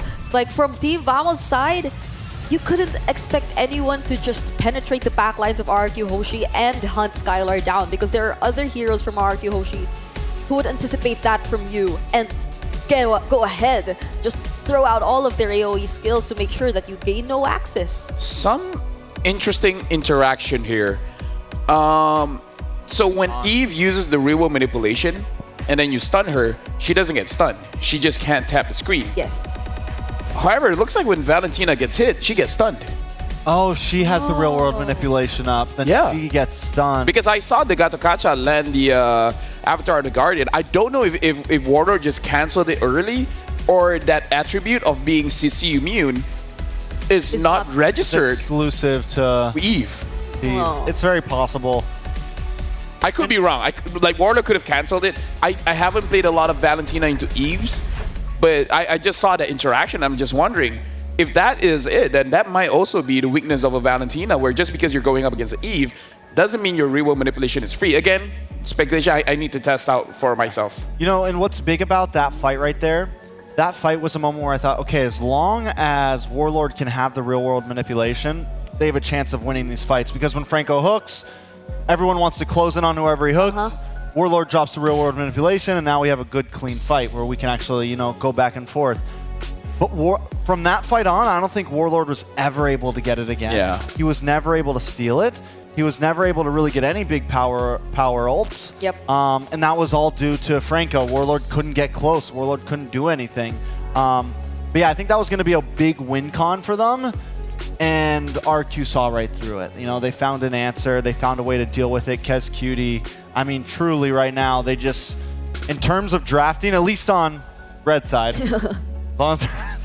they look very good. And for you guys here, we just want to say thank you very much for supporting M6. We understand that we had a little bit of issues just now, but you guys can scan the QR code and let us know how we can further improve so that your experience watching the M series is further enhanced. Because I believe in M6, the games have been great. We have much more games compared to every other M series. If there's anything more that we can do, we will definitely do it. And I gotta say, even throughout all of that, I'm glad. Because I feel like sitting down on the Secret Lab chair, it makes it so that we don't even feel like working. Nope. Wow. Like this feels just like hanging out, watching games. Secret Lab makes this job feel amazing. Yeah, it's just like we're just talking to each other, right? The Jurassic Park. Yeah. All that. So make sure for you guys play better for longer with ergonomic chair design to keep you at the top of your game. The Secret Lab Titan Evo is designed to adapt to different postures across various activities. When you're playing games, when you're watching a movie, when you're watching MPLs, when you're watching the M series, when you're watching Brigitte going up and down on her chair. We could be the same height. Yeah, he can adjust his chair. See? That's uncomfortable for me. It's a little strange looking at it. It's very strange looking at it. Like, I don't know what's stranger, Trex being short or Brigitte being tall. But again, shout outs to Secret Lab. Make sure you guys grab one for yourself. And don't miss the M6 Battle Night happening from December 28th up until 29. That's going to be after the M6. So we're just going to keep reminding you guys, enjoy exclusive bonuses, including a limited time 25 epic skin trial and all heroes free trials. Again, it's 28 up until 29. So it's going to be quite after M6. So we'll just keep reminding you guys. Yep. That was an amazing series, but we have one more after this. It's going to be TLID going up against Team Spirit. So another Indonesian team. And you know what? Both Malaysian teams are in the lower bracket. Yeah. Gotta watch At least out they for made it that. to bracket. What? At least they made it to bracket. And at least we were double eliminations. Yeah, but I mean, there's a chance they won't get into Axiata. And that's... I don't think there's a world where both of them can. No, not anymore. There's no, they're on opposite sides. They're opposite sides. They're opposite sides. Actually, They could both make it To the Axiata and to the then lower bracket send final. somebody home. to the lower through the lower bracket. Lower bracket finals. quarterfinals or semifinals. After this, TLID going up against Team Spirit. That's going to be very, very interesting. And we heard from the interview where RRQ, they want TLID to actually go defeat Team Spirit to stay in the upper bracket. But now we got to look at a bit of the brackets here just to rub salt in the wound, just to see where the Malaysian teams are at. And yes, folks, both Malaysian teams are at the bottom here. I just want to point out that I don't think I think Brigitte knew that they could both make it to quarterfinals and be there. I just don't think she thought that was possible. Yeah, she feel like they will lose before there's that. no way they could make it to Axiata. That's what I heard from Brigitte. No way Vamos can beat TLID or Team Spirit. Well, you don't make me the common enemy here. No, we don't have to. You just do it by yourself. I did not say that, just for the record.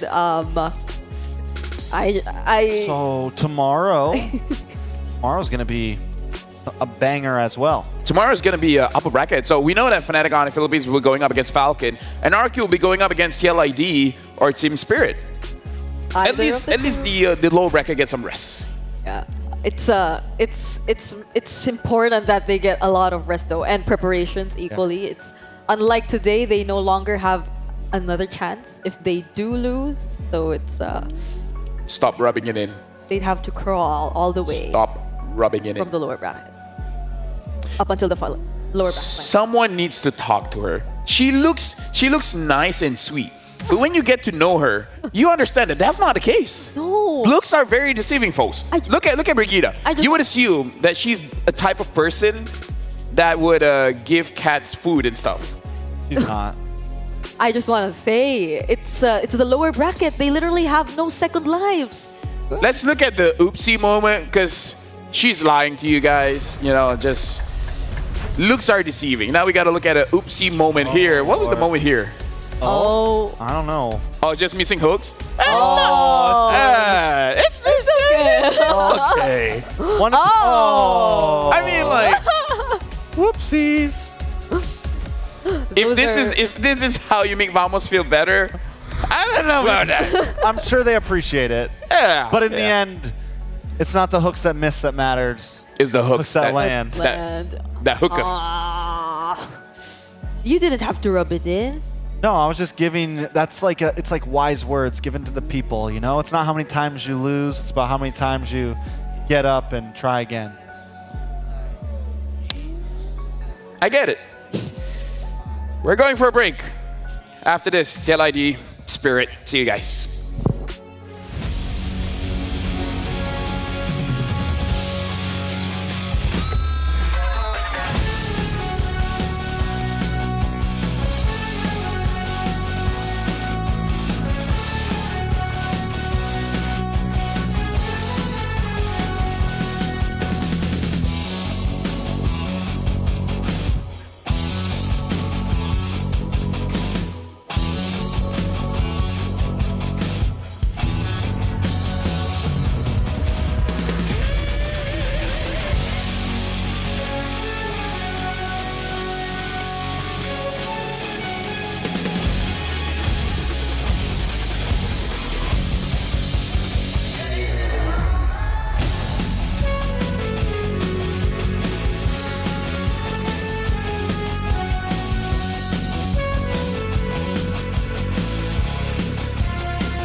ultimate glory starts now.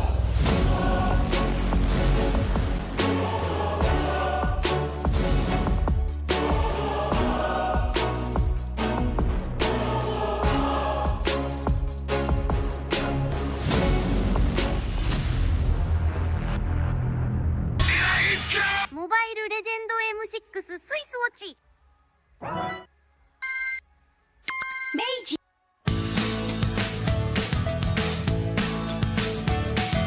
Hello panda, semua suka biskuitnya. Biskuitnya enak, isinya lezat, rasa coklat dan strawberry. Hello panda, semua suka biskuit. Hello panda, biskuit isi yang enak.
In MLBB, each of the 5 players plays a distinct role. Whatever it is you want to believe, But how do these roles work together on the world stage? Going Sons, who picks up the Mid laners and roamers are the bedrock of the team. looking for the knockup, not able to find a sense who he wants for, takes him out. Whether it's picking beefy tanks, mages, or sustain, together they provide crowd control and damage in the early game, making space for the team to farm or secure objectives. Then we have the EXP laners, usually playing tanky heroes. They poke and zone the enemy to create opportunities. Alright, let's see another fight commences here. Gear goes in, it's gonna be a lot of damage playing. While the roamers pick to fill the team's needs and support if needed. EXP laners must win their lane and protect their tower with aggressive confident play, ensuring map control for the team. Ooh, final slash. Finally, we come to the junglers, the early to mid-game finishers, and the gold laners, the mid to late game finishers. Fiery, the god in the jungle, takes a double kill. For junglers, whether it's frontline tank utility or assassin early game assassin burst, they form the core of the team. They act on the space created by their team to finish off objectives, utilizing power spikes with the early game advantage they get from farming the jungle. It should be a retreat from the Burmese gold, and they get sent down into the ground. Gold laners focus on farming for gold to become late game monsters. 1v3. They are savvy observers, staying out of trouble and positioning well to deal the most damage with their fragile heroes. Do you agree? How would you describe the roles that make MLBB greater than ever?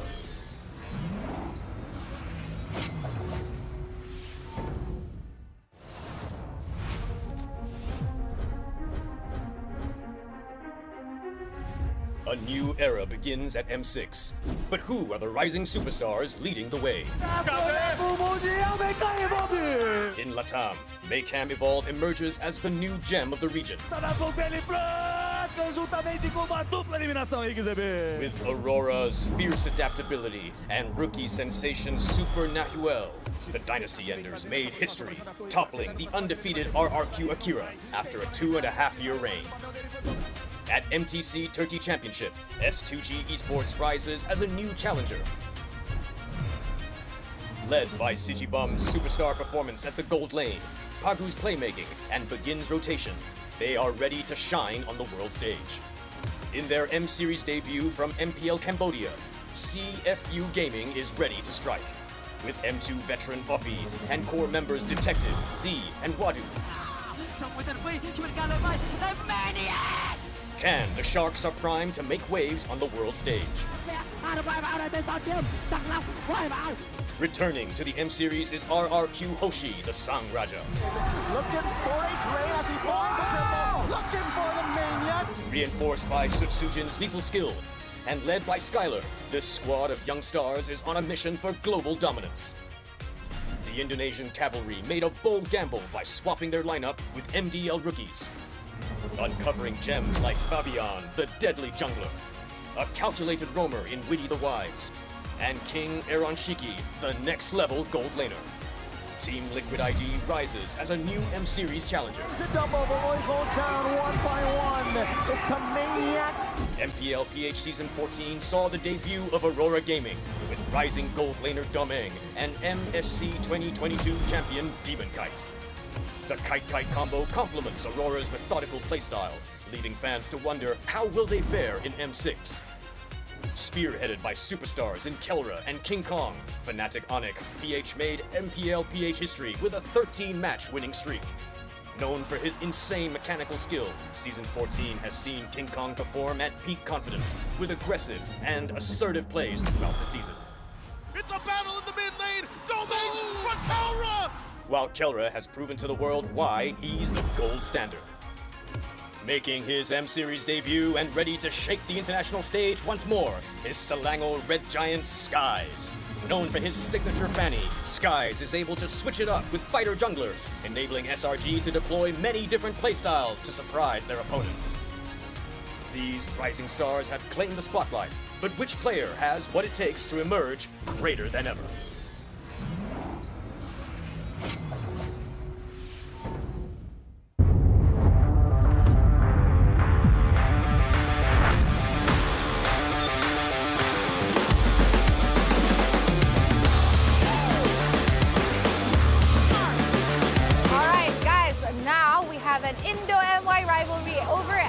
Cornhole game. Two has to enter the hole. Okay, salam dulu, salam dulu. Salam dulu.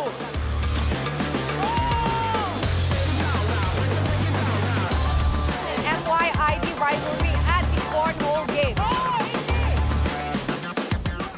Okay guys, right now I am over at the basketball arcade machine because we are going to see a 1v1 situation happening, which is going to be Miles from Fnatic Onyx Philippines going up against Tarzan from Twisted Mind. 1v1 going on. Who is going to win? Once again, we have a 1v1 going on. Hades and the one and only Domeng. As you can see here, it's a very tight game. Very, very tight. If you guys can do better than them. Here we have and that is Skylar. Nice one. Mantap. All right. Again, Singapore, which I'm assuming they should be very good at because Malaysia and Singapore would pretty have very similar childhood. Oh, nice one.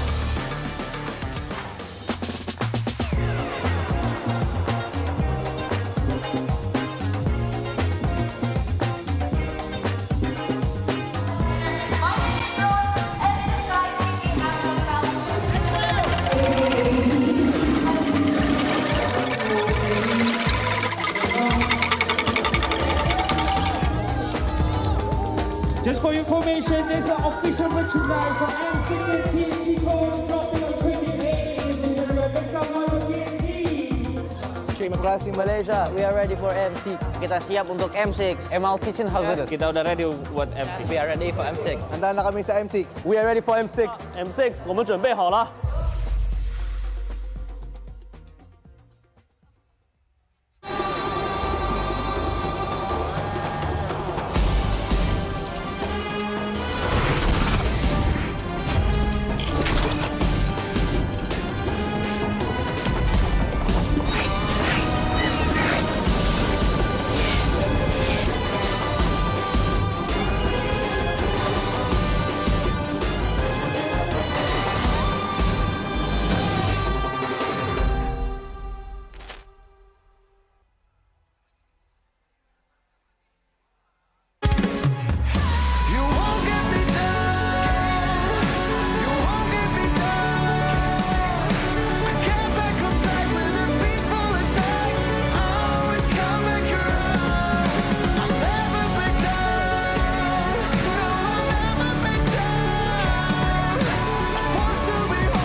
for ultimate glory starts now.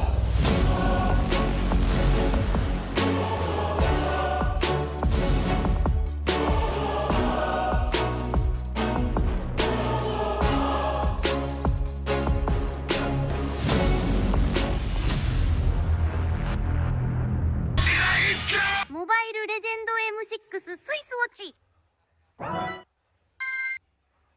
Meiji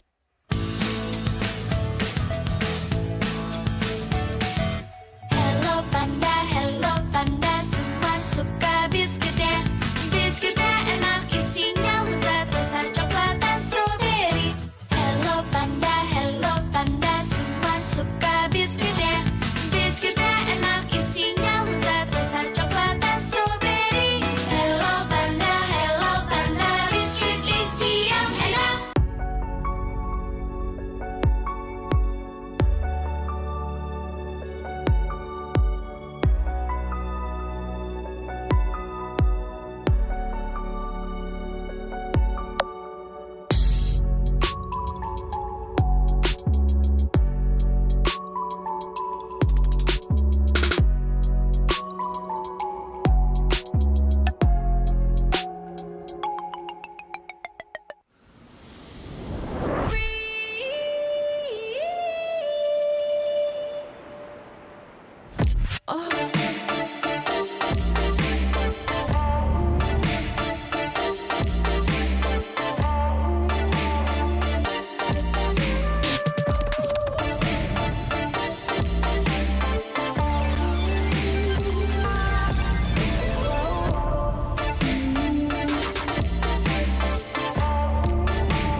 In MLBB, each of the 5 players plays a distinct role. Whatever it is you want to believe, live again! But how do these roles work together on the world stage?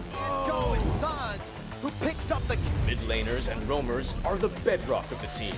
looking for the knockup, not able to find a sense who he wants for, takes him out. Whether it's picking beefy tanks, mages, or sustain, together they provide crowd control and damage in the early game, making space for the team to farm or secure objectives. Then we have the EXP laners, usually playing tanky heroes. They poke and zone the enemy to create opportunities. Alright, let's see, another fight commences here. Gear goes in, there's gonna be a lot of damage played. While the roamers pick to fill the team's needs and support if needed. EXP laners must win their lane and protect their tower with aggressive, confident play, ensuring map control for the team. Ooh, final slash. Finally, we come to the junglers, the early to mid-game finishers, and the gold laners, the mid to late game finishers. Fiery, the god in the jungle, takes a double kill. For junglers, whether it's frontline tank utility or assassin early game assassin burst, they form the core of the team. They act on the space created by their team to finish off objectives, utilizing power spikes with the early game advantage they get from farming the jungle. It should be a retreat from the Burmese gold, and they get sent down into the ground. Gold laners focus on farming for gold to become late game monsters. 1v3. They are savvy observers, staying out of trouble and positioning well to deal the most damage with their fragile heroes. Do you agree? How would you describe the roles that make MLBB greater than ever?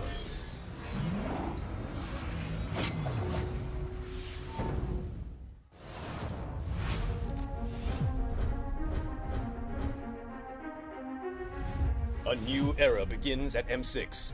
But who are the rising superstars leading the way? In Latam, Maycam Evolve emerges as the new gem of the region.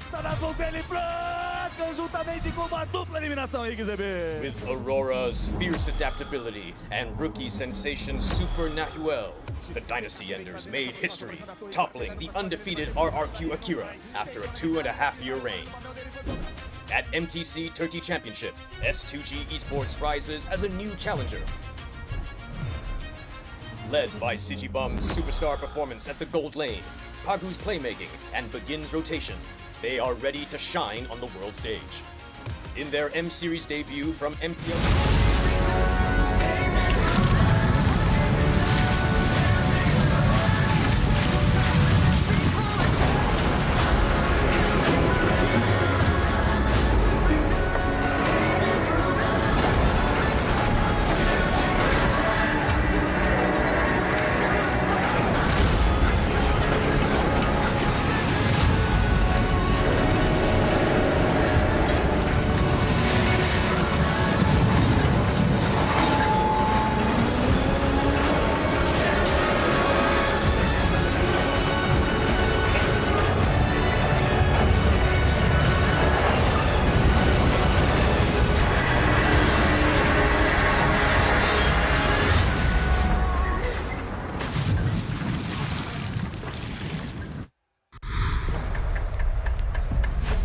Welcome, ladies and gentlemen. This is the final best of 3 for today. It is going to be TLID going up against Team Spirit, where we've concluded the other 3 matches where Falcon won, RRQ just won their match against Team Vamos.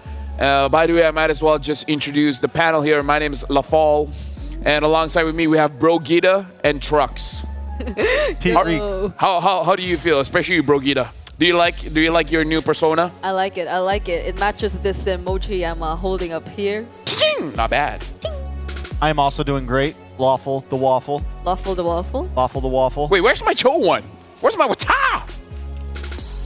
They got rid of it. They said they didn't no. want it. No! No more Watas from LaFell. We got a big match coming up. We do have a big match. But yes. before we talk about that match, we got to remind you guys, Kadia's Gaming and Esports District unites gamers, communities, and fans across all genres and walk of life. Kadia has been helping out Mobile Legends Bang Bang grow internationally. Thank you very much to Kadia. And we also have something very special here. Very special. I've downloaded it myself, but so far I haven't been playing it just yet. Magic Chess Go-Go. We even talked about it earlier. A multiplayer strategy game. Soft launch in Malaysia and Singapore. Pre-registration is now underway. Other APAC regions as well. In this is all about strategies. Yes. It's about finding the right combination of your units to have the strongest board to beat everyone else. So I invite you guys all to download Magic Chess Go, especially if you guys are from Malaysia as well as Singapore, where it is available for us to try it out. And let me give you guys a hint. Probably gonna need some professional players in that game as well. It's the perfect game for me, for an old man like me with like fingers that are moving slow now. Oh. The arthritis is kicking in. Yeah. It's very macro orientated and not as micro orientated, right? So if you are having a little trouble in Mobile Legends, then you just go over to Magic Chess Okay. Go. I just don't know why I remember him saying that he was carrying us the other day. Do you remember that? That says a lot about you guys. He said it Says the other day. That was actually Renmar and Naisu. No. He doesn't No, even it remember. was about us. You said you were carrying us. No. That was not Renmar. I No. never shared the desk with Renmar. Oh no. We Dang. remember that one. You trucks. No. Who's No. Trox? You said trucks. Dude, we just keep on changing our names, all right?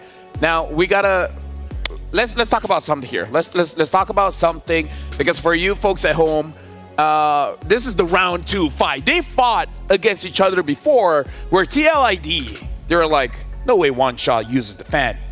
They let go of the fanny, and Team Spirit capitalized on the misjudgment of TLID. Now round 2 fight. Destined. Oh wait, I should try. Again. This is the best poster of the day, right? Let me try. Wait.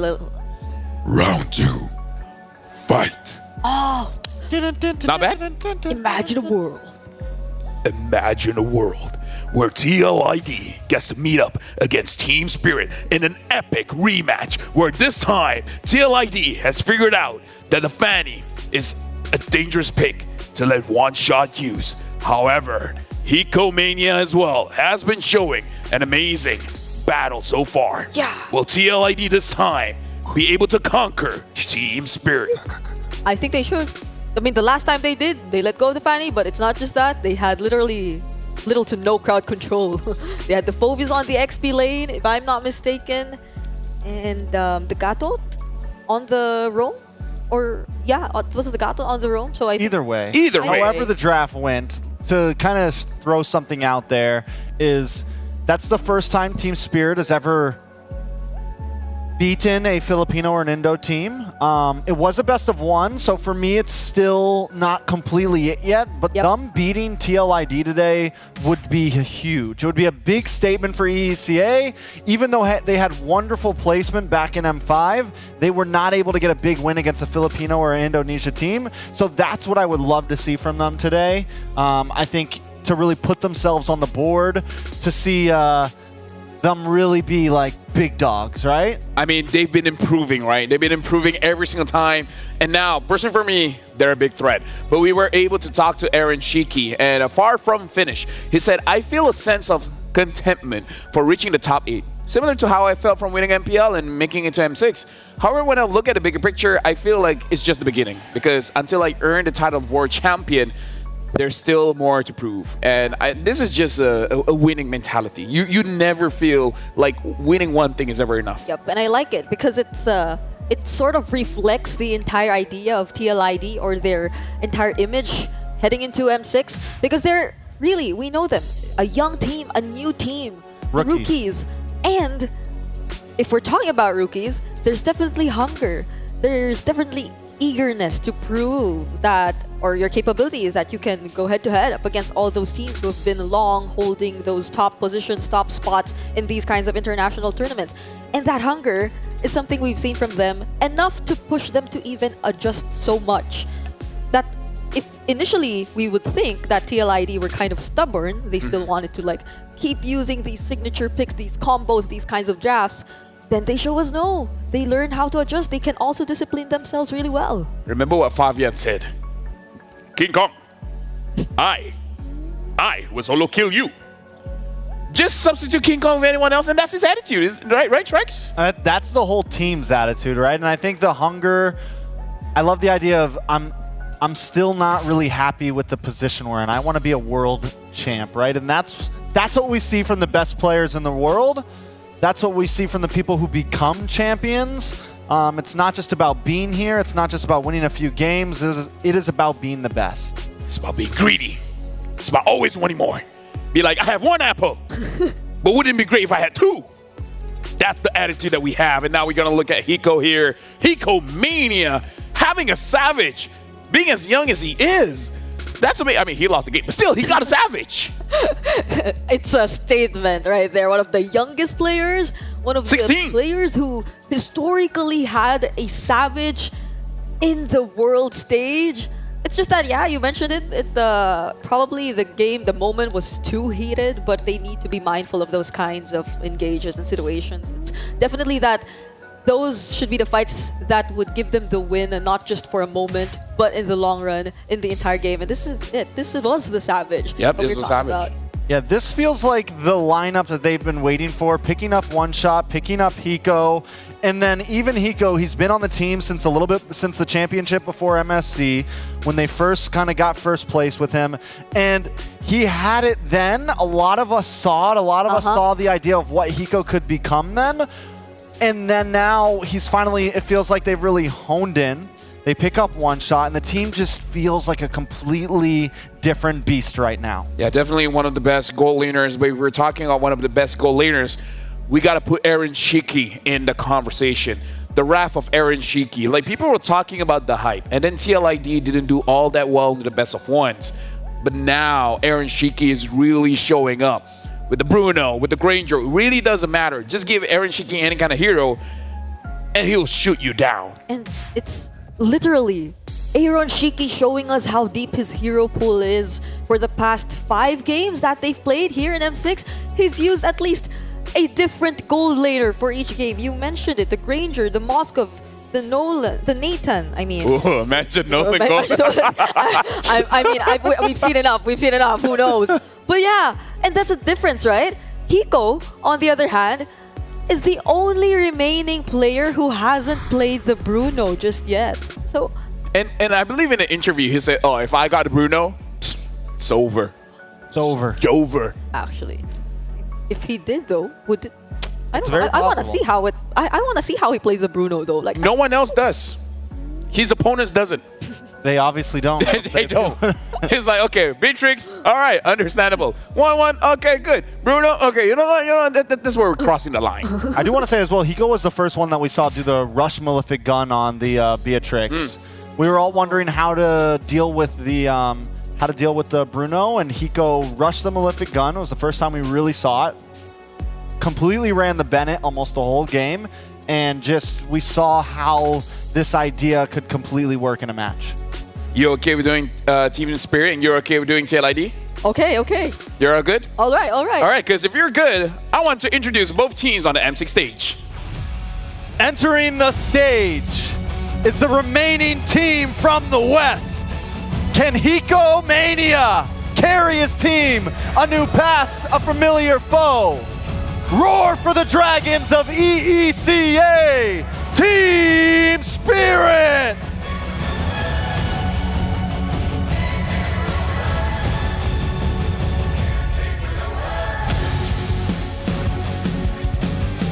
Going up against them is a team seeking vengeance. Can the cavalry charge their way into redemption? Let's go! Team Liquid Indonesia!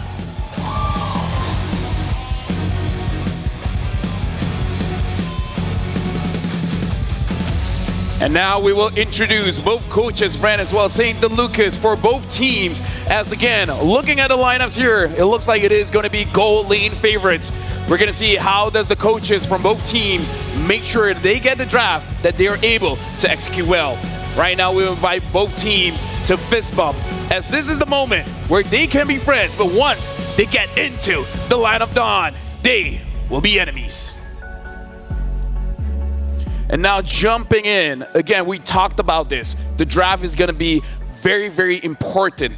But before that, we do have something to address, and we would like to talk to the audience here, where we would like to apologize to everyone here based on the previous areas. We are working hard to make sure that M6 will run as smoothly, and we will be greater than ever. Scan the QR code to redeem your gifts as a sign of apologies from us here. It's a surprise. Those are in-game items that you could definitely redeem if you had the time. But I think there's something we should be celebrating about. Oh, we got a Pachu! We got a new Pachu milestone! Pachu! Yes, $3 the mil. Pachu! Whoa. Oh! 3.3 mil!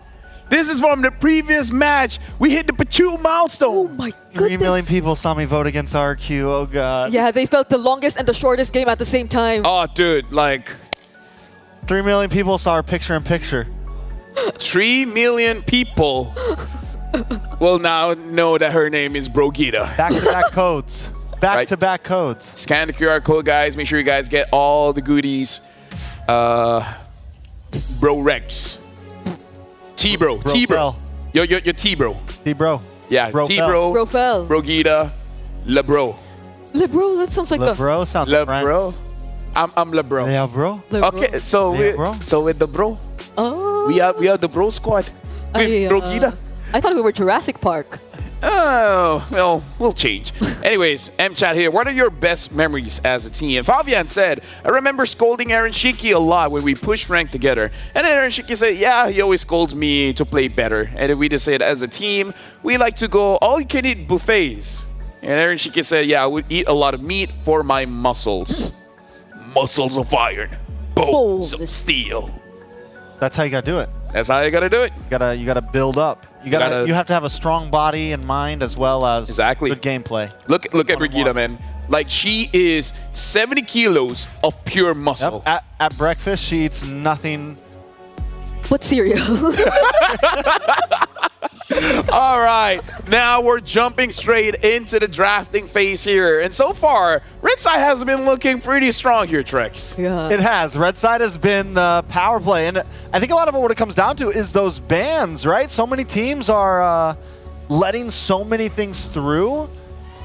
And it all kind of comes down to the team. Is there a Hilda we really don't want to go against? And as we're already seeing, Team Spirit decides to ban out this Angela, and that is our first, taking up space and letting something else through, which at this point almost can feel dangerous on the blue side, whereas it used to not, right? Yeah. It used to be blue side was the side to target, but now it almost feels chancy to because you're giving two really strong picks over to TLI. Yeah, and honestly, Team Spirit, they can choose either from the Fanny and the Suyo, who's both still open right now, but I'm pretty sure they'd be careful with that, I mean, this is TLID we're talking about. TLID, they have a lot of possible roamers to counter the Fanny if ever it does show up, but they banned it. Time to drop the beat and flash. They drop it Even out. the joy. They ban it out. Suyo open right now. It's been one of the most popular pick ones of today, at least. And I think that could just be the lock-on. Bruno is open too. One Shot's had a great job on it, so. Bruno is open too. Do we see Hiko? Finally? What's more important, though? Because I feel like Bruno has been getting dealt with. Yeah, but I the agree. Suyo, yeah, you can build around the Suyo. The Bruno's a bit more like if you don't have a decent jungler, your Bruno doesn't matter. So is it going to be the Suyo here for Team Spirit? They're taking the time. Yeah. High loss. They're thinking about it, definitely thinking about it, but they go for the Suyo, alright, so... Then Bruno to TLID. And then Cheeky Bruno. There's and the- then Team Spirit just picks up the Granger. Yeah, they have the have the Cho, they have the high loss too. I think Team Spirit is really confident in the counterplay against the Bruno. So will they? This is Aaron we're talking about though. I think he has Aaron. a lot to Lord bring out. Aaron. Oh my! It's not the high loss. It's not the Cho. It's the glue immediately. And it's a nice steal from, it is a very good steal from Yes. Kid Bomba because that's been his go-to throughout all of Wildcard. So I think it's literally one of the only heroes he played during Wildcard. So now now we get to see him forced into something else. So I think really good drafting from St. Dela Cruz there. Bruno also in. Team Spirit, do they lock in the Granger immediately? St. Lucas, by the way. St. Lucas. Sorry, I went full there. It's all right. My mind saw St. Del. Yeah. I should not have called you out, but it's okay. I just heard it. It's like, that doesn't sound right. I should not have called. It's been a long day. We've been here since 1 p.m., Ergo. 1 p.m., all right. We've been here since 1 p.m. And we got 3 more games to go, possibly. Oh my goodness. Okay, do we need to go for the mage here? There's the Granger, high Oh no. So does Yehez? Nah, it's okay. So if it's Yehezkiel, I'm not sure anymore. Like honestly, Yehezkiel can just pull off a surprise Louis? anytime he wants. But yeah, actually, Or they go jungle right Eve here. is still open. Yeah. Alpha straight away. Alpha straight away, or they try to pull a but the Eve's RQ still and like there. last pick an assassin. yeah, right? the Eve's still available too for Team Spirit. So would they want to go for it? Alpha. Oh, so they still go for the Alpha. I feel like Yeve's not even prio anymore. Like it's good, but it's not always prio anymore. Yeah, but we saw that Eve is still good. Yeah, still good. Very Still good strong. today. Yeah. But a lot of teams are willing to like, Okay, Eve is the guy or girl, probably genderless. It's an alien, I think. Right, it's an alien. So, okay, Eve is the type of alien that plays Magic Chess Go-Go. Oh! And you know the macro of those players. yeah, big macros. We're just like just the going, player. It's a we're just long going thing. everywhere. We, yeah, you gotta understand. We've been here since. well, anyway. Sicilian band. Okay. Sicilian band. So now, honestly, if they do consider the Eve though that we were talking about, the Valentina is also still available. So like, Team Spirit could also have it for themselves. Wait, let's consider this. This is actually quite a good Sicilian band here because just in case if the Granger doesn't work out well, which it's Seiko, it should. You have late game possibility, right? So there, yeah. I wonder if, because it's TLID, I always consider, what if they want to go crazy something like Xavier again, right? Yeah. Just outrange the Granger. Which is why. Right, they ban out the Sicilian. And they themselves need some kind of long range. What do they? Yeah, what do they pick for long range? Who was the team? Who picked up the Xavier? It was TLID, TLID, right? yeah, it was They went TLID. Xavier, Yeah. right? It was them. It was them. Like, dude, the And they far won side's with on it. the That table. was against Aurora. Yeah. Yeah, they beat Aurora Why did you with have? the Xavier. Why did you look at me? I'm just pointing out facts. He pointed out facts while looking at you. That was a bit sus, I gotta say. You're my Right? co-caster. Oh, but they're yeah, I think those mages who would do well in the early stages too are kind of out of the picture right now, at least for Sunset Lover. So Team Spirit, what do they want to take out here? If they're focusing on like the possible roamers, there's a Katat's still open. They can ban out the Katat. Tigreal. They can ban out the Tig. Katat, Tigreal. Yeah, I feel like the Tigreal will not be fun for the Suyo. Like everyone else might be okay, but the Suyo won't have a good time. I mean, the Cho, we've seen Cho can handle the Suyo quite well. I think the Tig's a wonderful. Tig's or Gatot, it would be fine. Tig or Gatot. Okay. Then TLID's on the gun. They get first pick after all of this. They still need a roamer. They still need a mage. You mentioned the Xavier could definitely be a pickup here. But now, they go for the Eve. But then the Valentina. I was made for. I mean, we saw the matchup just now. Eve just outranges the Valentina. That's true. That's true. So it depends if they want to like play it very aggressively in the early two, or just if they're loco, they could go Faramis. Oh, that's against the glue. Oh, but yeah, that's because Marksman's already picked. Mages, like there's definitely it's a just lot that of possibilities. Faramis is not good against the Eve, but still, you know, like just play around it. Yeah, take your pick. Honestly, that sounds good. I think so. Does sound good. I don't know if we'll see him pick it, but it does sound good. Lu Yi's also still open. Lu Yi's here would be clean. Lu Yi, yeah, and what else is available for Sao? Where there is light, there are also so they go Lu Yi. Lu Yi. Your team is picking. Arlet. Haven't seen the Arlet. OG. Yeah. The OG duo. Do we think it's going to be this is Kid EXP Bamba? Arla? Yeah, Kid Bamba Arla. Kid Bamba Arla. Which fits his playstyle, honestly, because even I think him and Chicken kind of have a similar playstyle, like an aggressive, putting them on someone that can be get into the back line. I think this fits Bamba very much right here. That's a nice way to put it. Like how aggressively Chicken played. Yeah. If they are able to do that. M5 Flapteasy, you know, like players who want to try to make plays for the team and not just be a walking Hylos, you know? Yeah, replicating that up Yeah. against this lineup of TLID. Nobody likes Hylos. I do. LaFell does. I do. I mean, it's powerful, but it's like... Yeah, I know. I like it. It's annoying. I get it. I like it. And now it looks like the Khalid has been picked up by TLID. So a pretty aggressive lineup here coming in from TLID. And Team Spirit, honestly, their draft can be a little bit more reactive. So definitely can see a difference of play style here. Thank you, bros. Thank you, Bro Gita. Thank you very much, T-Bro. Thank you, Bro. Now we're giving Mer Bro as well as Nibro. Thank you so much, panel, for breaking it down. I'll say this. I like Hylos. Do you like Hylos? I like Hylos. I don't know what Trex has against the Hylos. I don't know what he has against it either. What is up, guys? He's a Centaur. He's a Centaur. He's a Centaur. I'm Nice. Mirko, we're bringing you the action here. Last match of the day. It's taken us a little bit of a trip to get here, but hey, it's Team Spirit versus TLID. One last look at the lineups, of course, to bring us into this best of three. It's game number one. And I don't know, man, looking at this, we've seen a lot of these compositions utilizing some of these big picks, but also the R-Lot. I love that it's coming into play. And we're going to be jumping into the land of Dawn here. Once again, the Dragons versus the Cavalries. And this is where it all starts to see who moves forward and who's going to be going down to that lower bracket.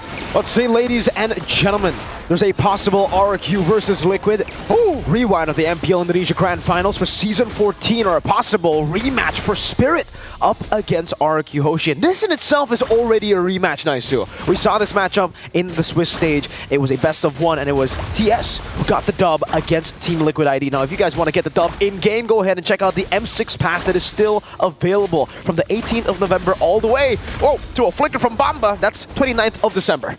Yeah, he's probably got his pass filled at this point, you know, and right now with the aggression, another flicker, a whole lot of battle spells. Great stun from one shot to cancel out what possibly could be a kill angle from Witty. Sao 2 pop and revitalize just in case Witty flickered out.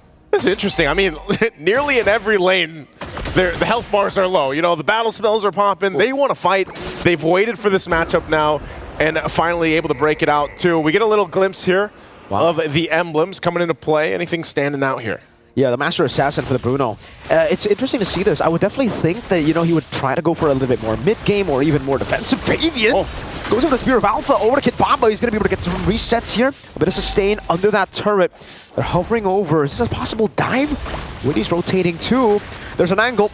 Bomba's walking up. Fabian shoots the swing on the other side, and the run just flickers out. Here's one shot. He might be looking for that moment.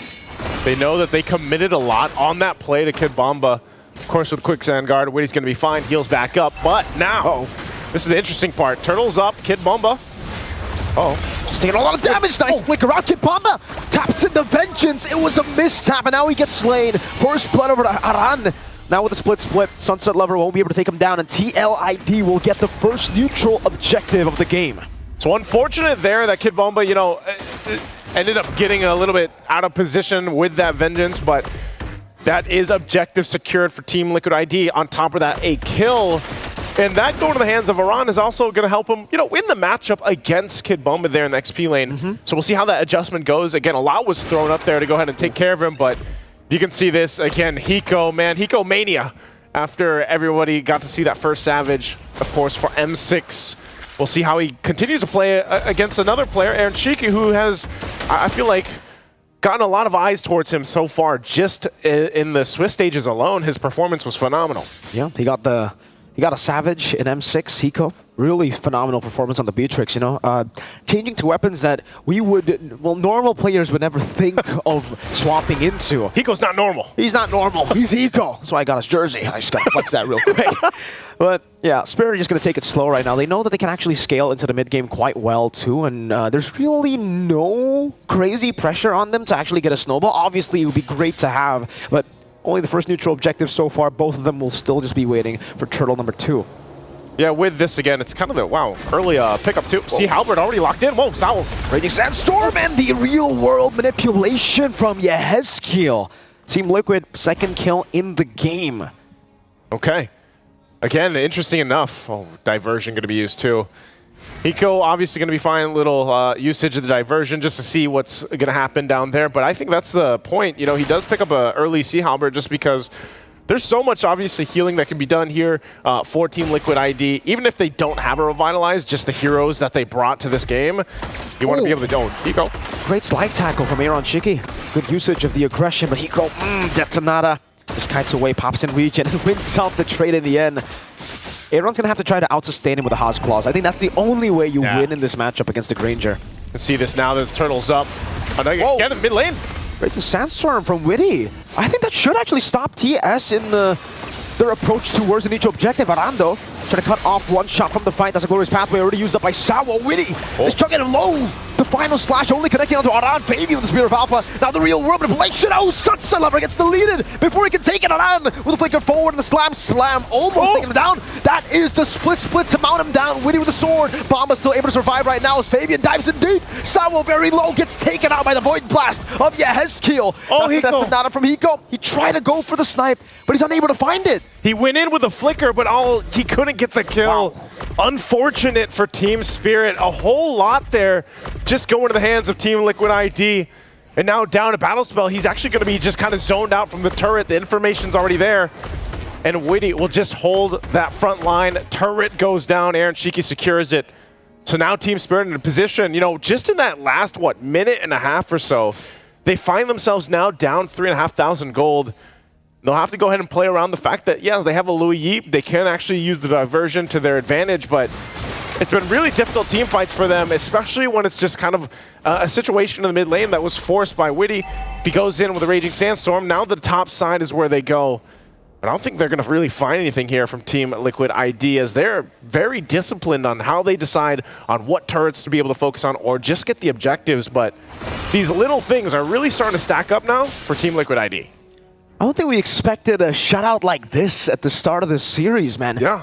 For Team Spirit, especially considering they have low Yi, they have so many ways to walk up. This is a 2-level lead from Fabian. This is MPL Indonesia's usurper. It's Flava Fave. It's Flava Flav at this point. Really just on point. And he's not even the one, you know, just getting all the kills, but he's enough to put pressure, and then the rest of the team is the ones capitalizing on it. And Witty is deep into enemy territory here, just providing the information, as the 4 members of Team Spirit have no choice but really just to clump up actually the entire team at this point. Down in the mid lane now. They look like they want to contest even down couple thousand gold. They might still get in position for this, but around enough too. Also holding them. There's diversion. Turtle's already gone though. So at this point, Team Spirit just sends up top and they're like, you know what? Let's try to get something because it's not going to be the objectives. Here's Witty once again. Wants to go in. I think this is just a bit of a zoning conceal from Witty. Doesn't really want to, you know, force anything here. Again, they got the neutral objective. They are on track to get Aaron Shiki to the power spike way quicker than Hiko. I believe. Oh, Bomba! Again, that's a final slash flicker that doesn't land. This is now the third time that, you know, there was a misinput. There's something, I mean, the R-Lot, when it was locked into the draft, you're thinking, oh no. Raging Sandstorm, Witty. Witty the Wise on Sunset Lover, the glorious pathway around with a slam pass, gets stunned up and won't be able to use the split, but they're all going to be caught in the skills, real world manipulation. They're all zoned away. Aaron Shaky is just smashing Bomba, gets the double. One shot can't even react. Hiko is low. 3 members down. Only traded for Aran and there's no response. Oh, yeah, Hezkiel, he's still hunting. Okay, not going to get there in time. Hiko gets out of safety, but talk about just the sandwich play under the turret. I mean, think about it. Real world manipulation, and then of course you had the worldly come out from Aaron Shiki. They have nowhere to go if you're Team Spirit, so it's looking a little dire at this point. Actually, even more so than that. Not in a position to really contest any of the objectives right now, so you still have to start to think, all right, Team Spirit, how do you get yourself back into this game? You already lost so much 8 minutes in, and you're probably not going to be in a position to actually contest the first Lord. So what do you do from this point? And honestly, One Shot, you know, he's got to keep doing it. He's got to keep farming. Maybe he pulls some miracles off that we saw even previously where, you know, if you still have the Suyo like Chibi had, he was still able to go in and somehow get the retribution off. That might be able to buy them enough time where then they can scale up. But so far, they're in this position where they're forced to stay together here. Fabian, look how, there's a final slash. That's a 1v5. Fabian just, he wants all the smoke. Spirit Power defensively, and now the rest of the team comes in. Fabian's still alive. One Shot takes him down. Kid Bomba taken out by Witty. Yeah, Hezkiel's still alive. Somehow One Shot dives him deep, and finally One Shot gets a shutdown, but he falls as well. That's a 2 for 2 as Zeron goes for the killing spree. Yeah, Hezkiel has fallen. Both junglers down, so no committing here on this Lord, but that might have been a little bit of help to Team Spirit on turning this in their favor if they can. Again, Hiko almost landing that Death Sonata was nearly there, but better to stay alive instead of taking those risks at this point because they need everything they can. He does pick up a Lift Garor now, so he's getting the items that he needs, but they still have some ground to cover. Basically, at this point, they're just back to this reset here, getting space around the Lord. The Team Liquid ID, knowing the advantage they have, they're going to go ahead and start this up. They can just keep that front line trying to zone out. So this is up to Kid Bomba again. You know, he's got Flicker. He's got the final slash available. He could be the one to help start this up. Sawo might want to wait for that Revitalize to come up. They're trying to stall this out the best they can. Lord will go and reset back and forth until both teams are ready. But look at the back line. Look where Witty might be going. And he tries to put pressure on the backside, gets spotted out. And they might just be getting in formation to go ahead and secure this Lord. But right now, Hiko taking a couple shots with the Rhapsody, keeping Team Liquid from actually fully starting up the Lord. This is great from Liquid. They're playing the Lord dance. At least a new version. Oh, Raging Sandstorm from Witty. Catching Sunset Lover's Arrow. Chiki goes in deep. Gets caught by the in-air reaction. Now the real world manipulation will lock Sawo down just a bit. One shot. Goes to the arrow. Retribution needs to be on point. Fabian, resets it. One shot caught in the midst of it all. The Spear of Alpha catches 3. Sawo dismantled. Hiko, the crit. Almost fade away. Aaron might be diving in. He's going to go for the lifesteal. Ooh, needs to slide tackle away. The Death Sonata almost caught him.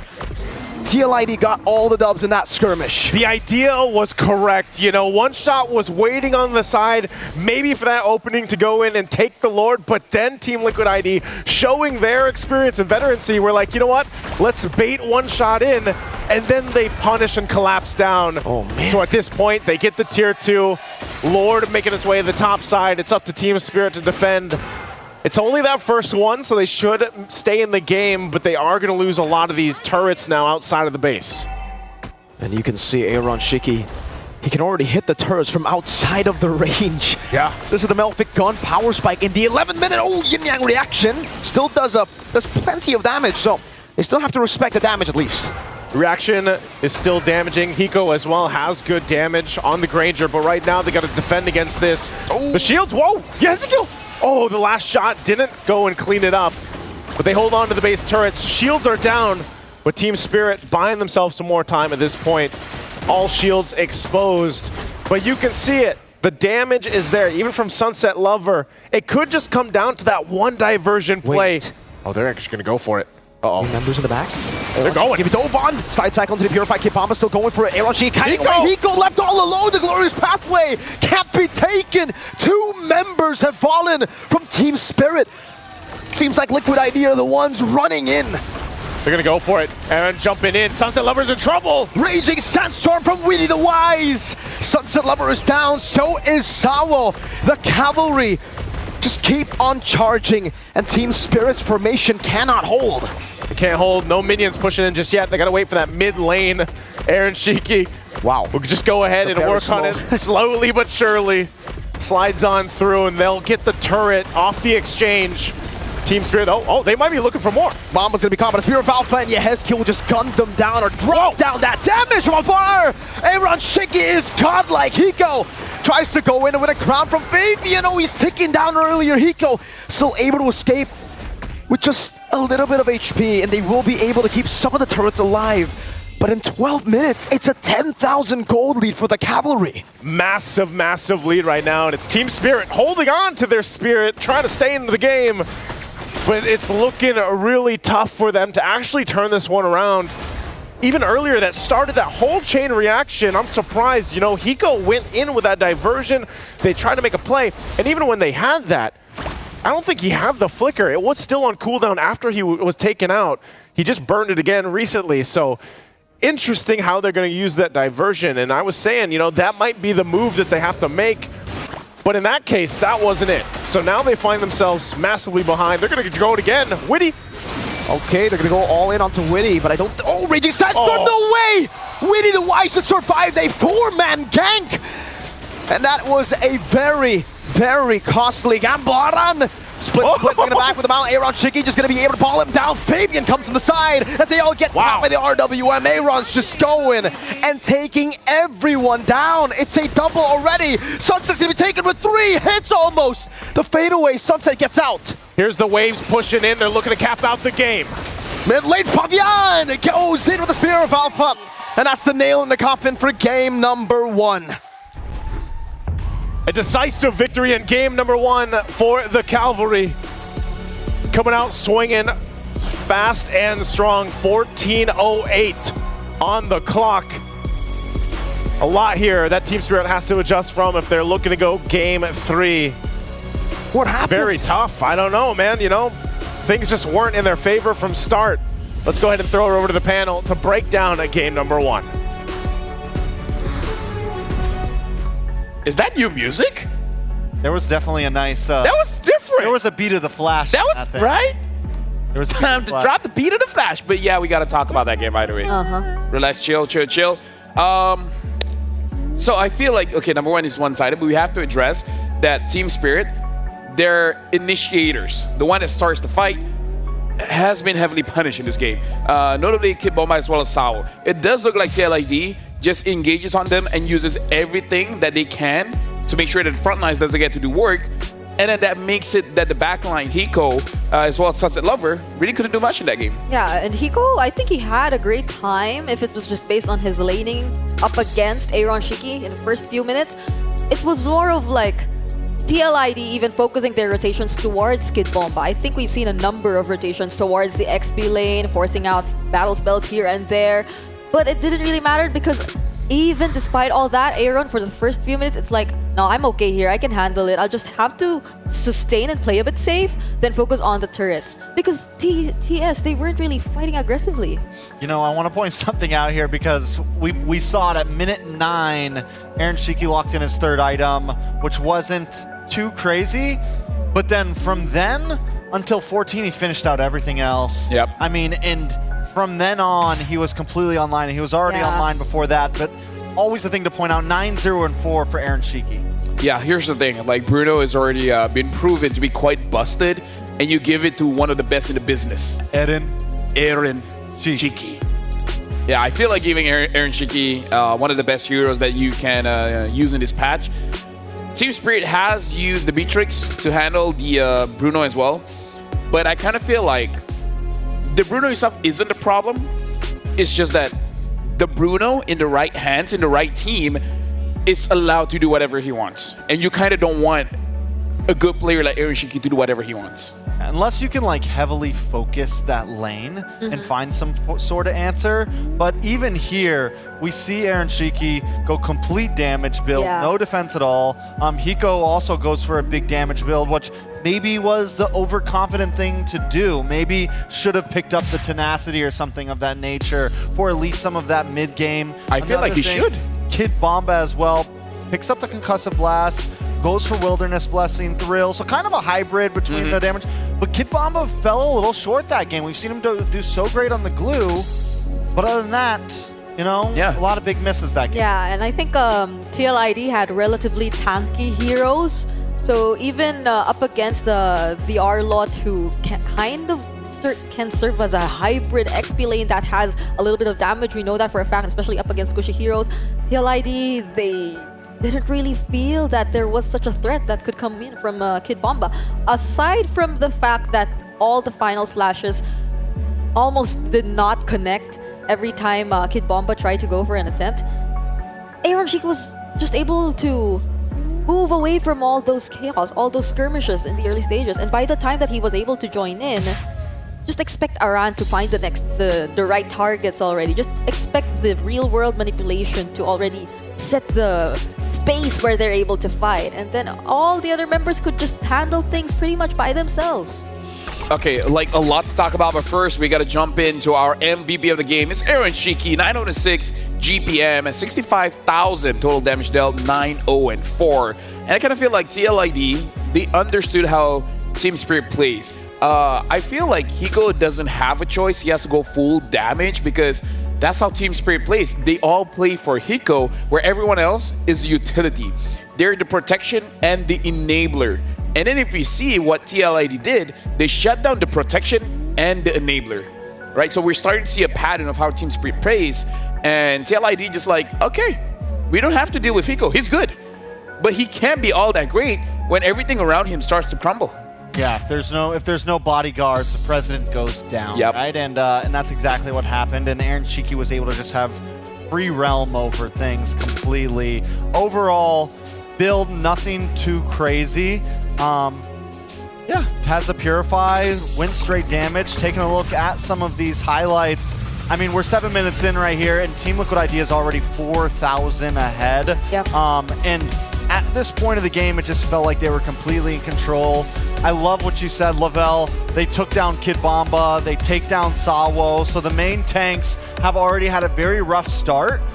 So once Aaron Shiki actually gets involved in these fights, they're just getting, I mean, even the tanks are getting 3-shot. Yep. Yeah, I just really think Team Spirit and their lineup, it would have worked if they did not entirely let go of that aggression that they tried to establish in the early stages. I think it would have worked really well if they were able to just force the fights against Team Liquid ID, but they let TLID breathe and regroup themselves enough to buy time for them to set things up whenever they wanted to. And as we're seeing in the highlights right now, each and every time they just find the target, they just can't take them out every single time. There was just too much pressure here for TLID and almost no reach. Almost no reach for Aaron Shiki. Something that we have to start discussing, and it's Kid Bomba. One of the things that I want to talk about is his hero style, because this is Team Spirit style. Look at every single hero that he has used so far. He used the glue. We just saw him use the Arlet. He's used the Akai before. Yep. He uses the hero that can start the fight, that can initiate the fight. And maybe TLID is seeing through that. And usually if those kind of heroes cannot do anything, then the entire composition crumbles. It's kind of like going in with a draft that has an Estes, and if the Estes is not there, the entire draft loses its core component. It's Team Bomba, Kid Bomba. He felt heavily punished. No, it's because it's a long day. It's a long day. It's because he mentioned something along the lines of, oh yeah, Kid Bomba, he really has to get the setup heroes. But yeah, he feels really heavily punished. in that game, so they might want to find a workaround for that. Before that, I have to let the audience know we have encountered some technical challenges today, and as a precautionary measure, we will proceed with the current series without any skins enabled. Thank you for your understanding and support as we prioritize a smooth and uninterrupted experience for all players. And just an explanation for you guys. If you guys feel like it's weird, that's the reason why. We're making sure no skins so that everything runs smoothly. But then, what are your thoughts, Trex, on the composition of Team Spirit? I think the major pick there was the R-Lot, right? That seemed to be the one that kind of messed everything up. I think that whenever we were watching the draft and we saw the glue get picked up first phase, I was like, oh, that's such a good steal right now. And I think we're seeing why the R-Lot isn't as meta. A while back, it got that nerf, which first kind of hurt it, where the ult, you know it's coming. Yep. And we've seen so many teams dodge that final slash with the simple flicker. And I think that is probably the sole reason of why so maybe it's not exactly Kid Bomba's fault, because at this point, it's a hard ult to land. It is. It's very easy to see it coming. You have to, almost be in mid-fight and then run it. Have the rest of your team fighting and then hit the final slash so that they don't have the reaction time to hit the flicker. So he tried a few times, and then once he missed that first time in mid lane, takes a shot for it. I felt like from that point it just went downhill. So I think they need to prioritize getting Bomba on something maybe a bit bulkier. Maybe he needs to play a slower Maybe with pace. something like a Terizla. Terizla can initiate a fight, yeah. I think so too. The Terizla... Edith. Yeah. And right now, looks like we're preparing on Team Spirit's side. So we're going for a side interview. Looks like with Poji. So, Poji, the floor is yours.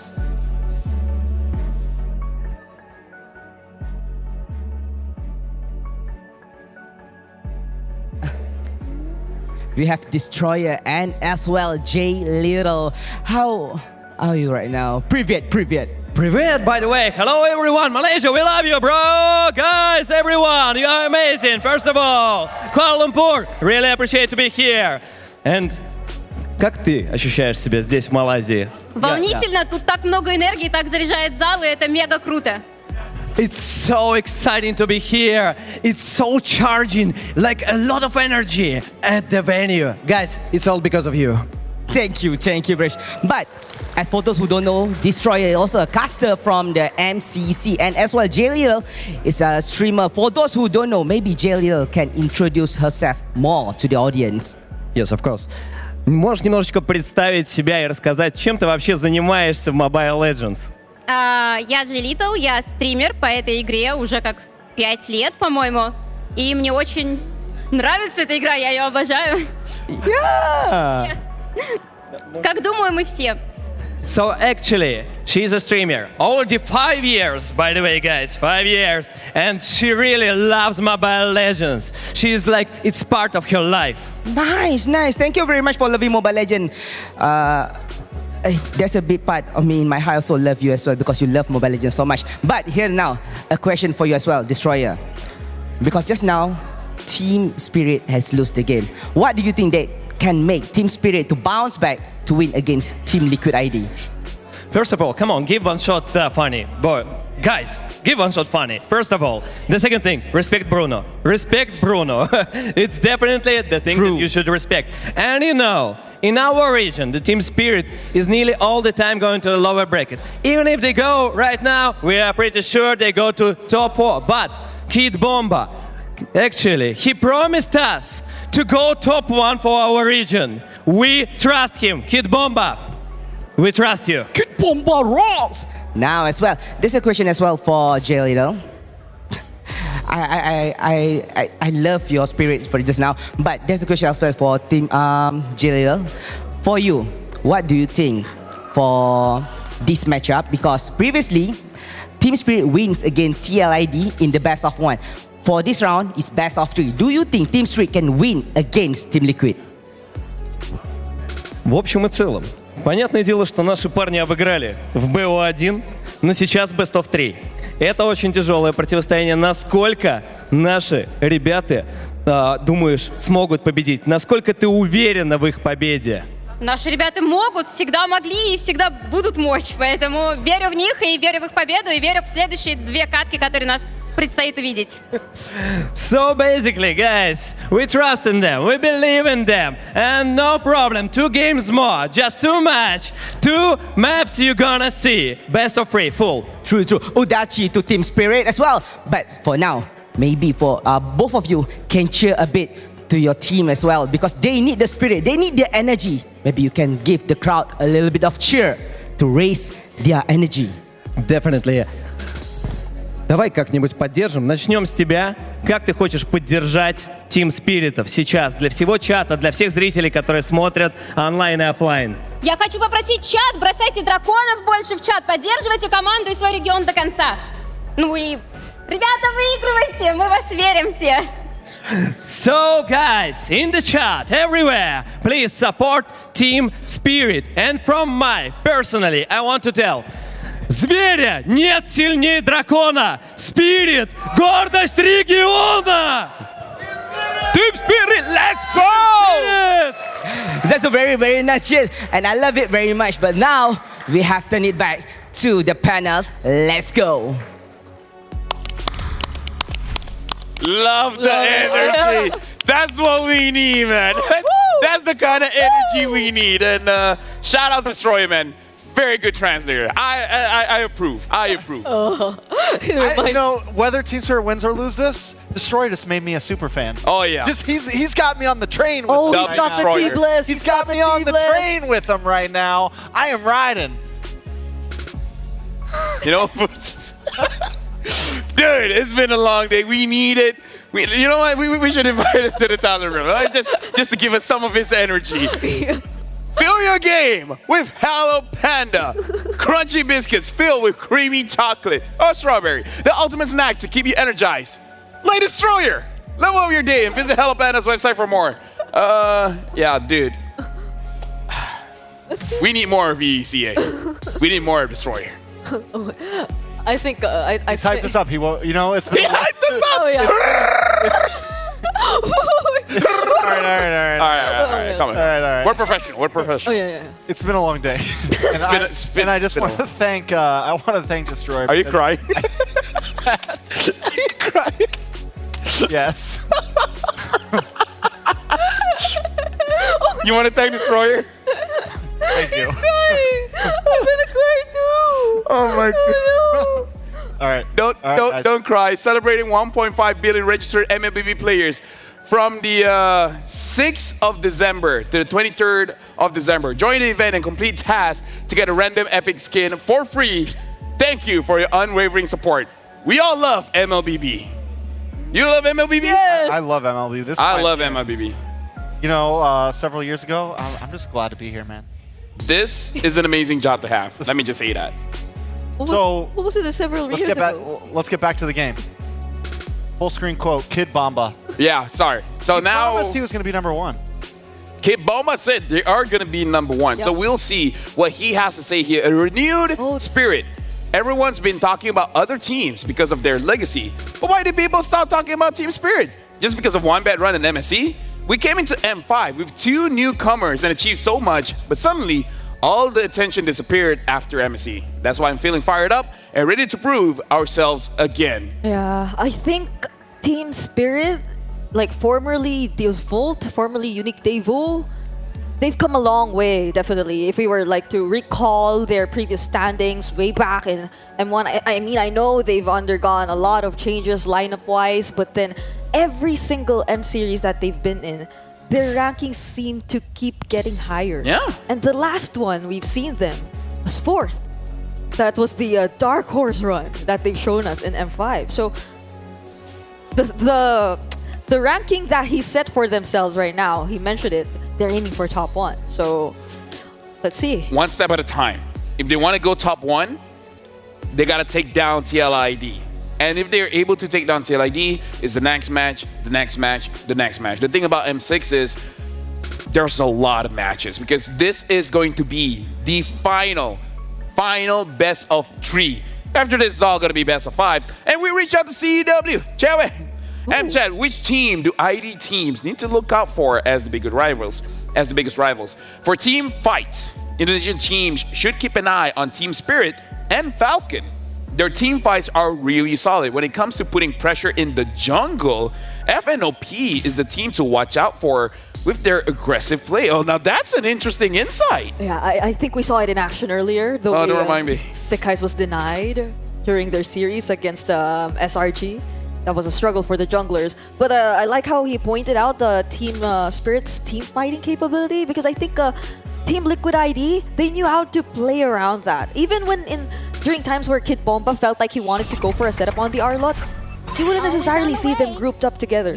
So let's see how it goes for this time around, because this is crucial for Team Spirit, definitely. They wouldn't want to give the 2-0 away to TLID. Yeah, I think it's really important for Team Spirit to at least take a game here, right? To at least pull something off and show that they're really here to compete. Team Spirit will be on blue side once again, right? That's back-to-back blue sides right there. They decided to take this where so many teams have been favoring the red side. Maybe they do ban out the Bruno this time, so there's the change-up. They don't want to play for it. My guess is they really want that Suyo, but they don't want to have to sacrifice something in exchange. It's back to the same bans that we've seen earlier, actually. So, Butterflies born by the oh, wait. I think this is one of the differences. So let's see if the Suyo will remain as a priority here Oh, this is for Team Spirit, because it's kind of like exactly the same. No, this looks like a bait, because TLID, they ban out the Joy, and the Joy is good against the Suyo. So it's actually saying, if you guys don't get it, we're going to get it. But the thing is, now that they take the Suyo, what is the other counter? I'm looking at the likes of Cho. Is that going to be the other priority here for TLID? I mean, they just played the Alpha, right? They just played the Alpha, did well with it for TLID. Yeah. They go for the Eve and the Glue once again. I mean, there's no point in changing anything. They still get the steal away from Kid Bomba. It's going to be TS that has to find the answer here, right? I mean, they've been reserving Kid Bomba's picks always for second phase, for last even, for like how many games now in a row, but we've seen how it could go wrong for them in game number 1, when they were just forced to pick up the Arlot, and I mean, at the time there was the Khalid still available, I think, but they really went or chose to go for the Arlot. So let's see this time around for Team Spirit. There's the gold laner still available. What do they still want to go for? Like, I think the Granger's still good. I think the Granger's still really good. They just need to have the right EXP laner in to hold down the front line. And they get the Hilda. We didn't even notice it. Oh, that's huge. Oh, paired up with the Gatot, and now they have. Hiko can play however he wants now at this point. Yeah, now it's like it's harder for you to take down the bodies in the front. Though, just saying, Hilda should be in the EXP, but that kind of just changed it a little bit, where Sao is usually the front line and Kid Bomba is the setup for the team. Yeah. So I do see the Hilda going to the EXP, but that's going to be a little bit different. And now the counter, true damage, the Alpha coming in is a good answer towards Team Spirit's lineup. This is so similar to what we've seen earlier. So if they do wanna deny that, even if you, I think actually if you give Hiko any of the gold laners, he'd be pretty much fine. Like in terms of how they just played the earlier rotations for Team Spirit, I think they'll be more capable to give that space and to prioritize the lane here for Hiko at least. But they take out the Sicilian. Which I think is clean. I think TLID just continues. They know, they feel comfortable. It's like, whatever, if Hiko gets a different gold laner, we can still try to counterplay. We get last pick here. Let's focus in onto Sunset Lover, because like it or not, Sunset Lover can definitely be a game-changing player. And once again, just like last time, you get rid of some of those late game possibilities. You completely cut off the head of like, oh, if this gets to 20 minutes, it's a guaranteed loss with Sicilian on the field, you know? I feel like if they want to maintain tempo, they should try to consider something with a little bit more damage coming in mid. Like if you want to fight range for range, you can start considering something like the Farsa as well.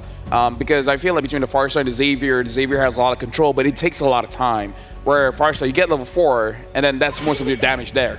Yeah, and I'm not sure if they'd still consider the Louis if we were to look at that, since compared to earlier, I think they have a lot of decent front. Like they can be a lot more aggressive when they go in with the diversion plays, but they have to make it work this time around. So they take out the 1-1-2. My mission. Ron, take out the 1-1 for Hiko.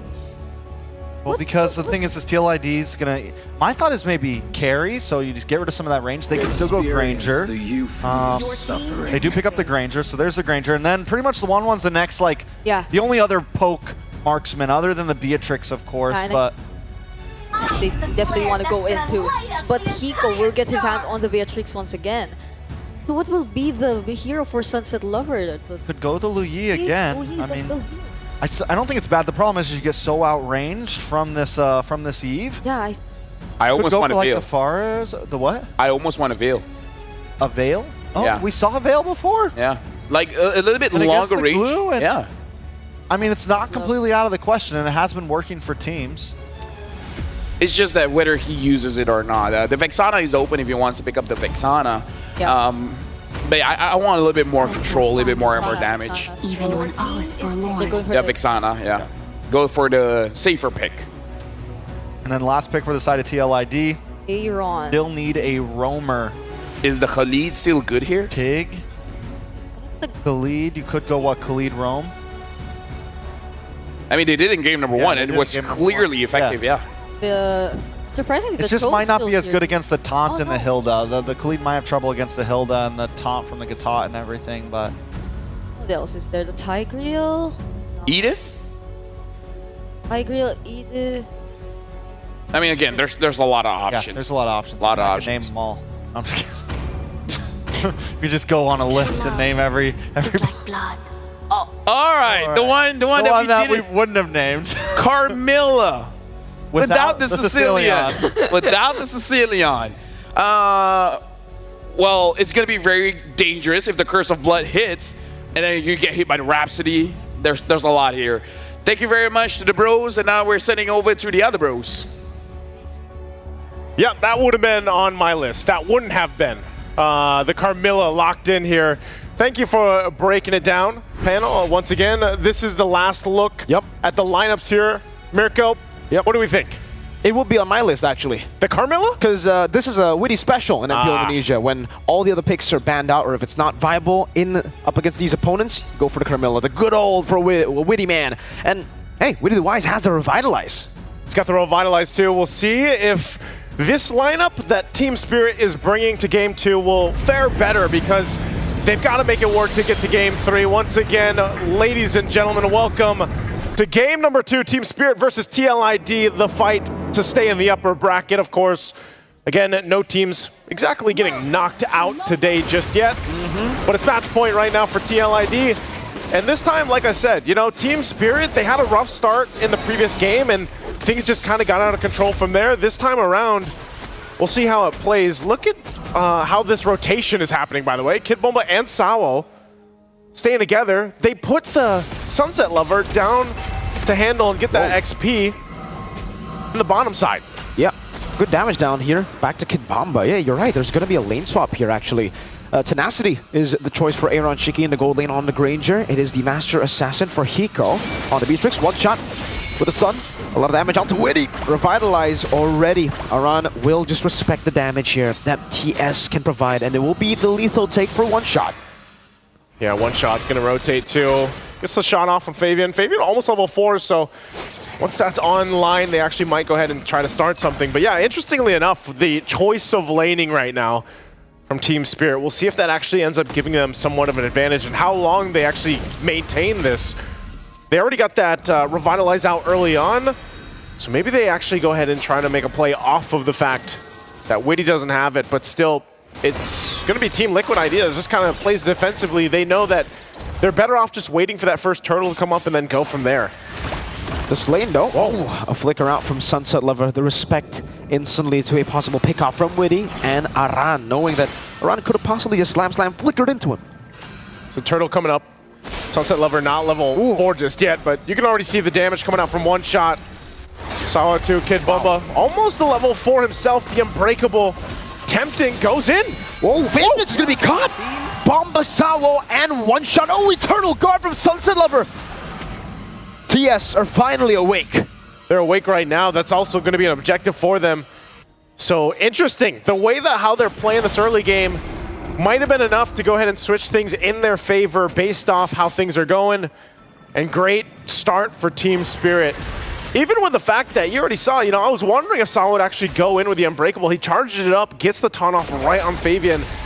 And then we already know how the damage is with a Suyo early on. So great start for them. Also the kill going over to Sawo allows them to go ahead and build up. Kid Bulma just going to go ahead and just be a nuisance. His whole job is really to just be a nuisance around the jungle. If you can, put pressure where you can. And one shot will just follow the rest of the team. Even Hiko now on this side.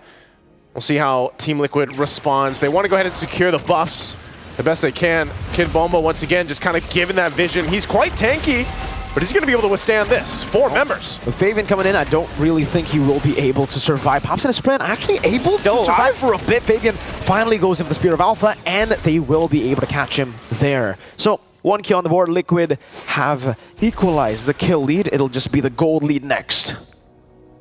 And with that, still a minute away on the objective, Sawa's going to go ahead. Spots Fabian out. They want to go ahead and put pressure. This is now, you know, now that Sunset Lover, he'll go ahead and park himself in the mid lane. Just wanted to get that level 4 earlier on. Kid Bomba too, the fact that he is just continuing. Hold on, Flicker out from Yehezkiel. Great usage of the AOG right after spotting Yehezkiel. And now that's a big resource as they will just wait for the next neutral objective. Yeah, looking at this too. Oh, Aram might get caught. Slam, pass, now the Terrify. And Eternal Guard, Aran with a flicker around the Power Wilderness. Aran pops in the split just in time. Meanwhile, on the back line, Fabian catches Sunset Lover. There's a flicker around. Fabian will continue the chase. Sunset has baited Fabian in towards one shot and Sawo. And it will be a kill back from TS. Kid Bomba now focusing on Witty, going to force him out. Sawo, I'm not sure if he's going to go for a taunt, so they back off. Turtle being up. TS will go ahead and start this up. Again, a great usage of the flicker earlier on from Sunset Lover. So things definitely going in their favor this time around. A lot of different things happening here where it's almost looking like, you know, Team Spirit, they might get caught out, but then it ends up playing in their favor. Even the amount of time that Kid Bumble bought earlier on, it was enough time to go ahead and make all that happen. So they find themselves with a minor lead now at this point. Some key items being picked up here too. Hiko just got the BOD, Hunter Strike now for one shot. And they'll continue to play around the fact that they've got the momentum. They can put pressure on the jungle. And it's up to TLID to kind of rise to the occasion and adjust now to this point. It could be here. Nope, great stun over. Aaron's looking for the Rhapsody. Doesn't find the last Rhapsody down. Eternal Guard now over to Witty. Hiko going in AOG. Just the last shot. Hiko, Nibiru's passion to take him away. Aaron shaking it. Caught it down. Aaron getting the last hit. Sonata over to Hiko. Now the RWM to lock Sunset Lover down as Aran walks over as well. But Sunset is able to get away from the real world manipulation. I can't believe Aaron Shiki survived that. I mean, me neither. Without a flicker. Without a flicker, and gets the shot right in between the marks and then finds Hiko. Great response. Meanwhile, now in the bottom lane, Team Spirit will go ahead and work on this bottom turret. Aaron Shiki's going to get sent there. Kid Bumble will block those shots, trying to get the turret. Won't get it, though. Woody might go for this stun, but Kid Bumble going to be fine on this Hilda, so that turret eventually will go down. It's one hit away. But still, Team Liquid ID showing some fight in them throughout this portion of the game. And adjusting, again, 30 seconds away from the turtle. Kid Bumble will have to hold his own against two there. AOG. Whoa! Puts a Spear of Valor forward. And now he's going to be caught in the bad spot. Sawo, there you go. The chain CC. Fabian taken down to give that kill over to Hiko. Trading right now, 10 seconds on this. TLID in position. That turret down to the bottom did go down, so it was worked on, and now it looks like Kid Bumba is going to go ahead and get that last hit as that turret falls, and now they'll fight for the turtle. RWM over to Sawo. Oh, forward Eternal Guard from Sunset Lover. That was massive. It stopped any way from Liquid actually go in. Fabian's back up, but Yehezkiel has to recall. TS have full control over the neutral objective thanks to Sunset Lover. Literally, that Eternal Guard changed the course of that fight breaking out. Able to just keep them zoned out from committing to that. So right now, I gotta say, Team Spirit's pretty much locked in across the board. We'll see if they can continue to maintain it. Just barely holding on to that gold lead, but everything in their favor is working out. I mean, even Sawo able to just zone out members of Team Liquid ID with an AOG alone. Avatar of the Guardian. They're going to break out possibly here in the jungle. Kid Bomba, tanky enough, does back off. You know, he's nearly, I mean, his only completed item, at least for right now, is the Athena shield, but that's enough, you know, to keep him tanky enough, to keep him healthy enough, and he can rely on Sawa to do the rest. He has the antique Karas, so they're working together here. And now Lorax and Hunter Strike now for a one-shot. Turret finally going down there. Mid lane might be the next focus for both teams as they try to get in position once again, but I gotta say, Team Spirit is in a comfortable position to lead themselves into that first Lord about a minute away. It'll just be a waiting game now as Team Spirit are actually positioned to go for the ambush. Bomba walks up forward, beating up Slam here. Taking a bit of poke. That's an out of two. Witty with the stun. Real world manipulation. The Eternal Guard whiffs, and that's going to be Aran. Takes the kill over onto Kid Bomba. Snipe. Last shot. Oh, Witty jiggling back and forth, getting away from the Renner's apathy of Hiko. Not landing those shots. Would have been great if he could have, because then they could go ahead and try to focus down on the tier 1. But right now, TLID, that's playing around the strength of the real world manipulation. You know, you can go ahead and get that slow in, get the damage off. No extra slow just yet. Only the glowing wand right now for Yeheziel. And then even this, you know, Aaron Shiki building in, already hit BOD, Hunter Strike working on the next. Defensively, you can already see it. The glue alone, I mean, Aran is actually able to do quite a bit just by being a glue. But now this Lord is up. And with the lead that Team Spirit has, they should be able to go for it. Malefic Gun there too for Hiko. So we'll see if the spacing is right. He's only got that flicker really to rely on, so. But they got a double revitalize. That's always something that Team Liquid ID has to worry about. The amount of sustainability and healing that Team Spirit has on their side. So they'll take their time going and starting this up. Hiko will clear out that top side, and this will be a full-on 5 versus 5. They look for the right positioning. They jump in. Witty. We'll take the Terrify. The Eternal Guard will connect with Aran. The Bennett's Rage too. It actually clipped the Yeheziel. Half HP taken away. Team Spirit with the resource advantage now. And they will just look to get the Prime in the mid lane. Sunset Lover, that's a Wishing Lantern, a Sea Halberd for Hiko. They know a lot is down already. A lot committed to that, and still it's Sawa kind of checking things out. He could jump in if he wants to. The Avatar of the Guardian, Kid Bomba, will play that front side too. It's up to them how they want to play around this.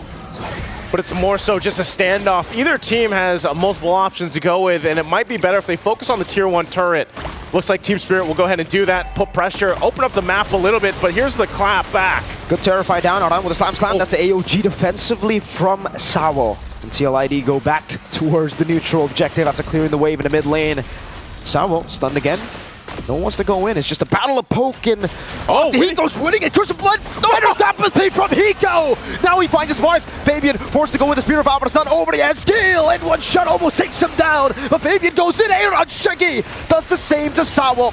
2 for 1 in favor of the Cavalry. Man, both gold laners just playing a part in these team fights. You know, what is a standoff and just a range check from both. Able to capitalize out, but TLID comes out top, sends a Lover in trouble, has to get away, Aaron! Hiko! Now that was a mistake, the dash forward into Fabian's Spear. Liquid have taken down Hiko. That should be the green light to actually go onto the Lord, and that they do. Aaron in the mid lane just shoving it back in again. One shot getting poked down by Yeheziel, and Aaron has gotten the Sky Piercer. Witty, look at the screen, one shot, look at his zone him away from this neutral objective, forcing him to use that skill 1, and it will be a free Lord towards Team Liquid ID. A mistake punished. And TLID will go ahead and swing it in their favor now. Even then, Team Spirit still in a position to go ahead and defend this. It is that first Lord, of course. But they'll lose some turrets, lose some space to work around with, and that's what they really needed. Leading into that fight was to be able to move around the map a little bit more. Hiko not even burning that flicker earlier on, just out of position. So now TLID, they'll go and take whatever they can. I'm not sure if they have enough to actually knock on the base turrets yet.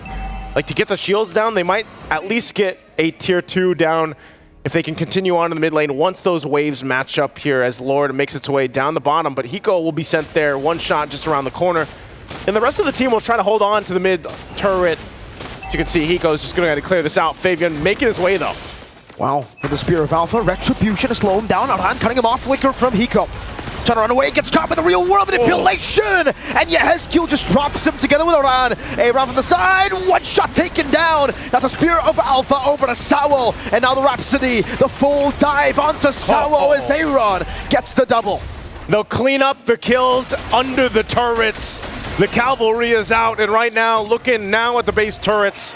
Even after that Lord was taken out, it's up to Sunset Lover and Kid Bomba to try to defend against this. Spear of Alpha over to Bomba. Unstoppable. Aaron Shiki. Just Sunset Lover left to defend. Team Liquid ID.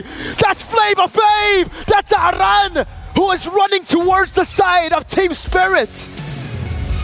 The cavalry charges forward, trampling the Dragon of the North with the unstoppable force. On Team Spirit falls as Liquid marches on towards their next opponents. It's a sweep for Team Liquid. It's getting hot in here. Whew. This reminds me of M5 Geek Fan Deus Volt. Only a different generation of Indonesian stars. It's Fabian, not Nael. And man, it's Aran, not Luke. It's got to be heated, man. It is day one of the knockouts. Still fighting for their lives. Let's go ahead and throw it over to the panel to break it down. It started off honestly pretty good for Team Spirit, but King Aaron Shiki, man, like, how do you take him down? Like, the spacing this guy has for himself, it's insane. I don't know. They got all 3 turtles. They were able to rotate a lot more, and they were able to look for targets a lot more compared to like the past game. But Aaron Shiki, he seemed to not care again. It's similar to game number 1. I don't care. I'm just gonna play my early game, and then later on I'm joining you and I'm bursting everyone down. King Aaron and Yehezkiel the Ghost. Both of them completely unkillable right there. 0 deaths. And I think it's... TLID is just... They do such a good job at biding that time until that power spike hits and then snapping back. And that's something we see in almost every year in M-Series. The teams that always make it to the grand finals, it's something we normally see. They can wait till that first Lord. They can be behind in 2,000 gold. We saw it from FCAP all the time last year. They would let that lead escape a little bit, and then first, second Lord, boom, it's their game all of a sudden. Yeah, honestly, that's something that we do have to look into. But after this, we do have an interview with Rose on stage on how they're feeling after the game, which visually, they look like they're feeling good. They're in high spirits. Yeah. Oh. Pun unintended. Get it? High spirits. Team Spirit. Pun not intended. Yeah. Oh! That was not on purpose. Oh, but it was good. Thank you.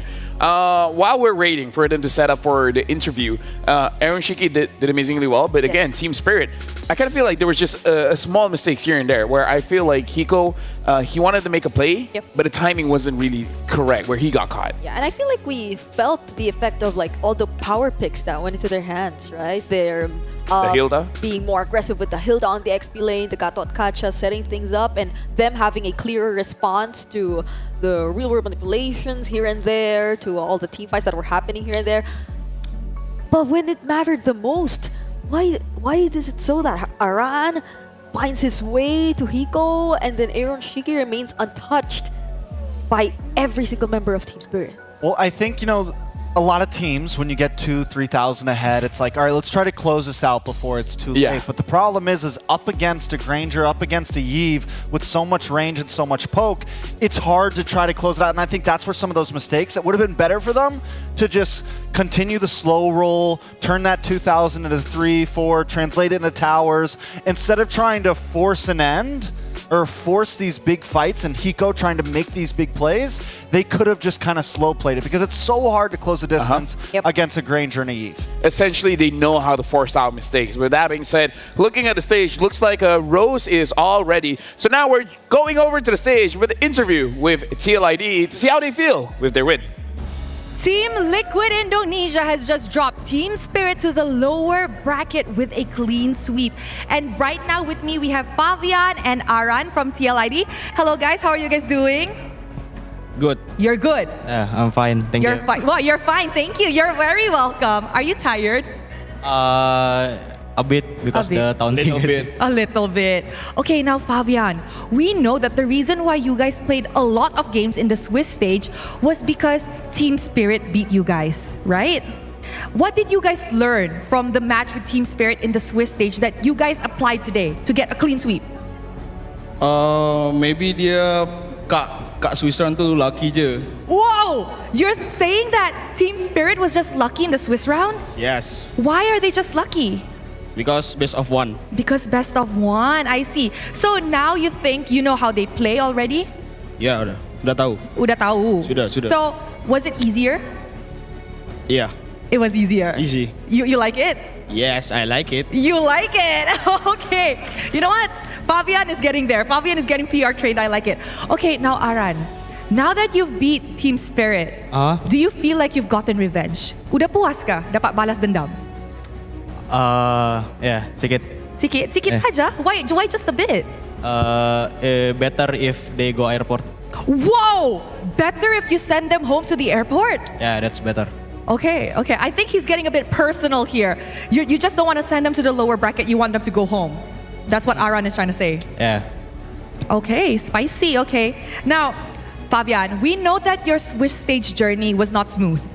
But now that you guys are playing a best of 3, do you think you guys are going to win more from now on? Ya, kita lebih bagus main ke best of 3 and best of 5 and best of 7. I see. Okay, now Fabian said that he actually feels more confident and he said TLID plays best in best of 3s, 5s, and 7. Now, good question. Okay, I have a good question.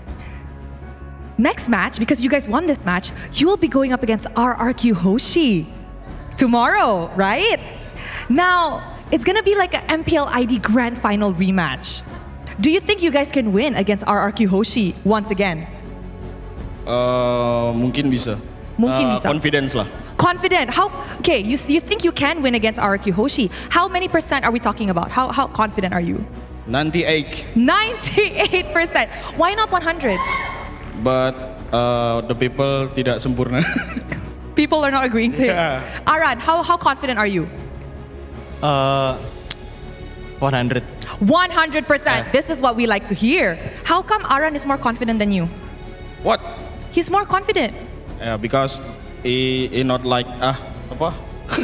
dia tak makan nasi, jadi dia confident. Because he doesn't eat rice, that's why he's confident? What? Yeah. You eat a lot of rice. Yeah, but dia tidak. You don't eat rice, Aran? No, I don't. Oh, why kenapa gak makan nasi? How come you don't eat rice? Ya nggak suka. You don't like rice, not his style. Okay, I guess we learned a fun fact today. Aran is the Asian I know that doesn't eat rice. Fun fact for everybody. Okay, Aran, Dairon said that he's 95% confident that he can beat you tomorrow. What do you want to say to Dairon? I confident 96% to beat him. You're confident 96%. Yeah. What do you want to say to Dairon though? Good luck besok. Good Dairon. luck tomorrow. Okay, before we wrap this up, okay? You mentioned last time, King Kong, I want to solo kill you. But before you even get a chance to do that, you need to solo kill Sutsujin first. What do you want to say to Sutsujin tomorrow? Watch out, Susujin. Watch out, Sutsujin. All right, Fabian. I'm liking his answers today. He's spicy, he's ready. Anything you want to say to the TLID fans? Buat tim Liquid, buat the Cavalries yang udah dukung, thank you. Yang di Indonesia yang udah datang juga, thank you so much. Wow, there's a little kiss at the end. To all the Calvaries who have come to the stadium and those who are watching in Indonesia, thank you for supporting, and a little kissy emoji at the end.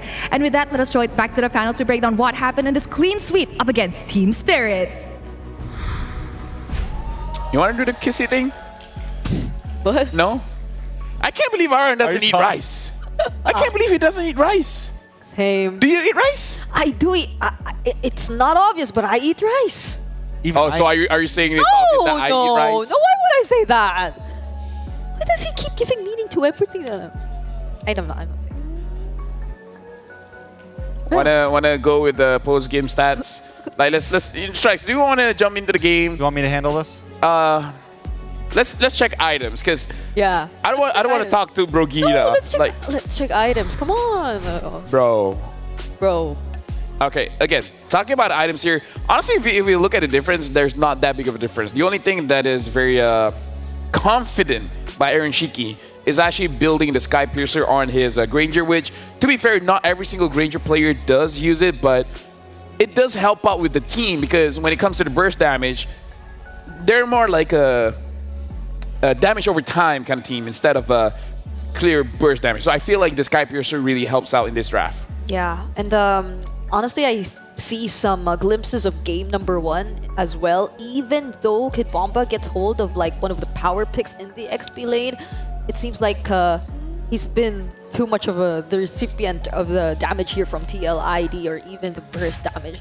A lot of them have prioritized building physical defense, even for Widdy and Aran. We see even the blade armor being picked up here, so I feel like they were just really ready to tank everything, so Aaron Shiki could just only think about hitting those heroes from afar.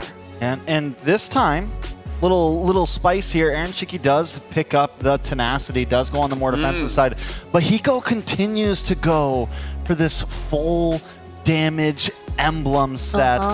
And I'm just wondering, you know, with the rest, I'm hoping that maybe as he moves in towards, as we go into bracket, they realize that some of these other teams are ready to play, ready to go, and that sometimes your EXP laner isn't always going to be able to protect you. Sometimes your jungler and your tank aren't always going to be able to protect you. So just that little bit of help can make the difference. This might be like out of game kind of stuff, but I feel like it's relevant. Maybe because, you know, still young, very, very fired up. He has this idea that he has to do everything. You know, like I have to carry, I have to do this, I have to do that. So maybe it's a journey for Hiko as well to find the balance where damage is good, but sometimes you got to find ways to protect yourself. Yeah, fair enough. He did deal a lot of damage there. Not as much as Sunset Lover, though. I feel like he was almost always forced to use the Eternal Guard even to add just a little bit more of pressure and defense for all of the members. But what's new? I mean, we're seeing the second MVP for Aaron Shiki in this entire series. And Something interesting to note as well. We've seen many different Granger players pivot between using the Fire Emblem and the Assassin Emblem here. So I feel like this is also something to study with stats after this to see how many players actually went for Fire Emblems, how many went for Assassin Emblems, and who are they, you know? And then we can start to see how they play differently. And how tanky was the enemy composition. That's true, yeah. I think this works well against like the Hildas, some of those bigger tanky boys. You get a little bit of that burn-in. He also picks up, I mean, just like as the nail in the coffin, right? The Sky Piercer and everything. And I think it just all goes to show that it's just kind of biding a little bit of time. And at this point in the game, we're 5 minutes in. Team Spirit kind of felt in control of this. Hiko making good plays. They're moving as a unit. But even there, Aaron Shiki's always... One thing is for sure, Aaron Shiki always got the one-up over Hiko. But Hiko did have a lot of highlights here. Yeah, even the Highlights Renner's don't always apathy. win games, though. Yeah, that's, I think, one He of the got the things. first Savage, Yeah. but... You know, that's one of the things we mentioned. Like in the long run, really, the fights that matter should be the ones that they clearly get the upper hand of. But this was the moment where we were just suddenly surprised that things were shifting so abruptly into Team Liquid ID's favor. Like they were able to suddenly turn things around in a matter of minute, like I don't know, in the matter of less than 2 minutes or 1 minute after Team Spirit felt like they were so in control. So I think it's that's one other thing, right? Like how do you hold and maintain that lead and not make the risky decisions that could give those openings to you? I mean, I feel like this is a sign of great team where they can find the holes in your armor, right? They find the kinks into it and then they just destroy it. This is the experience, even though they are rookies, and that speaks to how fast that they adapt. They're rookies, and yet they're able to see weaknesses in enemy formation and start breaking it apart. Where we saw in the final clip, everything was used by Hiko. The flicker, the dash, and everything, and they still caught him.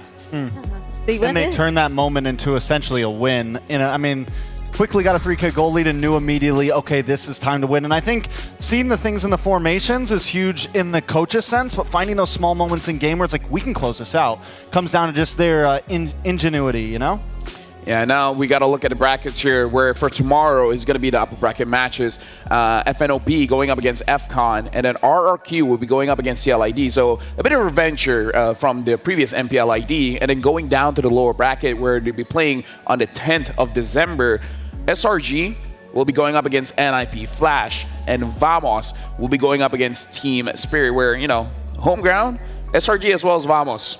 Every single game after this for them is elimination. And to note for everyone, all the matches after this, it's a best of 5. Yep. For those teams in the lower bracket, they'd have 1 or 2 days actually to prepare for their upcoming match, since we won't be having any games on the 9th as well. So that should be That's the longest any teams.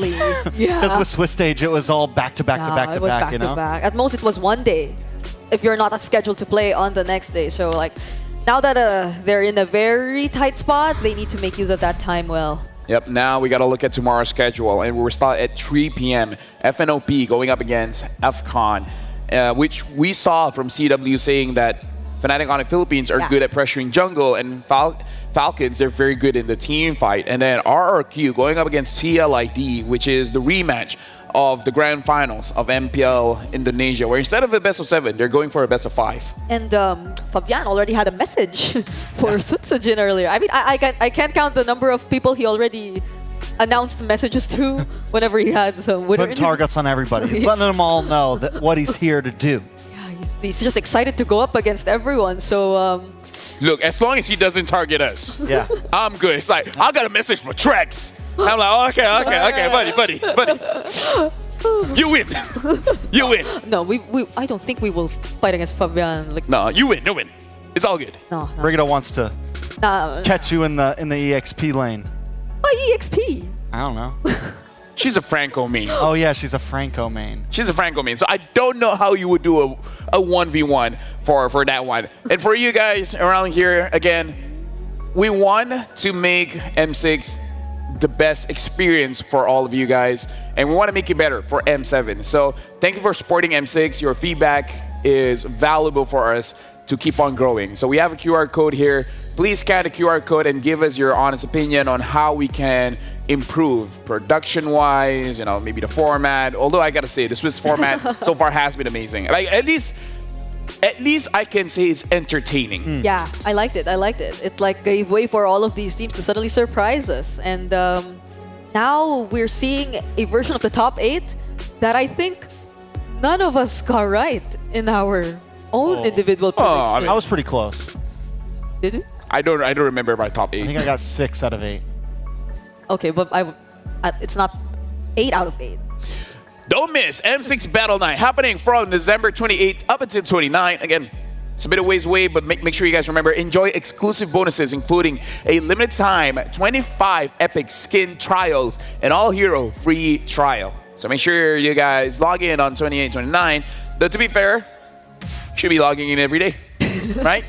Yes. Right? Log in every day. Every day. Although to be fair, make chess go. Balance it out. Now we got to look at the play of the day. We had like 4 best of 3s for today. So even I'm curious to see what is the play of the day. Okay. It's between Falcon and NIP Flash. Oh, the toss. Oh, this is the Roger game. And then Royal Milk just pops off here, I think. Yeah, Royal back. Oh, look at that. Lycan pounce onto 2. Dude, the fact that a Roger was picked up. Yeah. And Dax piloted amazingly. Though I gotta say, if you're going up against Falcon, you gotta be careful of Royal Milk, man. Something about Royal Milk, he controls the pace of the game. Chewe mentioned it. The team fight, pacing, and not to mention the surprises that they could potentially show. Roger in this meta? Whew. I never thought I would see it. And it worked. It worked. I mean, it worked very well, and it worked in the whole playstyle that they had. They brought what they needed, and we've seen so many teams try things and fall short, but they were able to pull it off. Yeah, it's risky but necessary to bring out these niche picks, these pocket picks here in the M6 World Championship, because if you keep on doing the same old, people will start to read it. By the way, I gotta say, bros, I enjoyed my time with you guys. If I could have spent today with anyone, it would be with Brigitte as well as Trex. We're the bros, we're the Jurassic Park, and we're ending it today. We'll see you guys for more matches tomorrow.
lost in the shadows, feeling so small.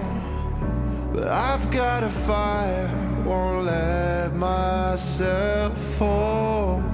Every hit taken, every scar earned, lessons in pain from which I've learned. When the world says I'm done, I'm just starting my run. Through the darkest of nights, I will